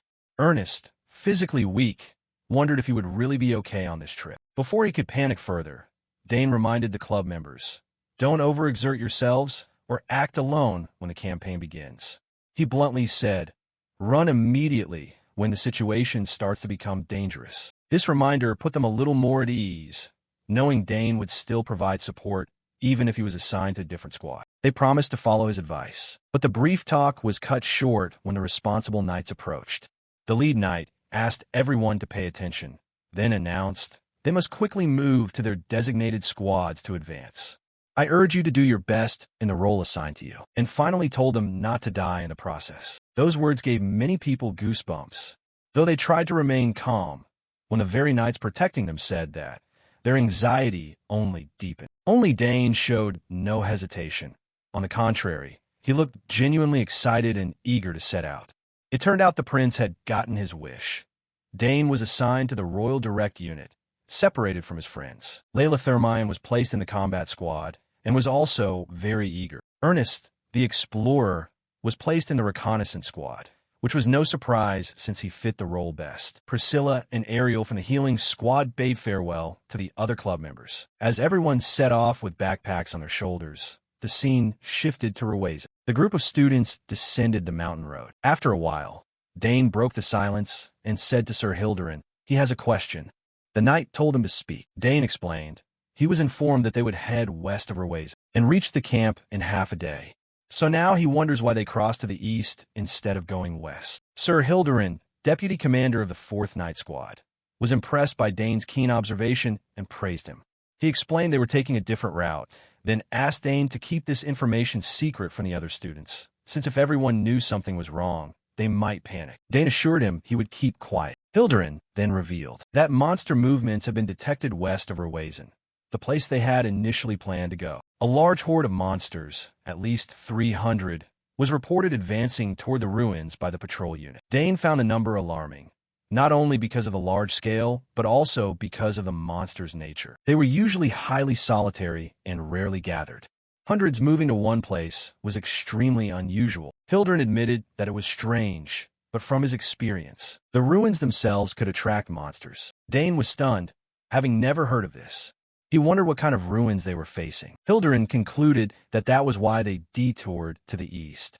He reassured Dane that no matter how many monsters gathered, they would be reduced to ash before their forces. Dane agreed. I feel the same way right now. He was glad the knights were confident, but still couldn't dispel his unease. They were approaching ruins that attracted monsters, that worried him that if not dealt with quickly, things could get very bad. Dane's thoughts were interrupted when another knight reported they had reached the campsite. Hilderin ordered the camp to be set up immediately to finish preparations before sunset. The knights set to work. Time passed quickly, and night fell. Most units had camped, but Dane and his friend were not with their squad. They slipped into the woods to meet and plan. Ernest commented that the terrain was terrible for defense. They were on a hill. The camp was exposed. Dane agreed. With so many people, they had few alternatives. Layla anxiously asked Dane if they would be okay. He admitted, it's hard to say for sure in this situation. He suggested careful watch rotations to avoid ambushes, especially facing toward Ruweza. He didn't mention the 300-strong horde to avoid causing panic. Ernest looked toward Ruweza, sensing something dreadful. At the same time, Dane felt movement beneath his cloak. Karnas was rustling, extremely restless, then suddenly flew out, as if sniffing something. Layla asked what was happening with his pet. Dane admitted, "I don't know what's going on, but it suggests he's sensing something." Priscilla and Ernest also noticed Karnas was on high alert. Ernest asserted that one should not ignore the instincts of a dragon in the wild. Clearly, something serious was happening. Priscilla advised reporting it to Sir Hilderin immediately, but Dane hesitated. He wanted to investigate what Karnas was warning about himself. The little dragon kept staring at the mountain, but no one understood what it was indicating. Finally, Dane followed the advice. He told his friends to watch Karnas, then went alone to see the deputy commander. As soon as he entered the tent, he said bluntly, "They are threatened with an attack." Hilderin was stunned, thinking Dane was overreacting from inexperience. He explained they had taken a different route, and that the horde had likely reached the ruins first. He asked Dane if he had any proof. Dane couldn't tell the truth about Karnas, so he made something up. He claimed that he and his friends had found fresh monster droppings, tracks, and fur nearby. Hilderin tried to play it down, saying monsters wouldn't dare attack such a large force. "No matter what happens, we can handle it. Calm down and go rest." He thought to himself that the man wasn't listening to a word he said. Dane persisted, but only angered Hilderin. He stood up, then he barked. Dane is still a student, no matter how talented. He voiced confidence in the Empire's elite troops, ordered Dane to drop the matter and leave the tent. Dane returned and told his friends. Priscilla was disappointed, fearing the mission would fail. The group asked what to do. Dane suddenly said, "That might be a good thing." When everyone was surprised, he explained, they had warned the knights, so now they had a legitimate reason to act on their own. She was astonished. "You mean, you want us to go and stop it ourselves?" Dane was accused of striking a nerve. He expressed his thought.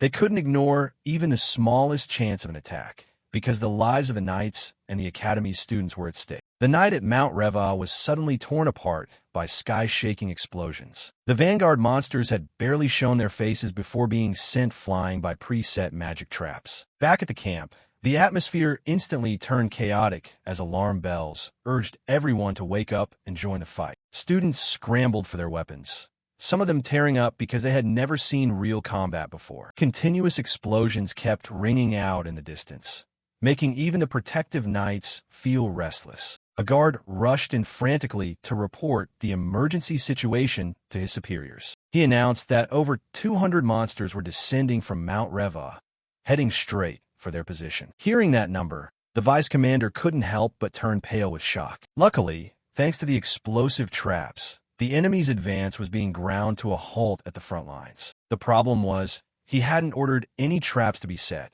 So who could have seen through the enemy's line of attack? A name flashed through his mind. Could it be Danesogres? On the mountainside, the explosive traps triggered in a chain reaction, wiping out the enemy's vanguard. Shadow wolves and goblins lay flat under the intense heat of the magical blasts. From a high cliff, Dane and his teammates calmly observed the results of their preparations. The silver-haired girl noticed that the training camp below had finally started taking action. Layla flipped her hair proudly. As expected, following Dane's lead from the start made everything much easier. Dane kept a cold expression, reminding the group not to let their guard down. He assessed that the ones they just saw were only the fast-moving vanguard, meant to clear the way. Layla drew her sword, ready for a real show of strength. Dane's eyes remained fixed on the hazy battlefield ahead. However, he felt there was something very unusual about this attack. Normally, these monster races were hostile toward each other. So why were they coordinating like a massive, organized army this time? He suspected someone was pulling the strings, controlling them from the shadows. A heavy footstep echoed, and the ground beneath their feet shook violently. Layla and Ernest immediately went on high alert as they realized the next wave of monsters was closing in. Dane's gaze hardened, his concentration reaching its peak. This time, it was a whole legion of goblins, wolves, and ogres surging forward as if they wanted to swallow the cliff hole. They charged frantically, disregarding any danger in front of them. Dane's group simultaneously took their combat stances, preparing for the most intense round of the confrontation. He swung his spear and commanded, "Wipe them out." A burst of purple magic flared up, tearing through the enemy formation in the blink of an eye. Dane began casting high-level summoning magic to finish off the battle. From the camp, everyone watched in awe as a massive pillar of light erupted on the mountain. The knights wondered if that was another explosive trap, but one person recognized that power. That's a level 4 summoned spirit.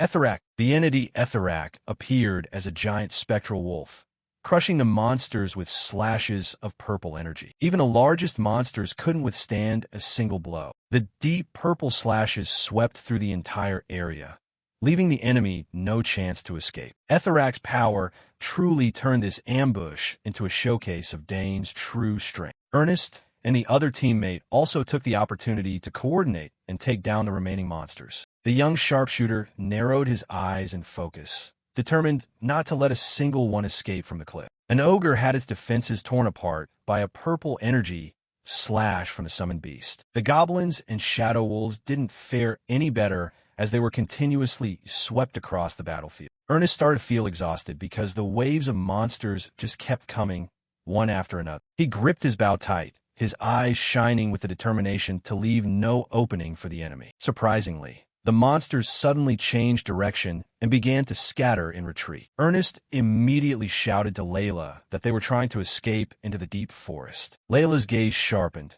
She had no intention of letting any prey get away that easily. With a spectacular leap, she lunged straight toward the retreating ogres in the distance. Layla landed with immense force, cutting off the escape route of the massive beasts. Her vibrant pink hair blew in the wind, exuding the decisiveness of a true warrior. She growled, declaring that she wouldn't give any of them the chance to leave this battlefield. Layla's sword strikes tore through the air, taking down a series of monsters in a single swing. She smiled confidently, enjoying the feeling of mastery after hours of grueling practice. Yet another unlucky goblin was sliced in half by the young girl's razor-sharp blade. Layla fought like a whirlwind, giving the enemy no time to fight back. Observing from a distance, Dane Sogers gave a faint, satisfied smile at his teammates' remarkable growth. Just then, the little dragon Karnas suddenly flapped its wings and let out warning cries. Dane noticed the abnormality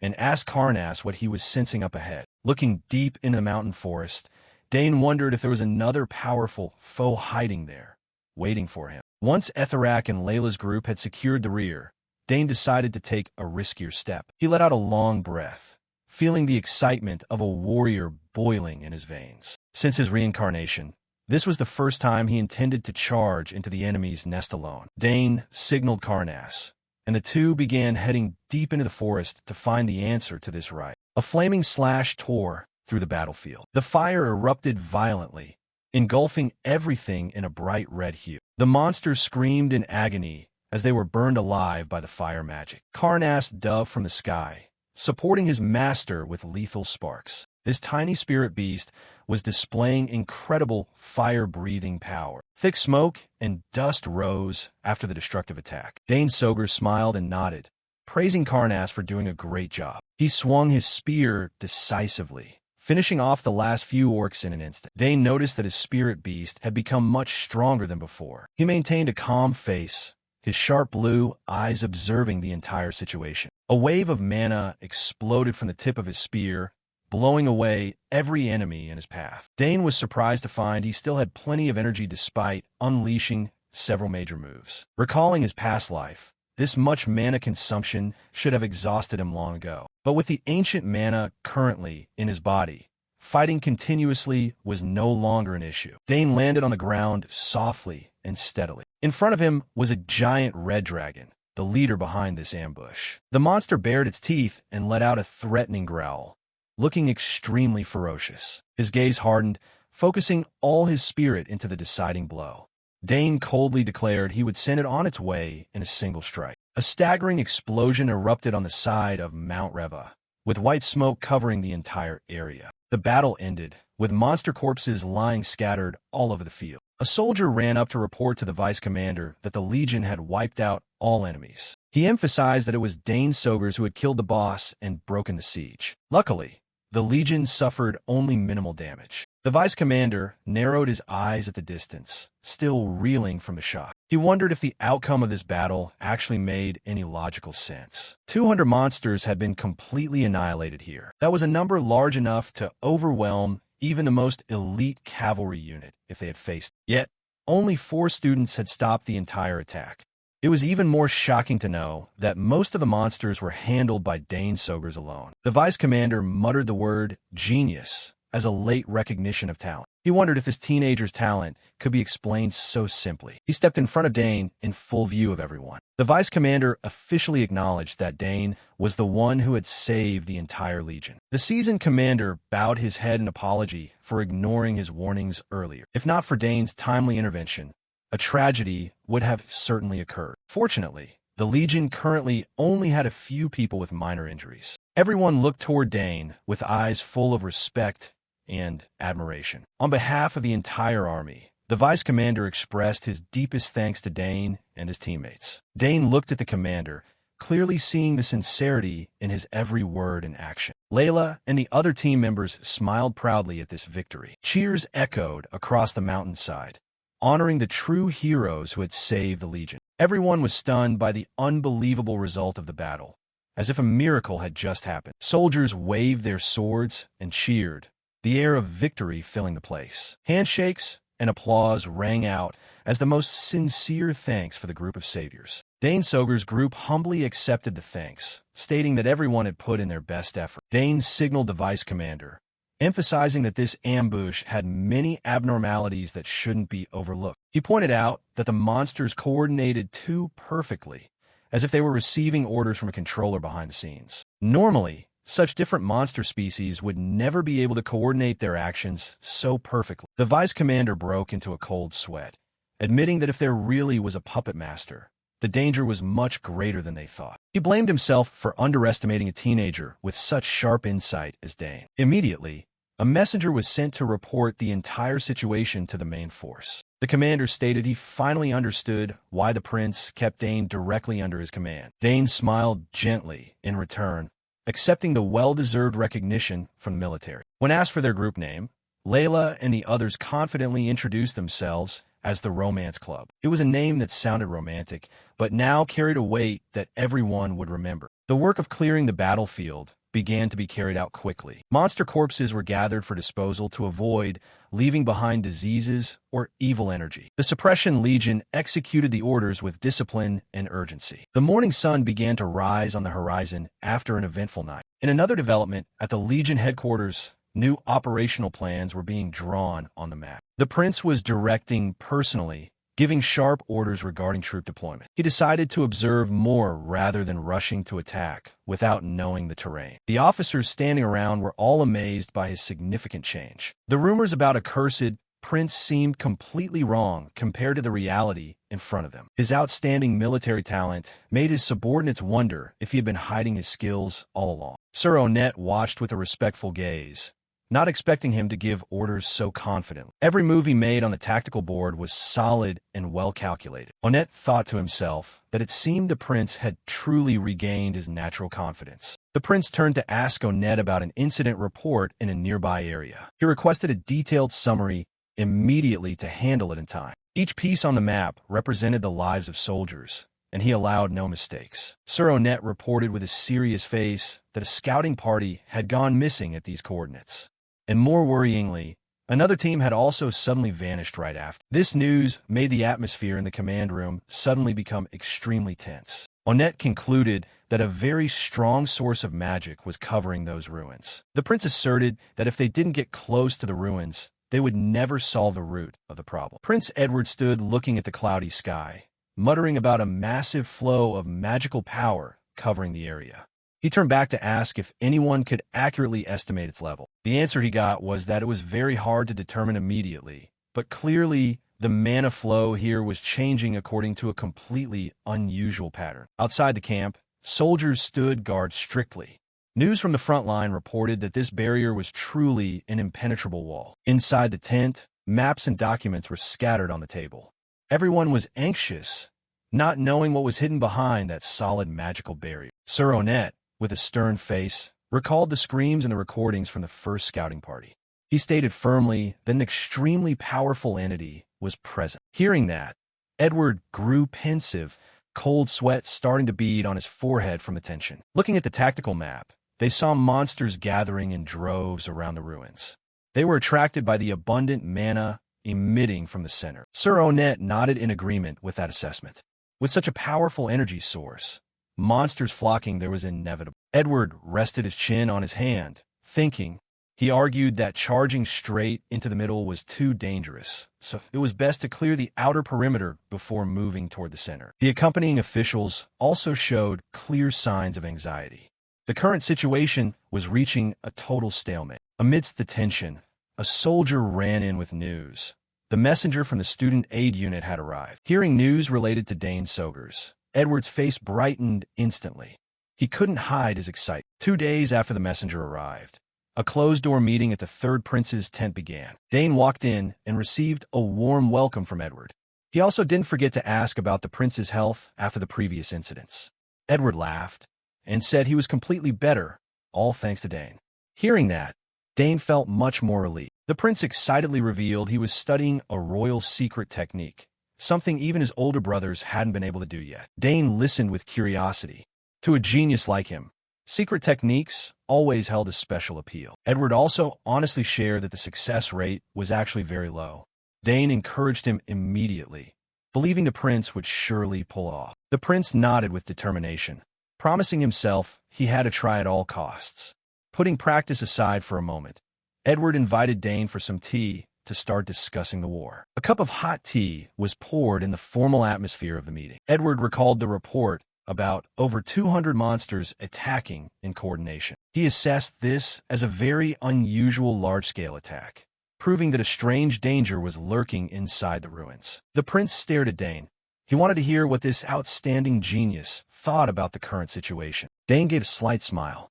In his heart, he felt that mapping out a military campaign was as easy as eating breakfast, thanks to his experience from his past life. He asked for the prince's permission to present his opinion frankly. Dane pointed at the map, analyzing that the normal way was to clear from the outside in and then surround and destroy everything. But that wouldn't work anymore. Edward nodded in agreement, then asked which way they should use to be effective. He also added that the royal family wouldn't be able to send reinforcements to help anytime soon. Dane explained that if they stuck to the old tactics, this would sooner or later turn into an endless war of attrition. Not to mention they couldn't keep the students here forever, which would only make things worse. Dane's eyes became sharp as he focused intensely on the gaps in the topographical map. He picked up a game piece and moved it to a completely unexpected position. According to Dane, the best option now was to punch a straight line into the very center. Edward was startled. He asked again if Dane really wanted them to face the monsters head-on like that. Dane confirmed firmly that this was the key to solving the problem. He relied on information about the path the scouts had traded their lives to find, leading straight to the central area. Dane proposed having the prince's most elite unit secretly break through using that passage. He argued that fighting on the outside only wasted time with small fry, while the situation could get worse at any moment. Edward was deep in thought. This was indeed a bold plan that would minimize casualties to the lowest level. But the prince still had one final concern. With only the current number of guards, would they have enough strength to carry out this reckless raid? Dane continued his analysis, suggesting they should only send a small elite team to infiltrate because the scouting path was very narrow. Furthermore, if they mobilized more than 10 people, the control monsters would surely sniff them out and block the way, making everything even worse. Prince Edward pondered for a moment and concluded, so the direct unit will have to act as an independent commando squad, right? Dane nodded in confirmation. Other units would only join the fight after they had lured the enemy at the center into the open and caused the monsters to lose control. Edward's eyes shone with amazement. A sharp plan like this would surely convince even the toughest Legion commanders. He couldn't help but curiously ask Dane how a student could grasp the situation so quickly and provide professional tactics as if he had studied advanced military science. Dane just laughed it off and replied cleverly that he had just happened to read a few books on his father's shelf.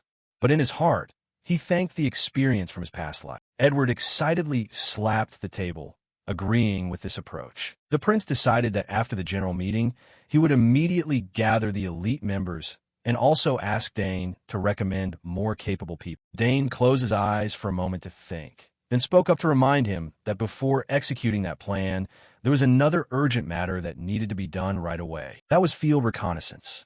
He emphasized that if they didn't survey the situation with their own eyes, they couldn't accurately assess anything. Edward nodded in agreement, but also looked worried because 2 squads had already gone missing.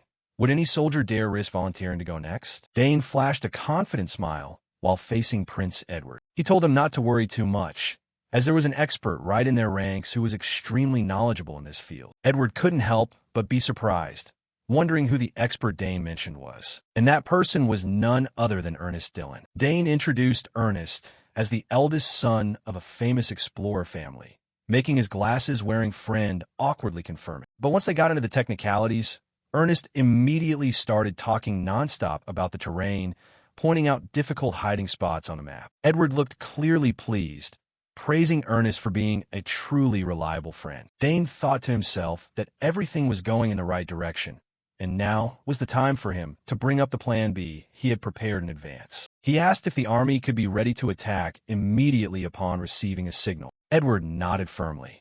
They would use flares and deploy troops to reinforce without a second's delay. The prince trustingly assigned the mission to the two of them and told them they must return safely. And so, Ernest's plan and Plan B were officially approved, and both began preparing to head out. Their schoolmates came to see them off, with two girls wishing them a safe trip and joking that as long as they were still breathing, they could be instantly healed by holy power. Ernest broke into a cold sweat hearing that, hoping he'd never have to rely on such a terrifying privilege. Dane's gaze hardened as he focused entirely on the journey ahead. The sunset sky turned a deep crimson, as if signaling a path that would be anything but smooth. The Reva mountain range loomed tall under the fading light of dusk. Birds circled in the sky, and the air began to grow silent and gloomy. Along the way, Ernest curiously asked what was inside the ruins and if they would be allowed to explore them later. Dane replied that the top priority right now was identifying what was lurking at the heart of the site.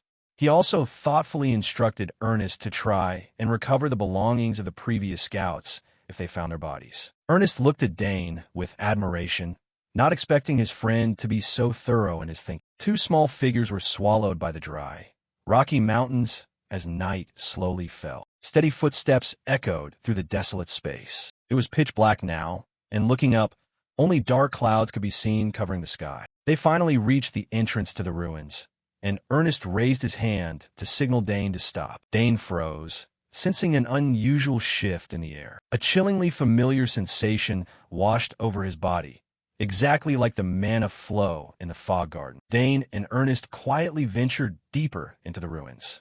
Ernest turned back to give a soft reminder, telling him to be careful since monsters were everywhere and that it was best to suppress his breath and stay close behind him. Ernest sighed in relief, seeing everything was still under control, but a threatening growl echoing from the shadows suddenly made the air feel suffocating. A pitch-black wolf monster lay curled up, letting out wheezing sounds in its deep sleep. Behind the mist, two large beasts with powerful horns were also fast asleep, completely unaware of the intruders. Dane realized there were more monsters than expected.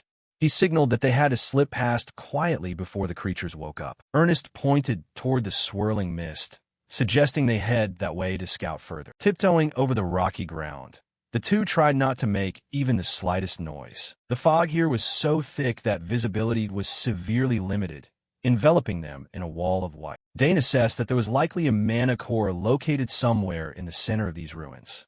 According to him, with such a massive source of ancient energy, controlling those monsters was entirely possible. But the real question was who was pulling the strings. Looking at the floating mana mist, Dane guessed they were being controlled indirectly. It was like charging a magic stone with mana to trigger it from a distance. Ernest couldn't help but wonder just how much mana that person must possess to pull this off. They quietly slipped through old hallways where darkness and mist intertwined. Suddenly, Dane's eyes sharpened as he spotted something unusual ahead. He quickly reached out to block Ernest, demanding he stop immediately. A gruesome sight appeared before their eyes. The cold body of a soldier lying on the stone floor. Mangled armor and a shattered sword lay scattered near the corpse. Dane knelt to check and realized these were indeed the scouts from their subjugation force. Ernest turned pale at the brutality of the monsters. All the soldiers had been savagely murdered. Not a single body was intact, a testament to the enemy's horrific destructive power. Dane decided to gather their remains and belongings. He told Ernest to keep an eye on the surroundings to ensure their safety. Ernest nodded and quickly moved to the adjacent area to check. Dane knelt before a fallen comrade, silently praying for their soul to rest in peace. His eyes closed tight, he shared a brief moment of silence for the ill-fated soldiers. In another corner, Ernest touched a wall of glowing blue energy, wondering if it was a mana barrier. The increasing pressure made him believe he was getting very close to the core of the ruins. This heavy aura only appeared in places with extremely strong mana, and Ernest knew he had to report to Dane immediately. Just as Dane finished up, Ernest waved him over to examine the strange wall of light. Dane approached and asked what his friend had found. Ernest explained that this was likely the central area where something was intentionally disrupting the mana flow. He panted, feeling his body grow heavier. This was probably why the previous scouts had become exhausted and died. Dane, however, was quite surprised because he didn't feel any pressure at all. Everything seemed perfectly normal to him.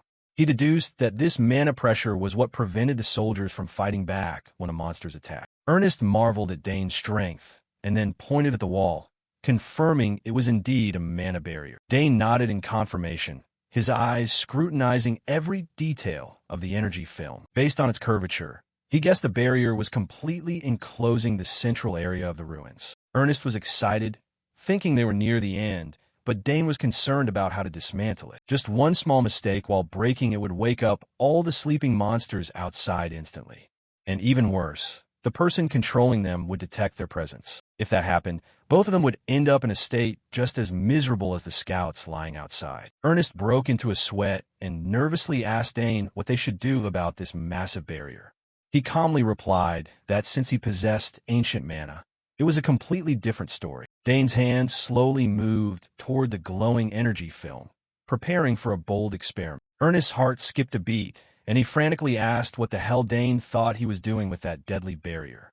Without hesitation, Dane reached out and touched the energy shield with its honeycomb pattern. He told Ernest not to worry, because if his theory was right, the barrier wouldn't react to him at all. Dane was intensely focused, clearly feeling the similar flow of mana swirling in front of him. His hand began to sink deep into the energy layer without meeting any resistance. Dane's entire arm passed through the barrier as easily as if it were a thin mist. Ernest's jaw dropped in shock as he watched Dane step completely to the other side without being repelled. He had actually walked right through it, an unthinkable sight to Ernest. No alarms went off, and no monsters were woken. Ernest still couldn't believe his eyes. Dane confirmed the feeling was very familiar. It was definitely raw, ancient mana emitting from a nearby energy hub. Pure energy circulated around Dane's hand as he felt the structure of the barrier. Ernest was happy for Dane, but worried for himself since he couldn't pass through like that. Dane asked if he could manage on his own. He gave a cryptic smile, asserting that he had no intention of going alone or leaving his teammate behind. Ernest was bewildered, not understanding how Dane planned to get him inside. Dane told Ernest to give him his hand, then gripped his friend's hand tightly. With a decisive pull, Dane brought Ernest smoothly through the glowing mana film. Ernest realized Dane had coated his body in ancient mana to trick the barrier, an extremely skillful mana control technique. Dane nodded, calculating that he could use this method later to secretly bring the whole army inside. Ernest confidently stated he had memorized the route perfect. Both continued toward the center of the ruins as Dane began to map out their next plan now that they were inside. He explained that devices maintaining a barrier are usually easier to disable from the inside, and that was their target. Ernest really liked the plan. Dane smiled to himself. The person who set the barrier would never expect someone to walk through it as easily as a stroll in the park. Confidence was written all over Dane's face. Everything was going exactly as he had anticipated. Ernest cried out when he saw a brilliant golden light appear at the end of the stone hallway. They had finally reached the deepest part of the ancient ruins. Dane's eyes were razor sharp. He was ready to face whoever was behind this shady business. They stopped at the edge of a high cliff, looking down into the abyss below. Looking down from above, a massive cave appeared, filled with countless dark shadows of monsters. Hordes of monsters, from wolves to horned beasts, lay sleeping all over the cave. Ernest shivered in terror, seeing the scale of the monster army gathered here. Dane observed carefully, realizing this was the heart of the ruins and the place where the monsters were being assembled. His eyes narrowed when he detected an unusual presence among the monsters. Below, the pack of beasts remained still, not yet realizing someone was watching them from above. A mysterious figure in a black cloak appeared, leisurely walking among the ferocious monster legion. Dane and Ernest quickly ducked low, hiding behind a rocky outcrop to avoid being spotted. Dane focused on the stranger, trying to see his identity through the cloak. He signaled Ernest to stay absolutely silent since the enemy was right in front of them. The man glided between the giant orcs without being attacked. A truly bizarre sight. In the hand of a man with a long scar on his face was a mana cube emitting a mysterious blue light, the tool used to control this monster horde. The cloaked man shouted loudly, calling the monsters filthy vermin and telling them to hurry up. A manticore opened its mouth full of fangs and let out a terrifying roar. The sound of thumping footsteps echoed, and the entire ground seemed to shake under the weight of the monsters. Orcs and goblins loomed as they headed down the stairs, preparing for a major sweep. The leader revealed a scarred face with a bushy beard, looking quite dangerous. From the high rocky ledge, Dane and Ernest stayed hidden to closely monitor their every move. Ernest suddenly panicked, telling Dane to look closely at what the man was holding in his hand. It turned out to be a staff mounted with a mana stone that was glowing with a surreal blue light. This stone contained an enormous concentration of ancient mana and was the very thing used to manipulate the entire legion. Dane realized immediately that the man wasn't absorbing the mana himself, but was just borrowing the stone's power to command the monsters. He immediately deployed a plan, telling Ernest to set explosive traps at the main pillars to cause chaos later. Ernest nodded instantly, while Dane took a bird's-eye view of the base to calculate their moves. The monsters kept filing through, creating an extremely high-pressure atmosphere. After sneaking down, Ernest reported the traps were set. Now, they just had to seize the mana stone to end. Dane turned to Ernest and asked how many monsters he thought were there. Ernest squinted through his glasses, trying to estimate the enemy's numbers. Only from this angle could they see just how heavily guarded the base was. Ernest predicted the number was definitely over 500. With these numbers, the subjugation force would be easily crushed and suffer heavy losses if they met. Dane wanted to understand more about the controller, so he told Ernest to keep recording the terrain for future reference. Ernest smiled and agreed, and despite trusting Dane's abilities, he didn't forget to tell him to be careful. Dane nodded, his teal eyes hardening with clear determination. Right after, he sped off as fast as the wind, leaving only blurred streaks in the air. Dane moved nimbly through the corridors without making a sound. He pressed against a stone wall, secretly observing the commander who was just ahead. The man ordered the monsters to guard the entrance, fearing an attack could happen at any moment. The orcs and manticores obeyed instantly,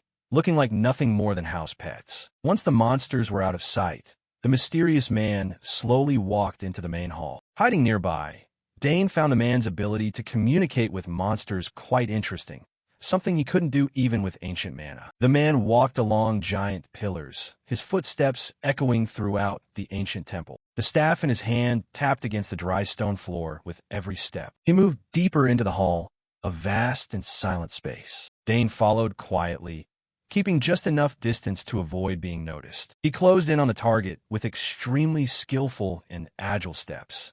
Dane wanted to know who this man really was and why he had such a thick concentration of ancient mana. The main hall revealed itself with ancient architecture, lit by dim torches. From above, the room looked quite grand with a long red carpet stretching across the hall. The man casually tossed his staff aside, letting it roll onto a table. He began grumbling, calling the monsters idiots, and admitting he wasn't particularly fond of this power. He lamented about how much longer he'd have to be stuck in this corner of the world. While he was most distracted, Dane had silently appeared behind a wall, preparing for an ambush. Dane observed him from the shadows, wondering what the term compatible person the man just mentioned actually meant.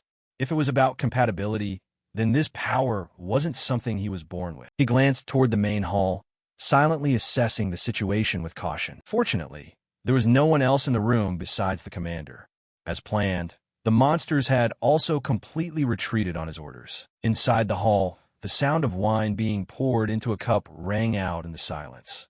The commander seemed to be enjoying himself. The mysterious man drank, while reassuring himself that this was the organization's destiny and he should be willing to accept it.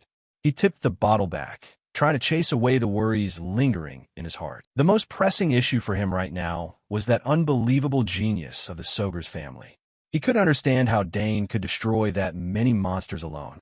He cursed, hating that if it hadn't been for the boy's appearance, everything would have gone smooth. He recalled the scene of Dane facing those giant creatures alone, a power far beyond his imagination. Though they hadn't met face to face, the name Dane Sogers was enough to make him feel incredibly uneasy. In his memory, Dane appeared with a cold, piercing gaze that exerted pressure across the battlefield. Dane's terrifying power in destroying the monsters kept haunting the mysterious man's mind. The reputation of the silver-haired Count Sogers family was indeed more than just a rumor. He grew anxious thinking about the presence of such a brilliant genius in the subjugation force. He looked up at the cliff where a mysterious figure stood watching the entire valley. The man's eyes suddenly filled with panic as he realized danger was near. He told himself he had to report back to the organization about this terrifying genius. He took a quick gulp of wine, trying to stay calm to organize his chaotic thoughts. He picked up a piece of paper, seemingly preparing to write a report about Dane's appearance. The sound of the wine glass hitting the table was sharp, signaling a final decision. Hiding nearby, Dane found it a bit strange that the very person leading the monsters was showing such fear of him. But clearly, he was the one who ordered the monsters to attack. He silently evaluated the enemy from afar, keeping his breath very light so as not to alert his opponent. Dane sensed a very strong magical pull coming from the staff with the Mana Stone. The blue light from it flared up, as if calling to those who possessed similar energy. Dane smirked. He calculated that if he seized it, the man would lose control over the monsters, and who knows, he might even be able to create another magic circle. Inside, the commander continued to pour wine, completely unaware that he had been targeted. Dane signaled the start of the action, deciding to use his mother's greatest technique, illusion. He approached stealthily, preparing to deploy magic to seize control of the entire room. Dane's hand lightly touched a small, shimmering magic circle appearing on the ground. He told himself it would be a problem if his true identity were revealed here. The purple magic circle began to spin, emitting mysterious flows of energy. A hazy smoke began to spread through the space, covering every corner of the room. Dane focused on the casting. This smoke was naturally colorless and odorless, making it very hard to detect with normal senses. Dane noted that anyone who inhaled it would see strange things as if enchanted, and the most terrifying thing would appear before their eyes. To ensure his own safety, Dane took out an antidote pill and quickly swallowed it. He swallowed hard, bracing himself for the direct confrontation with the commander. The illusion magic was perfectly set. Now it was time for the man to spill all his secrets. Dane glided through the smoke, silently closing in on the target, sitting absent-mindedly at the head of the room. The mysterious man continued to pour more wine unbothered, the sound of liquid flowing in the gloomy space. But he suddenly stopped midway. A warrior's instinct told him something was wrong. Just as he was about to turn his head, Dane appeared right behind him with a terrifyingly cold expression. The mysterious man broke into a cold sweat, shocked and not understanding what was happening. A blade coated in a cold purple poison was suddenly pressed against his neck. Just one small move would be enough to end his life. Dane warned him not to be foolish enough to move, as the blade was coated in a deadly poison that could kill instantly upon contact. The mysterious man's eyes contracted in terror. The mysterious man stammered, unable to believe a guest could infiltrate this deep without him knowing. Both stood frozen in a hair-raising standoff. The Mana Stone on the staff nearby still emitted a shimmering light, but it was no longer in the controller's hand. In a panic, he tremblingly asked Dane who he actually was. Dane just gave a cryptic smile and responded softly with a mysterious remark. He pressed the blade even closer, his teal eyes glowing in the dark. Dane whispered in his ear, asking if he should call himself a Grim Reaper who had come to take him away. Ashier questioned the name Grim Reaper. He thought the person in front of him was speaking nonsense. A flickering candle provided light. Dane Sogers pointed out that his appearance here was unthinkable, in a place so full of barriers and monsters. Ashier started to break into a cold sweat, his eyes showing clear unease at the unexpected presence. A cold warning rang out, reminding him not to take the current situation lightly. Dane held the short sword against Ashier's neck, forcing him to sit still without moving. Ashier's hand clenched on the table in tension. He still couldn't understand how this person had gotten in. Looking directly at his prey, Dane demanded an honest answer if Ashier wanted to keep his life. Ashier chose silence, sweat running down his terrified face. Dane was silently satisfied seeing his voice-mimicking technique working so effectively. His eyes flicked to the magic staff, and he asked if they were both ready to start the interrogation. In an imposing manner, Dane got straight to the point. What was his true purpose here? Images of the orc and goblin army appeared. He questioned whether Ashier intended to use them to overthrow the empire. Silence filled the stone hall. Ashier remained stubborn, refusing to utter a single word. Dane's shout echoed in the empty room, demanding an immediate answer. He continued to press, asking if this was an experiment or if he was just acting on orders. Ashier's facial muscles twitched repeatedly, showing extreme psychological struggle under the pressure. The blade trembled slightly on the neck skin of the man, shaking with fear. Dane narrowed his eyes and watched. He had noticed a small reaction, proving he had guessed correct. In Dane's mind, images of the cloaked men appeared. Was it those people from that secret organization again? He looked directly at his opponent and asked point-blank if he was a member of that organization. The question was a massive psychological blow that left Ashier so stunned he was speechless. He wondered who this person really was and why they knew about the organization's secret existence. Ashier still tried to resist, declaring he had no idea what he was talking about and would never speak. Dane smiled faintly behind the shadows. This reaction was entirely within his calculations. He placed his hand on the table, preparing to launch a stronger psychological attack. I should greet you more properly, shouldn't I? Dane's words were laced with threat. He asserted there would be no second chance for him to choose. Ashier's eyes rolled back in pure horror. Illusion magic erupted, covering Dane's face with an energy mask and a glowing red eye. He asked if the man wanted to be thrown into a dungeon. The power from the illusion made the surrounding atmosphere incredibly dark and heavy. Ashier panicked and fell off his chair, trying to crawl backward to escape the terrifying appearance of his opponent. Dane looked down with contempt. He thought to himself that if the man really was from that organization, things would be much easier. Once more, the blade pressed against his throat. Speak. What is your purpose? Ashier screamed in despair, pleading for the person in front of him to disappear immediately. Dane stepped forward, his dry footsteps echoing on the tiles of the ruins. The red gaze from the mask seemed to completely pierce the mind of the terrified man. He desperately asked for death, repeatedly claiming he knew nothing at all. Dane maintained a calm demeanor, closely watching every changing expression on his prey's face. The cold blade of the short sword didn't budge from its lethal position against Ashier's neck. Dane began reciting the code. Code of conduct number 1. Confidentiality must be absolute. If the situation deteriorates, prioritize it over your own life. Ashier's will completely shattered. Trembling, he asked how Dane could possibly know the organization's top secrets. Watching the reaction, Dane knew his performance was a total success. The man fully believed he was a high-ranking official sent from above. Ashier started to suspect that this was a trial orchestrated by the organization to test him. He told himself that if the person in front of him knew the code of conduct so well, they had to be a member. Ashier believed the chaos at the academy was actually a test for the operatives. Dane Sogers secretly gloated as his plan to impersonate a secret society member went off without a hitch. Ashier felt incredibly honored that a superior had personally come to evaluate his capabilities. Dane kept the short sword pressed tight to maintain the pressure, even though his opponent had fallen hook, line, and sinker. Dane demanded that Ashier continue his report to see just how deep his loyalty ran. Ashier prostrated himself on the floor, swearing his total allegiance and readiness to execute any order. Looking down at the man groveling at his feet, Dane realized this guy was a total fanatic. However, that very fanaticism was going to be extremely helpful for extracting classified information. A faint smirk played on Dane's lips as he moved to the next stage of his act. Dane started by praising Ashier's vigilance, but immediately pivoted to criticizing his blunders. Panicking, Ashier apologized,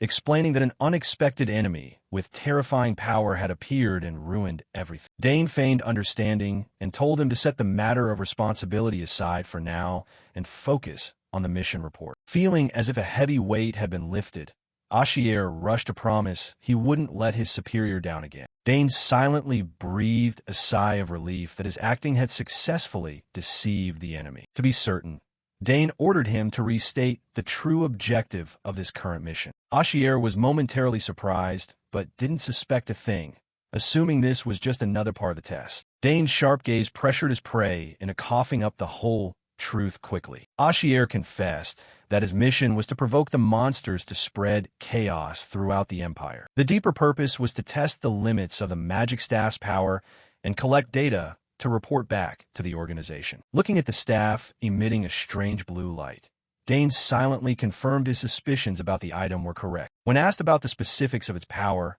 Ashier admitted he was just a chosen vessel selected for his high compatibility. Dane was inwardly surprised to learn that the ability to control monsters was granted by the staff rather than being an innate power. Trembling, Ashier said the staff was extremely dangerous and that he constantly felt like its power could erupt at any moment. The truth was revealed.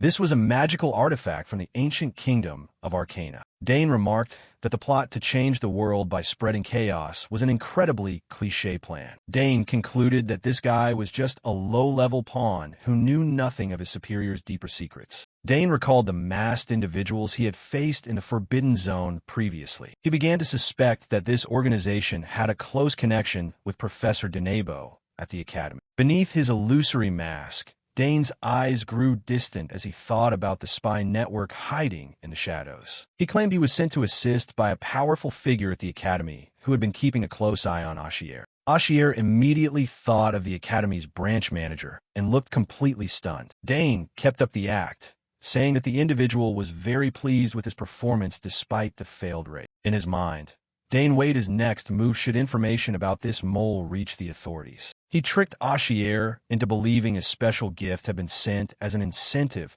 and told him to close his eyes to receive it. Ashier was so moved, he trembled at the news of receiving a precious reward from the organization. Without a shred of doubt, he obeyed, squeezing his eyes shut as he waited for a promotion that existed only in his delusions. Dane pulled out a mysterious magic card, a devious smile forming behind his flaming mask. Looking down at the ruins from above, Ernest spotted a familiar figure and shouted, sighing in relief to see that Dane was safe. Dane walked over casually, apologizing for being a bit late, because he was busy squeezing some extra info out of the guy in black. Ernest grinned widely. It was obvious the older man had been standing there waiting for quite a while. But then Ernest suddenly froze when he noticed something glowing in Dane's hand. Dane smiled triumphantly, confirming he had squeezed every last bit of necessary information out of it. He recalled the final moment facing the prisoner who was clutching a small box. A close-up of the box revealed it contained an extremely potent paralyzing poison. Immediately after, a gas burst from the box, completely crushing the sinner's will to resist. The man's eyes went dull. He no longer had the strength to run anywhere. Back in the present, Dane said not to worry about that guy anymore. The priority now was to break the barrier and notify the main force. Ernest broke into a cold sweat hearing that, nervously asking if it was really okay, since the monsters inside would go wild once the barrier was gone. Looking at the magic map of the ruins, Dane explained that was exactly their opportunity. Monsters are most dangerous when disciplined, but in chaos, they'll just destroy each other. Dane decisively raised his hand, giving the order to prepare for the removal of the first magical barricade. Ernest nodded instantly, placing his full trust in the plan. Boom! A series of massive explosions tore through the silence of the night. Brilliant light from magical flares dyed the entire sky. 6 hours had passed since Dane and Ernest had ventured deep into the mysterious ruins. On the ground, the soldiers looked up as continuous signal flares reported the mission's success. Prince Edward flashed a confident smile. The time was finally ripe. He ordered an immediate all-out assault. Captain Delphin led the Fourth Night Order, marching thunderously toward the heart of the ruins. The army's morale soared to the heavens as the plan to wipe out the enemy neared victory. The ruins' gates loomed through the mist, waiting for the punitive force to storm in. The clash of steel erupted violently across the battlefield. As the fight broke out, soldiers fought off monsters while shouting for everyone to hold the line. Prepare to defend. The knights coordinated seamlessly to halt the monster's surge. Mana was channeled to its limit, and successive magical explosions shattered the enemy formations. Layla swung her sword, cutting down a monster, but she clicked her tongue, noting these things seemed tougher than last time. The deeper they pushed inside, the pressure from the monsters increased significantly. In the rear, a blonde student focused intensely, telling everyone to hang in there while she deployed her recovery magic. A magic circle glowed beneath her feet, spreading healing energy to her comrades in the fray. Commanders shouted nonstop, ordering fire concentrated on the southwest while protecting the forward path. A massive orc roared and then collapsed under a series of lethal slashes. Captain Delphine scanned the battlefield with a cold, experienced gaze. He bellowed orders to wipe out every remaining monster and let none escape. The brave knights charged forward, finishing off the remnants of the enemy in lightning-fast strikes. A massive explosion shook the ground, leaving everyone in awe. Ernest was overjoyed, shouting Dane's name as the punitive force finally arrived at the rendezvous point. Dane smiled in relief, looking toward the Imperial army and nodding with satisfaction at the campaign's total success. He signaled Ernest to quickly go meet Prince Edward and report the results. The smoke and dust gradually cleared, revealing the devastation of the ruins after the brief but highly effective sweep. Prince Edward addressed the entire army, declaring that in this campaign, one person had earned the greatest merit. That person had braved danger, standing on the front lines to stop the monster counterattack and lead everyone to a perfect victory. He emphasized that this hero had risked his life to infiltrate the heart of the ruins to grasp the enemy's movements and weaknesses. Throughout the fierce battle, that person had always led the charge and completely subdued the rampaging monsters.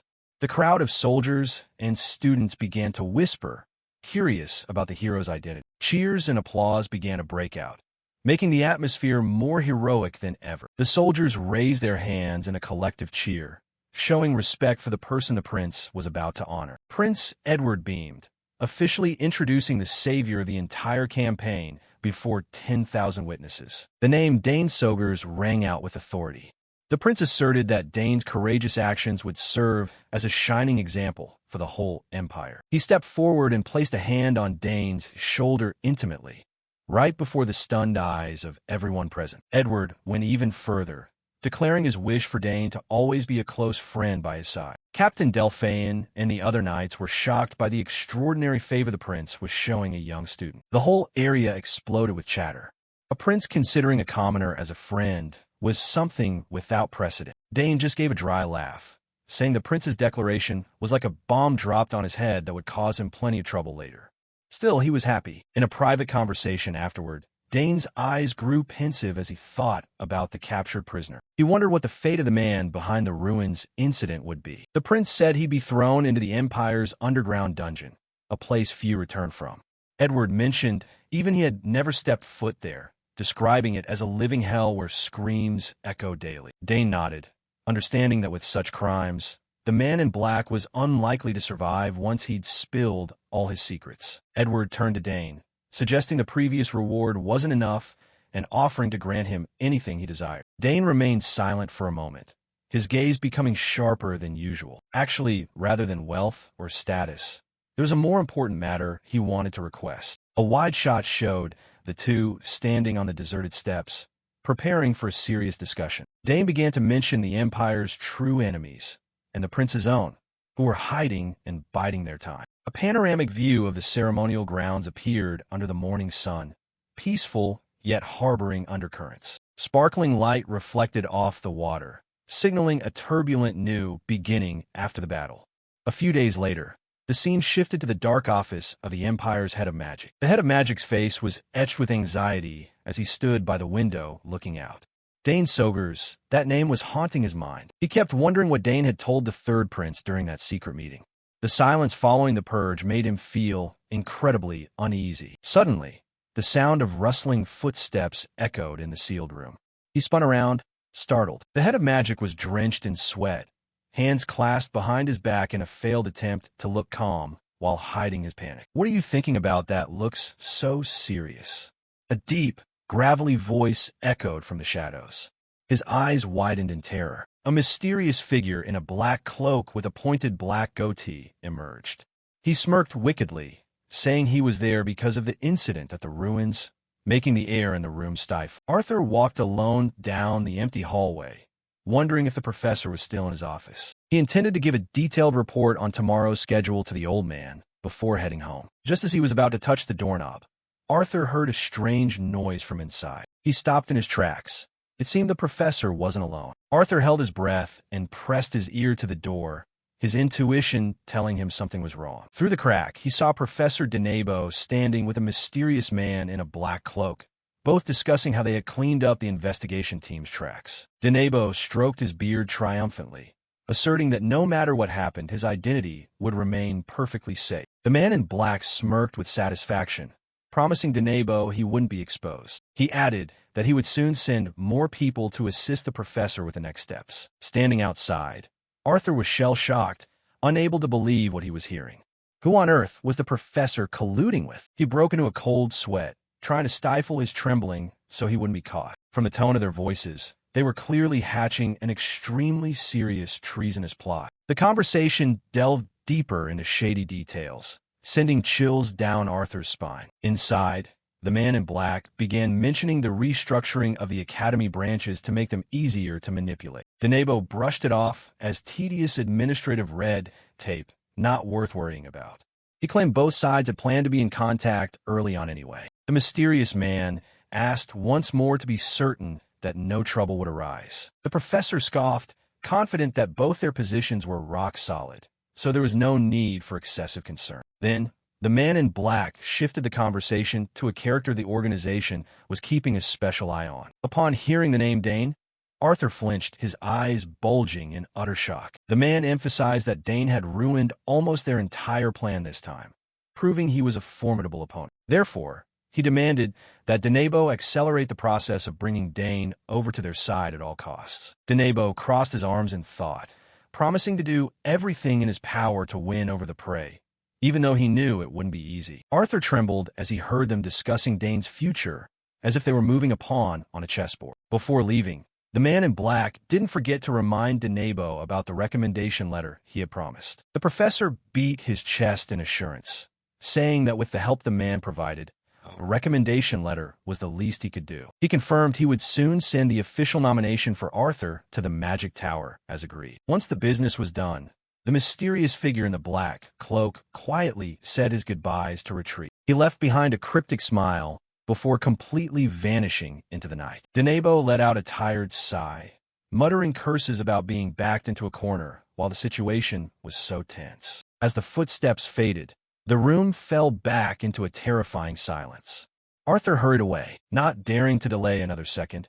He turned and ran for his life down the hallway. With his heart pounding, the information he'd just overheard was truly beyond his imagination. Rapid footsteps echoed in the dark as Arthur ran as fast as he could to escape. He had only one thought in his head.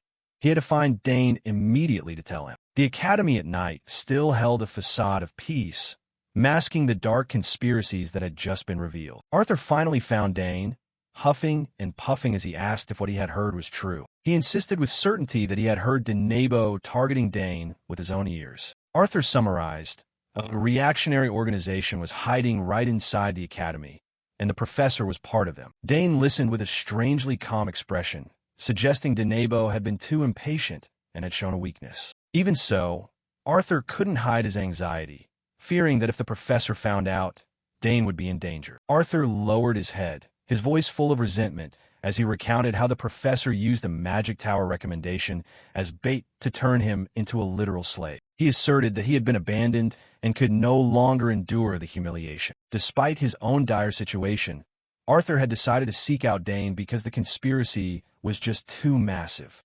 The two stood facing each other in the empty courtyard, the tension in the air palpable. Arthur looked at Dane with pleading eyes, confessing that in his eyes, Dane was the strongest person he knew. Dane listened in silence, his gaze as sharp as ever.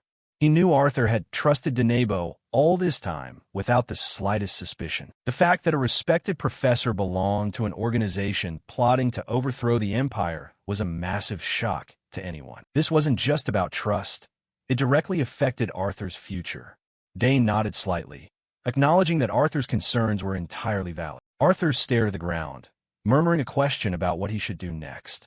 From above, the two small figures in the night looked like they were quietly drafting a major plan. Dane calculated that with the support of someone close to Denebo like Arthur, gathering information would be easier than ever. He decided to recruit Arthur to his side, which would surely bring great benefits in the future. Dane asserted that even if Denebo was a famous mage, his power couldn't compare to the prince's. He promised that if Arthur played a big role in exposing this plot, a recommendation letter would be a small matter. Arthur was startled by the weighty offer from his peer. Dane placed a hand on Arthur's shoulder, an act that was both reassuring and a form of recruitment. A bold idea flashed through Dane's mind, and he gave a confident smile. His teal eyes glowing in the dark, Dane Sogers was beginning his masterclass in psychological manipulation. He looked straight into Arthur's eyes, asking a decisive question. Instead of Denebo, "Are you willing to trust me?" Arthur pursed his lips, seemingly in the midst of an intense psychological struggle at this crossroads of his life. Without any further hesitation, Arthur affirmed he would do whatever Dane asked. Absolute obedience. 2 days later, at the magnificent Academy campus, everything was proceeding as usual. Denebo's shouting shattered the atmosphere as he lashed out at Arthur for being late. Arthur bowed and apologized, using a small accident during an experiment as an excuse.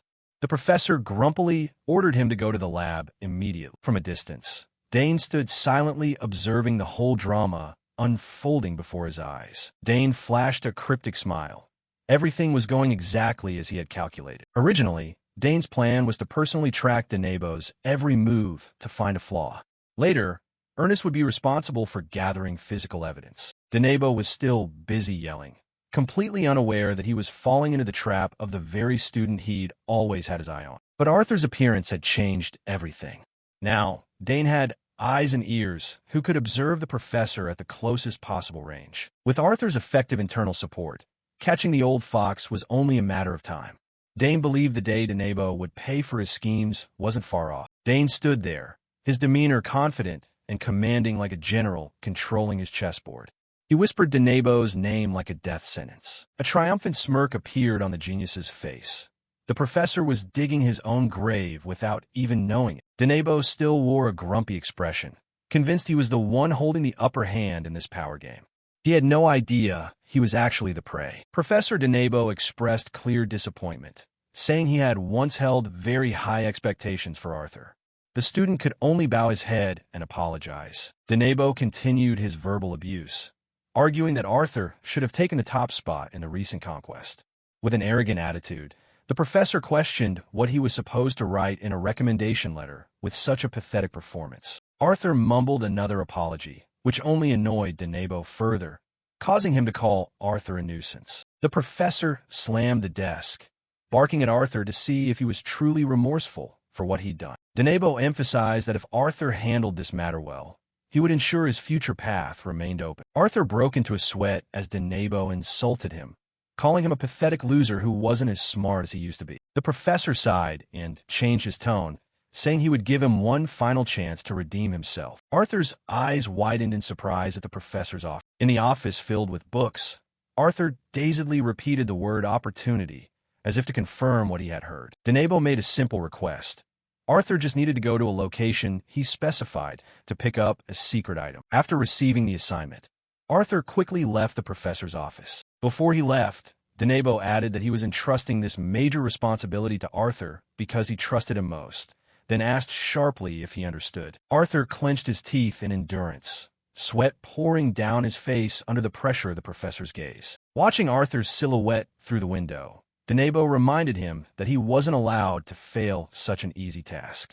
Arthur immediately obeyed. Arthur ran off in a hurry, thinking to himself that this was surely the vital information Dane Sogers was looking for. He was certain that if he delivered this news at the right time, it would be a golden opportunity to take down the wicked Professor Denebo. Arthur arranged to meet Dane Sogers on a high rooftop to report the situation. He recounted the entire plan to retrieve the item the professor had tasked him with doing at midnight. Arthur still vividly remembered Denebo's threat, that if things failed, the professor himself would have to step in and clean up the mess. Dane Sogers listened in silence, his face remaining as calm and sharp as ever. He narrowed his eyes slightly in calculation, assessing the severity of the information he had just received. Arthur handed Dane a small box containing evidence and recounted the entire contents of his conversation with the professor. Dane insisted that this matter had to be investigated thoroughly because there were just too many suspicious details. Dane asked if Denebo had ever made him do anything like this before.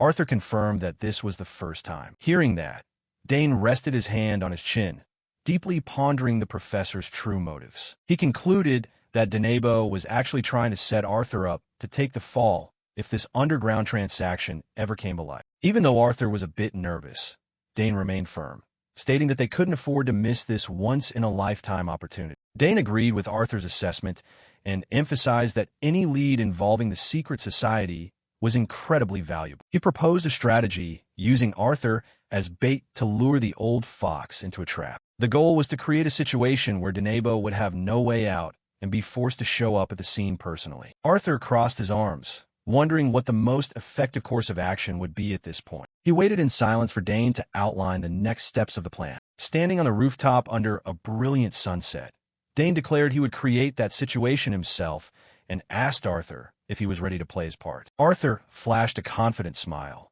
asserting he would use every means at his disposal and had no intention of just leaning on Dane. Dane smiled with satisfaction and said goodbye, telling Arthur to stay ready because he would be in touch soon to finalize the plan. Dane's eyes showed a sharp, cold determination as he watched his partner walk away. Arthur mirrored that with a steady look of his own. Dane thought to himself that everything seemed to be going very smoothly. Dane reminded him that they also needed to report the entire incident to the prince. A week later, the scene shifted to the Academy's supply route deep in the forest. Arthur wore a black cloak to hide his face, moving stealthily through narrow alleys toward the rendezvous point. He recalled every word of the professor's instructions about the Sangfer Inn on the outskirts of the capital, where he was to wait at the left corner table to receive the item and make a clean getaway. Arthur glanced around, trying to find his bearings in the unfamiliar neighborhood. He muttered to himself that according to the professor's directions, the inn had to be somewhere in this area. A building came into view, and Arthur let out a joyful cry when he saw it was exactly the place he was looking for. He quickly ran toward it to carry out his assigned task. Arthur told himself he was going to cause a lot of trouble today to ruin this dirty business deal. He gripped the communication scroll in his hand, remembering Dane Soger's promise that he would personally come to help if things went south. Arthur's footsteps were decisive as he entered the inn. He was certain that as long as he did his job well, old Denebo would have no choice but to show his face. The Sangfer Inn sat quietly on the outskirts, looking quite old and gloomy. Arthur sat silently at a corner table, his face unable to hide his tension. Contrary to its exterior, the inside of the inn was incredibly loud and bustling with many customers eating and drinking. He watched intently, staying wary of everyone who walked through the door. Arthur recalled the moment Dane gave him a box of poison-tipped needles for self-defense while carrying out this dangerous mission. His hand tightened around the needle box under the table, ready to strike at any moment if necessary. Dane Sogers had encouraged Arthur, saying the prince's side would always support him from a distance.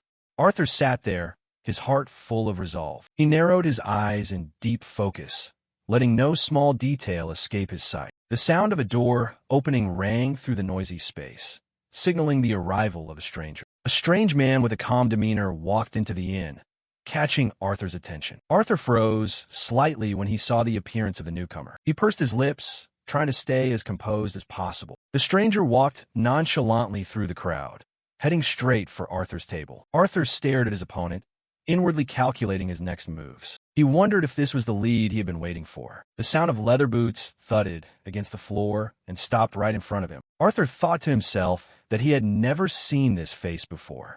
The man stood towering over Arthur with mysterious and powerful purple eyes. The stranger wore a cocky smile, dropping a casual remark as if everything were already in the palm of his hand.